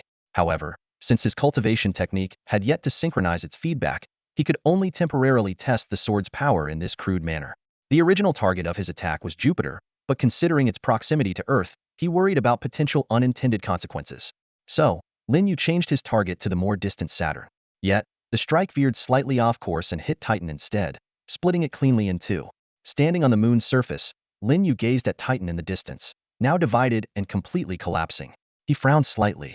While the power was satisfactory, the accuracy clearly needed improvement. His eyes swept across Saturn's other moons, but in the end, he decided to put off further practice until his cultivation technique synchronized its feedback. Lin Yu's attention then shifted to Earth. Observing Earth from the moon was truly a spectacular sight. With his powerful spiritual sense, he noticed that Earth was slowly expanding. This change had begun when his cultivation started syncing, and now, with the equipment feedback, the rate of expansion seemed to have accelerated. However, compared to his previous life, Earth had only grown by about a third by the time NPCs and villain bosses began their synchronization back then. What changes this life would bring, Lin Yu couldn't be sure. After admiring the scene for a moment, his figure vanished from the moon. That evening, the Dragon Kingdom urgently convened a short press conference, inviting journalists from various nations stationed in the country. The staff announced that due to an accident during a secret experiment, a beam of light had veered off course and struck Titan, destroying it. The reporters were stunned. They quickly contacted their respective governments, and it was soon confirmed that Titan had indeed disappeared. The reporters bombarded the staff with questions, but aside from the shocking announcement itself, all critical inquiries were deflected under the guise of national secrecy. This astonishing news rapidly spread across the globe, dominating headlines and media outlets worldwide. The entire world was thrown into an uproar. The world erupted into chaos upon hearing the news. People gathered in streets and alleys, discussing the shocking revelation. Saturn's largest moon, Titan, had mysteriously vanished. Titan was well known even among the general public. With its water and atmosphere, it had long been considered by the scientific community as the most likely place in the solar system, apart from Earth, to harbor life. Yet now, it had been completely obliterated by some unknown force, as if it had never existed. Given humanity's current technological capabilities, destroying such a massive celestial body seemed nearly impossible. This led the world's attention to shift collectively toward the players who had gained extraordinary powers through the game. After all, in a world where in-game equipment could be materialized, it wasn't entirely implausible for a player to destroy a moon. Governments around the globe, especially the United States, expressed significant concern. The US immediately convened a top-level secret meeting. During the discussion, participants voiced their opinions. The so-called secret experiments in Longwa make no sense. Titan, located billions of kilometers away, couldn't have been destroyed by ground-based experiments. I think this is likely related to those cultivators from Longwa. Look at our steel armor players, they can already briefly enter space. It's not far-fetched to think those cultivators might be capable of launching powerful attacks in space. We've already questioned our strongest Iron Man and Thunder God players, and they all claim they couldn't achieve something of this magnitude. If this really was the work of Longwa players, the situation might be far more serious than we imagined. Someone mentioned that on Longwa's gaming forums, while no player had openly taken credit for the event, everyone seemed convinced it was the work of their strongest player. What was particularly puzzling was the frequent appearance of the term "Bongshui" on the forums. If someone can so easily destroy Titan, it stands to reason that destroying Earth might not be much harder for them. We need to uncover the true capabilities of these Longwa players as soon as possible. Using accounts from players who had either only registered or had since relocated to the US, the United States successfully infiltrated the official forums of the game Ethereal Immortal Path. At that moment, nearly all discussions on the forums revolved around the destruction of Titan. The forum was buzzing with excitement. If it wasn't Chunga De Lao who destroyed Titan, I'll eat my hat live on camera. An excited user posted. Come on, that's not even a challenge. Everyone knows it was Chunga De Lao. Another user quickly responded. Chunga De Lao is so impressive, calm, graceful, and effortlessly powerful. Just a wave of his hand, and Titan falls. A female user suddenly chimed in, sighing, if my husband were even half as handsome as Chunga De Lao, I swear I'd never seek thrills elsewhere again. Care to elaborate on what kind of thrills you're talking about? Someone immediately seized on the juicy detail. The world is full of surprises, and yet you openly admit to this? Unreal. By the way, your username gives you away. Aren't you afraid your husband will see it? Another user teased. Not at all. The woman replied casually. My husband isn't a player of Ethereal Immortal Journey, so he can't log into this forum. No wonder you were so bold. It's a classic case of a strong woman and a weak man. The discussion suddenly shifted back to Titan. I remember watching a movie where there was life on Titan. Doesn't that mean Chunga De Lao just wiped out an entire planet of beings? What movie was that? A documentary? Science fiction? The scene transitions to a quiet morning in Shanghai City. The sky was just beginning to lighten when Xiaoguang appeared in front of Lin Yu. Dressed in a sharp black suit, he exuded confidence, though his slightly rounded belly hinted at a comfortable lifestyle. As a cultivator, he could have easily altered his physique, but Xiaoguang seemed to embrace it with a touch of rebellion. How do I look, bro? Dashing, right? Xiaoguang spun around, showing off. Lin Yu carefully examined the outfit, which was actually a high-grade celestial artifact in Disquisia black suit, leather shoes, and even the Heishui Dao crown transformed into a pair of black earrings, adding a hint of devilish charm to Xiaoguang's appearance. Seeing Lin Yu nod in approval, Xiaoguang grew even more pleased. Haha, I knew it. Wearing this to work, it'll have all the girls in the office swooning over me. And what about Ashui? Lin Yu asked. She won't mind, Xiaoguang replied with a mischievous smile. Lin Yu didn't press further and led Xiaoguang to a courtyard filled with magical artifacts. His divine sense quickly pinpointed 2 high-grade celestial artifact garments. Before heading to work, take these 2 pieces of clothing to your parents. Lin Yu handed them over. Adjust the style as needed, but make sure they wear them every day. These celestial artifact garments were not only impervious to dirt, but also provided formidable protection. Even though his uncle and aunt weren't cultivators, wearing these would shield them from low-level cultivators' attacks and even car accidents. All right, they'll deliver these first and then come back for breakfast, Xiaoguang said as he took the artifacts. Your mom doesn't feed you? Lin Yu asked, surprised. She does, but it's just not enough to fill me up, Xiaoguang replied, mimicking his cousin's expression as he floated into the air. Laha City, in the vast northwest. Qi Chongqing sat in his room, playing with the mid-tier celestial-grade flying sword he had obtained last night. His eyes sparkled with barely concealed joy. As one of the top 10 players in the rankings of the mobile game Ethereal Immortal Journey, this round of equipment rewards had brought him plenty of valuable items, and this flying sword was undoubtedly the most precious of them all. Originally, this sword was a top-tier celestial-grade weapon refined to level 10 in the game. However, due to his VIP level being only 9, it was downgraded to mid-tier after the rewards were distributed. Even so, the power of this flying sword was astonishing. With a light swing, its sharp sword energy seemed to tear through the air itself, making even the strongest steel as fragile as tofu in its presence. With just a casual strike, I might be able to cleave through a mountain range, Qi Chongqing thought to himself, but he quickly suppressed the idea. After much contemplation, he had already decided to remain low-key. Unless it was for carrying out missions assigned by Chengfeng, the senior player, he would never reveal his strength lightly. Just as he was immersed in the joy of studying the flying sword, his phone suddenly rang. The caller ID displayed the name Jiang Zhengde, the director of the Capital Cultivation Administration Bureau. Xiao Qi, I might need to trouble you to come to the capital again. Jiang Zhengde's voice came through from the other end of the line. Hearing the word capital, Qi Chongqing's brow immediately furrowed. Jiang Yuan was there, and he had no desire to face that awkward situation. Still, he patiently asked, Director, what's the matter in the capital? The Blue Planet Power Tournament has concluded, Jiang Zhengde explained. The F Nation's team, led by werewolves, claimed first place. They're planning a visit to Long Nation, and the higher-ups have assigned us, the Cultivation Administration Bureau, to handle their reception. You're the strongest among us, and having you there would give me much more confidence. Werewolves? How could they possibly take first place? Qi Chongqing asked in disbelief. Who knows? Jiang Zhengde replied with a sigh. Maybe it's their ferocity after transformation, or maybe it's Nation pulling strings behind the scenes. But since they've requested the visit, we can't exactly turn them away. Is there really no one else in the capital who can handle this? Qi Chongqing probed cautiously. He just wanted to stay peacefully in the serene northwest. There are others, Jiang Zhengde replied, his tone tinged with helplessness. But if you don't come, then Jiang Yuan will have to take over the reception. At those words, Qi Chongqing's frown deepened. Let Chengfeng's woman deal with that filthy group of werewolves? Qi Chongqing clenched his fists tightly, a flash of anger in his eyes. What kind of joke is this? What kind of person is Jiang Yuan? How could she be asked to do such degrading work? No, absolutely not. He blurted out almost instinctively. Don't, I'll go. On the other end of the phone, Jiang Zhengde was momentarily stunned. Just a moment ago, she had been reluctant, so why this sudden change of heart? The persuasive arguments Jiang had prepared were now unnecessary.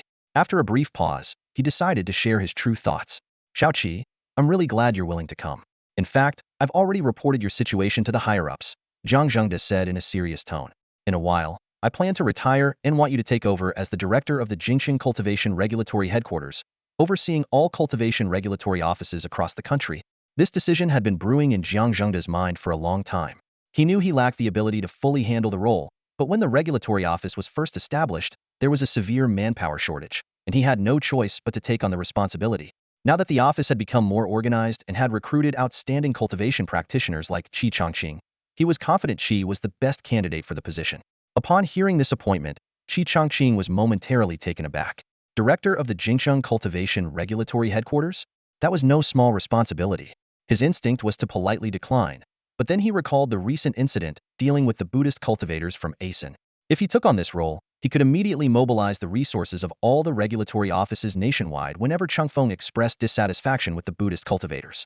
It would allow him to better carry out Chengfeng's will. With this thought, Qi Chongqing's eyes grew brighter. He felt as though he had found his ultimate purpose in life. His voice became resolute and powerful. Since Director Jiang holds me in such high regard, I, Qi Chongqing, will give my all to contribute to the stability and prosperity of Longhua. Meanwhile, at New York Airport in the United States, the F Nation werewolf delegation was preparing to board their flight. Sending them off was General Mike, the head of the U.S. Pentagon's Superpower Alliance. Despite being in his 50s and slightly balding, his formal suit could not hide his comically protruding beer belly. I hope your mission will successfully gather intelligence on the Longhua players, General Mike said, shaking hands with the F Nation team leader, Henry. In a few days, I'll visit your country to sign the Mutual Defense and Offense Alliance Agreement between our players. Henry clasped General Mike's hands tightly, his face plastered with an ingratiating smile. Rest assured, General Mike, we will uncover every detail about the Longwell players. They'll be awaiting your esteemed arrival in F Nation and look forward to the smooth signing of our alliance agreement. Led by their captain, the werewolf team from Country F boarded a plane bound for Dragon Country. Standing in front of the control tower on the airport grounds, General Mike wore a faint, almost imperceptible smile as he muttered to himself, "These brutes have only grown duller after gaining their powers." A mere championship title from the Blue Star Power Tournament, coupled with a so-called alliance agreement, and they're all too willing to become our pawns. One of his trusted aides immediately gave him a thumbs up. "General, your strategy is flawless. Without deploying a single soldier, you've managed to probe the strength of Dragon Country's cultivators. Truly brilliant." Hearing the praise, General Mike's smile deepened. Through his meticulous manipulation, the werewolves of Country F, whose strength was decent but far inferior to that of the U.S. representative team, had somehow won the inaugural Blue Star Power Tournament. That hollow title of champion was merely the first step in his scheme. He then covertly maneuvered to incite the Country F team to head to Dragon Country. Since Dragon Country had not participated in the tournament, this became another avenue to assess the strength of its players. General Mike smirked to himself. These simple-minded werewolves are bound to stir up trouble in Dragon Country. When that happens, how could the Dragon Country players possibly refrain from taking action? Using the pretext of an upcoming alliance between the two nations, monitoring devices were planted on the werewolf team members, and an agreement was made to share the collected information. Even if no conflict arose, they had a backup plan. The werewolf team captain would issue a challenge to Dragon Country's players, forcing them to respond. "Let's go. Time to analyze the true strength of these Dragon Country players," General Mike ordered, signaling his team to return to the Pentagon. By late morning, Qi Changqing hurried to the airport, only to discover that Jiang Zhengde, the head of the capital's Cultivation Management Bureau, was absent. Instead, Qi found himself assigned as the person in charge of welcoming the Country F werewolf team. To his dismay, Zhang Yuan was also part of the welcoming delegation. Though reluctant, Qi Changqing knew he had to accept the situation if he wanted to secure a future position at the capital's Cultivation Management Bureau and continue serving under Changfeng. He understood Jiang Zhengde's reasoning. Jiang's cultivation level was indeed ill-suited for receiving these formidable game players.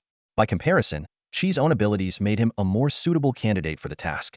However, with Jiang Yun present, Qi Changqing had to make a conscious effort to maintain his distance from her. As Chengfeng's dual cultivation partner, any interaction with her required careful discretion to avoid any appearance of impropriety.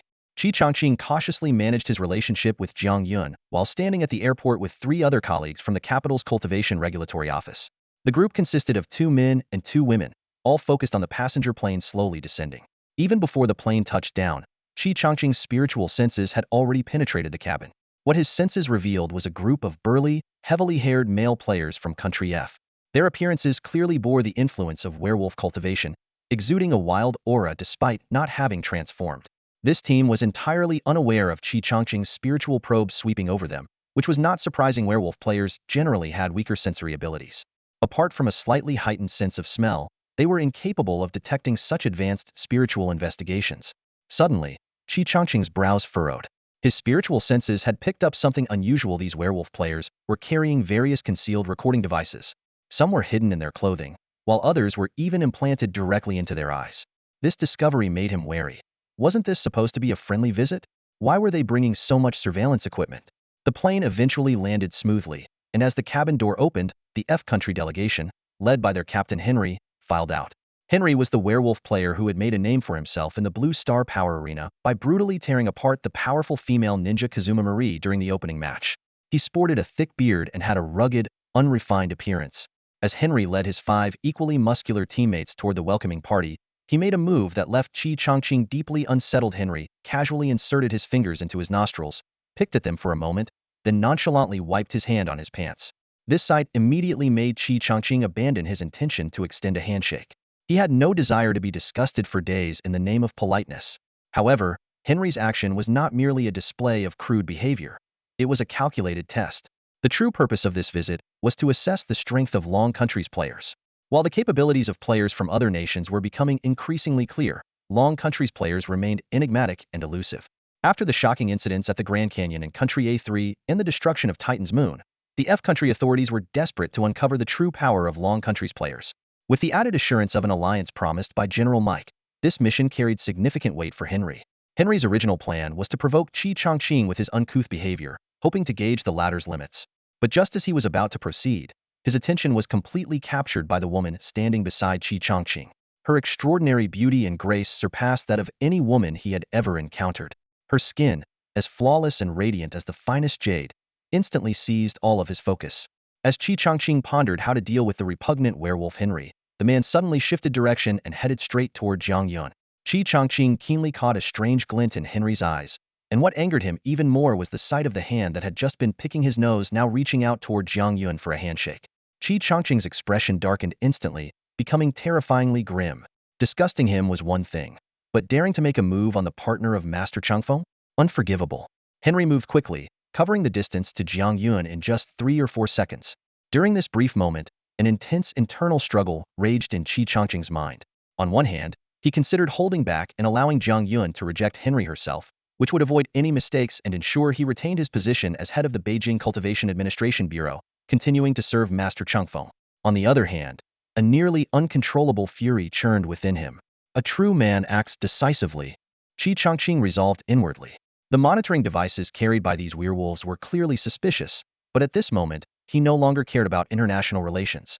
Cultivators live true to their hearts, and he would rather give up his position than stand by and watch Master Changfeng's partner be so insulted. Henry now stood before Jiang Yun, speaking in his native language. "Beautiful lady, you are truly stunning." Jiang Yun, proficient in multiple languages, understood his words. Her brow furrowed slightly, and a look of disgust appeared on her face. Although she also worked at the Cultivation Bureau, like Qi Chongqing, she was not overly bound by rules or the so-called big picture. Their formidable strength was their confidence. Just as Jiang Yun prepared to step back and teach this insolent man a lesson, Qi Chongqing acted first. How could he let Master Changfeng's partner handle this herself? That would be utterly derelict of him. A dazzling blue light flashed before Henry, and the hand he had extended fell to the ground. Henry froze for 2 seconds before the searing pain in his wrist registered. His face twisted in agony as he clutched the severed wrist with his other hand, letting out a piercing wail. At the same time, his body began to undergo a violent transformation. Henry's clothes tore apart as countless needle-like hairs pierced through his skin. His face rapidly distorted, his mouth protruding forward, and in the blink of an eye, he transformed into a nearly 3-meter werewolf before everyone's eyes. Yet, even after completing the transformation, his severed arm remained unrecovered. Sensing danger, the other 2 cultivators immediately retreated. Jiang Yun reacted even faster, leaping backward over 10 meters in an instant. All 3 of their gazes were fixed on Qi Chongqing, who remained motionless. Qi Chongqing stared expressionlessly at the werewolf Henry, unfazed by his terrifying size. Henry locked onto the one person who hadn't retreated and instantly realized it was this individual who had severed his arm. The ambush had utterly enraged him. Though he had intended to provoke them, he hadn't expected to be caught off guard like this. In his transformed state, Henry had lost all rationality. He threw his head back and let out a long howl before ordering in a hoarse voice, "Transform, all of you. Take them down." At his command, the 6 werewolf players behind him immediately began their transformations. With blood-red eyes fixed on Qi Chongqing, Henry roared, "Was it you who cut off my arm? Die." Before the words had fully left his mouth, he lunged at Qi Chongqing like a cannonball. At the same moment, his teammates completed their transformations, and a fierce battle was on the verge of erupting. Meanwhile, in the Pentagon's monitoring room in the United States, General Mike stood with his hands clasped behind his back, staring at the footage transmitted from the werewolf's perspective. He had noticed the moment Henry's arm was severed, but couldn't determine who had struck or how it was done. The footage showed no trace of an attack. It was as if the arm had been severed out of thin air. Despite his confusion over this strange method of attack, Mike smirked as he watched the werewolves openly transform at the airport. These reckless individuals were perfect for carrying out this mission. In the office of the Cultivation Management Bureau in the capital, Zhang Zhengde leaned back leisurely in his chair, browsing the game forums. His conversation with Qi Chongqing earlier that morning had convinced him of the latter's resolve, prompting him to accelerate the handover process. This reception task was meant to be Qi Chongqing's first test. After all, to take on the role of the Bureau's director, one needed not only immense power but also the ability to handle complex situations. Since the game's feedback mechanism had begun, Zhang Zhengde had been stuck in the office, dealing with endless tasks and unable to return home for a long time. Now, with a reliable successor in place, he felt a genuine sense of relief. However, his good mood was abruptly interrupted by a phone call. On the other end of the line, a subordinate's panicked voice exclaimed, "Director, something's wrong. 3 fighting." At the capital city airport, the werewolf Henry lunged fiercely at Qi Chongqing. Qi Changqing slightly turned his head, his gaze briefly sweeping past Jiang Yun, who stood not far behind him. Her face was filled with worry and confusion, clearly unable to discern who had severed Henry's arm. At this moment, she was weighing the situation in her mind. This reception mission had already failed and would undoubtedly affect the diplomatic relations between the Dragon Nation and F Nation. However, she wasn't particularly concerned about Qi Changqing's safety. With his cultivation far surpassing everyone present, he was more than capable of protecting himself. That glance from Qi Changqing was actually him waiting for instructions from the Taoist partner of Master Chengfeng. Seeing that Jiang Yun had no specific orders, he turned back to face the charging werewolf Henry Heaton. In an instant, a dazzling blue sword light flashed between the two, so piercingly bright that it stood out even on a sunny day. The sword light swept through, and Henry's body was cleanly severed at the waist. His upper torso crashed to the ground, while his uncontrollable legs instinctively took 2 steps forward before collapsing. Still alive, Henry desperately clawed at the severed area with his remaining hand, but all he could touch was the searing hot blood gushing out. Qi Changqing let out a cold snort. The Taoist partner of Master Chengfeng is of noble status. How dare trash like you defile her? These words suddenly enlightened Jiang Yun and the distanciso Qi Changqing had acted to uphold Lin Yu's dignity. Before his voice had fully faded, the remaining 6 werewolves, their beastly instincts triggered by the scent of blood, completely ignored their fallen leader and charged at Qi Changqing with claws bared. Another streak of blue light flashed, and the 6 werewolves' bodies were likewise cleanly severed, their halves separating in a gruesome symmetry. Meanwhile, in the Pentagon's monitoring room in the United States, General Mike stared at the screen in utter disbelief. One of the cameras was aimed directly at the ground, capturing the 7 werewolf corpses severed at the waist in chilling clarity. The cuts were so precise they were almost unnatural. Someone, slow down the footage immediately. I need to see what sliced through their bodies. General Mike roared with urgency. Quickly, his subordinates slowed the video down dozens of times. Yet even then, the footage only managed to capture a fleeting flash of blue light, followed by the image of the werewolves' bodies being cleanly severed, as if some elusive, razor-sharp blade had cut through them in an instant. There was no way to determine what had attacked them. General Mike's face was etched with deep despair as he slowly sank into the chair behind him. He had no choice but to admit the truth. The players from Longhua were unfathomable. His meticulously planned operation had completely failed. When Jiang Zhengda arrived at the airport, what greeted him was a field of lifeless werewolf corpses. Inside the cordoned-off area, Qi Changqing and Jiang Yun were still on the scene. This kind of incident, involving the deaths of foreign game players, was beyond the jurisdiction of regular police, who could only maintain order. The true authority to handle the matter, the Cultivation Management Bureau, was in an awkward position since its own higher-ups had caused the incident. Explain yourself. Why did you kill all of them? Jiang Zhengda walked up to Qi Changqing, his tone tinged with helplessness. He had thought he could safely hand over his responsibilities to this promising young successor, but to his disappointment, the latter had caused a major disaster right after taking over. What puzzled him even more was the complete lack of remorse on Qi Changqing's face. Director Jiang, do you know Jiang Yun's true identity? Qi Changqing calmly countered. What do you mean?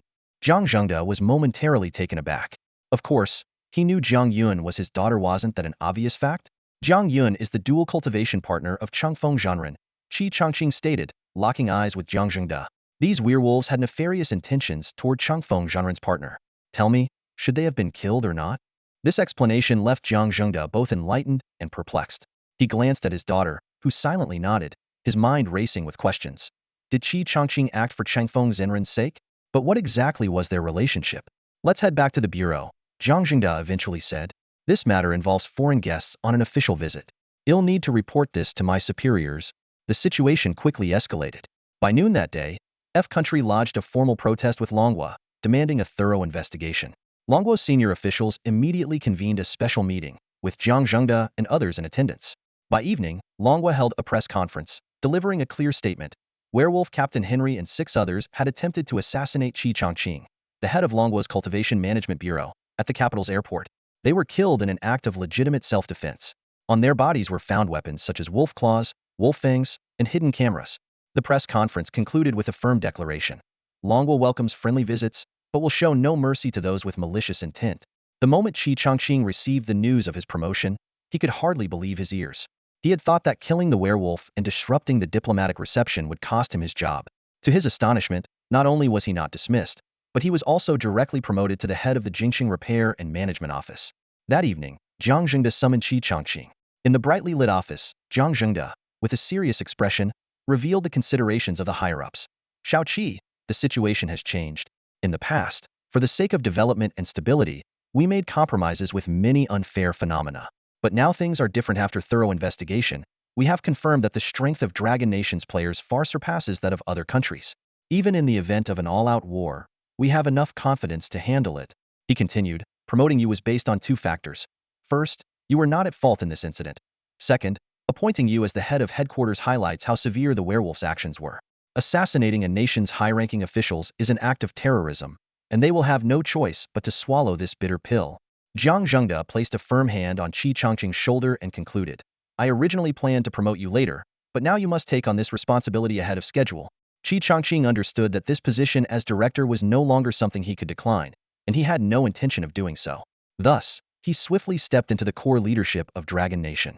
That same evening, in the luxurious penthouse suite at the headquarters of the Island Nation's Ninja Alliance, 3 official envoys from the Island Nation visited once again. Guided by a ninja, they entered the room. What greeted them was a group of women dressed in seductive pink ninja outfits, identical to those worn by the 5 female ninjas in the Blue Planet Power Tournament. Even as the envoys walked with their heads lowered, the swaying, fair legs of the women still caught their attention. The lazy voice of Gao Sheng, the leader of the Ninja Alliance, rang out, What do you want? I'm busy, so you have half a minute. The envoy at the front wiped the sweat from his forehead. The Island Nation's officials had paid a significant price just to secure this brief meeting. Half a minute was indeed a tight window. The messenger spoke urgently, Lord Alliance Leader, General Mike from the United States has called, hoping to form an alliance with us. He expressed a desire to strengthen communication in managing game players, and to jointly address the current complex international situation on Blue Star. Sitting at the head of the room, Gao Sheng's eyes flickered with impatience. Get to the point, 10 seconds, he said coldly, his voice sending a shiver down the messenger's spine. Sweat dripped from the messenger's forehead onto the carpet. The United States requests that we send elite ninjas to investigate the strengths and weaknesses of the players from Longhua. If the mission succeeds, their supernatural alliance will send representatives to sign a mutual defense and offense pact for players from both nations. Gao Sheng abruptly stood, pushing aside the dozen female ninjas attending to him. He strode through the crowd to the floor-to-ceiling window, his gaze piercing across the vast ocean toward Longhua. He let out a cold scoff. Go back and tell your master, he said, turning to glare at the 3 messengers. They can do it themselves. Not a single ninja from our nation is to set foot in Longhua. Anyone who dares provoke those cultivators, I will annihilate their entire clan. The messengers turned pale at his words. While they feared the pressure from the United States, they were even more terrified of this decisive and ruthless leader of the Ninja Alliance. Get out, Gao Sheng barked. The messengers bowed repeatedly and hurriedly retreated. Once they had left, Gao Sheng took out his phone and logged into the official forum of the Ethereal Immortal Journey game. He opened the cultivation feedback leaderboard and stared at the familiar name at the top. Shaking his head, he muttered to himself, Human Immortal Realm, great perfection. That's a true immortal. Creating the Grand Canyon of Asin with a wave of a hand, destroying Titan effortlessly. Anyone who provokes the cultivators of Longhua is a fool. If they offend that person, a single breath could erase our nation from the map. Surveying the 50 powerful female ninjas around him, Gao Sheng flashed a devilish smile. He was very content with his current life and had no desire for any changes. Go, relay my orders, he called out to his subordinates outside the door. No ninja is allowed to set foot in Longhua. Any violators will be skinned alive, and their entire clan eradicated. Soon after, news of the werewolf Henry's death in Longhua spread like wildfire on the official forum of the Ethereal Immortal Journey game, sparking heated discussions. Related posts began to spring up like mushrooms after a rainstorm. The discussion on the gaming forum was exceptionally heated. Well done. A few measly werewolves think they can cause trouble here? Do they really think us cultivators are pushovers? A popular comment sparked a flurry of responses. We should send someone to participate in the Blue Planet Power Tournament and show them our strength. I heard the Cultivation Administration has a new leader. Why does the name Qi Changqing sound so familiar? You don't know Qi Changqing? It's mentioned in the official game announcements, the Longevity Master ranked 10th on the Cultivation leaderboard. 10th place? That's impressive. I think it's worth considering joining the Cultivation Administration. With such a strong leader and an official background, the future looks bright. Ahem, another player chimed in. Allow me to advertise for the Xiaoyao Palace. We have the second-ranked Songyun Demon Lord on the leaderboard, and we even offer full benefits. Second-ranked? So what? Why would a cultivator like me care about benefits? Xiaoyao Palace doesn't interest me at all. Alright everyone, I'm done chatting. I'm heading to the local cultivation administration to apply for a job. Please cooperate with my work in the future. In Jianghai City, Lin Yu stood in front of a villa, his lips curving into a slight smile as he read the lively comments. Casually, he replied to the post, Changfeng Master. Qi Changqing is indeed excellence, a great fit for the position of Cultivation Administration Director. After posting his reply, Lin Yu closed the official forum of the ethereal Immortal Path game. Earlier that day, when Qi Changqing made his move, Lin Yu had sensed the aura, noticed Zhang Yun's presence, and heard Qi Changqing's words. Although Lin Yu had previously thought little of Qi Changqing, today's series of actions had left him with a favorable impression of the new director. This guy is interesting, Lin Yu mused to himself. To become the director of the Cultivation Administration headquarters, he must be far more capable than someone as rigid as Zhang Zhengde. Perhaps I should find an opportunity to get to know him. A quick glance at the time showed it was already 11:30 p.m., just half an hour before the second equipment feedback session. Lin Yu's gaze swept over the mountain of equipment piled up in his yard, a sense of anticipation rising within him. In his past life, he had obtained his storage ring during the second feedback session. This time, he hoped to acquire it just as quickly. Otherwise, with the sheer amount of equipment being returned tonight, there wouldn't be enough room in the yard to hold it all. A few minutes later, Xiao Guang returned home from work. As the deputy director of the Zhanghai City Repair and Management Office, he had been diligently performing his duties lately, often not getting home until close to midnight. If it weren't for coming back to report on equipment or more accurately, to see if his cousin had any good gear to give him, would most likely still be at the office, working overtime to handle various issues. After all, the Repair and Management Office had just been established, and with players recently acquiring their equipment, incidents where players accidentally injured ordinary people occurred frequently, all of which required his attention. Lin Yu immediately noticed that something was off about Xiao Guang's expression today. His face was filled with worry. What's going on? Ran into some trouble? Lin Yu asked with a smile. You're spot on, cousin. Xiao Guang gave him a thumbs up. There was indeed a problem at work today. Lin Yu glanced at the time. There were about 20 minutes left before the second round of equipment feedback, so there was plenty of time. What happened? Tell me about it. Xiao Guang sat down beside Lin Yu, his expression serious. Ever since I joined the Zhanghai City Repair and Management Office, I've been handling trivial matters. But today, something big happened. Seeing Xiao Guang's unusually grave demeanor, Lin Yu became intrigued. Something big? Cousin, you've heard about what happened at the capital's airport today, right? Yeah, the forums are buzzing about it. This time, F country is definitely holding a grudge against us. It might not show on the surface, but behind the scenes, they've already started taking action. Xiao Guang said urgently. Today, our information department discovered that someone in Zhanghai City has been transmitting intelligence about cultivators to foreign entities, including various materials from the forums. After tracing the data, we found that all of it was being sent to F country. Our own players have turned into traitors, and they chose this critical moment to act.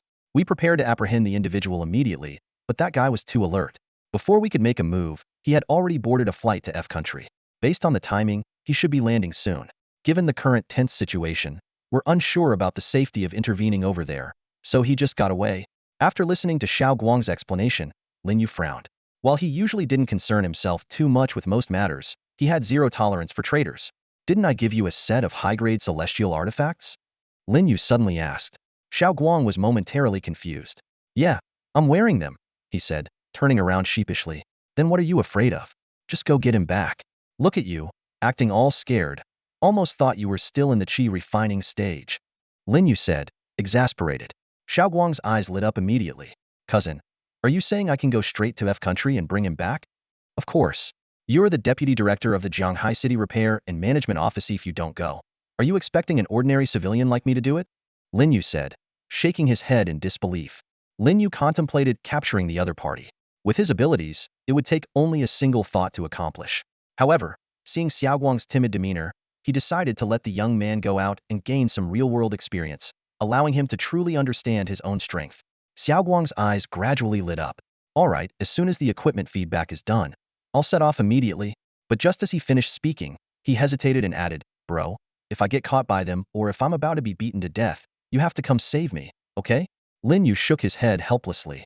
Xiao Guang's understanding of his own strength was woefully lacking. How could mere werewolves possibly stand a chance against a cultivator in the nascent soul stage? Especially when he was clad in a full set of top-grade celestial artifacts.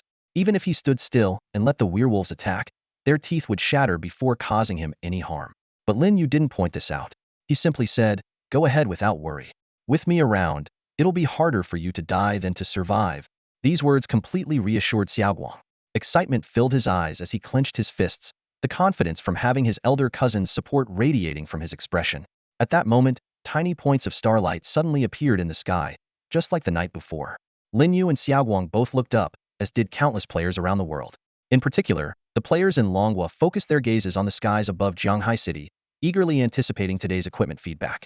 Sure enough, the starlight over Jianghai City grew denser, signaling the descent of nearly 10,000 pieces of equipment once again. Lin Yu's divine sense swept impatiently through the chaotic cluster of equipment, locking onto the faintly golden ring at the very top, the starry sky ring. The equipment began to descend slowly. The players who received their items first looked somewhat disappointed, as this usually indicated lower quality gear. Xiaoguang soon retrieved his storage ring. Though it was only of spirit grade, with a storage space of just 30 slots, he was still thrilled. Bro, this storage space is huge, he exclaimed, unable to hide his excitement. Lin Yu, however, paid him no attention. His focus was entirely on the starry sky ring, which had yet to descend.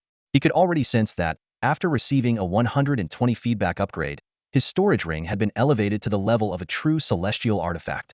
The equipment in the sky began to descend, as if replaying the events of the previous night. Across the entire Dragon Kingdom, more than 80% of the equipment had already landed, except for the batch hovering above Lin Yu. These pieces floated gently in midair before slowly lowering themselves in front of him.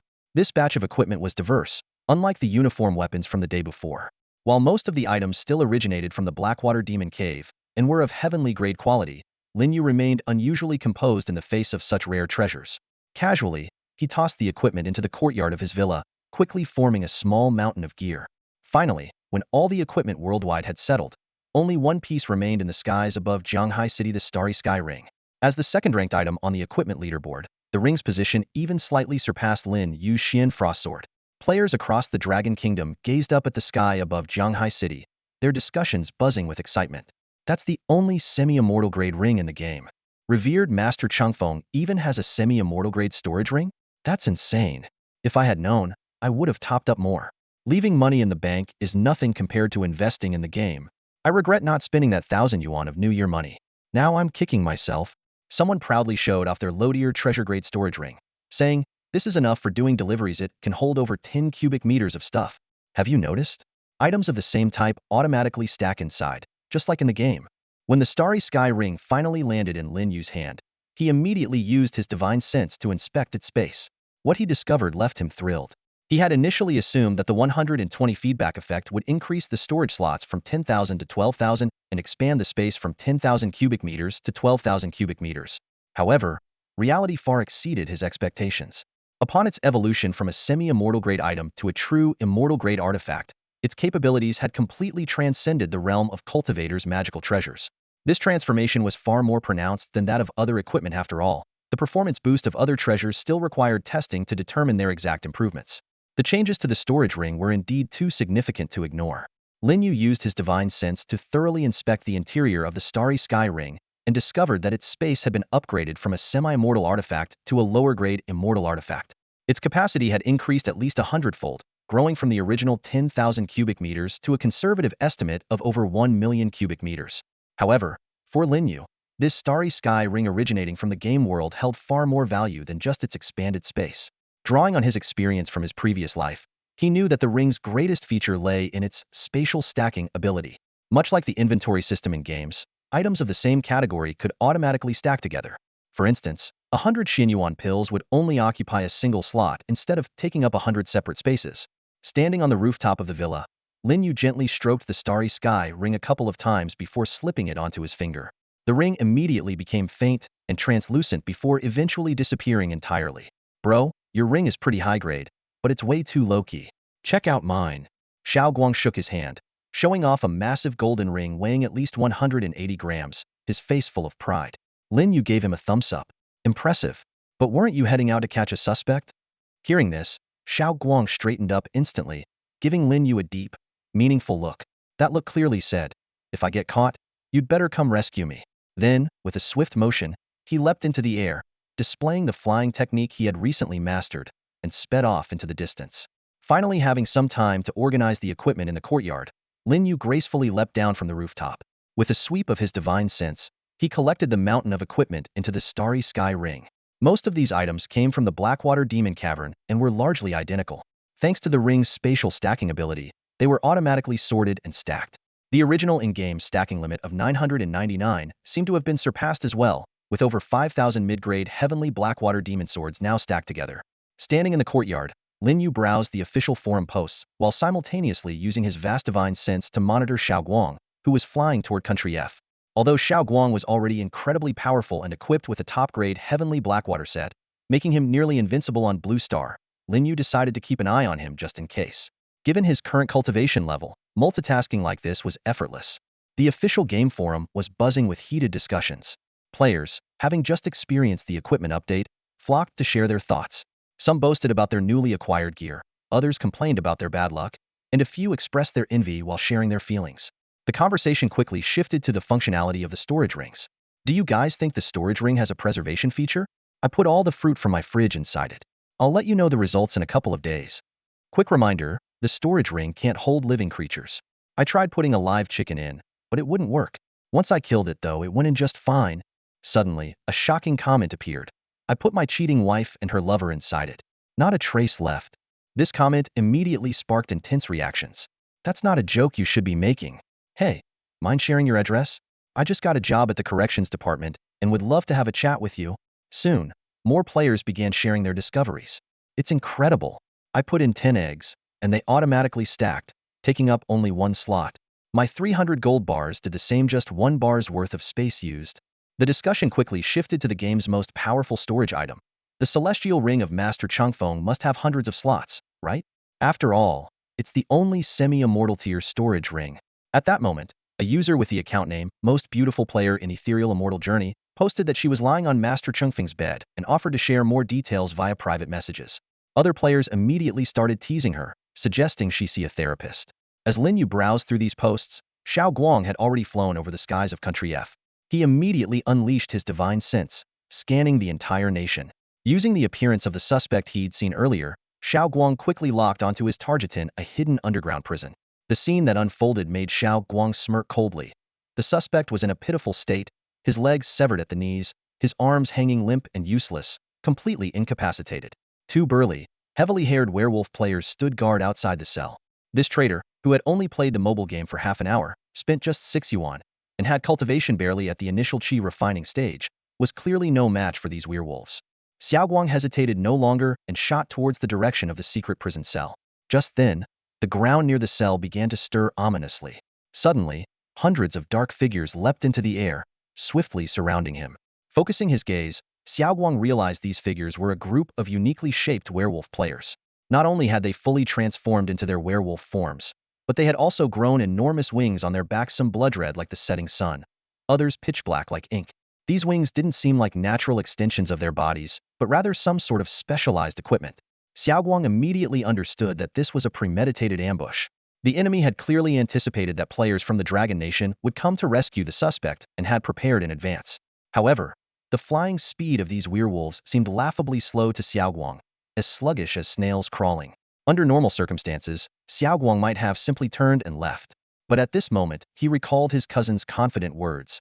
As long as I'm here, you won't even have the chance to die. A faint, self-assured smile appeared on his lips. Though his cousin wasn't with him now, Xiao Guang had unwavering faith in his strength. Resolutely, he retrieved the high-grade celestial weapon, the Blackwater Demon Sword, from his storage ring.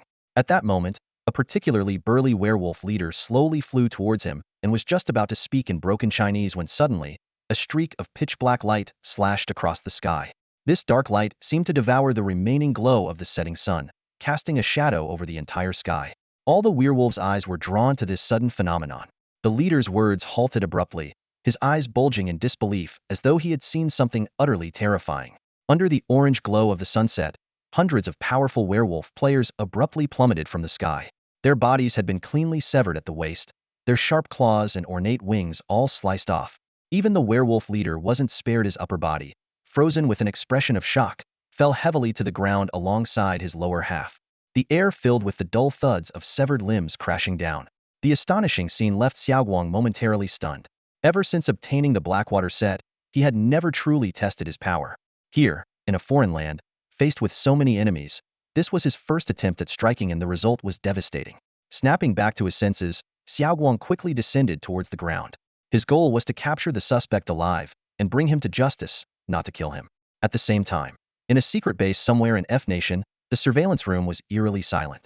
2 large screens displayed an empty sky and a battlefield littered with carnage. Dozens of staff members stood in stunned silence. A middle-aged man in front of the screens had turned pale, cold sweat dripping from his forehead. One of his subordinates hesitantly spoke up. "Sir, are you saying our Blood Moon Wolf Fortress 500 strongest flying werewolf players are all dead?" The Blood Moon Wolf Castle organization, as the official player organization of Country F, holds a status comparable to the Xiaoguan Institute of Dragon Country or the Superpower Alliance of Country M. However, its influence far surpasses both. Nearly all game players in Country F are members of this organization, making Blood Moon Wolf Castle the definitive representation of Country F's players. In the surveillance room, the werewolf officer stared grimly at the screen. For this operation, they had deployed the organization's most elite forces, all 500 werewolf players equipped with rare wing gear. In their game, wing-type gear was exceedingly rare, and those who possessed it were considered the best of the best. Yet now, the surveillance footage was filled with the bodies of fallen werewolves, causing the officer's expression to grow darker by the second. "It's over. Werewolves will never soar through the skies again." He sighed deeply. Although the game feedback process was only on its second day, most of the wing gear had already been permanently transferred to the real world. Even if a few more pieces trickled in over the next 5 days, the numbers would be negligible. "Sir, should we track that Dragon Country player's location?" a subordinate cautiously asked from behind. The surveillance footage had long lost sight of Xiaoguang. The werewolf officer slowly shook his head. "Forget it. What good would it do even if we found him? From now on, we'll just have to keep our tails tucked and live humbly." Meanwhile, Xiaoguang had already infiltrated the dungeon, though his heart was still far from calm. That earth-shattering strike of his not only wiped out 500 werewolves in an instant, but also revealed a level of power he had never known he possessed. If he were back in Dragon Country, he would definitely be showing off, but here in Country F, while carrying out an important mission, he could only suppress his excitement. At the dungeon entrance, Xiaoguang's sword gleamed.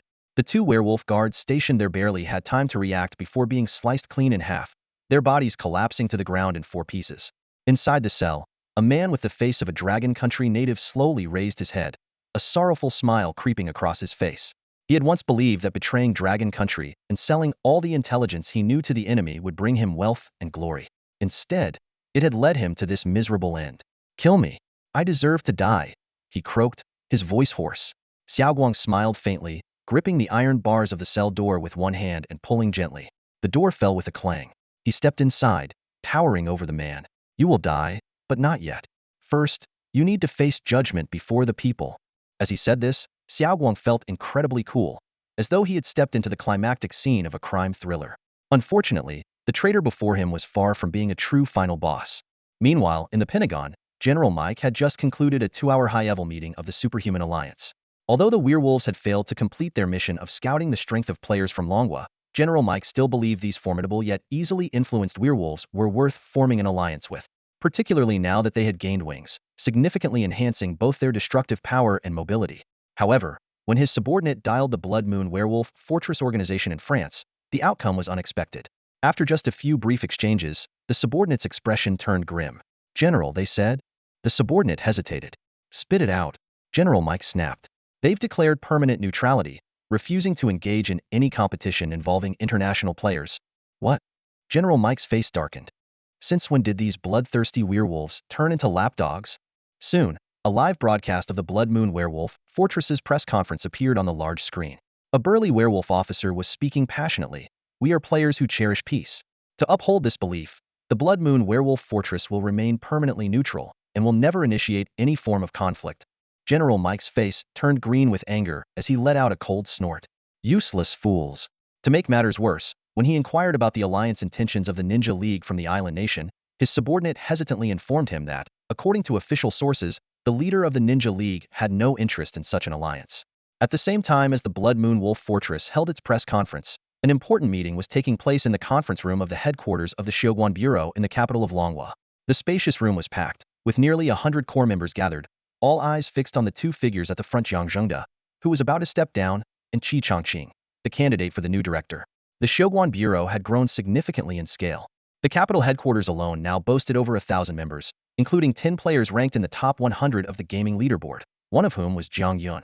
Counting the branches across the country, the total membership had surpassed 10,000, with more than 30 players ranked in the top 100 nationwide. This massive organization had become the most influential player alliance in Longhua. However, among the top 10 players, only Qi Chongqing had joined thus far. Jiang Zhengde stood up with a smile, his gaze sweeping across the core members present.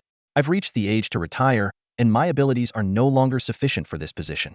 After discussions with the senior leadership, I've decided to step down as director effective immediately, and I recommend Comrade Qi Changqing as my successor. Now, we need a vote. Those in favor, please raise your hand. As soon as he finished speaking, the majority of hands in the room went up. Qi Changqing, as a senior member with a strong track record, had already earned the respect of his colleagues, especially after his decisive handling of the recent werewolf player incident. However, at the front of the table, seated near Jiang Zhengde and Qi Changqing, two young men refrained from raising their hands. Both were key members of the Shoguan Bureau, ranked in the top 20 on the gaming leaderboard. Although their rankings were slightly below Qi Changqing's, their skills were nearly on par. Their expressions clearly showed dissatisfaction. Seeing this, Jiang Zhengde hesitated. These two were not ordinary members. Their support was crucial for Qi Changqing's smooth succession. Just as Jiang Zhengde was about to speak and persuade them, Qi Changqing raised a hand in a gesture to stop him, a confident smile on his face. This action left Jiang Zhengde puzzled. He couldn't help but wonder, was Qi Changqing planning to win their support through a competition? But a simple contest of skill didn't seem like the best solution. This will only escalate internal conflicts. Jiang Zhengde was about to continue speaking when he noticed Qi Changqing taking out his phone. The action caught him off guard. What he had anticipated to be a heated confrontation seemed to be heading in a completely different direction. Leaning back in his chair, Jiang Zhengde decided to wait and see how things would unfold. If Qi Changqing could truly resolve this issue, it would undoubtedly further prove his competence as a director. While operating his phone, Qi Changqing glanced at the two dissatisfied colleagues, a mysterious smile playing on his lips. You two don't seem very convinced, do you? That remark instantly ignited their anger. One of them sneered and said, "Convinced? Why should we be? We're on par in cultivation, and our equipment is similar. Just because we joined a few days later, you think you deserve to be the director?" "Exactly," the other chimed in. "My equipment is even better than yours. If it came down to a fight, you might not even win. And let's not forget, I've recruited several nascent soul-level experts for the Bureau of Cultivation Management. My contributions far surpass yours. Not to mention, you almost triggered a war between the Dragon Nation players and the F Nation werewolf players. How can someone so reckless be qualified to lead?" As the two bombarded him with their accusations, Jiang Zhengde frowned deeply. However, Qi Changqing remained unperturbed, his gaze fixed on his phone screen. Suddenly, his eyes lit up and a faint smile appeared on his face. He slid the phone across the table toward the two. "Take a look at this. Tell me what you think after you've seen it." Despite their displeasure with his attitude, the two leaned in to look at the phone screen. It displayed a post on the official forum of Ethereal Immortal Journey, featuring a prominent comment. "Master Chengfeng, Qi Changqing is excellent and well-suited to be the director of the Bureau of Cultivation Management." The two were stunned. Rubbing their eyes in disbelief, one of them quickly pulled out his own phone to verify the post.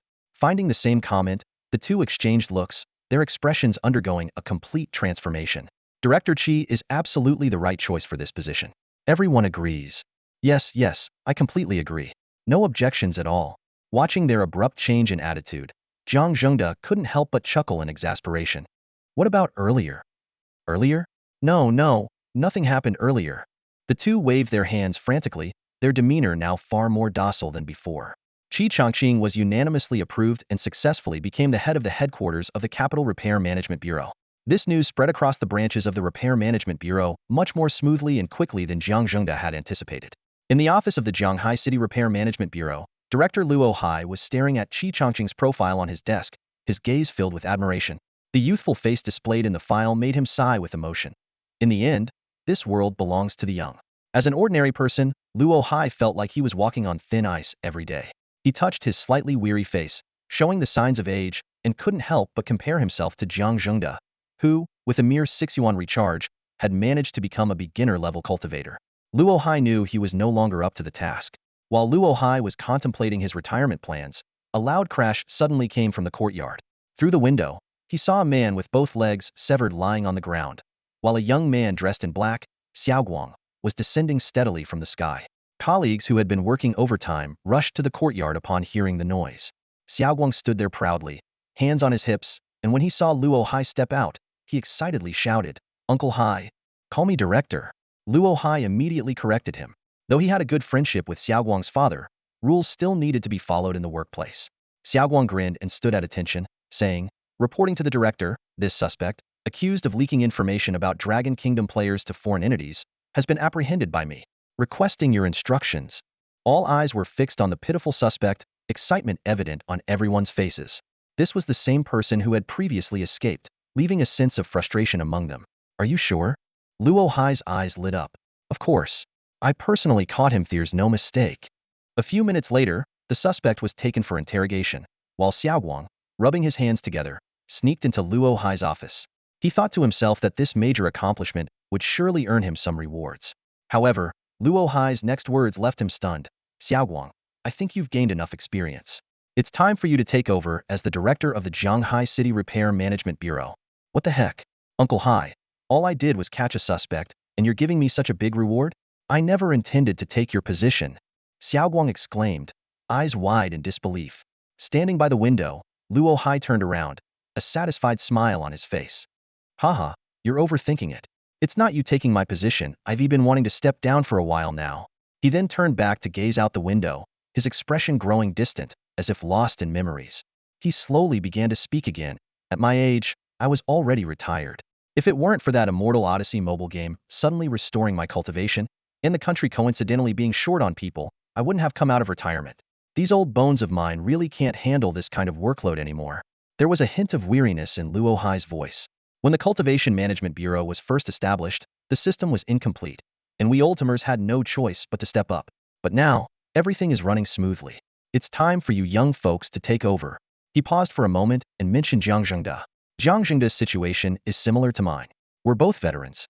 Our loyalty to the country and its people has stood the test of time. That's why, when the game first started restoring cultivation, we didn't hesitate to return to the front lines. To be honest, only us old soldiers who've weathered countless storms could bear the burden during the Bureau's early days. Hearing this, Xiaoguang felt a wave of emotion. Though he was usually careless in his work, his principles remained steadfast in matters of importance. This was largely thanks to his father, who was also Luo Hai's old comrade. Even though his father later ventured into business, he never slackened in instilling values, especially in holding Xiaoguang to high moral standards. Uncle Hai. Xiaoguang spoke hesitantly. I'm not sure if I'm really up to the task of being the director. He had originally thought there might be some kind of reward waiting for him, but he hadn't expected a promotion. Normally, he would have been ecstatic, but after hearing Luo Hai's words, the weight of the position suddenly felt overwhelming. Luo Hai turned and walked over to Xiaoguang, patting him gently on the shoulder. Of course you're up to it. I've seen it in you since you were a child. You're destined for great things. Your Uncle Hai's judgment isn't wrong. After a brief pause, he added, besides, the headquarters in the capital has a new leader now. The newly appointed head, Qi Changqing, is only in his 20s. You young people will definitely work better together. After Luo Hai's reassurance, Xiaoguang seemed to finally accept the appointment. However, he still had one lingering question, or rather, concern. Uncle Hai, what about my contract? Now that I'm the director, shouldn't I be the one keeping it? Hearing this, Luo Hai suddenly burst into laughter, shaking with amusement. You silly boy, are you seriously asking about that? Do you really think a few pieces of paper could bind you? That contract was just a scare tactic. You know why we didn't let you see the middle of it? Because it was all blank pages. The moment you left that day, the contract went straight into the trash. If you want, you might still be able to dig it out at the waste disposal site. Xiaoguang was completely dumbfounded. He had always believed the contract was an inescapable shackle, only to realize now that it had been a ruse all along. At this moment, he felt utterly foolish. Uncle Hai. Xiaoguang asked weakly, so, if I want to resign now, is it still possible? Xiaoguang ultimately succeeded in becoming the head of the Jianghai City Repair Administration. The appointment process was surprisingly straightforward. No elections, no voting, just a single order from Luo Hai, which was then reported to the headquarters of the repair administration. At the headquarters, the newly appointed Qi Changqing was reviewing the documents submitted by Jianghai City. When his eyes landed on Xiaoguang's personal information, his expression suddenly shifted. Master of water manipulation, Jianghai City, surname Lin. These details instantly reminded him of what Jiang Zhengde had privately disclosed about the true identity of Master Chengfeng. Realizing something significant, Qi Changqing waved his hand decisively and said, no need for further review. Approve the transition immediately. Meanwhile, the interrogation efforts at the Jianghai City Repair Administration had made a major breakthrough. The suspect fully confessed to the truth as Xiaoguang had suspected. He had been misled and manipulated by the Blood Moon Wolf Castle organization. Considering that the case involved foreign forces and exceeded the jurisdiction of Jianghai City's repair administration, Xiaoguang promptly reported the interrogation results to the headquarters in the capital. In the director's office at the headquarters of the Capital Repair Administration, Qi Changqing was handling his first major case since taking office. Although the theft of Dragon Nation players' information by the Blood Moon Wolf Castle organization had limited direct impact on national security, Its international implications were significant. In the office, two colleagues who had previously opposed Qi Changqing's appointment now stood obsequiously by his side. Qi Changqing tossed the interrogation report onto the desk and said firmly, "This matter must be addressed by the Blood Moon Wolf Castle organization. Issue a statement condemning their theft and demand a public apology along with compensation." The two subordinates immediately took their orders and left. This assertive approach stood in stark contrast to Jiang Zhengde's more measured style. Backed by a powerful figure, Qi Changqing handled international affairs with newfound confidence. The news quickly reached the Blood Moon Wolf Castle's base in F country. When the leader, Mark, saw the Dragon Nation's strong official stance, his expression immediately turned grim. Mark initially believed that declaring the Blood Moon Wolf Castle organization permanently neutral would quell the turmoil, but he never expected the relentless pursuit from Longhua to continue. He was acutely aware of his own powerlessness. The strength of those cultivator players from Longhua had reached an astonishing and terrifying level. On a global scale, perhaps only F country and ASEAN country truly understood the fearsome capabilities of these cultivators. Seeing the anxious faces of his subordinates, Mark spoke in a deep voice. "Get in touch with Longhua's cultivation administration immediately. We're willing to issue a public apology and offer compensation." Ever since witnessing that black-clad figure single-handedly slay 500 of Blood Moon Wolf Castle's strongest werewolf players with one sword strike, he had come to accept an undeniable truth. They must never antagonize Longhua's players, nor allow their country to follow an ASEAN country's disastrous footsteps. Soon, his subordinates managed to contact the headquarters of Longhua's cultivation administration in Beijing through official channels. Mark sat to the side, intently monitoring the progress of the negotiations. "Sir, they're demanding a compensation offer that demonstrates genuine sincerity. Ask them what, specifically, they want," Mark replied gravely. "They said they don't know either." Mark took a deep breath, as if steeling himself. "Tell them we're willing to pay $100 billion in compensation for emotional damages." "Sir, they said they don't need money." "Then hand over the information of all F countries' players." "They said they're not interested." "How about including the player information from other countries as well?" "They said they don't care." The veins on Mark's clenched fists bulged as he suppressed his frustration.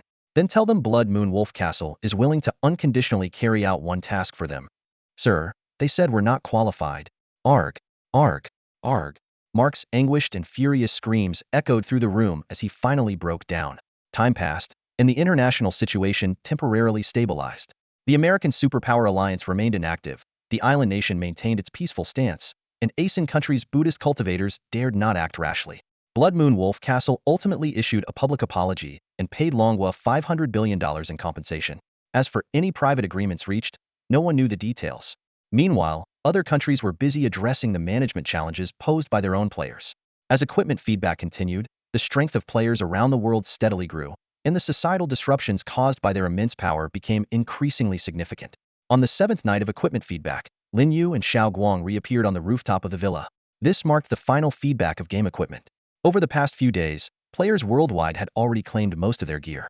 Lin Yu stored all his equipment in the Starry Sky Ring, while Xiao Guang simply discarded all of his, keeping only a storage ring compared to his top-tier Heavenly Blackwater set. The rest of the equipment paled in comparison. As midnight approached, the sky once again lit up with countless starlights. Over Zhanghai City in particular, the stars shimmered with extraordinary brilliance. After 7 days of equipment feedback, this process had become second nature to players worldwide. Lin Yu looked up at the sky, where thousands of pieces of equipment were slowly descending like a cascade of stars. At the very top was the item he had been eagerly anticipating, the Jade Void Robe. Like other semi-mortal artifacts, the Jade Void Robe had been upgraded to a lower-grade immortal artifact. While not the highest tier, it was already a rare treasure in the current game environment. Apart from the Demon Lord of Tsangyun, no other players had even acquired a semi-mortal artifact. The equipment rain first landed near Xiao Guang, and a simple Taoist robe floated gently into his hand. Without even glancing at it, he casually tossed it aside. "Let some lucky regular player pick it up," he said. After discarding his own item, Xiao Guang tilted his head back to watch the mesmerizing descent of equipment in the sky. Even though all of it belonged to his cousin, just witnessing the spectacle was enough to stir excitement in his heart. Instinctively, Xiao Guang pulled out his phone and opened the game's official forum. As expected, two prominent announcements had already been pinned to the top. The first announcement got straight to the point. "Dear Immortal Odyssey mobile game players, the 7-day equipment feedback process has been successfully completed. We trust that these powerful pieces of equipment will significantly enhance your strength." Below is the list of the top 100 players who received feedback equipment, along with detailed descriptions of their items. Attached to the announcement was a meticulously detailed ranking chart. When Xiao Guang saw the contents of the list, he couldn't help but gasp in shock. Despite being somewhat prepared for this outcome, the results were still astonishing. Aside from the semi-mortal flying sword owned by the demon lord of Tsangyun, every single one of the remaining 99 pieces of equipment belonged to his cousin. Even more jaw-dropping was the fact that the top-ranked items were all immortal artifacts. The mid-grade immortal artifact, the dust-severing sword, claimed the top spot. The lower-grade immortal artifact, the starry sky ring, followed closely behind. The third place went to the lower-grade immortal artifact, the frost sword. In fourth place was the lower-grade immortal artifact, the jade void robe. On top of all this, Lin Yu also possessed dozens of high-quality semi-mortal artifacts. Xiao Guang stared at his cousin in disbelief. When did you get all these immortal artifacts? And how did the semi-mortal ones get upgraded to immortal artifacts? At that moment, Lin Yu had just caught the jade void robe as it descended from the sky. With a graceful flick of his sleeve, the robe, glowing softly with a faint green light, instantly draped itself over his body. The jade void robe radiated a mystical aura, with its surface shimmering in ethereal hues. On the back, the yin-yang fish emblem rotated slowly, exuding an air of profound mystery while also carrying a touch of elegance and ease. Looking sharp, Xiao Guang exclaimed as he admired the black Taoist robe he was wearing, though the excitement on his face gradually faded. Just then, Lin Yu casually patted his own Yushu robe. A ripple spread across the surface of the robe, and its resplendent glow quickly dimmed, transforming into an utterly ordinary set of loungewear. Bro, you're way too low-key. Xiao Guang couldn't help but tease. Lin Yu smirked and replied, I'm not short on electricity. Why should my clothes light up like a lamp? He thought to himself, a true cultivator's robe, no matter how high-level, shouldn't glow on its own. The game's equipment design is just too flashy. Higher levels mean more over-the-top appearances. A defensive robe designed like a walking light bulb? It's like they're begging to be targeted. Noticing the lit-up screen on Xiao Guang's phone, Lin Yu asked, has the game announcement dropped? Xiao Guang nodded slightly. Lin Yu immediately sat cross-legged on the roof, pulling out his phone to check the game's official forum. Seeing this, Xiao Guang sneakily scooted closer to Lin Yu. Big bro, he began. But before he could finish, Lin Yu kicked him off the roof. Don't even think about it. Calling me dad won't help. With your current cultivation level, top-tier celestial gear is more than enough for you. Lin Yu easily saw through Xiao Guang's intentions to get his hands on those semi-mortal artifacts. Though Lin Yu did have quite a few of them evolved from the game's top-tier celestial gear, those scattered pieces wouldn't suit Xiao Guang's current strength. A matching set of top-tier celestial gear would be far more effective. Once Xiao Guang's cultivation level improved, it wouldn't be too late to pass them down. It might take some time, but it was a necessary process. Lin Yu continued scrolling through the game's official forum. The first announcement was flooded with comments from envious players. Changfeng is truly unstoppable. Got 99 out of the top 100 gear slots on the leaderboard. Too strong. Almost a complete sweep. Yeah, so close, just one short. Was he ambushed? Should we have a word with the demon lord of Tsangyun about this? The demon lord of Tsangyun quickly chimed in. In our Dragon Nation, the number 9 represents the ultimate limit and perfection. The heavens have 9 layers, the earth has 9 springs, and emperors are referred to as the 95 Supreme. Changfeng Zhenren's 99 is the emperor among emperors, the pinnacle of all greatness. Wow, the demon lord of Tsangyun has an incredible survival instinct. No wonder he's ranked second. His cultural knowledge is top-notch. I have to admit, that explanation is impressive.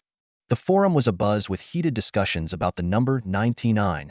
Players were actively posting about Changfeng's latest equipment updates, especially the highly coveted mid-ear immortal artifact. Changfeng's gear looks different from what was shown on the leaderboard before.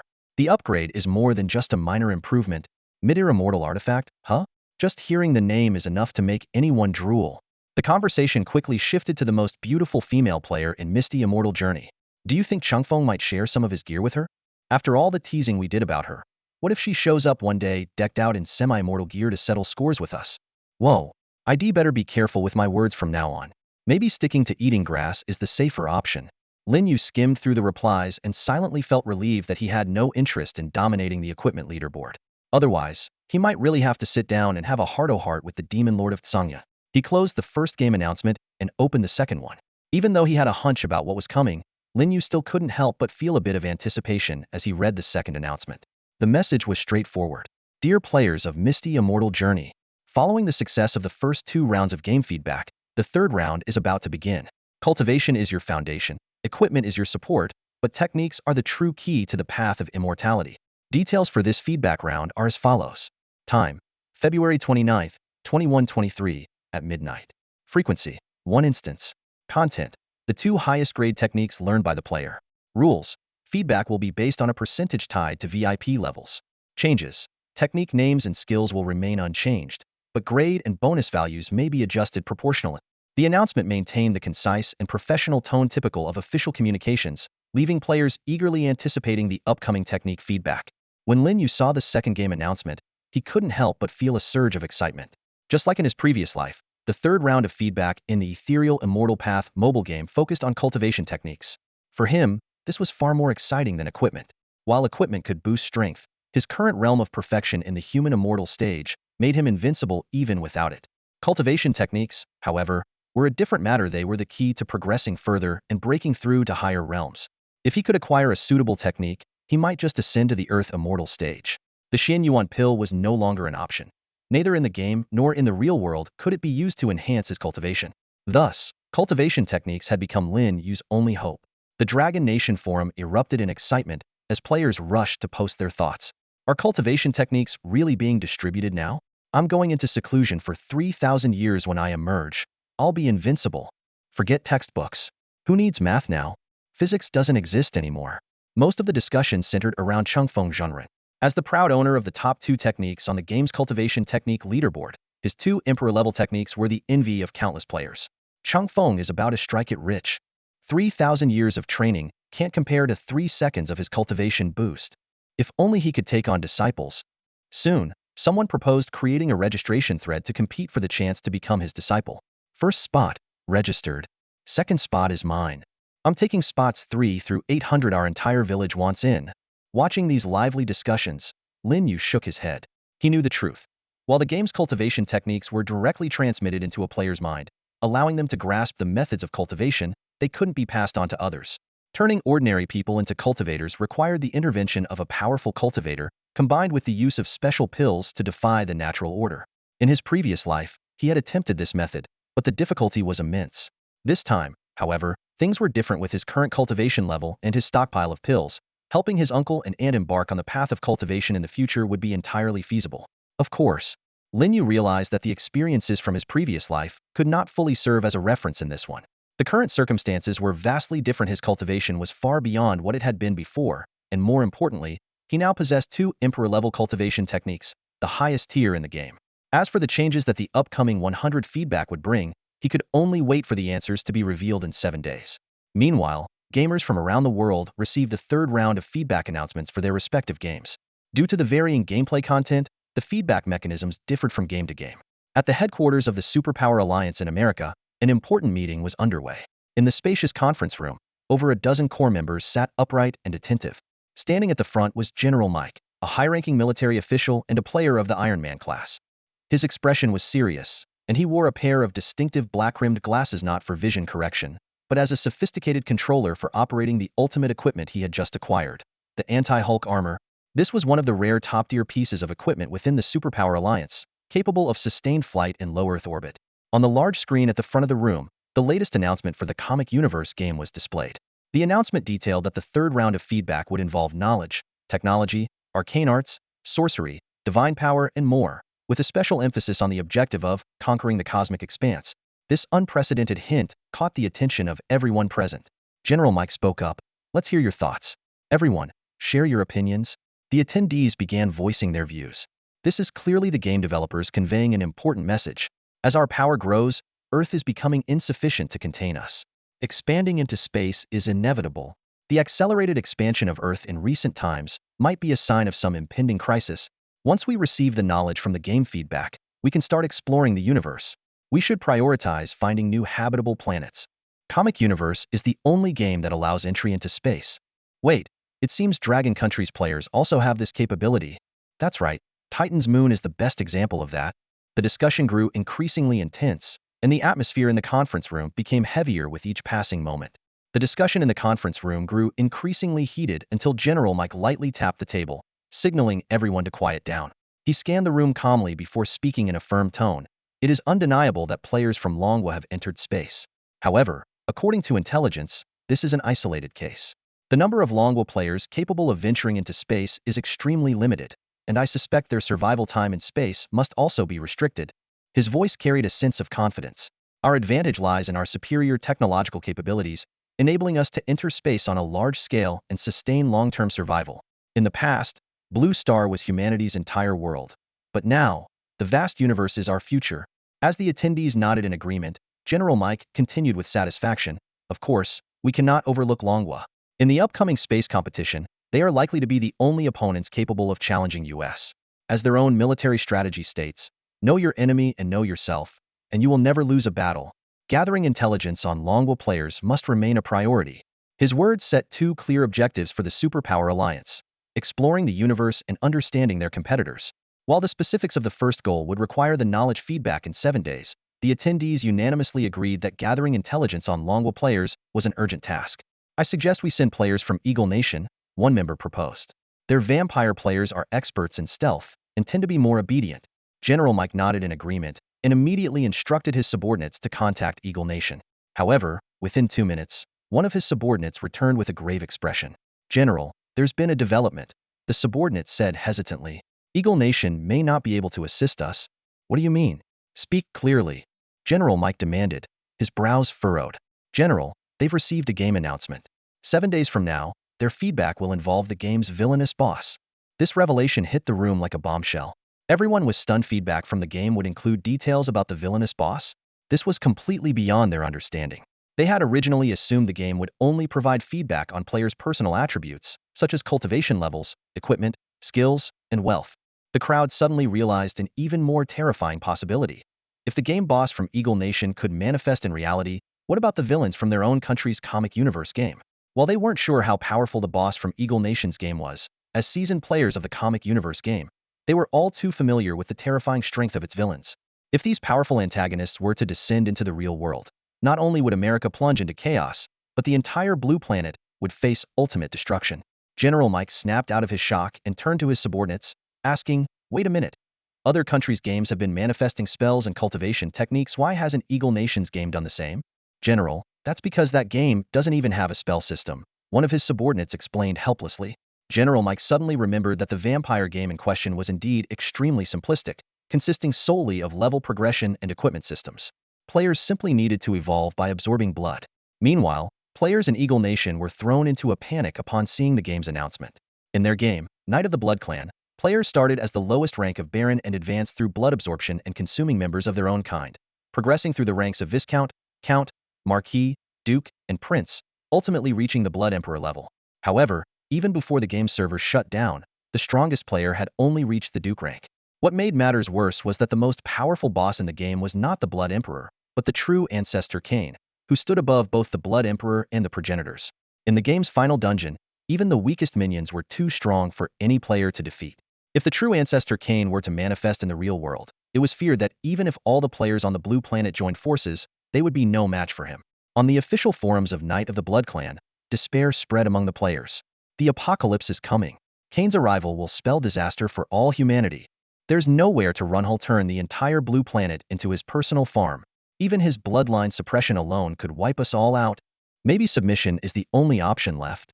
Some pinned their last hopes on the mysterious Eastern players, hoping they could stand against the true ancestor Cain.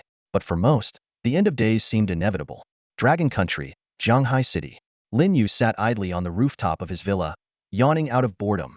There were still 7 days left until the cultivation technique feedback, and during this time, he could only wait.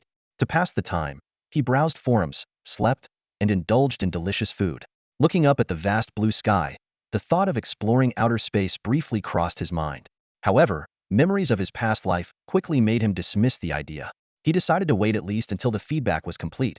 His strength reached its peak, and he had subdued all the villains in the game. After all, before embarking on a distant adventure, he needed to ensure that Blue Star, his home base, was completely secure.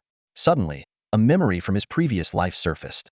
During the third round of feedback, certain countries had already started encountering villainous bosses, with Eagle Country being the first. Lin Yu immediately released his divine sense, instantly covering the entire Eagle Country. Countless pieces of information flooded his mind, confirming this fact. Cain, the progenitor of the Blood Clan? Lin Yu murmured to himself, a faint smile appearing at the corner of his lips. Sending Xiao Guang to test his skills against him might be a good idea. Although Cain was the most powerful boss in the game Knight of the Blood Clan, he was far too weak for Lin Yu at this point. A mere thought would be enough to eliminate him, offering no sense of challenge or enjoyment in battle. Rather than suppressing his power to deal with a minor vampire, Lin Yu preferred to get a good night's sleep. However, for the still-growing Xiao Guang, Cain and his 13 progenitors could serve as excellent opponents. While Lin Yu had no intention of actively rescuing Eagle Country's players, bosses of this caliber would inevitably not be confined to a single nation. If they roamed freely, it would provide the perfect opportunity for Xiao Guang and his subordinates to hone their skills. With this thought in mind, Lin Yu gracefully leapt down from the rooftop and walked to Xiao Guang's bedroom door. Inside, Xiao Guang was browsing forums. Hearing the movement outside, he immediately pushed the door open. "Brew, cousin. What's up?" Xiao Guang asked excitedly. "How strong are the people under your command?" Lin Yu asked with a smile. Xiao Guang was momentarily stunned. "What people under my command? Aren't you the head of the Jianghai City Cultivation Administration? Don't you have subordinates?" Then, as if realizing something, he added, "Oh, you mean them? Their strength is so-so. None of them are as strong as me." Lin Yu, unwilling to waste time arguing, directly took out 10 sets of all-black equipment from his starry ring. The equipment resembled the high-grade Heavenly Artifact Blackwater set that Xiao Guang was wearing. "These are 10 Blackwater sets, all low-grade Heavenly Artifacts. Do with them as you wish, give them to whoever you want," Lin Yu said, turning to leave immediately after. Xiao Guang's eyes lit up as he quickly stored the equipment in his spatial ring. Though he didn't quite understand his cousin's intentions, he wasn't about to refuse such a gift. To Lin Yu, these pieces of equipment were meant to be given away anyway. By arming Xiao Guang's subordinates, he hoped to strengthen the Jianghai City Cultivation Administration and enhance the city's overall stability. Of course, most of the equipment had other designated purposes, so only a portion was given to Xiao Guang. After delivering the equipment, Lin Yu didn't return to his room. Instead, he walked to the villa's entrance, lifted off into the sky, and disappeared from the surface of Blue Star in an instant. Within seconds, he stood on the surface of the moon. With his increasing mastery over his body, traveling to and from the moon no longer took him even 10 seconds. Standing on the moon, Lin Yu gazed towards Saturn in the distance, feeling an itch in his hands. But he ultimately held back. "I'll wait until the cultivation technique feedback is complete before testing it," he thought to himself. At that moment, he unleashed his vast divine sense, enveloping the entirety of Blue Star. He noticed that the planet had grown larger since the last time he checked, and the rate of expansion was accelerating. Cracks had appeared in buildings across the globe, and many houses and bridges had already collapsed. The speed of this transformation far outpaced that of his previous life, clearly driven by some unknown factor accelerating Blue Star's expansion. At this rate, the planet's size in this life would undoubtedly surpass its size in his past life. Just then, Lin Yu's divine sense detected unusual activity in the country of Asen. Under the control of its most powerful Buddhist cultivators, the entire nation was undergoing dramatic reforms. A mandatory childbirth law had been enacted, schools were being converted into temples, and students' textbooks were being burned. The students seemed cheerful, unaware that studying Buddhist scriptures in the future would be far more grueling than their current coursework. Inside the royal palace, the Buddhist cultivator Modi quietly approached a companion. Suddenly, his Kasaya robe flew into the air, wrapping tightly around the man's head. Within seconds, blood seeped through, and the companion collapsed, lifeless. Modi sneered coldly, "Did you really think I would share these followers? 10 billion followers aren't nearly enough. They're all mine. Once the cultivation technique feedback is complete in 7 days, my power will be unstoppable." This was the last of Modi's companions. He had secretly eliminated the others earlier. Now, Modi was the sole Buddhist cultivator in Asen above the nascent soul stage, holding absolute power. From the moon, Lin Yu observed the scene and curled his lip in disdain. These Buddhist cultivators, outwardly righteous, were full of schemes and treachery. Restricting them from leaving their country was a wise decision. It ensured that their malice could only be directed inward, against their own people. Early the next morning, before the sun had even risen, Xiao Guang eagerly stepped out of his room, his face beaming with unmistakable excitement. Aunt Wang, busy in the kitchen amidst the billowing steam, noticed him and asked curiously, "Xiao Guang, why are you up so early today?" "Aunt Wang, no need to make breakfast for me today. I'm skipping it." Xiao Guang turned back to flash her a grin, and before his words fully landed, he had already dashed out the door. Standing in the kitchen, Aunt Wang muttered to herself in confusion, "What's going on with Xiao Guang today? He never skips a meal," as she returned the pork knuckle she had just taken out of the fridge. At that moment, Lin Yu strolled into the dining room. Noticing him, Aunt Wang quickly asked, "Xiao Yu, do you know what's up with Xiao Guang? He's so happy he's even skipping breakfast." Lin Yu happened to glance out the dining room window and saw Xiao Guang soaring into the sky, heading straight for the Jianghai City Repair Bureau. A faint smile tugged at the corner of his mouth. He's probably rushing to show off his new magical artifact at work. Don't worry about him. For someone like Aunt Wang, who was older, It seemed a bit hard to grasp the ways of these cultivators. By the way, Aunt Wang, how's your daughter doing? Lin Yu suddenly asked. At the mention of her daughter, Aunt Wang's face lit up with joy. She's back in the country. She said she's had enough of living abroad and wants to find a job here. Does she need any help? Lin Yu inquired. No, no. Aunt Wang waved her hands dismissively. You've already helped us so much. Let her find a job on her own. After all those years of studying, she should have no problem finding one. Lin Yu nodded and didn't press further. He sat down in the dining room and started scrolling through his phone. After last night's feedback on the game equipment, it seemed that the pace of Blue Star's expansion had accelerated significantly. The game's official forum was abuzz with discussions on the topic. Schools completely shut down. Our teaching building is full of cracks. Even us athletes are on break. The school track is covered in fissures. We can't run at all. Our airport is riddled with cracks too. They can't even patch them up, so all flights are grounded. What's happening to the world? Feels like the apocalypse. I can't even drive my 3 Maybachs or my 2 Aston Martins anymore. I'm stuck riding shared bikes. The subway construction project we just took on has fallen through. We were supposed to make $1 billion. Our airport construction project is also cancelled. Now we're just living off the daily interest of $3 million from the bank. Ugh, I can't take this anymore. Is everyone online a billionaire now? Whatever. My bottle of 82 La Fight is ready. I'm off to soak my feet in red wine. Meanwhile, Xiaoguang had already arrived as the first one at the Shanghai City Repair Bureau. Xiaoguang neatly arranged 9 sets of the low-grade, heavenly artifact Blackwater sets in the lobby of the first floor of the Repair Management Office.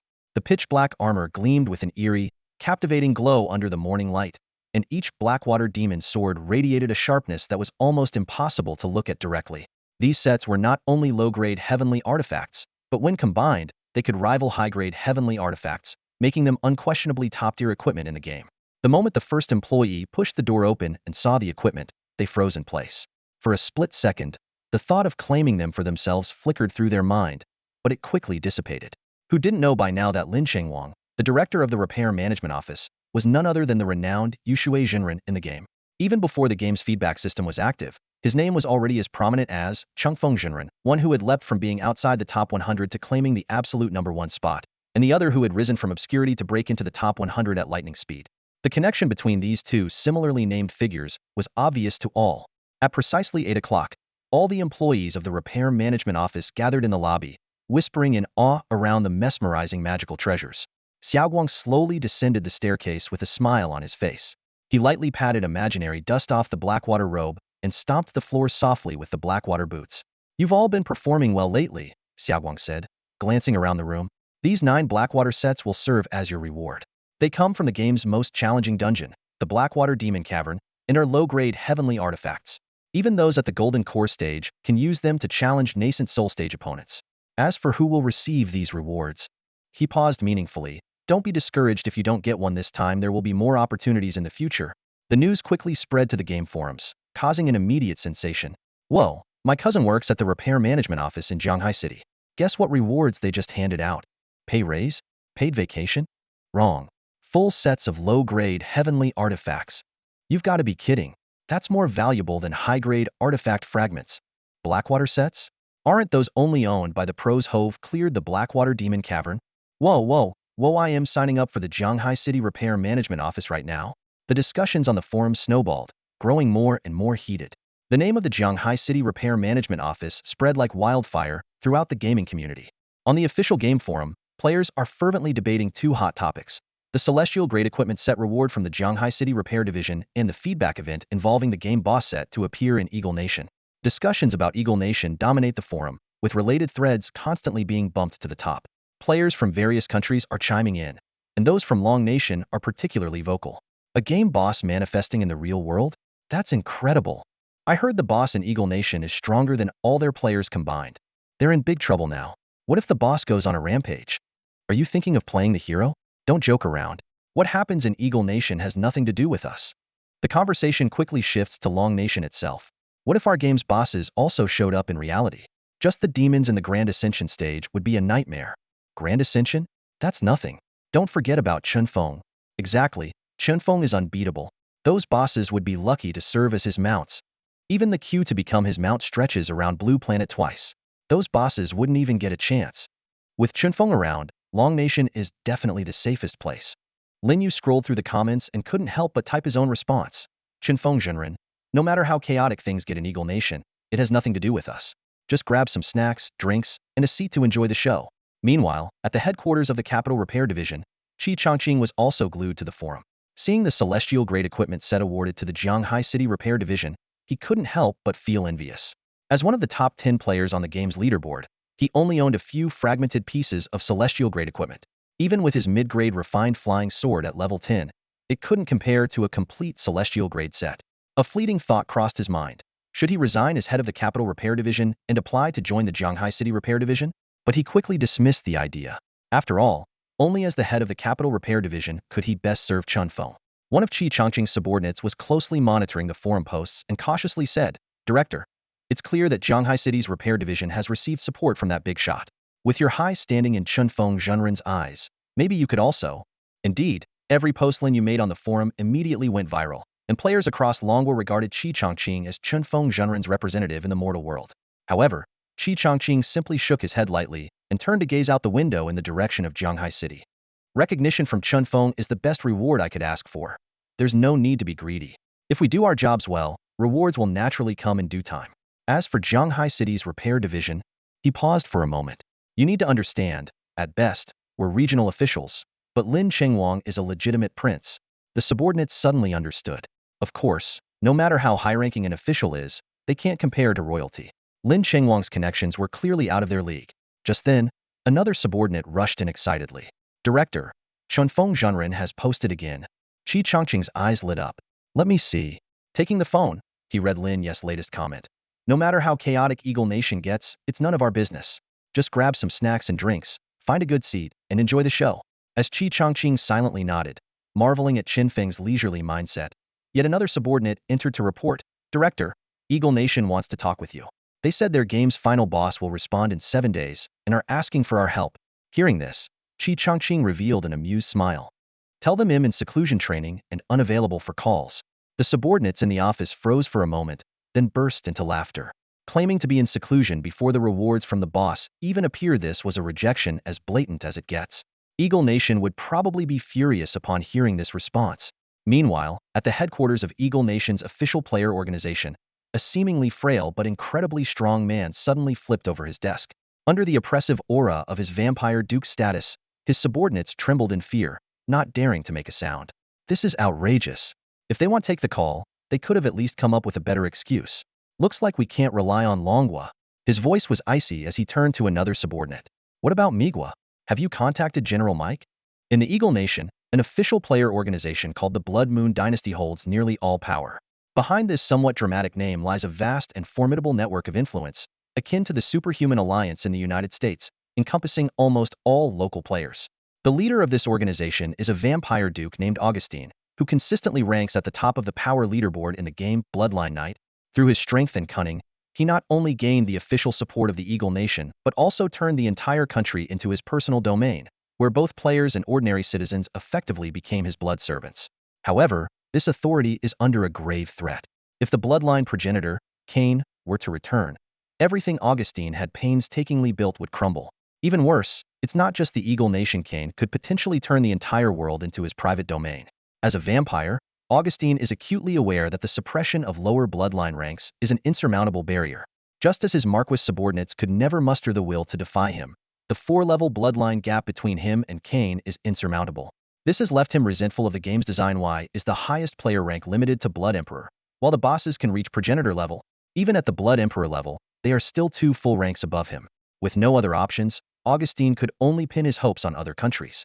Currently, the 2 most powerful nations on Blue Star are the Dragon Nation, rumored to have mysterious powerhouses capable of causing the disappearance of Titan's moon, in the United States, home to numerous professions and a massive player base.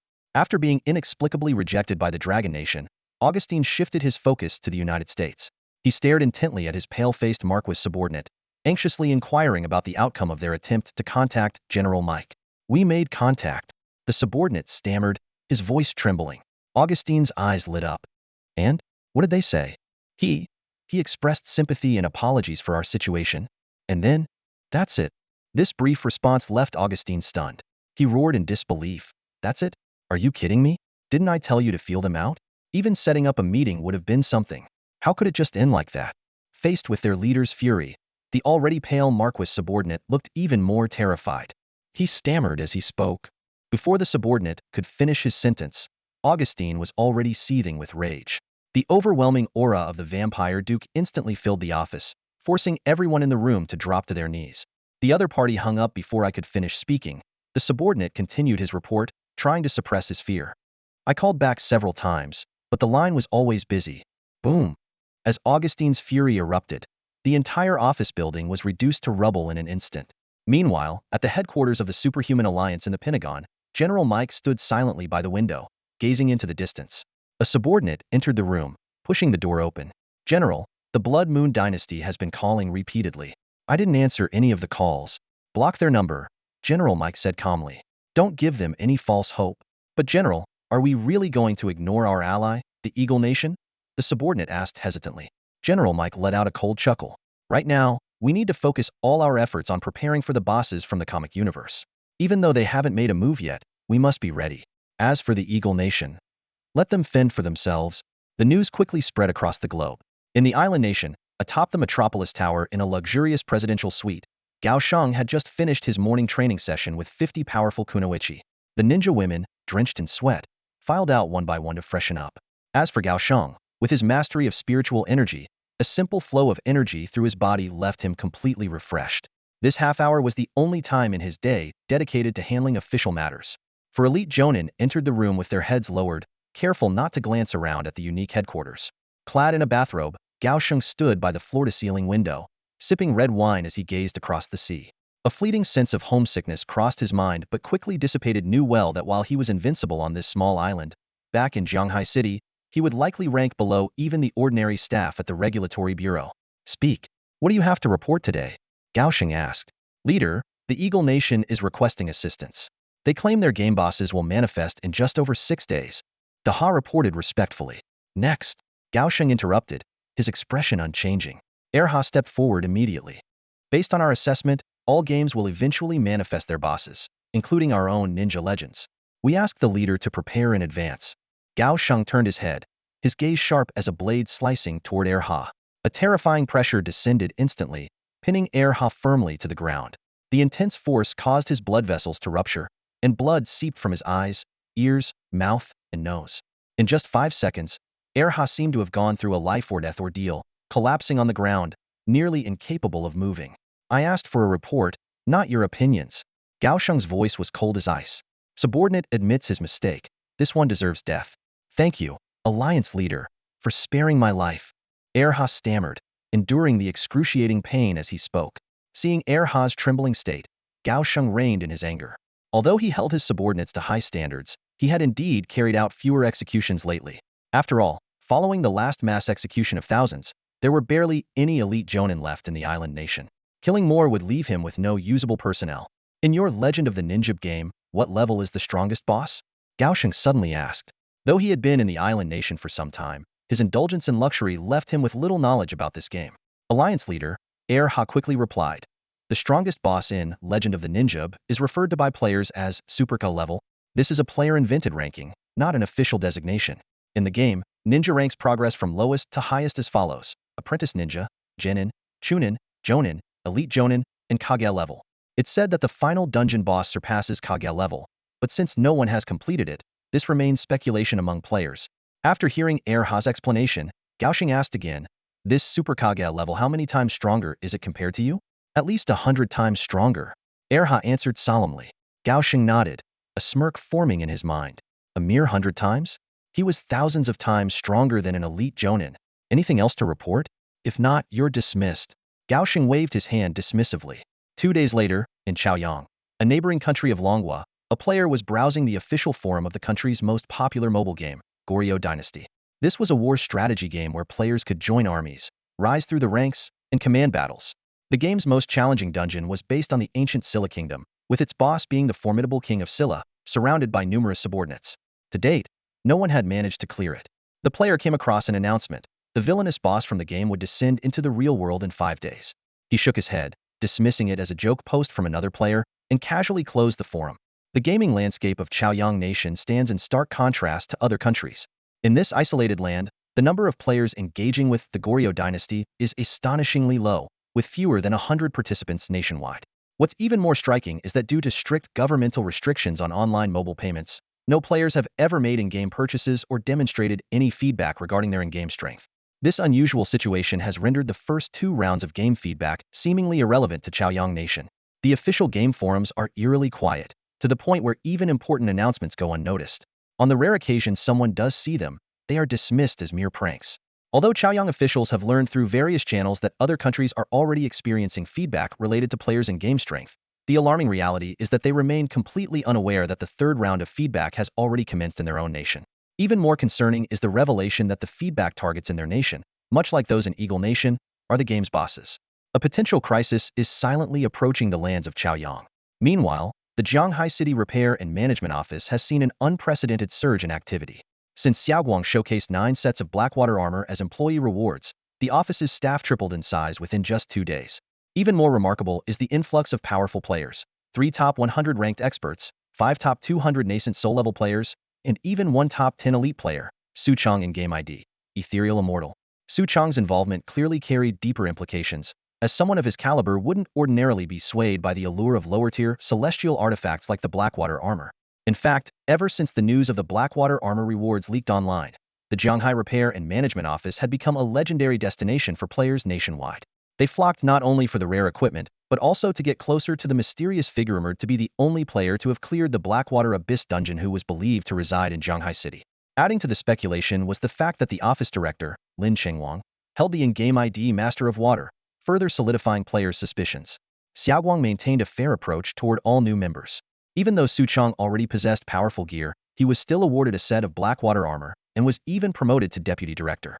At this moment, in the small conference room of the Repair and Management Office, 10 core members were gathered for a meeting. Each of them was at least at the nascent soul level in cultivation, clad in Blackwater armor, exuding an aura of extraordinary strength. Standing confidently at the front of the room, Xiaoguang addressed the assembled elites with a spirited speech. "You are the finest talents of the Jianghai City Repair and Management Office. I have complete trust in every one of you. I believe that your decision to join us stems from a shared commitment to working hard for the stability and well-being of our nation and its people. There's no need for employment contracts. Those are just meaningless pieces of paper. I hope that in the days ahead, we can work together sincerely to ensure the safety and stability of Jianghai City." Xiaoguang stood in the center of the conference room, delivering a passionate speech for a full half-hour. His voice brimmed with pride, and his eyes sparkled with determination. In his view, the development speed of the Jianghai City Cultivation Management Bureau was nothing short of astonishing. Its overall strength had already surpassed that of the Capital Cultivation Bureau. What delighted him most was that every player who joined performed outstandingly, making him feel there was no need to rely on contracts for discipline. Just as he was about to let the deputy director, Su Chong, take over the floor, all 10 people in the room suddenly tensed up.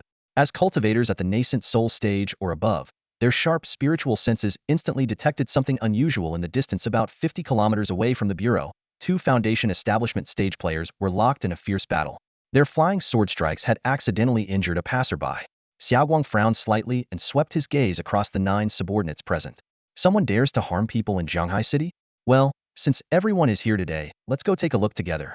With that, he took the lead and strode out, followed closely by Su Chong, the deputy director at the mid-deity transformation stage, and the other 8 nascent soul stage cultivators. The 10 of them, dressed in their signature Blackwater uniforms, rose into the air from the bureau entrance. Within seconds, they appeared above the battlefield.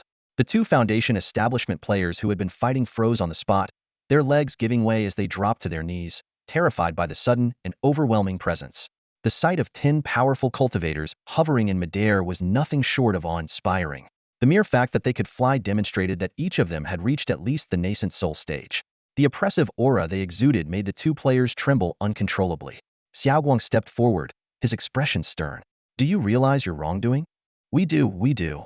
The 2 Foundation Establishment players immediately recognized the black uniformed figures as the enforcers of the Jianghai City Cultivation Management Bureau, with none other than Director Lin Chengwang himself leading them. "What crime have you committed?" Xiaoguang pressed further. "We shouldn't have fought. Well, never do it again." The 2 stammered in panic. Xiaoguang let out a cold snort.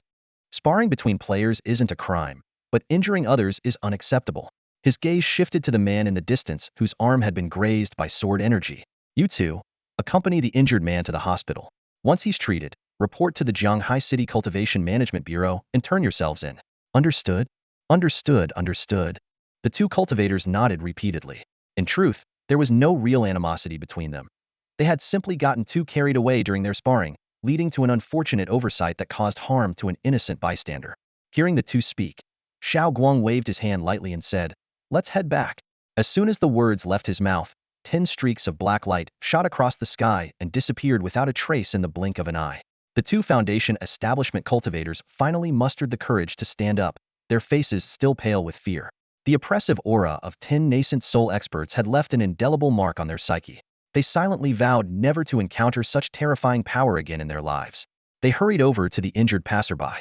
The man had only a 3-centimeter cut on his arm, but they insisted on taking him to the largest hospital in Jianghai City. They dared not disobey the orders of the director of the Jianghai City Cultivation Administration Bureau. After ensuring the man received treatment, they planned to turn themselves in at the bureau as instructed. Although Xiao Guang and his group's appearance lasted barely 10 seconds, in this age of viral short videos, their dramatic entrance was captured by a bystander and uploaded online. The video quickly went viral, amassing over 1 billion views in no time. The comments section exploded with excitement. "Whoa, that was incredible. Is this the Jianghai City Cultivation Bureau? 10 nascent soul experts flying through the sky, absolutely epic. All dressed in black, theory cooler than any idol group. They should be called the 10 Yama Kings." In less than a day, the topic, Jianghai City Cultivation Bureau 10 Yama Kings, dominated the top 10 spots on trending lists. A surge of female fans set their photos as phone wallpapers, while many idol group fans shifted their allegiance.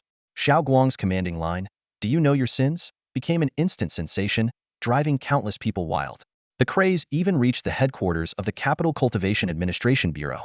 One subordinate suggested to Qi Chongqing that they give their bureau a similarly catchy nickname, but Qi Chongqing declined with a helpless smile, saying, "That was something the netizens came up with on their own. It wouldn't feel right for us to make one up ourselves." To make matters worse for the headquarters, more and more cultivation players from the capital were applying to join the Jianghai City Cultivation Bureau instead. Time flew by, and the 7th day after the equipment feedback phase finally arrived. Players worldwide, except those from Eagle Nation and Sheep Nation, eagerly awaited this moment. Lin Yu was no exception. After dinner, he climbed onto the rooftop early, letting the evening breeze wash over him as he awaited the arrival of the game's cultivation techniques. While he knew the feedback wouldn't damage the rooftop, this had become something of a ritual for him. As evening approached, Xiaoguang returned home from work earlier than usual. At first glance, he noticed his cousin, Lin Yu, quietly sitting on the roof of the villa, waiting. His face lit up with excitement that he couldn't hide as Xiaoguang lightly flew over to join him. "Why are you back so early today?" Lin Yu asked with a hint of curiosity, recalling that Xiaoguang hadn't been this enthusiastic about equipment feedback before. "Hee," Xiaoguang chuckled as he explained, "Of course, I'd be more eager about feedback for cultivation techniques. Mine are celestial level techniques, it's not like they're just ordinary equipment." Lin Yu couldn't help but smile.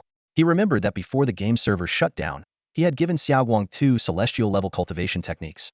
In the game, cultivation techniques were divided into 5 tiers: human, earth, sky, celestial, and emperor, with each tier except emperor further categorized into upper, middle, and lower grades. The 2 techniques Xiaoguang possessed were both upper grade celestial level techniques, ranking 3rd and 4th on the cultivation technique leaderboard, second only to the 2 emperor level techniques Lin Yu owned. What was even more remarkable was that, as a level 10 VIP player, Xiaoguang could fully integrate these 2 celestial level techniques into the real world. This was fundamentally different from equipment. While equipment could be gifted between players after being integrated, cultivation techniques could not be taught or shared. Even in his past life, Lin Yu had never fully understood the mystery behind this. It was as though these techniques were imprinted into the practitioner's instincts, impossible to explain or describe in detail. This design made sense, though. If cultivation techniques could be freely taught, a single emperor-level technique could benefit countless individuals, which would undoubtedly disrupt the balance of the game. The 2 cousins sat quietly on the roof, occasionally glancing at their phones as they waited. Meanwhile, the game's official forum was buzzing with excitement. Players were eagerly posting comments. "Only 3 hours left until we can integrate our techniques. I'm so excited. Yeah, with these techniques, we'll truly be immortal cultivators. We'll be real cultivators. I'm wondering, once the techniques are integrated, can we teach them to our parents? It'd be amazing if they could learn these cultivation techniques too. That might be tough. Cultivation relies heavily on innate talent. Without the right aptitude, even getting started could be impossible." On the official forum of the mobile game Ethereal Immortal Path, a heated discussion about the talent for cultivating immortality is underway. "Why can all of us players practice immortality? Does everyone have the talent for it?" one player questioned. "Wait a second. I think I figured something out," another player exclaimed. "Our talent is tied to how much we recharge. Haven't you noticed? There's never been a single report of cultivation progress from players who haven't spent any money. This revelation sparked even more debate. Exactly. I recharged $6, and my talent is 6 points. Meanwhile, Feng Delao recharged billions, so his talent is billions of points. No wonder he's so powerful. Meanwhile, in another thread on the forum, players were discussing the dire situation in the Eagle Nation. With only 3 hours left before the game's cultivation feedback event, the nation had descended into unprecedented chaos. At the major ports of the Eagle Nation, the scene was a frenzy of activity. Against the backdrop of the ever-expanding blue planet, all airport runways had been rendered unusable due to geological shifts, leaving sea routes as the only escape option. At the docks, countless people were desperately pushing their way onto any ship preparing to depart. From wealthy elites to ordinary citizens, and even vampire players, everyone aware of the impending arrival of the Blood Clan's progenitor, Cain, was trying to flee. Some ships capsized shortly after leaving the harbor due to overcrowding, but this did nothing to deter the masses. Even vampire counts, who could transform into bats, chose the water route, as their bat forms couldn't cross the straits. At the headquarters of the Blood Moon dynasty, Augustine stood by the floor-to-ceiling window, gazing down at the chaos unfolding at the port. As the only player who had seen Cain's true form in a game instance, a faint smirk appeared on his face. Run, run, you ignorant fools. As long as you're still on the blue planet, you'll never escape Cain's grasp. Recalling that fleeting moment in the game instance, Augustine still felt a chill run down his spine. Although he had been instantly killed by a minor monster upon entering the instance, the brief moment when his eyes met Cain's through the screen left an indelible impression. The sheer terror of having his soul seemingly pierced was something he would never forget. Augustine had only ever seen Cain once through a phone screen, yet that single glance left him deeply shaken. After the game's servers shut down, he had assumed he would never encounter that terrifying presence again. But to his utter disbelief, the progenitor of the vampires, Cain, had descended into the real world. When he first learned of this, Augustine sought help everywhere he could, but in the end, he had no choice but to face the harsh reality against this ancient being who had existed for countless ages, untouched even by the passage of time. Any player was utterly insignificant. At that moment, snow began to fall from the sky. Though it was still autumn, heavy snow blanketed the skies of the Eagle Nation. This unusual weather seemed to foretell that Blue Star was on the brink of its coldest winter yet. In Zhanghai City, Lin Yu and Xiao Guang both looked up at the sky. Lin Yu's eyes glimmered with an unusual light as he sensed the intangible yet very real energy in the air. What was slowly descending were the techniques and arts of the players. Brother, what are you seeing? I don't see anything, Xiao Guang asked, puzzled. Though his abilities were far from weak, like most players, he was unable to perceive these invisible phenomena. Lin Yu understood that his ability to sense all of this stemmed entirely from his extraordinarily high cultivation in this lifetime. The arrangement of these techniques mirrored the tiered structure of the equipment feedback from before. Lin Yu's spiritual sense had already locked onto the two most potent presences hovering above Zhanghai City. Those were likely his two Imperial-level techniques, or perhaps even something beyond the Imperial level. As the techniques descended, players across the Dragon Nation closed their eyes, their minds filled with indescribable and peculiar memories. Many instinctively sat cross-legged and began to cultivate. Countless spirals of spiritual energy appeared in the skies above the Dragon Nation, as if the world's spiritual power was being summoned and converging there. Lin Yu keenly noticed that while players worldwide were receiving their game feedback, only the players in the Dragon Nation were absorbing spiritual energy. After the feedback for other players concluded, two formless energies descended above Xiao Guang as well. What the hell is this? Xiao Guang began to exclaim, but before he could finish, the cultivation within his body surged uncontrollably. A powerful suction force emanated from him. Quickly, he closed his eyes and focused entirely on feeling the newfound power. Xiao Guang's body seemed to transform into a massive vortex, frantically absorbing spiritual energy from hundreds of kilometers around. Though his cultivation level was unremarkable, his unique technique allowed him to absorb energy at a rate far surpassing that of other players in the Dragon Kingdom. Lin Yu watched quietly. As someone with experience, he knew that this seemingly astonishing absorption speed would not easily lead to a breakthrough in cultivation. The path of cultivation becomes progressively harder, with the required spiritual energy increasing exponentially. Recalling his past life's decade-long struggle to make even the slightest progress, he couldn't help but feel curious about the path that lay ahead in this life. At that moment, the last two clusters of spiritual energy descended slowly over Zhanghai City. Lin Yu closed his eyes, and in an instant, a flood of chaotic memories surged into his mind. He sat cross-legged on the roof of the villa, and an incomprehensibly powerful suction thousands of billions of times stronger than Xiao Guang's erupted from within him.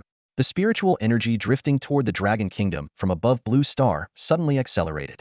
In mere seconds, the spiritual energy across the entire planet was completely drained. This abrupt change startled countless players who were in the middle of cultivating. Moments ago, they had been immersed in a blissful euphoria far more intoxicating than any hot spring, only to be abruptly snapped out of it. Where's the spiritual energy? The players glanced around in confusion. Could Blue Star be entering the fabled era of decline? Why did it feel so abundant just a moment ago? Players gathered in plazas or stayed at home, discussing the strange phenomenon. With no answers, they turned to the game's official forum for explanations.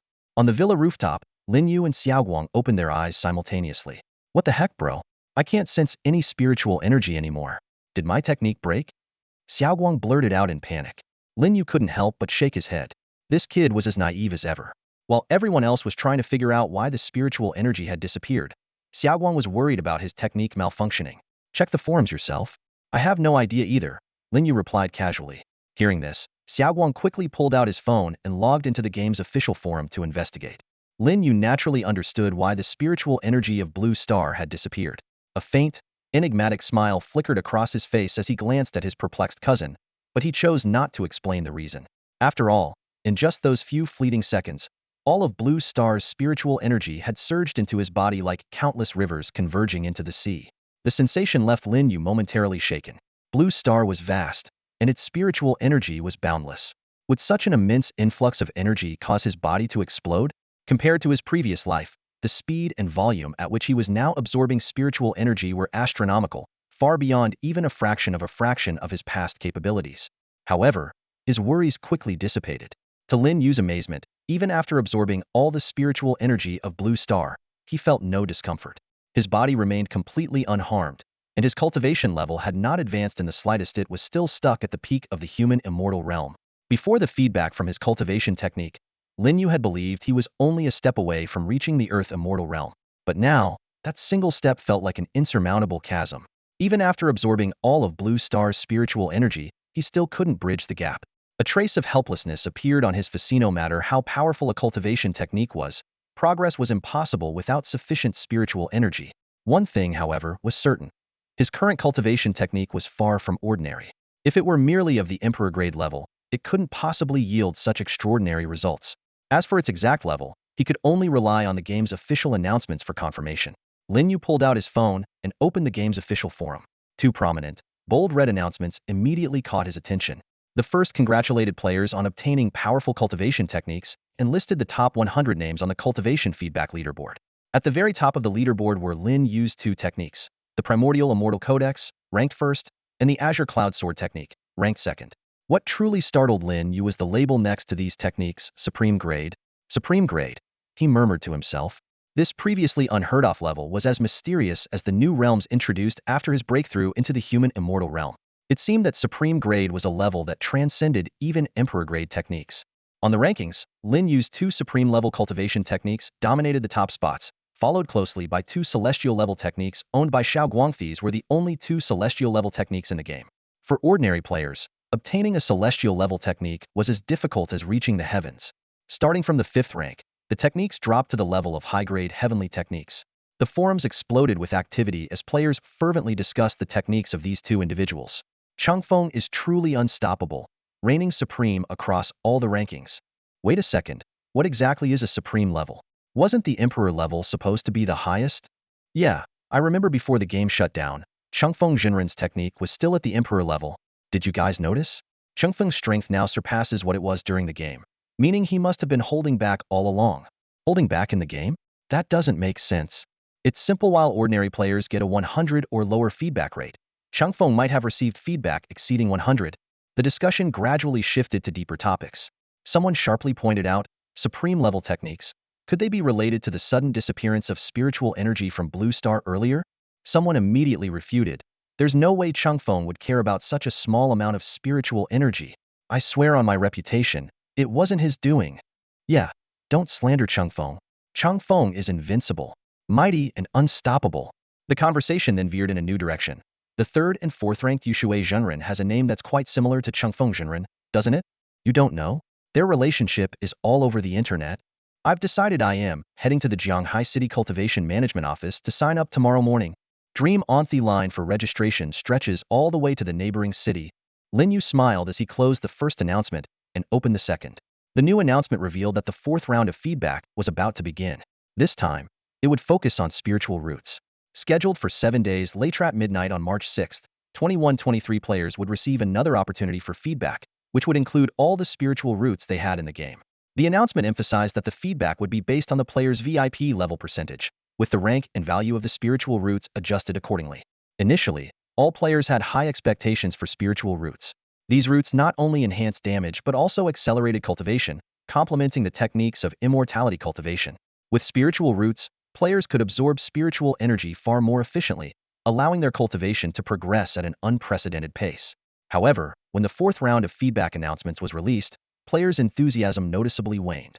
The reason was simple: spiritual energy on Blue Star had just completely dissipated. No matter how powerful the spiritual roots were, they were useless without spiritual energy to absorb. Despite this, discussions about the second feedback announcement remained heated on the game forums. There's a 7-day interval between each feedback. If we have to wait for everything to be announced, it could take months. Well, the game system is complex, and there's just so much content. Eagle Nation has already started getting boss feedback. I wonder when it'll be our turn. Amid these discussions, a shocking post suddenly appeared on the forums. Wait, I can feel spiritual energy. It's coming from the cracks in the ground. I feel it too. It's faint, but spiritual energy is definitely seeping out from underground. Finally, we can continue cultivating again. With the reappearance of spiritual energy, players' excitement over spiritual root feedback reignited. At the same time, more surprising news spread. Someone in an eastern coastal city reported signs of boss feedback appearing above Chaoyang Nation. This caught many off guard, as there had been no previous reports of equipment feedback from Chaoyang Nation. After reading these discussions, Lin Yu put down his phone and unleashed his vast divine sense, covering the entire surface of Blue Star. The situations in Eagle Nation and Chaoyang Nation became vividly clear in his mind. At that moment, above Eagle Nation, countless game bosses were descending from the skies. They gazed down at the land below, their eyes gleaming with excitement. Among these bosses, about half were vampires, while the other half consisted of special class professionals known as demon hunters. According to the lore of the Night of the Vampires game, many dungeons were based in demon hunter team strongholds. Logically, lower-ranked vampires, as natural enemies of demon hunters, should have been extremely fearful of them. However, the scene unfolding above Eagle Nation seemed to defy all logic. The descending demon hunters wore expressions of terror, their gazes fixed collectively on the most commanding figure in the sky above the Eagle Nation. It was a man clad in a black suit, his emaciated frame resembling a withered corpse, with a face so gaunt it seemed devoid of life. Yet, his crimson eyes glowed with an unsettling, bone-chilling intensity. Was none other than Cain, the true progenitor of the blood race. Beneath Cain, 13 bloodline progenitors hovered in midair. These formidable beings were the true rulers of the blood race. The creatures hunted by demon hunters on ordinary days were merely their descendants. In the game, these terrifying entities were confined to dungeons, never to cross paths with the hunters. But now, they shared the same sky. Cain's blood-red eyes scanned the ground below. His parched tongue slid across his cracked lips as a hoarse voice escaped his throat. What is this place? Have I entered heaven? The scent of fresh blood is everywhere. This, to me, is heaven. His gaze swept over his descendants in the sky and the insignificant demon hunters, a sinister smile spreading across his face. Though some mysterious force was causing all beings to descend slowly, Cain could feel this power weakening. Once he touched the ground, he would be completely free. At that moment, Cain noticed a figure on the ground slowly kneeling. The individual exuded a faint trace of his bloodline. A mere duke? It seems my bloodline has extended into this world, Cain murmured, closing his eyes to take a deep breath. An expression of exhilaration crossed his face. This world appears to hold many with my bloodline, though only a select few seem wise enough to welcome my arrival. Across the cities of the Eagle Nation, players of Night of the Bloodline knelt in reverence, bowing their heads as they awaited the descent of the true progenitor. Meanwhile, some players, driven by wishful thinking, hid in basements, hoping to evade detection. But the most terrified were the ordinary mortals, who stared at the multitude of bloodline beings and demon hunters in the sky, paralyzed by a fear that washed over them like a tidal wave. Despair enveloped the entire Eagle Nation. As the bosses drew closer to the ground, a voice suddenly rang out. Augustine raised his head and shouted, "Augustine, descendant of the blood race, welcomes the arrival of the true progenitor on Blue Star." His voice echoed across the nation, and the other kneeling players followed suit, crying out in unison, "We welcome the true progenitor of the blood race to Blue Star." Augustine's heart pounded with unease, but he believed his decision was the right one. The moment Cain appeared, he understood no one in this world could stop Cain, not even the superhumans of America or the cultivators of the Dragon Nation. Resistance would only lead to destruction. Submission was the only path to survival. With this realization, Augustine bowed his head once more, as if he were the most loyal servant of Cain, the true progenitor of the blood race. In the skies above Chaoyang Kingdom, an even more breathtaking sight unfolded compared to that of Xiongyin Kingdom. Countless troops of ancient soldiers hovered in midair, descending in perfect unison. As they drew closer, the people of Chaoyang Kingdom could clearly see the appearance of this formidable army. Each soldier was clad in finely crafted armor and wore a standardized helmet, but their weapons varied. Some wielded gleaming spears, others carried sharp longswords, and a few had bows and arrows slung across their backs. Most striking of all was a massive cavalry formation, where warhorses and riders marched through the air in neat rows, their hoofbeats faintly echoing across the sky. Above this army, a commanding figure stood out prominently, the very embodiment of the strongest boss from the Goryeo Dynasty mobile game, none other than the king of Goryeo himself. He gazed down from on high at the peninsula below and the vast plains stretching into the distance, his eyes alight with ambition. Though he found himself in this unfamiliar world, with his elite forces in tow, he was already envisioning a grand conquest that would surpass the glory of the Goryeo dynasty's past. The Chaoyang Kingdom's military responded swiftly, unleashing a barrage of heavy artillery fire into the sky. Explosions roared deafeningly, and the flames lit up the heavens. Yet when the smoke cleared, everyone was horrified to see the ancient army completely unscathed, untouched by the power of modern weaponry.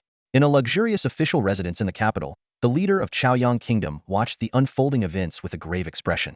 He quickly deduced that this army was undoubtedly linked to the recent global phenomenon of video game characters materializing in reality. Without any players of their own, Chaoyang Kingdom now faced an unprecedented crisis. "Contact our allies immediately and see if they have any solutions," he barked, turning to his subordinates. "Which ally?" an official cautiously inquired. "Who else could it be?" the leader snapped sharply, leaving no doubt that there was only one option: Long Kingdom. Meanwhile, at the headquarters of Long Kingdom's Bureau of Special Affairs in the capital, Qi Chongqing had just finished providing feedback on the cultivation technique and was engrossed in browsing forum posts when his phone suddenly rang. Answering it, he responded briefly with a "got it, understood," and then ended the call. As soon as he hung up, his divine sense swept across thousands of miles, reaching the skies above Chaoyang Nation. What unfolded before his mind's eye was a breathtaking scene, a vast formation of tens of thousands of ancient soldiers arranged in precise formations, with a regal figure clad in ornate robes seated at the very top, a king of Goryeo. This unexpected discovery brought a faint, amused smile to Qi Chongqing's face. It turned out that his intense focus on cultivation techniques and forum news had caused him to overlook the emergence of a game-like boss in the neighboring country. These ancient soldiers, acting as a game boss, were indeed unusual. Though, as mentioned in the phone call, these soldiers were impervious to modern weaponry, they likely posed little threat to cultivators. As the head of the Cultivator Management Bureau in the capital, Qi Chongqing contemplated whom to send for support. This was a task handed to him by Long Nation's leadership after receiving a plea for help from Chaoyang Nation. It was also the Bureau's first international aid mission since its establishment. While dispatching a few cultivators could easily resolve the issue, he had to carefully select the team, as this mission would reflect Long Nation players' international reputation. After some consideration, he decided to send the special squad known among players as the 10 Yama Kings. This elite team, clad in their signature Blackwater armor, exuded the authority of underworld judges. More importantly, this task, which was both high-profile and relatively safe, was perfect for Lin Chengwang to lead. It was also an excellent opportunity to curry favor with the renowned cultivator Chengfeng Zhenren. With this in mind, Qi Chongqing immediately called Lin Chengwang, the director of the Jianghai City Cultivator Management Bureau. At that moment, Lin Chengwang was lounging on the rooftop of a villa with his cousin Lin Yu, enjoying the cool breeze and browsing the forum. Seeing Qi Chongqing's name on the caller ID, he was slightly surprised but answered the call. Speaking with an unusually polite tone, Qi Chongqing inquired if Lin Chengwang was available, then briefly explained the situation in Chaoyang Nation and their request for assistance. When he mentioned the Tinyama King's title, Lin Chengwang paused for a moment, surprised that the nickname casually coined by players had reached the higher-ups. Before responding, Lin Chengwang instinctively glanced at his cousin Lin Yu for input. Lin Yu smiled casually and said, "Go ahead, they're just minor bosses. It's not dangerous, and I'll be good for some training." This comment, overheard by Qi Chongqing through the phone, made his hands tremble slightly with excitement. He cautiously asked, "Director Lin, the person beside you, could that be the legendary Chengfeng Zhenren?" As soon as the words left his mouth, he regretted the potentially intrusive question, worried it might offend the other party. However, Lin Chengwang responded nonchalantly, "Yeah, that's my cousin." This straightforward answer only fueled Qi Changqing's excitement. The lack of denial confirmed his suspicion the voice he heard truly belonged to the legendary Chengfeng Zhanren. Qi Changqing couldn't hide his excitement. He felt that entrusting this crucial mission to Lin Chengwang was absolutely the right decision. Although he didn't get to speak directly with the legendary Chengfeng, just hearing that voice was already an immense honor for him. From the other end of the phone, Xiaoguang's voice came through. "Director Qi, will gather the team and head out immediately." Before Qi could respond, the call had already been disconnected. In the office of the Capital Repair Management Bureau, Qi Changqing's heart was still racing. Even though Chengfeng Zhanren didn't speak to him directly, the acknowledgement of his decision was undoubtedly a testament to his competence. Meanwhile, on the rooftop of Lin Yu's villa in Jianghai City, Xiaoguang stood up and turned to Lin Yu. "Bro, I'm heading to Chaoyang country for the mission. Your divine sense can monitor the situation over there, right? If I run into any tough bosses..." Before he could finish, Lin Yu kicked him squarely on the backside. "Get lost already. The bosses in Chaoyang country are about to land any second." Using the momentum from the kick, Xiaoguang soared into the air and hovered midair, shouting, "Jianghai City Repair Management Bureau, Tin Yama King's squad, assemble." His booming voice echoed across the skies of Jianghai City. Across the entire long country, only his cousin would dare to act with such audacity. Lin Yu, on the other hand, was far more low-key. Soon, several dark figures shot up into the sky from various parts of Jianghai City, converging around Xiaoguang. These players, regulars on the game forums, were well aware of the Tin Yama King's moniker. They just hadn't expected the director himself to personally use this title. After briefly explaining the mission objectives, Xiaoguang led his 9 teammates eastward at lightning speed. Thanks to their cultivation levels, all above the nascent soul stage, combined with long-term feedback training and enhanced by specialized techniques and equipment, the team of 10 reached the skies above Chaoyang country in less than 5 seconds. At that moment, below them, ancient soldiers had already descended to the ground, forming organized phalanxes as they awaited the arrival of their king. Amidst the collective anticipation, the king of Goryeo, clad in golden armor and wielding a gleaming sword, descended slowly. His eyes burned with the ambition of conquest. Without hesitation, he raised his sword high and pointed forward. "My warriors, expand our territory for your king." Simultaneously, Chaoyang country had completed its emergency mobilization. Hundreds of tanks were now arrayed in formation directly in front of the game boss phalanx, ready for the impending clash. The battlefield was densely packed with infantry and artillery, their numbers seemingly endless. The battle erupted in an instant as tank treads crushed the ground beneath them, cannons roared, and countless shells whistled through the air, hurtling toward the enemy boss's army. However, when the shells struck the ancient soldiers' phalanx, it was as if they hit an invisible barrier. Each soldier was shrouded in a golden aura that rendered them entirely immune to the damage of modern weaponry. On the other side of the battlefield, the ancient archers formed a perfectly synchronized formation, drawing their bows in unison. In a flash, a dense rain of arrows blotted out the sky, descending like a swarm of locusts upon the soldiers of Chaoyang Nation. These arrows were extraordinarily sharp, easily piercing through the modern army's armored defenses, rendering even bulletproof vests useless. In the blink of an eye, Chaoyang Nation's forces suffered devastating casualties, with even those sheltered inside tank armor failing to escape unscathed. The ancient infantry phalanx began an orderly advance, while the cavalry launched a thunderous charge. Meanwhile, the high-ranking officials of Chaoyang Nation gathered on the rooftop of a skyscraper in the capital, observing this bizarre battle through binoculars. Despite their nation's well-equipped and numerous modern military forces, they appeared powerless in the face of these otherworldly ancient warriors. Though the army continued to resist, it was clear they wouldn't hold out much longer. The leader of Chaoyang Nation spoke in a grave tone. "Any word from Long Nation?" A subordinate shook his head and replied, "They said they're deploying immediately, but it's only been a minute. I'm afraid their reinforcements will take some time to arrive." Just as the subordinate prepared to contact Long Nation again, 10 figures clad in black suddenly appeared, hovering in midair. Under the moonlight, their dark gear glinted with an icy sheen. "Look, up there!" one of the Chaoyang Nation officials exclaimed, pointing to the sky in astonishment. Suddenly, a booming voice echoed through the night sky.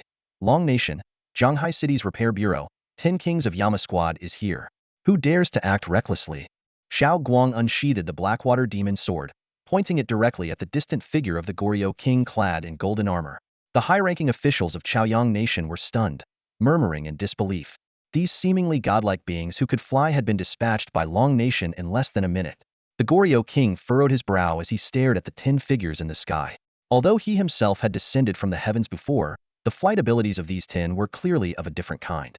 Unable to understand their language, he scowled and issued a cold command. Archers, bring those enemies in the sky down for me. Above the skies of Chaoyang Kingdom, the night was as dark as ink. Xiao Guang hovered midair with 9 of his subordinates, their black robes gently swaying in the night breeze. They resembled 10 shadows, standing tall in the pitch-black sky. At this moment, Xiao Guang was filled with excitement, feeling like the legendary hero descending from the heavens. However, his grandiose speech met an unexpected embarrassment. Neither the high-ranking officials, nor the ordinary citizens of Chaoyang Kingdom, nor even the opposing game's boss, could understand a single word he said. To make matters even more comical, under the cover of darkness, 99% of the citizens of Chaoyang Kingdom couldn't even make out the figures of these 10 black-clad, black sword-wielding individuals. While Xiao Guang was still basking in his own imposing fantasies, the king of Goryeo had already issued the command to attack. In an instant, countless arrows shot up from the ground like a torrential rain, aiming straight for the 10 Yama King's squad.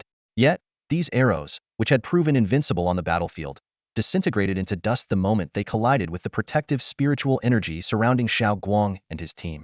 Thanks to the feedback from their game techniques, they had already mastered the 2 most powerful skills. Even the most basic spiritual energy shield was more than enough to shred the arrows to pieces. Splinters of wood and metal dust scattered like fine rain, leaving the king of Goryeo stunned. His prideful formation of archers was utterly incapable of breaking through the enemy's defenses. As he glanced at his cavalry and infantry formations, he quickly realized that these traditional troops were completely powerless against enemies who could fly. While the king of Goryeo was still grappling with his confusion, Xiao Guang in the sky could no longer hold back. Since the enemy had ceased their attack, it was now their turn to strike. Although this meant the 10 Yama King's squad's display of power would be cut short, Xiao Guang didn't mind. There would always be another chance to showcase their might in other allied nations.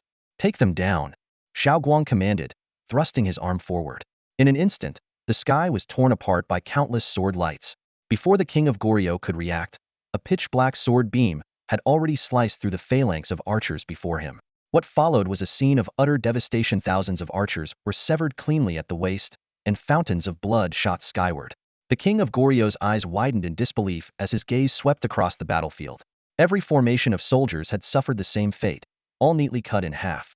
As he tried to turn his head to check on his cavalry at the flanks, he realized his body no longer obeyed his brain's commands. The world spun around him. His head had already hit the ground, and life slipped away in an instant. Inside the building housing the top officials of the Chaoyang Kingdom, a deathly silence prevailed. Even the leader of the government, along with all the other officials, was transfixed by the horrifying scene unfolding before them. One official, overwhelmed by the sheer bloodiness, crouched down and retched. On the battlefield, rows upon rows of severed corpses remained in their phalanx formations, a sight that sent chills down the spine. Most of the top officials, however, managed to maintain their composure, though they were in utter disbelief at the unimaginable power they had just witnessed. Is this even something humans can do? The people of Long Kingdom are practically gods. Thank goodness they're our allies. They thought to themselves, silently relieved. At that moment, the 10 immortals turned and waved through the glass at the people inside the building. The leader of the Chaoyang Kingdom forced a smile and waved back, suppressing his fear. Moments later, the 10 halls of Yama squad vanished into thin air. The entire rescue operation, from receiving the distress call to completing the decapitation strike, had taken no more than 2 minutes. This marked the first time the players of Ethereal Immortal Path displayed their strength on the international stage, with an immediate and overwhelming deterrent effect. Back in Zhanghai City, Xiao Guang found Lin Yu on the rooftop of a villa, browsing the forums. Already done? Lin Yu asked with a smile. The Chaoyang Kingdom's game boss was too weak. It wasn't even satisfying, Xiao Guang replied, a hint of disappointment in his voice. Lin Yu had anticipated this outcome. There are plenty of mediocre bosses like that around the world. You'll have more chances in the future, no need to rush. Brother, how about I take the 10 halls of Yama squad to the Eagle Nation? The Blood Clan's progenitor, Kane, might actually put up a decent fight, Xiao Guang suggested, his confidence boosted by their recent victory. I said don't rush. Do you want to be the world police? Hearing that less than flattering nickname from the internet, Xiao Guang immediately shook his head in denial. Moments ago, when the 10 kings of Yama squad demonstrated overwhelming power by effortlessly eliminating the king of Goryeo and his soldiers, Gao Shang, the leader of the ninja alliance in the island nation, was closely monitoring the battle in Chaoyang through his spiritual sense. Witnessing the terrifying strength of the squad clad in uniform black water suits, Gao Shang couldn't help but shrink back in unease. Although he had read numerous posts about the 10 kings of Yama squad on forums, seeing their combat performance firsthand was an entirely different experience, far more shocking than any written description. Every one of the 10 members in that squad was stronger than him. This realization completely extinguished Gao Sheng's thoughts of returning to Zhanghai City. Even if the Cultivation Bureau decided not to hold him accountable for killing 20 ordinary individuals, living a life of submission under those powerful figures was not something he desired. Instead, he resolved to remain where he was, continuing to enjoy his supreme authority. Looking around the room at the 50 strikingly beautiful female ninjas, Gao Sheng allowed himself a smug smile. He had already begun preparing for the second Blue Planet Power Tournament, planning to send these women to compete while upgrading to a larger residence and expanding his ninja team to 500 members. Although the details of the tournament had yet to be announced, his core subordinates were already scouting for new recruits who met his stringent requirements for both strength and appearance. Just as Gao Sheng was about to experiment with a newly acquired cultivation technique, his spiritual sense suddenly detected the presence of two of his subordinates, Daha and Sanha, appearing nearby. Their unexpected arrival at this time, instead of scouting for new female ninjas, puzzled him. However, the two did not enter the Metropolis Tower but stopped outside the building. Moments later, a surge of powerful chakra erupted from Daha's body, creating hundreds of clones that instantly spread out in all directions. Each clone held a rapidly spinning blue chakra sphere in its hand. It was clear that the ninjutsu techniques of the island nation's ninjas were now revealing their full power. The hundreds of Daha clones moved in unison, scaling the walls and windows of the Metropolis Tower as if it were flat ground. Their target was unmistakably Gao Sheng's location, and their deafening roars echoed through the air with an imposing momentum. Hundreds of Dahas let out an earth-shaking roar. "You demon! How dare you humiliate the ninjas of our island nation like this? Today, I have mastered the two most powerful ninja techniques from the legendary arts. I will show you the true strength of a ninja. Today marks the end for you, demon, and from now on, I will no longer go by the foolish name Daha." In the presidential suite on the top floor of the Metropolitan Tower, Gao Sheng faced 50 fierce female ninjas attacking him relentlessly. A faint, composed smile tugged at the corner of his lips. He turned unhurriedly, picked up a glass of red wine, and strolled to the floor-to-ceiling window. Peering through the glass, he looked down to see countless blue orbs of light flickering in the night. Hundreds of enraged Dahas were charging furiously toward the rooftop. Taking a small sip of his wine, Gao Sheng seemed lost in thought. Could it be that I haven't been strict enough with them? Or perhaps I haven't demonstrated my full strength, leading them to mistakenly believe I'm weak? He murmured to himself. It seems I'll need to be tougher in the future. As the hundreds of Dahas sprinted with all their might, Sanha on the ground finally unleashed his ultimate move. His veins bulged, his skin turned red, and his hair stood on end. A terrifying green energy surged around him, pulsating with immense power. 8 gates formation, 5th gate demon, open. Sanha roared ferociously, crouching into a low stance. Even though I can only open the 5th gate, this is enough to prove that the 8 gates formation is the strongest technique in the Ninja Legend game. With a deafening shout, Sanha pushed off the ground with explosive force. The ground beneath him shattered instantly, and the shockwave swept across dozens of meters, crushing every parked car in its path. His body shot upward like a cannonball, soaring toward the top floor of the Metropolitan Tower, surpassing Daha and all his clones in an instant. Gao Sheng frowned slightly and glanced at the 50 female ninjas behind him. "Stay here. Do not go out," he said softly. With a single glance, the glass before him shattered into pieces. He lifted off the ground, hovering in midair. Sanha, thrilled with excitement, propelled himself off the building's exterior, aiming directly at Gao Sheng. This was the most powerful physical technique he had acquired after spending over 5 million yen. Though he had only mastered it up to the 5th level, the speed he now commanded even astonished himself. "Demon, prepare to die," Sanha bellowed, clenching his fists tightly as he launched a ferocious strike at Gao Sheng in the sky. Gao Sheng's cold eyes fixed on the approaching Sanha and the hundreds of Daha clones. Watching their overconfident display, a trace of helplessness rose in his heart. While the courage to challenge him was commendable, pointless bravery only served to highlight their foolishness. He slowly raised his right hand, and a surge of violent spiritual energy instantly condensed into a massive hand of energy. To Gao Sheng, Sanha's seemingly swift movements were no more than sluggish actions, as if in slow motion. He didn't even need to use his divine sense to effortlessly track every move. The spiritual energy hand seized Sanha's glowing green form in an instant. Sanha's momentum came to an abrupt halt, as though he had slammed into an invisible wall. The backlash from the 8 gates formation had already pushed his body to its limits, and this sudden impact caused his bones to shatter instantaneously. "Ignorant ant, you will pay the price for your foolish decision," Gao Sheng said coldly, tightening his grip. With a dull, resounding crack, Sanha's body burst apart under the immense pressure, sending blood and flesh flying in all directions while green energy scattered into the air. Gao Sheng released his grip, letting the fragments of bone fall to the ground. From the moment he left the room to the instant Sanha was crushed, the entire process took no more than 3 seconds. Such power might be considered strong among ninjas, but attempting to contend with a cultivator is far beyond your reach, Gao Sheng said indifferently. By now, the hundreds of Daha clones had only just managed to close in on Gao Sheng's position.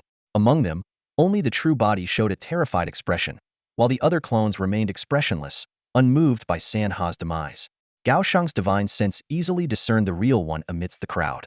Instead of attacking immediately, Gao Sheng ascended sharply into the sky, hovering 100 meters above the rooftop of the metropolitan skyscraper.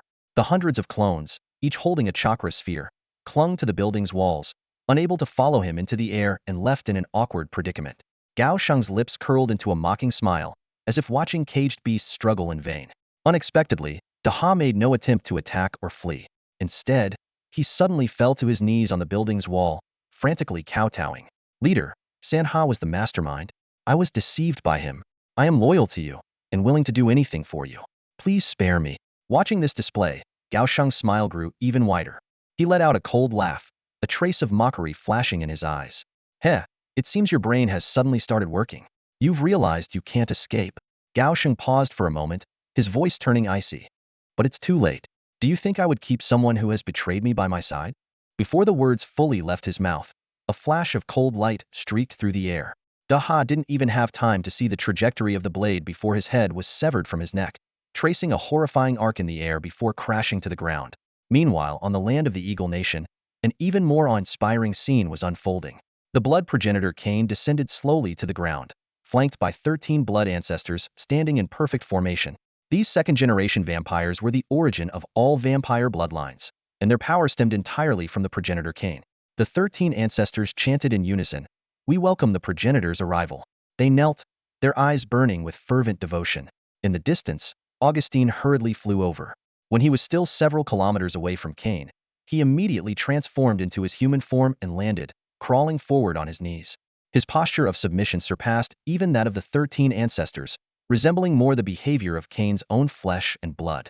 Seeing this, a faint smile of satisfaction appeared on Cain's withered, pale face. Augustine quickly crawled to Cain's feet, reverently kissing the dust-covered boots. Cain spoke in a hoarse voice, "Rise, my child. As long as you are loyal to me, you shall gain eternal life and limitless power." He raised his hand, his sharp nails slicing across his palm, preparing to bestow Augustine with a drop of the progenitor's blood. However, no blood emerged from the dry, cracked wound.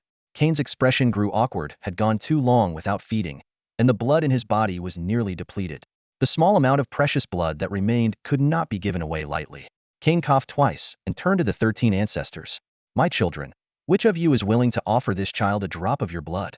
One of the blood ancestors immediately stepped forward, mimicking Cain's gesture and slashing his palm. A single drop of golden blood floated out. Cain gently stroked Augustine's head and said, "Child, consume this drop of blood, and you will truly become my child's child." Bitterness filled Augustine's heart. The chance to become a second-generation vampire, unseen a lifetime opportunity, was now lost. Instead, he was relegated to the status of a third-generation vampire. He wanted to suggest that the progenitor replenish his own blood first, but the words ultimately stayed locked in his throat. Augustine opened his mouth and carefully caught the drop of progenitor's blood. The moment it slid down his throat, his body trembled violently. A sudden, searing pain shot through his back as a pair of massive, blood-red bat wings tore through his clothing and unfurled. A powerful aura emanated from the tips of his wings, and within seconds, his strength surged to the level of a vampire prince. But this was not the end. As the progenitor's blood continued to fuse with his being, there was potential for his power to ascend to the rank of a vampire king.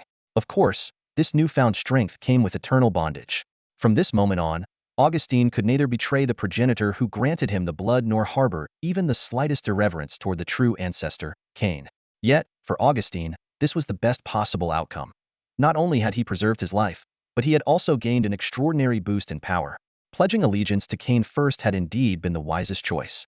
At that moment, Cain inhaled deeply, his face lighting up with an expression of rapture. Such freshness, such exquisite taste, he murmured with a low groan.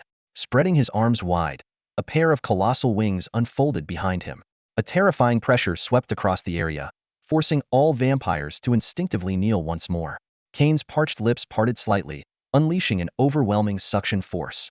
The demon hunters who had fled to the ground suddenly froze in place. Their blood began seeping from their bodies like streams, converging midair into a crimson river that flowed unceasingly into Kane's mouth. This suction was not limited to the demon hunters. Ordinary citizens throughout the entirety of the Eagle Kingdom's capital were not spared either. In less than 2 minutes, all living beings apart from the vampires, whether hunters or civilians, were reduced to desiccated husks. The blood of millions was consumed by Kane in a single breath. After absorbing such an immense quantity of blood, Kane's appearance transformed dramatically. His withered skin regained its luster, his pale face flushed with vitality, and he seemed to have returned to the prime of his youth, appearing no older than 20. His strength, too, was restored to its peak. Kane slowly opened his eyes, twin crimson beams shooting skyward. He sighed in ecstasy. What a marvelous world this is. I can sense the aroma of blood everywhere on this planet. With a sweeping gesture, he turned to his followers and declared with excitement, "Children, rejoice. Our era has arrived. Here, we are invincible. Let us transform this world into a paradise for vampires. This place is far more beautiful than my original one." Kane's laughter echoed wildly. But the laughter abruptly ceased. As his power returned, so too did the sharpness of his vision. On the surface of the newly risen full moon, he noticed an unusual black speck. Though the change was subtle, why would such an anomaly suddenly appear on this world's moon? Just moments ago, Xiao Guang had left the rooftop of the villa and returned to his room. Lin Yu gazed up at the starry sky, his heart brimming with restless excitement. The 2 techniques he had just upgraded had astonishingly surpassed the game's maximum level cap, reaching the supreme rank. This made him eager to test their power. The Hunyuan Xiandian, a technique designed to accelerate cultivation speed, had already been tested by him. Merely attempting to absorb spiritual energy had drained the entire blue star of its aura. The other technique, the Qing Yun sword art, was a cultivation method specifically focused on enhancing offensive abilities. Even at the imperial rank, its attributes were already astounding. It could amplify the attack power of sword-based magical weapons tenfold, while increasing both attack and flight speeds 5-fold. Most notably, the Qing Yun sword art came with a set of powerful sword moves known as the 9 styles of Qing Yun. At this moment, these sword techniques were deeply imprinted in Lin Yu's mind. Although he had yet to discover the extent of their power when infused with celestial energy, he was certain they would far surpass their in-game performance. Lin Yu looked up at the starry sky once again, the countless stars twinkling above. To him, losing 1 or 2 stars in this vast universe seemed inconsequential.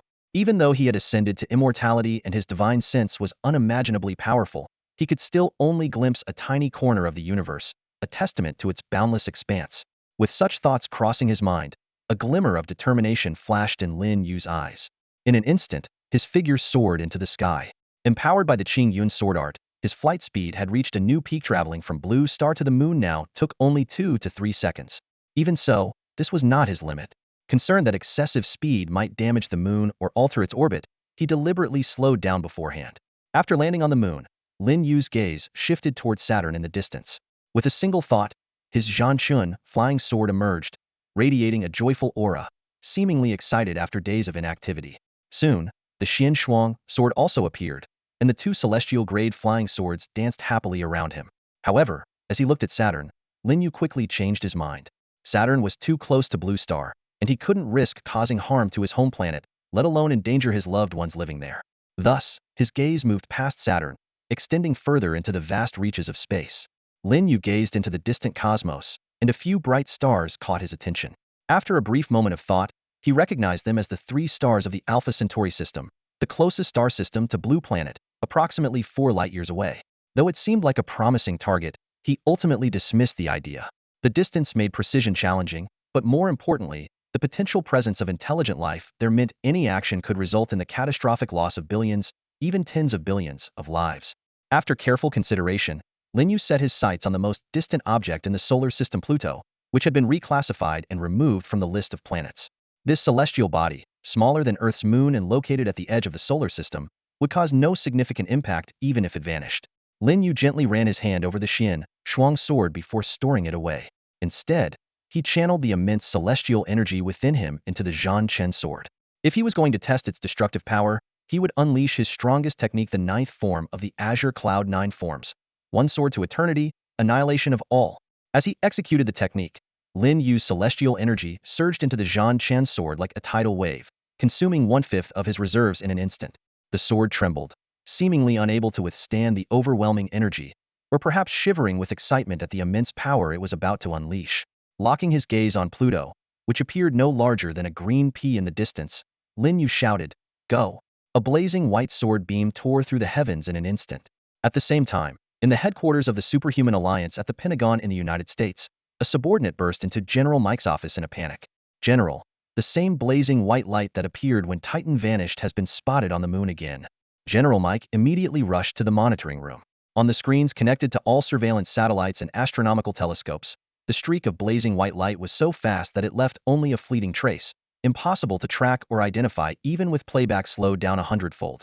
"Check the status of the satellites around Saturn immediately," General Mike ordered urgently, recalling how Titan had disappeared following the last appearance of such light. However, when all observation equipment focused on the Saturn region, they found that every satellite remained intact, with no signs of disappearance or attack. At the headquarters of the Dragon Nation's Capital Repair Office, a blazing white light streaked across the night sky. At that very moment, Qi Changqing's office phone suddenly rang. Answering the call, Qi Changqing paused briefly, clearly startled, but quickly regained his composure. His voice was calm and resolute as he spoke. "No need to worry.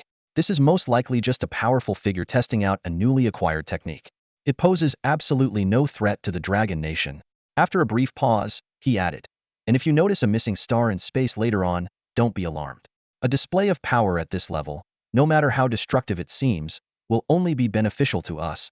The person on the other end of the call audibly sighed in relief. After hanging up, Qi Changqing stood up and walked to the window.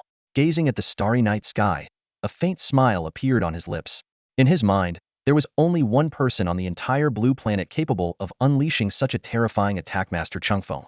Changfeng's abilities had long surpassed the realm of ordinary cultivators. It seemed likely that even the very fabric of the universe would tremble under his sword. Recalling a popular series about alien invasions on Earth that he had watched before, Qi Changqing couldn't help but shake his head. Back then, he might have worried about the existence of extraterrestrial beings. But now, he was certain that even if alien civilizations truly existed, they wouldn't dare set foot on Blue Planet. Starfleets, planet-destroying canons, no matter how far ahead their technology was compared to humanity's, it would all amount to nothing but worthless debris under Changfeng's sword.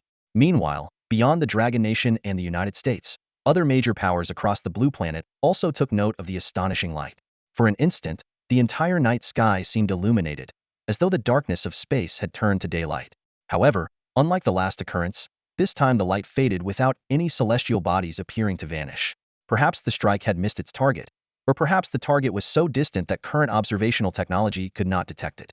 In the Eagle Nation, the vampire progenitor Cain was gazing at the full moon when the smile on his face suddenly froze. As an ancient being who had not felt fear for countless years, he now experienced an unprecedented sense of insignificance. While ordinary people could only see a flash of white light, Cain, with his fully restored power, could perceive just a bit more. The blazing white light took the shape of a sword's aura, exuding a sharpness that sent chills down one's spine. Although Cain couldn't discern the exact trajectory of the sword's radiance, he knew with certainty that if he were to face such power, it would be impossible to withstand. As the blinding light streaked across the skies of the Eagle Nation, every vampire noticed this peculiar phenomenon. However, apart from Cain, the rest of the vampires only displayed confusion. To these weaker vampires, the scene was as incomprehensible as ants trying to fathom a human weapon. In contrast, Cain, like a pig aware of the butcher's blade, fully grasped the looming danger. It wasn't until several minutes later, when the small black dot vanished on the moon's surface, that Cain's heartbeat gradually steadied. Yet, the fear in his eyes lingered. "You, come here," Cain ordered, pointing at Augustine, who was kneeling on the ground. The newly ascended vampire prince immediately crawled to Cain's side, pressing his forehead to the floor once more. "Tell me about the state of this world, especially the distribution of powerful beings." "Leave out no details," Cain demanded coldly. Augustine cautiously lifted his head. "Respected progenitor, this planet is called Blue Star and consists of many nations." He then provided a detailed account of the state of this purely technological world a month ago, as well as the emergence of game-related phenomena across nations about 20 days prior. Cain quickly grasped the situation. As someone recently brought into this world by a mysterious force, he could readily adapt to any bizarre occurrences. However, his primary concern was whether this world harbored powers that surpassed his own. "Tell me about the strength of other game players. Have any other powerful entities from the games arrived?" Cain interrupted the explanation about the Night of the Vampires. Augustine hurriedly replied, "Respected progenitor, the game systems in other nations vary, but I swear on my life that you are the most powerful being in this world. So far, Only players have gained abilities, and no other entities from the games have descended. Even if other game beings were to arrive on Blue Star, the entire world would still bow to your dominion. Listening to this, Kane's expression gradually darkened. Although the blood bond ensured that Augustine wouldn't deceive him, the credibility of his words was still in question. Kane couldn't shake off the feeling that something was amiss. He frowned, pondering Augustine's words. It was true that in all these years, he had never encountered a being more powerful than himself. Yet his instincts told him that the situation was far from simple. He looked up at the night sky, his gaze fixed on the full moon. The fleeting black dot and the searing white light that had appeared earlier replayed in his mind. It couldn't have been an illusion, absolutely not. That white light just now, you saw it too, didn't you? Kane suddenly turned to Augustine and asked. Augustine nodded hastily. I did, true ancestor. But as for the source of that light, we know very little. This is the second time it has appeared. After the last time, Titan, one of Saturn's moons, inexplicably vanished. Although the Dragon Kingdom claimed responsibility, I believe they were just trying to ride the wave of attention. To this day, no one on Blue Star has been able to explain the true origin of that light. Kane narrowed his eyes. So, if anyone knows the truth, it's most likely the Dragon Kingdom? Yes, true ancestor, Augustine replied cautiously, inwardly wondering why the true ancestor seemed so fixated on the mysterious light. The Dragon Kingdom? Kane murmured to himself. Does the name imply the existence of dragons? In Kane's understanding, dragons were powerful and malevolent, but even the mightiest dragon would not be beyond his ability to defeat. No, true ancestor, Augustine quickly clarified. The dragons of the Dragon Kingdom exist only in myths and legends. They aren't real. Hearing this, Kane relaxed slightly, but his cautious instincts urged him to act decisively. Send someone to the Dragon Kingdom to investigate the origins of that light, he commanded. Though confident in his strength, he chose prudence in the face of such an enigmatic force. It was this caution that had ensured his survival through countless ages. Glancing at the 13 vampire progenitors standing behind him, and then down at Augustine, who knelt at his feet, Kane suddenly realized something. The child of my child. What is your name? Hearing the true ancestor ask for his name, Augustine's face lit up with uncontainable joy. It was clear that Augustine had gained the true ancestor's favor. He immediately knelt down, bowing his head to the ground, and respectfully said, True ancestor, your child. Your child's child, I am Augustine. Kane nodded slightly, a faint smile appearing at the corner of his lips as he reached out to gently stroke Augustine's head. Augustine, would you be willing to travel to the Dragon Kingdom? Help the true ancestor gather information about that white light. Augustine pressed his forehead firmly against the ground once more, his voice trembling. I am willing. Kane was very pleased with Augustine's response. Slowly, he extended his hand, his sharp nails slicing his palm open. A drop of golden blood, even more radiant than the blood of the progenitors, fell to the ground. Augustine, your performance has satisfied me. This is a drop of the true ancestor's blood. Consume it, and you shall truly become my child. Overjoyed, Augustine eagerly opened his mouth and swallowed the drop of blood, brimming with immense power. Instantly, his aura surged, and the black wings on his back began to shimmer with golden patterns spreading from their roots. His strength skyrocketed, rapidly reaching the level of a blood monarcha level that, in the game, would typically require millions of pounds in microtransactions to achieve. Yet now, with just a few bows, he had attained this realm, a fortune beyond measure. More importantly, once he fully absorbed the power of the true ancestor's blood, his strength might even rival that of the 13 progenitor vampires, making him the second most powerful being on Blue Planet, surpassed only by Kane himself. Go now, my child. This power will be enough to help you complete your mission, Kane said in a calm voice. Augustine knelt once more to accept the command, then took to the skies.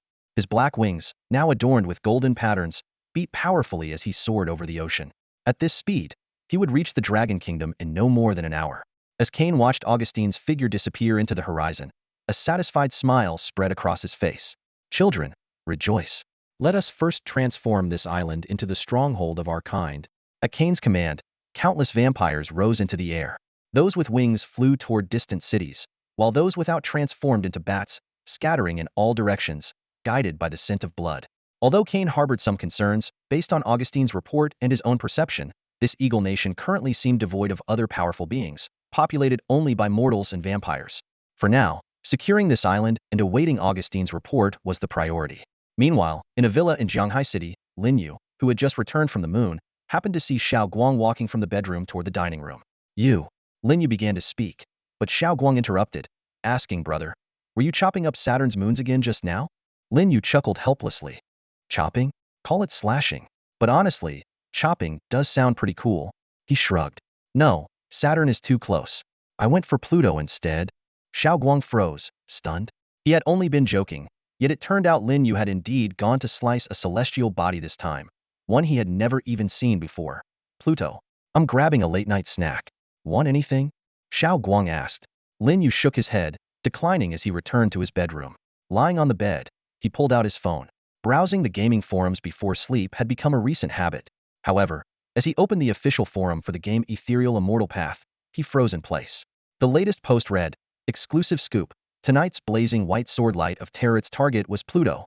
Lin Yu scratched his head, recalling Xiao Guang's hurried demeanor when leaving, and suddenly realized what was going on.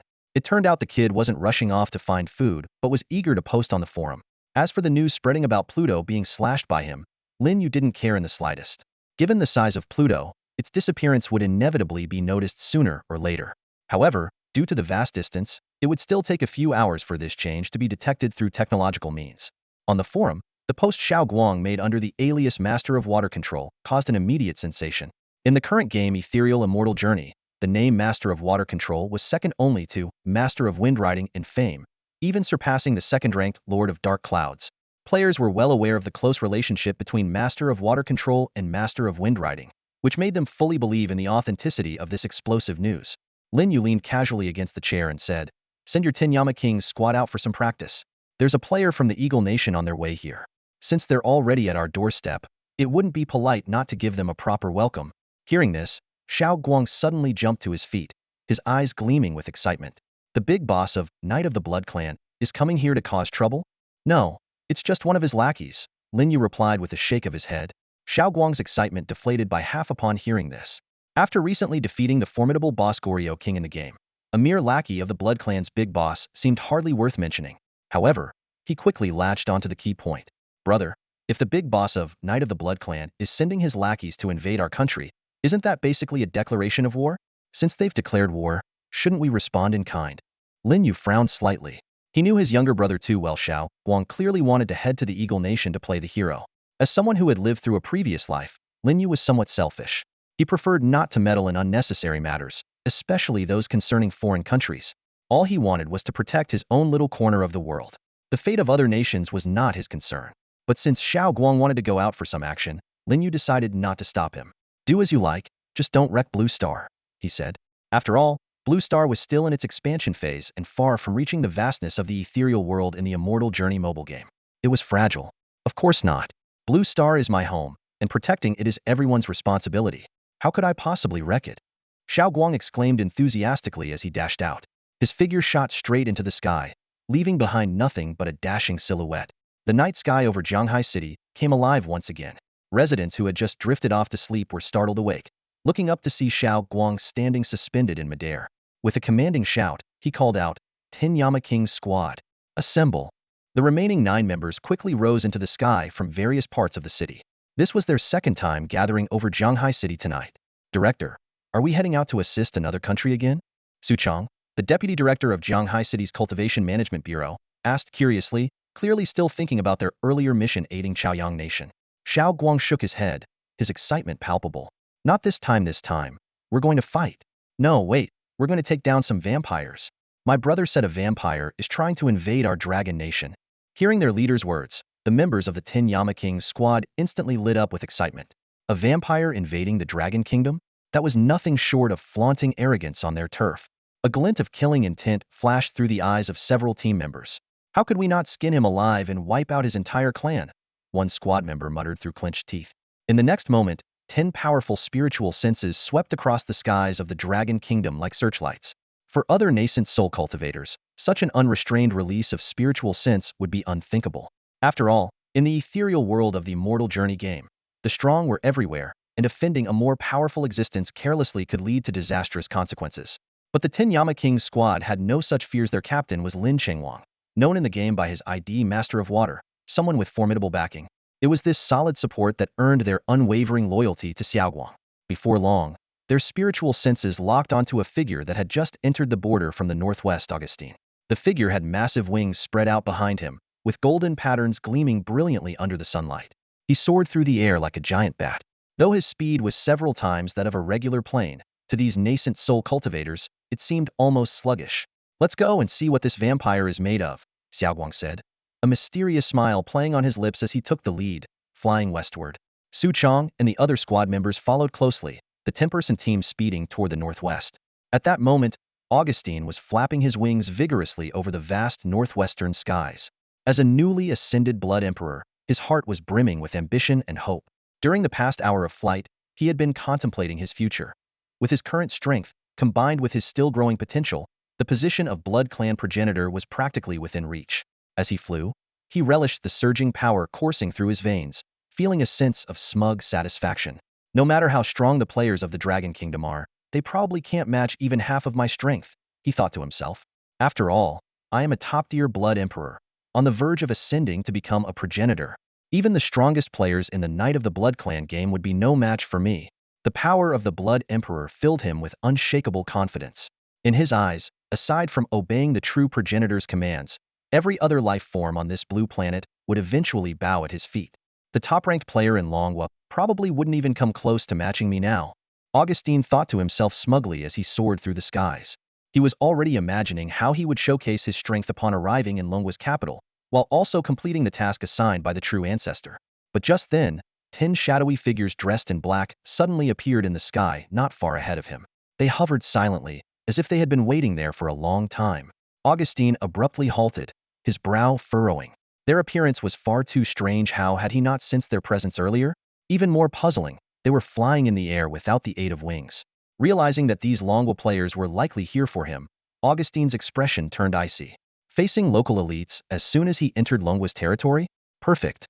This would be the ideal opportunity to show them the power of the Blood Sovereign. The thought sent a surge of excitement through him. Opposite him, Xiao Guang stood at the forefront of the 10 Yama King's squad, arms crossed. Putting on a cold and imposing facade, he declared, "This is Huaxia Territorino Demons aloud." Though he appeared serious, his heart was racing with excitement. Lines like this, straight out of novels, were something he dreamed of saying for years, and now his moment had finally come. However, Augustine showed no reaction. Su Chong leaned over and whispered into Xiao Guang's ear, "Director, I don't think he understands Longhua's language." Xiao Guang's face stiffened. Turning to his team, he asked quietly, "How do you say that in English?" The question was met with blank stares and shrugs from the entire squad, including Su Chong. Xiao Guang suddenly remembered that his team members had spent their youth gaming instead of studying, so their academic skills were predictably lacking. "These foreigners are so annoying," Xiao Guang muttered under his breath. "Coming to Longhua to cause trouble without even learning the basics of our language. Do they think speaking English is a free pass to travel the world?" Su Chong suggested, "Maybe we could spare him for now, and you could, search his mind to learn English?" The rest of the team nodded in agreement. "Learn my ass," Xiao Guang snapped, immediately rejecting the idea. If he can't understand Longhua's language, then he doesn't deserve to live. Xiao Guang had always hated English, and there was no way he'd start learning it now just to show off. Since his attempt to act cool had failed, it was time to get straight to action. Raising his hand and pointing at Augustine, Xiao Guang shouted fiercely, "Take him down!" Augustine indeed did not understand the language of the Dragon Nation. Naively, he assumed that all Dragon Nation people could understand English. At this moment, he was preparing to deliver a pre-battle declaration, a cold sneer on his face, just about to utter "Fu." Suddenly, his throat was gripped tightly by a hand. Augustine's eyes widened in shock, his face filled with terror. One of the 10 opponents had somehow appeared in front of him without him noticing, and an iron-like hand firmly clamped around his neck. What shocked him even more was that he couldn't see any trace of the opponent's movement. It was as if they had teleported right before him. As a vampire, and especially as a Blood Emperor, Augustine had always prided himself on his speed.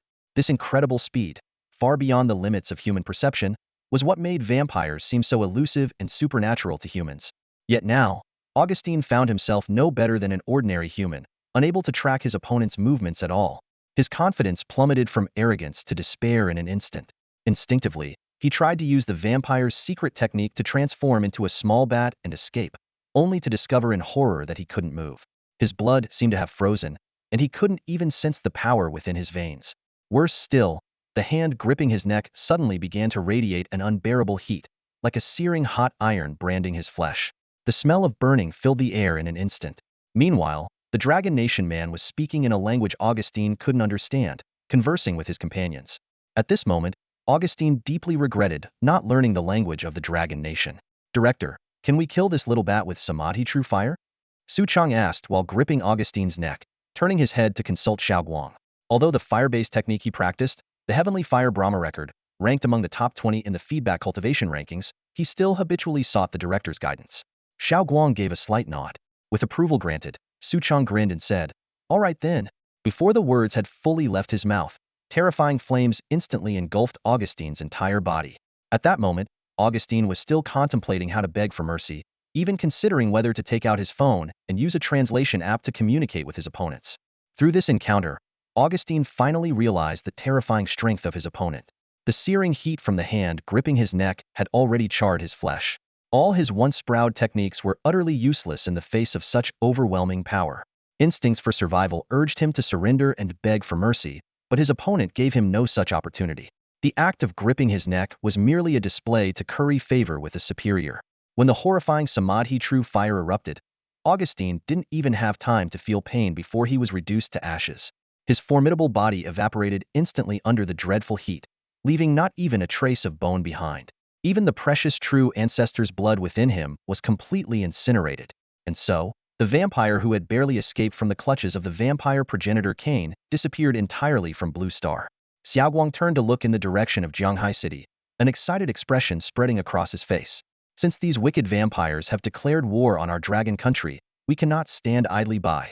10 Yama King's squad, hear my command. Head to Eagle Nation. Let us clear the skies for the people of Eagle Nation.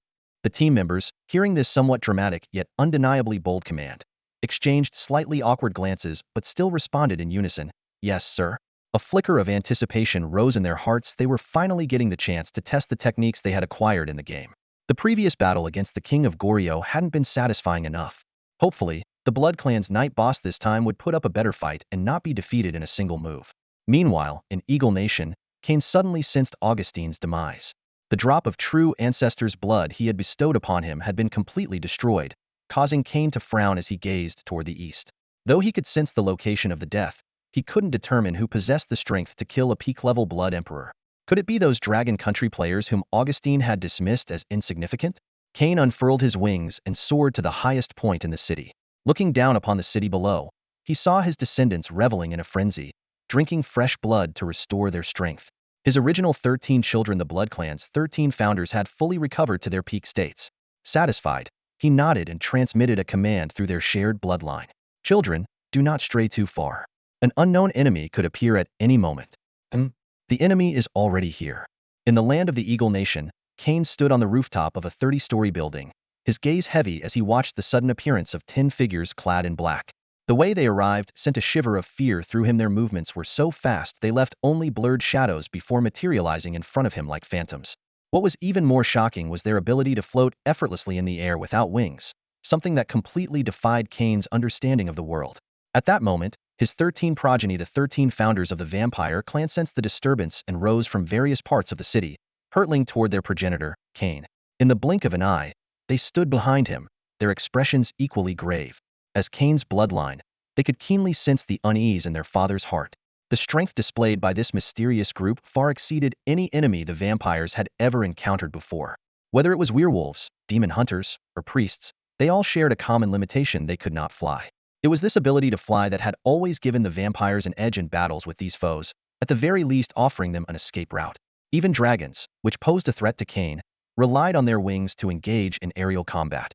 Yet here were 10 individuals who could hover in midair as steadily as if they were standing on solid ground, without any visible aid. This bizarre ability left both Cain and the founders deeply puzzled. As the two sides remained in a tense standoff, Xiaoguang's attention shifted to the ground below.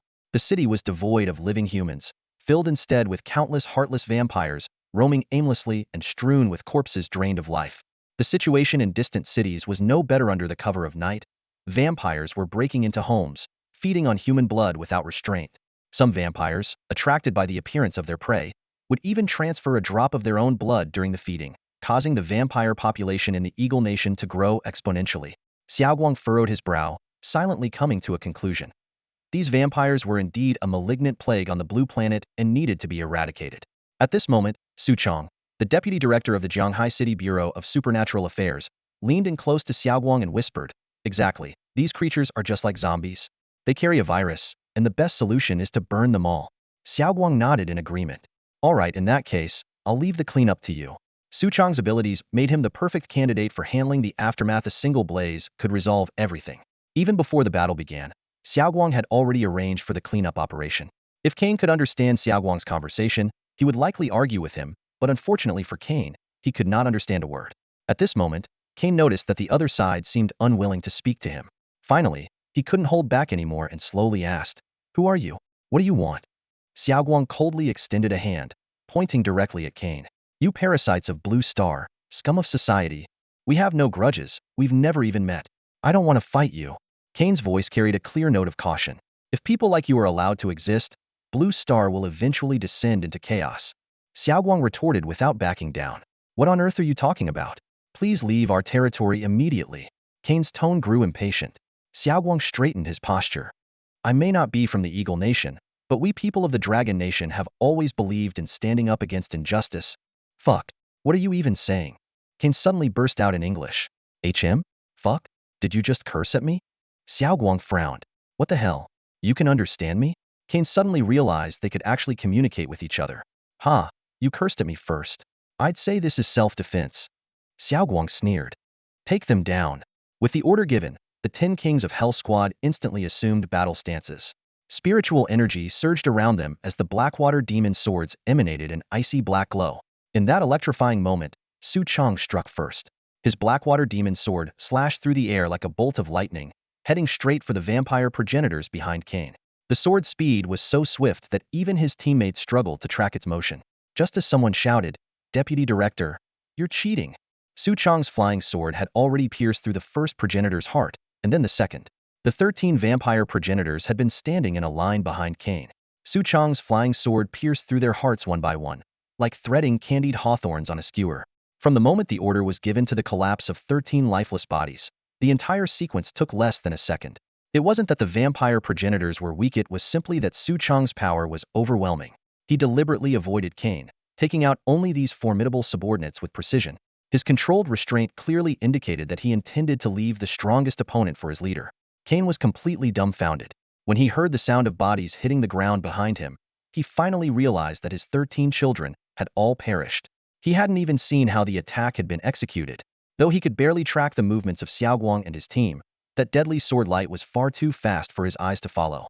Kane, too afraid to turn around, kept his gaze fixed on the 10 black-clad figures before him, fearing that even a moment's distraction could lead to his death. His heart, which hadn't beaten for thousands of years, now trembled faintly. In the sky above, the 13 falling corpses suddenly ignited into raging flames. Just like Augustine's fate, Su Chang's flying sword not only claimed their lives, but also carried the power of Samadhi, true fire, capable of incinerating everything. The fire erupted from their hearts, engulfing their bodies in an instant. The 13 corpses turned into blazing fireballs, their descent slowing as the flames consumed them, until they ultimately disintegrated into drifting ashes scattered across the sky. The 13 Blood Clan progenitors were thus obliterated, vanishing into the void of heaven and earth. Their vaunted extraordinary speed and terrifying power had not even been fully unleashed. This abrupt and decisive conclusion left a lingering sense of melancholy.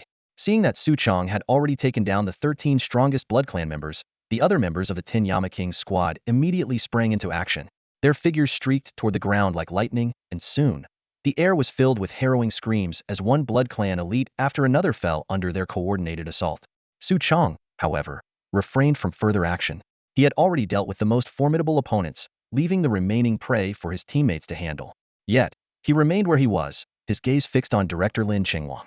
Although the Blood Clan's strongest boss seemed unimpressive, Su Chang was unwilling to take any risks. To him, Lin Chengwang was not only their director, but also the spiritual backbone of the squad. Without Lin Chengwang, this team would crumble into disarray. "Why aren't you joining in?" Xiaoguang turned back and asked. Su Chang grinned. "Director, I've had my fun. I'll stay here and cheer you on." Xiaoguang returned the smile. He understood Su Chang's intentions perfectly, but with such a loyal and dependable subordinate, who could find fault? Xiaoguang turned to face the most powerful boss in the Blood Clan's night game, Kane. A cold smirk tugged at the corner of his lips. He uttered the only English phrase he knew. "F you." Kane, the Blood Clan progenitor, looked bewildered. Huh, an insult? That was the last coherent thought in his mind. In the next instant, a black sword radiating icy energy pierced through his skull. Xiaoguang had intended to engage in an exhilarating battle with Kane, but the disparity in strength was just too great. If it had been a golden core stage cultivator with slightly inferior equipment or techniques, perhaps they could have fought Cain to a standstill. But with Xiaoguang's nascent soul stage cultivation and his top-grade heavenly artifact Blackwater gear, even holding back his power was difficult to control. And so, the legendary Cain fell, in a manner even more anticlimactic than his 13 descendants. He never figured out who his opponent was, nor did he understand what had been said to him except for that final insult. Tragically, by the time he wanted to retort, the opportunity had slipped away forever. As Xiaoguang looked at Cain's lifeless body sprawled on the rooftop, he shook his head in mild frustration. It was indeed unsatisfying. No wonder his cousin always sought out new challenges after every breakthrough in strength. So this was what it felt like being invincible was truly lonely. At that moment, Su Chong stepped forward with a cheerful grin, his eyes silently questioning Xiaoguang. Xiaoguang nodded slightly, and Su Chong immediately understood. He raised his finger, aiming at Cain's corpse. A bright flame burst forth from his fingertip, shooting toward the body like an arrow released from a bowstring. In an instant, Cain's body was engulfed in flames, the fire hungrily devouring every inch of flesh and blood. Within just 2 breaths, not a drop of blood or a fragment of bone remained. Xiaoguang and Su Chong landed lightly on the rooftop where Cain had last stood. Watching the chaotic battle of tens of thousands of lesser vampires below, the two tacitly decided to observe and leave the fight to their energetic teammates for practice. I wonder when the next boss will show up. Hope it's a challenging one, Xiaoguang remarked suddenly. Su Chong, the strategic mastermind of the Tin Yama King's squad, immediately stepped forward with a smile and reported, "Boss, there's already some buzz on the forum. They say several game bosses will appear in about 7 days." Xiaoguang's eyes lit up as he quickly pulled out his phone and opened the official forum for the mobile game, Ethereal Immortal Journey, right there on the rooftop. Su Chong stood respectfully behind and to the side, dutifully acting as a bodyguard. The forum was buzzing with heated discussions. Players were talking about upcoming bosses, including a werewolf boss and the zombie king of Aoda Island. Some were worried about a potential zombie virus outbreak, only to be dismissed by others who argued that low-level creatures like zombies pose no threat to cultivators. The conversation soon shifted to team formation plans. One player suggested traveling to the Eagle Nation to observe vampires, sparking a wave of responses. One user even registered on behalf of their entire 6th grade Class 3, consisting of 36 gaming classmates, prompting jokes about how the one classmate not playing the game must feel. Players were also debating the strength of bosses across different nations. The boss in the Sheep Nation had already been defeated with assistance from Dragon Nation, leading to speculation about the strength of upcoming mythological bosses. Mythical bosses from the Aegean Sea Nation and Pyramid Nation were particularly anticipated, though most players agreed these deities were insignificant compared to the legendary Changfeng Zhenren. The forum discussion ultimately concluded with a chorus of praises. All hail Changfeng the Great. Changfeng is invincible. This night was destined to be anything but peaceful. Nations around the world were undergoing significant transformations, with the most notable changes taking place in the Asen Kingdom and the Island Nation. In the Asen Kingdom, the practice of Buddhist cultivation techniques had reached a breakthrough. The most powerful Buddhist cultivator, Modi, was embarking on his long-awaited first cultivation session. Seated cross-legged on a golden lotus platform within the temple, Modi absorbed the invisible energy generated by the devout faith of his followers surrounding him. The session yielded astonishing results. His cultivation level soared from mid-stage nascent soul to the peak of mid-stage nascent soul, leaving him just one step away from the advanced latest stage nascent soul level. After completing his cultivation, a confident and energized Modi issued a series of sweeping decrees. Statues of him began to spring up across the nation like mushrooms after the rain. Whether in temples, public squares, parks, or even at busy intersections, Modi's seated figure became omnipresent. Every household was required to display his portrait on their walls, and a new mandate dictated that anyone encountering his statues or images must immediately kneel and bow. Furthermore, each person was required to perform this ritual no fewer than 30 times a day. This decree fundamentally altered the daily lives of the Asen Kingdom citizens. With statues erected at every intersection, driving or cycling became an arduous task after all. One had to stop frequently to perform the kneeling ritual. As a result, walking emerged as the most practical means of transportation, as pedestrians could pause and complete their bows more conveniently. Meanwhile, subtle yet significant changes were unfolding in the island nation. In the top-floor presidential suite of the Metropolitan Tower, a windowless room shrouded in mystery, Gaosheng summoned his last 2 subordinates, Era and Xiaoha. The betrayal of Daha and Sanha had left them on edge, kneeling on the floor and bracing for judgment. To their surprise, Gaosheng's first words brought a measure of relief. 7 days from now, what will the feedback from your Ninja Legend game bring? He asked. Era immediately responded in detail, Leader, the game will provide feedback on 3 elements: Kekkei Genkai, Bloodline talents, and secret ninja techniques. Kekiai Jinkai refers to powerful ninja abilities inherited through bloodline or genetics, granting the wielder strength far beyond that of ordinary ninjas. Bloodline talents come from the lineage of powerful ninja clans, offering unique abilities. As for secret ninja techniques, these are family-specific skills passed down through generations. Gaosheng nodded impassively, then shifted the focus of the conversation. And what about the next feedback? What will it bring? Explain it to me. This time, Xiaoha eagerly spoke first. Leader, my next feedback will be the Sharingan. With these eyes capable of unleashing powerful illusions and black flames, my strength will increase at least fivefold. Before his words could fully land, a sharp blade of light suddenly illuminated the room. Blood gushed from Xiaoha's eyes instantly, and the excruciating pain made his entire body tremble violently. He clutched his eyes tightly with both hands, blood seeping continuously through his fingers, yet he dared not let out even a whimper. Speaking one word too many in front of the leader could easily lead to death. Gao Shang's sword hovered next to Xiao Ha as he coldly declared, "If you've lost your sight, there's no need to think about the Sharingan anymore. Just do your job properly and abandon all these ridiculous ideas." Xiao Ha was devastated. He had only wanted to prove his worth to the leader, but instead, he was left completely blind.